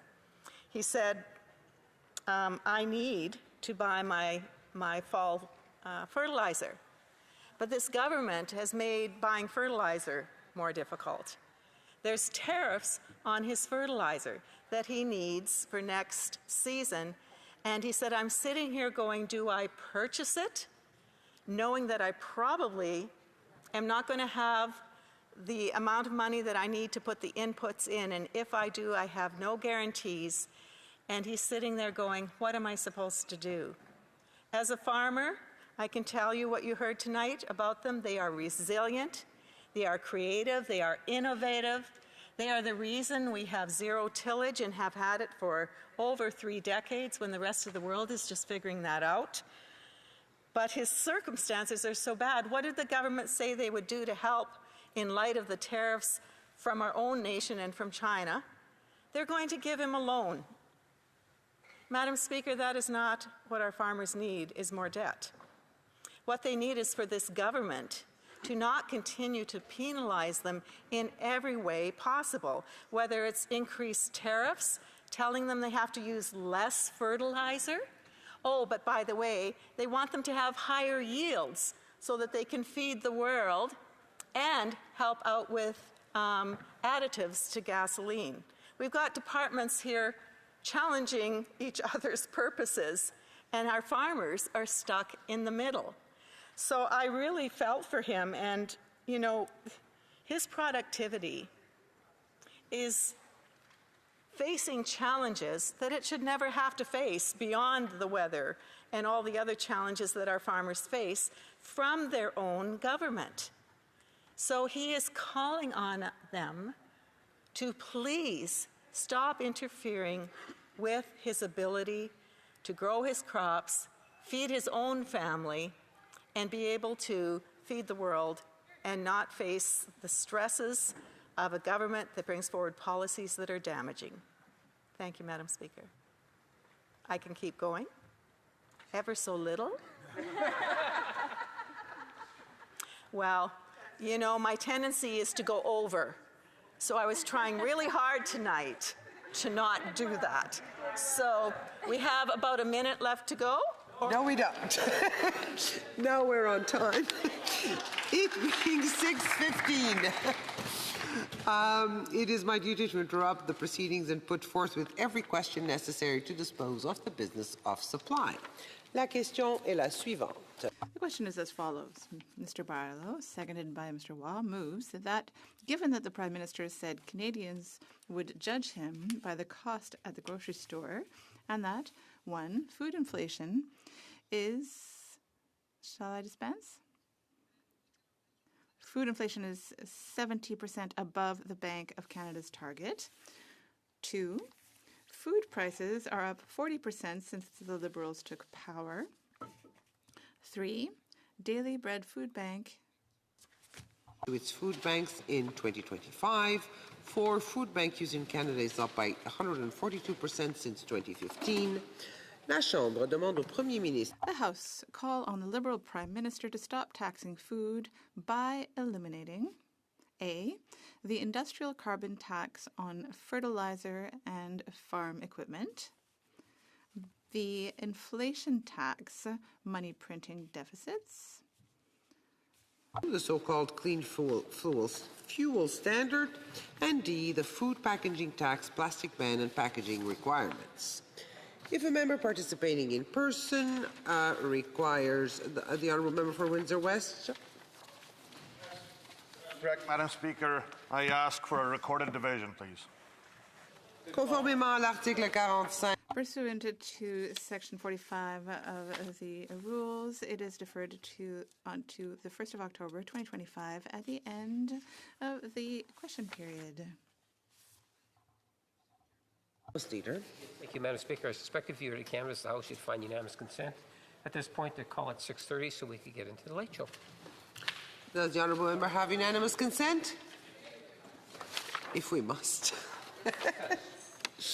Order. In accordance with Standing Order 38, a motion to adjourn the House is deemed to have been made and seconded at this time. Therefore, the question is that this House do now adjourn. The honourable member for Elgin, St. Thomas, London South. Thank you, Madam Speaker. I had the opportunity to rise in this chamber not long ago and ask the Minister of Public Safety about the scourge of crime on streets in my own community back home and across the country. And so much of this problem of rampant criminality is a direct consequence of Liberal government catch-and-release bail policies. Policies that, Madam Speaker, put repeat, often violent offenders back on the street sometimes hours after they were arrested and charged and then released. Police officers have been incredibly frustrated by this, and we've been calling for action. Us have provinces, us have municipalities, us have police agencies, us have victims' rights groups, us have businesses. Everyone has been calling for the government to act. And this government has continued to allude to some sort of bail reform that they say is coming, but are shockingly scant on any of the details of what that bail reform will entail, and more importantly, whether it will involve repealing the principle of restraint, the section of the criminal code that the Liberal bail law C-75 put in place, compelling judges to release offenders under the least onerous conditions and at the earliest possible opportunity. Now, all of these systematic issues that we have been flagging as a party, that Canadians have been flagging, of violent offenders getting released, people being arrested for serious offenses while out on bail. The case has been made, and we can draw a direct line between this and that principle of restraint in Bill C-75. But why this is important is because I asked the Minister of Public Safety about this using an example from St. Thomas, Ontario, of a repeat offender, a homeless man, who was released on bail with a condition that he be home by 10 p.m., despite not having a home. An impossible bail condition that police have no ability to enforce. And why that matters is because the Public Safety Minister's representative, the Secretary of State for Combating Crime, had the audacity to say this government is, quote, tough on crime. She said that with a straight face, Madam Speaker, that this government is tough on crime. The government that has been the only stakeholder in the country to not acknowledge the bail crisis. When we have NDP leaders, Conservative leaders, provincial Liberal leaders that have broken ranks with their feckless, easy on crime and easy on criminals, hug-a-thug federal counterparts across the aisle here, they've all been in agreement that this is not a tough on crime government. This is a government that is tough on victims, a government that puts the rights of offenders above the rights of victims. And we get a strong sense of what this government has prioritized, despite claiming that some bail legislation is coming at some point, maybe after the budget, who knows. This is a government that has found it high enough on their agenda to propose a ban on large cash transactions. They've decided that banning people from buying a used car worth more than $10,000 is more important than bail reform. They've decided that confiscating firearms from law-abiding gun owners. They've announced they're going full steam ahead on that, despite the Public Safety Minister, not knowing he was recorded, actually defending our arguments about this program's uselessness. But they've decided that seizing firearms from law-abiding gun owners is more important than bail. So my question to the government is, how dare it claim to be tough on crime when they have been ignoring the pleas from virtually everyone else in the country to get serious about bail reform, to do it urgently, to do it imminently, and once and for all put the rights of victims first, Madam Speaker? Honorable Secretary Parliament. Your Honourable Parliamentary Secretary to the Minister of Public Safety. Hello, Madam Speaker. Pleased to be able to respond to the question posed by my colleague, even though he's mixing up apples and oranges. I would like to start by raising the legitimate frustration of many people in Canada when they hear stories about repeat offenders receiving bail. These cases raise issues between the balance between public safety and individual rights, but we need to be careful. We can't mix up symptoms and causes. The example, a homeless person put on bail does not show that the legislation is inefficient. The Act, and confirmed by the Supreme Court, states that bail needs to be reasonable and adapted, requiring a cutoff time is not reasonable. It's up to the courts to guide those who make decisions on the field. Let's be clear, protecting Canadian safety requires the collaboration of all different levels of government. Our government is moving forward on reforms. They are ambitious for the criminal code, but the provinces must also do their work. Too many of their courts and prisons are overpopulated and underfunded. Peace officers who make decisions regarding bail are named by provinces, not by the federal government. Prosecutors who need to contest decisions are overwhelmed and don't have enough resources. And police officers need support from provinces so that offenders remain behind bars. Madam Speaker, for the federal government, our government has acted. In 2023, with the former C-48, we have tightened the rules for repeat offenders and those who use firearms, and we want to protect the victims of violence. And this was supported by all provinces and territories included those with Conservative governments. That's the Liberal leadership in action, bringing Canadians together, finding solutions that work. And we do more. In the fall, we will be tabling a bill in order to strengthen bail and for organized crime, auto theft, and human trafficking. Unlike the opposition, we don't believe in that 3 strikes. That's for political points. It doesn't solve anything. This has failed everywhere it was tried in the United States. Even Conservatives seem to have understood after losing the previous election. They did not even include this in their own Bill C-42 on bail. So I'm giving the member an opportunity to stand up and clearly tell Canadians that he was wrong and that his proposal was absurd. Madam Speaker, our Liberal government is committed to building a system that protects communities and addresses the causes of recidivism. This requires stronger laws, but also investments in mental health, addiction, and community programs. We will do our part, but we need the provinces to do theirs. Thank you, Madam Speaker. Elgin, St. Thomas, London South. Thank you, Madam Speaker. I actually think it's very important to talk about recidivism and the causes of recidivism, and notably the largest cause, which is the Liberal government, and the bail laws that have allowed this to run so rampant. You know, not more than 2 hours ago, I heard from a police witness on the Justice Committee who said that C-48 did nothing to improve public safety.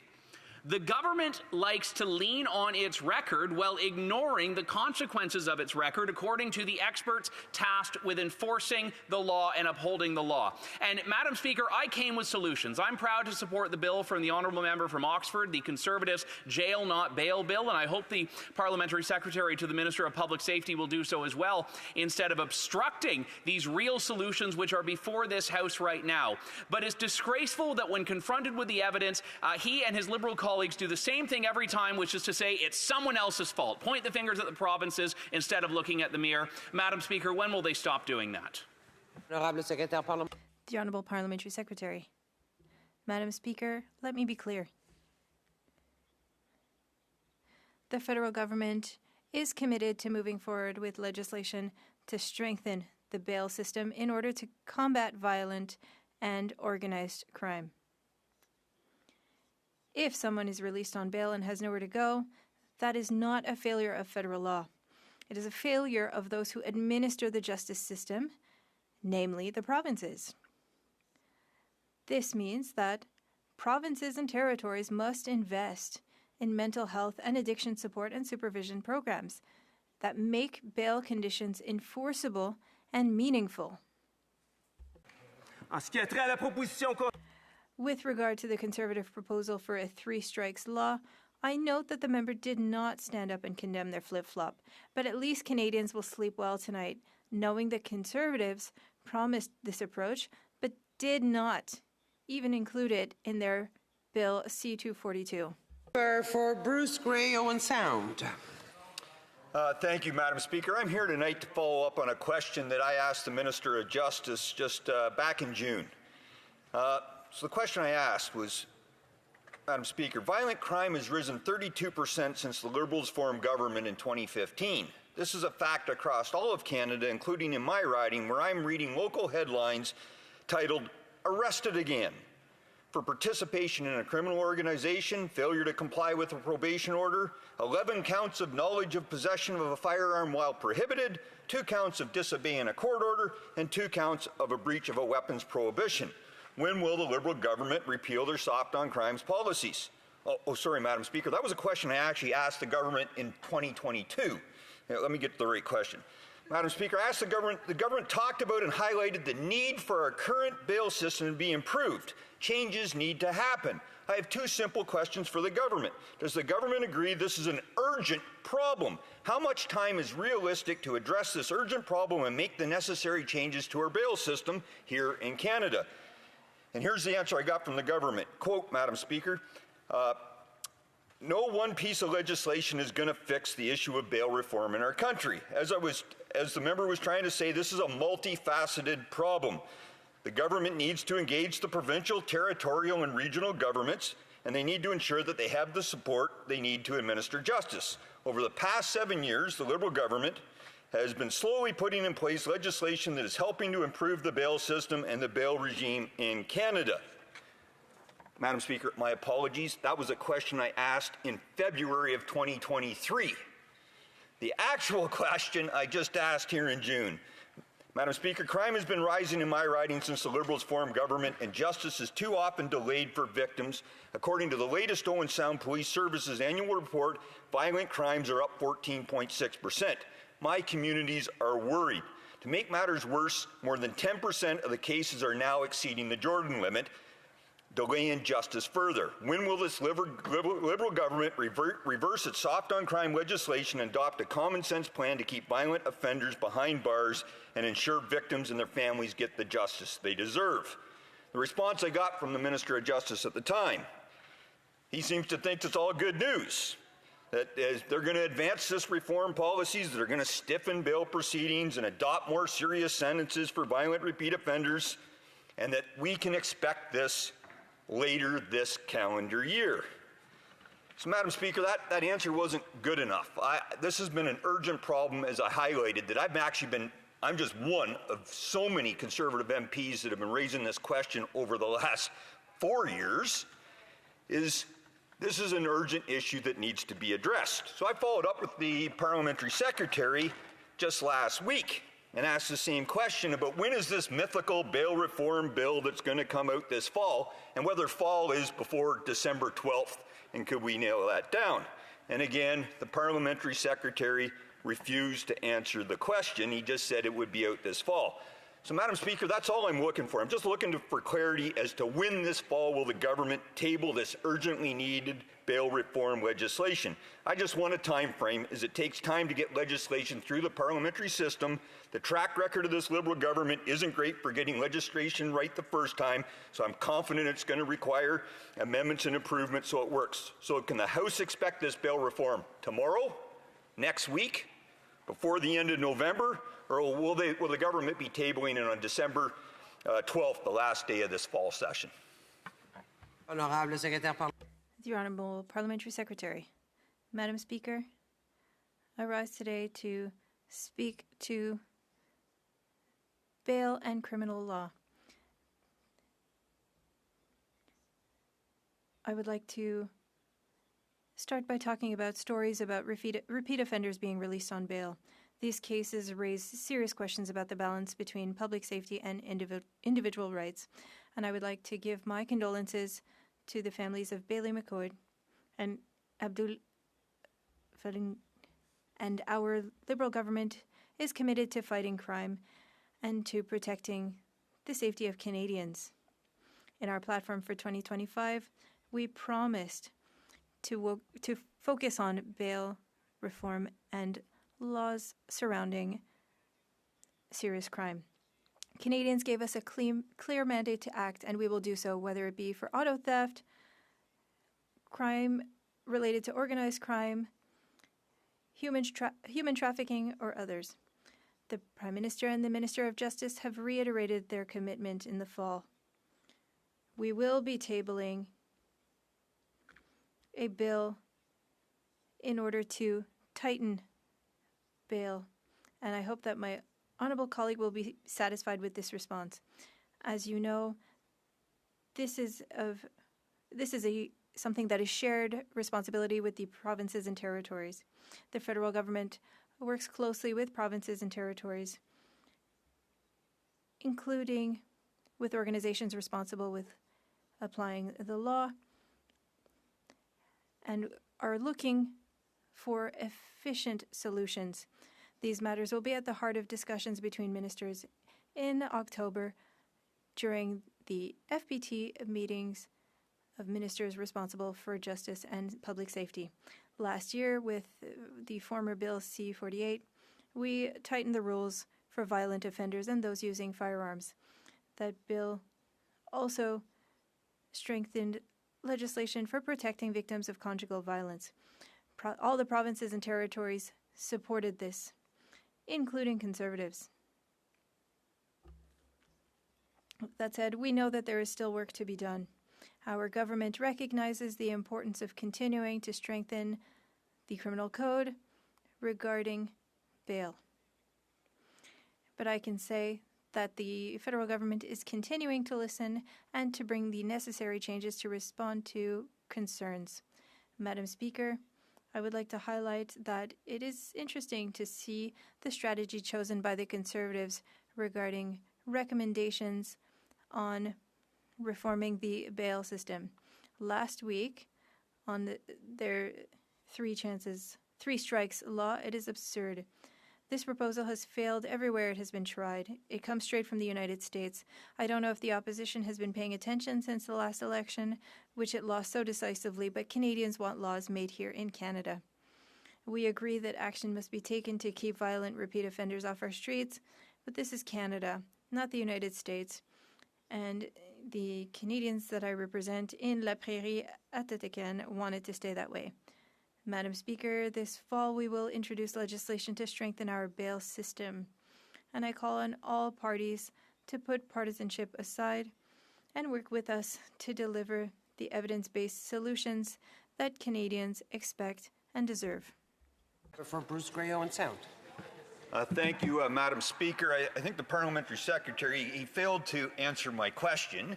And in fact, he responded in a very similar reply that I actually laid out in my earlier speech about with the same answer. Oh, we need to work on this. We need to talk about this. Now, he did provide a little bit of greater clarity because now at least he said that they're going to have a meeting with the FPT, and then they're doing that. They're doing that sometime in October. So that just tells me we're not going to get an answer to this question until likely November, or see this bill reform until at least into the November timeframe. So he has given me a slight clarification. My point, Madam Speaker, is this is urgent. It's the same thing I brought up in 2022, 2023. We need this bail reform now. Please table it so we can work together to make it the best possible bail reform needed for Canada to make Canadians safe. Thank you, Madam Speaker. The Honourable Parliamentary Secretary. Madam Speaker, I'm hearing the urgency. We share those expectations, but I would like to remind him that we have C2 that we need to vote on, and bills will follow in that order according to the importance given to them by the House. So I would invite my colleagues across the room to participate and collaborate entirely. We have better data on bail, and we will be better placed to propose measures that will ensure that we will keep repeat offenders in our systems. Thank you, Madam Speaker. At the beginning of this Parliament, I stood in this place to call upon the government to give an answer to Canadians for why they pay so much and get so little from this Liberal government. They gave away millions of dollars to GC Strategies, where federal departments couldn't prove if there was any work done before authorizing payments. After investigating all of this, the Liberals have yet to even get a penny back from GC Strategies for stealing money from taxpayers, all while increasing their spending plans. They spent millions of dollars trying to transform office space into housing with little success.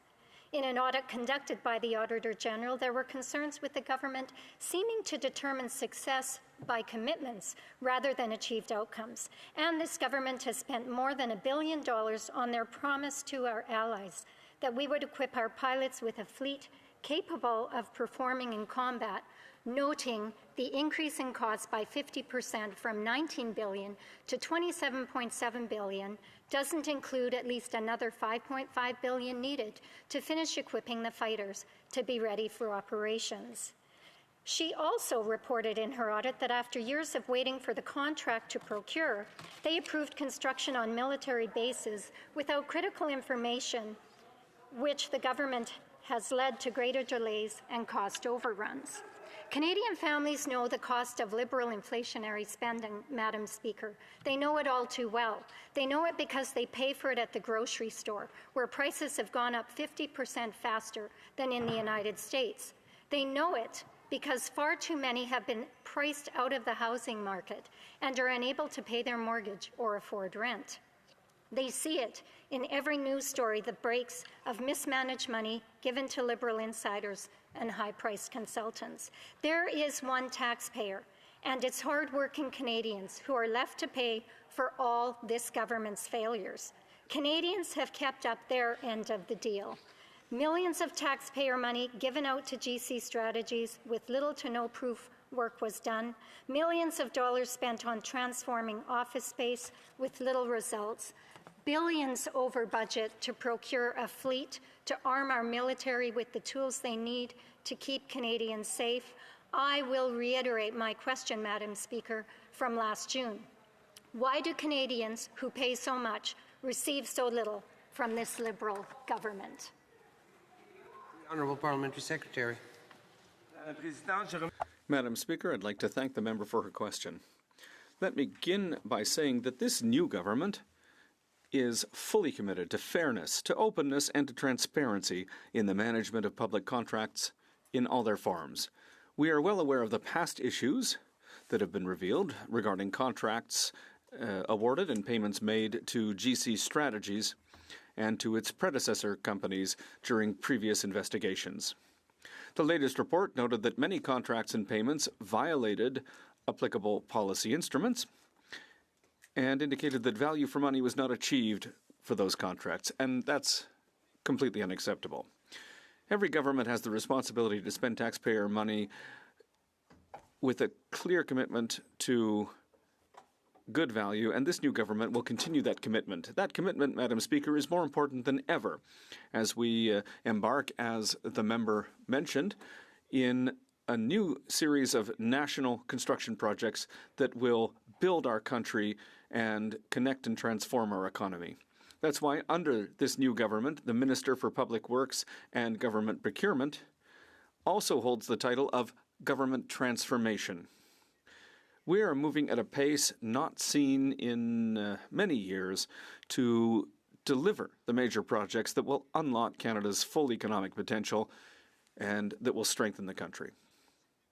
To build the kind of country that we need today, we must change the way that we deliver services to Canadians. And that means changing the way that we purchase goods and services so that we can do so more quickly and more efficiently. At the same time, we have to make sure that rules are followed. And Madam Speaker, after many investigations and reports on the development of ArriveCan, Public Services and Procurement Canada continues to implement measures to strengthen federal procurement, particularly when it comes to the acquisition of professional services. And this week, just this week, the Auditor General said at the Government Operations Committee that she was satisfied with the measures put in place. These measures, I'll remind you, include introducing several measures to strengthen the monitoring of public procurement, improving evaluation requirements to ensure that resources are adequately qualified for the position, requiring suppliers to be more transparent when it comes to their prices and to be more transparent about subcontractors in their employ. We've also committed to improving our own documentation practices when awarding contracts and authorizing tasks. And I would add that following a thorough assessment of GC Strategies by the new Office of Supplier Integrity and Compliance, the company has been barred from entering into contracts or real estate agreements with the Government of Canada for 7 years. That's the strongest sanction available. And when it comes to recovering funds, whether it's fraud or overbilling, we will continue to work with police services. As stewards of public funds, we know that government spending must always meet the highest standards of accountability. That is our promise to Canadians, and Canadians deserve nothing less. Merci. The Honourable Member for Carleton Tail Eagle Creek. Thank you, Madam Speaker. The Auditor General appeared at committee just days ago to speak on her reports tabled this past June regarding this government's recent failures. In their efforts to reduce the size of federal lands and transform it into affordable housing, the Auditor General found that not only are they measuring their success by agreements signed with the promise of completion, but that the government isn't delivering on its own goal to provide affordable housing for those most in need. In the case of GC Strategies, federal departments were found to have frequently disregarded policies to ensure work was done and proper security clearances were issued. These aren't isolated incidents, and this isn't a new government. What we are going to get is more of the same. It's a pattern repeated over and over again, and offering to follow the rules next time isn't going to cut it. Thank you. The Honourable Parliamentary Secretary. Well, Madam Speaker, our new government is committed to ensuring that federal procurement is conducted in an open, fair, and transparent manner, and we thank the Auditor General and her office for undertaking these important reviews and for her findings and recommendations. And I will remind the honourable member that the Auditor General told the Government Operations Committee just last week that she was satisfied with the measures put in place. The work that we're doing will allow us to continue to improve processes and find further ways to strengthen the integrity of public procurement. We know there's still a lot of work to be done, but I want to ensure this House that we are improving our procurement process so that the rules are followed and the process is properly documented every single time. It's more important than ever as we're acting to move our economy from dependence to resiliency and as we unlock Canada's economic potential. The motion to adjourn the House is now deemed to have been adopted. Accordingly, this House stands adjourned until tomorrow at 10 a.m. pursuant to Standing Order 24-1.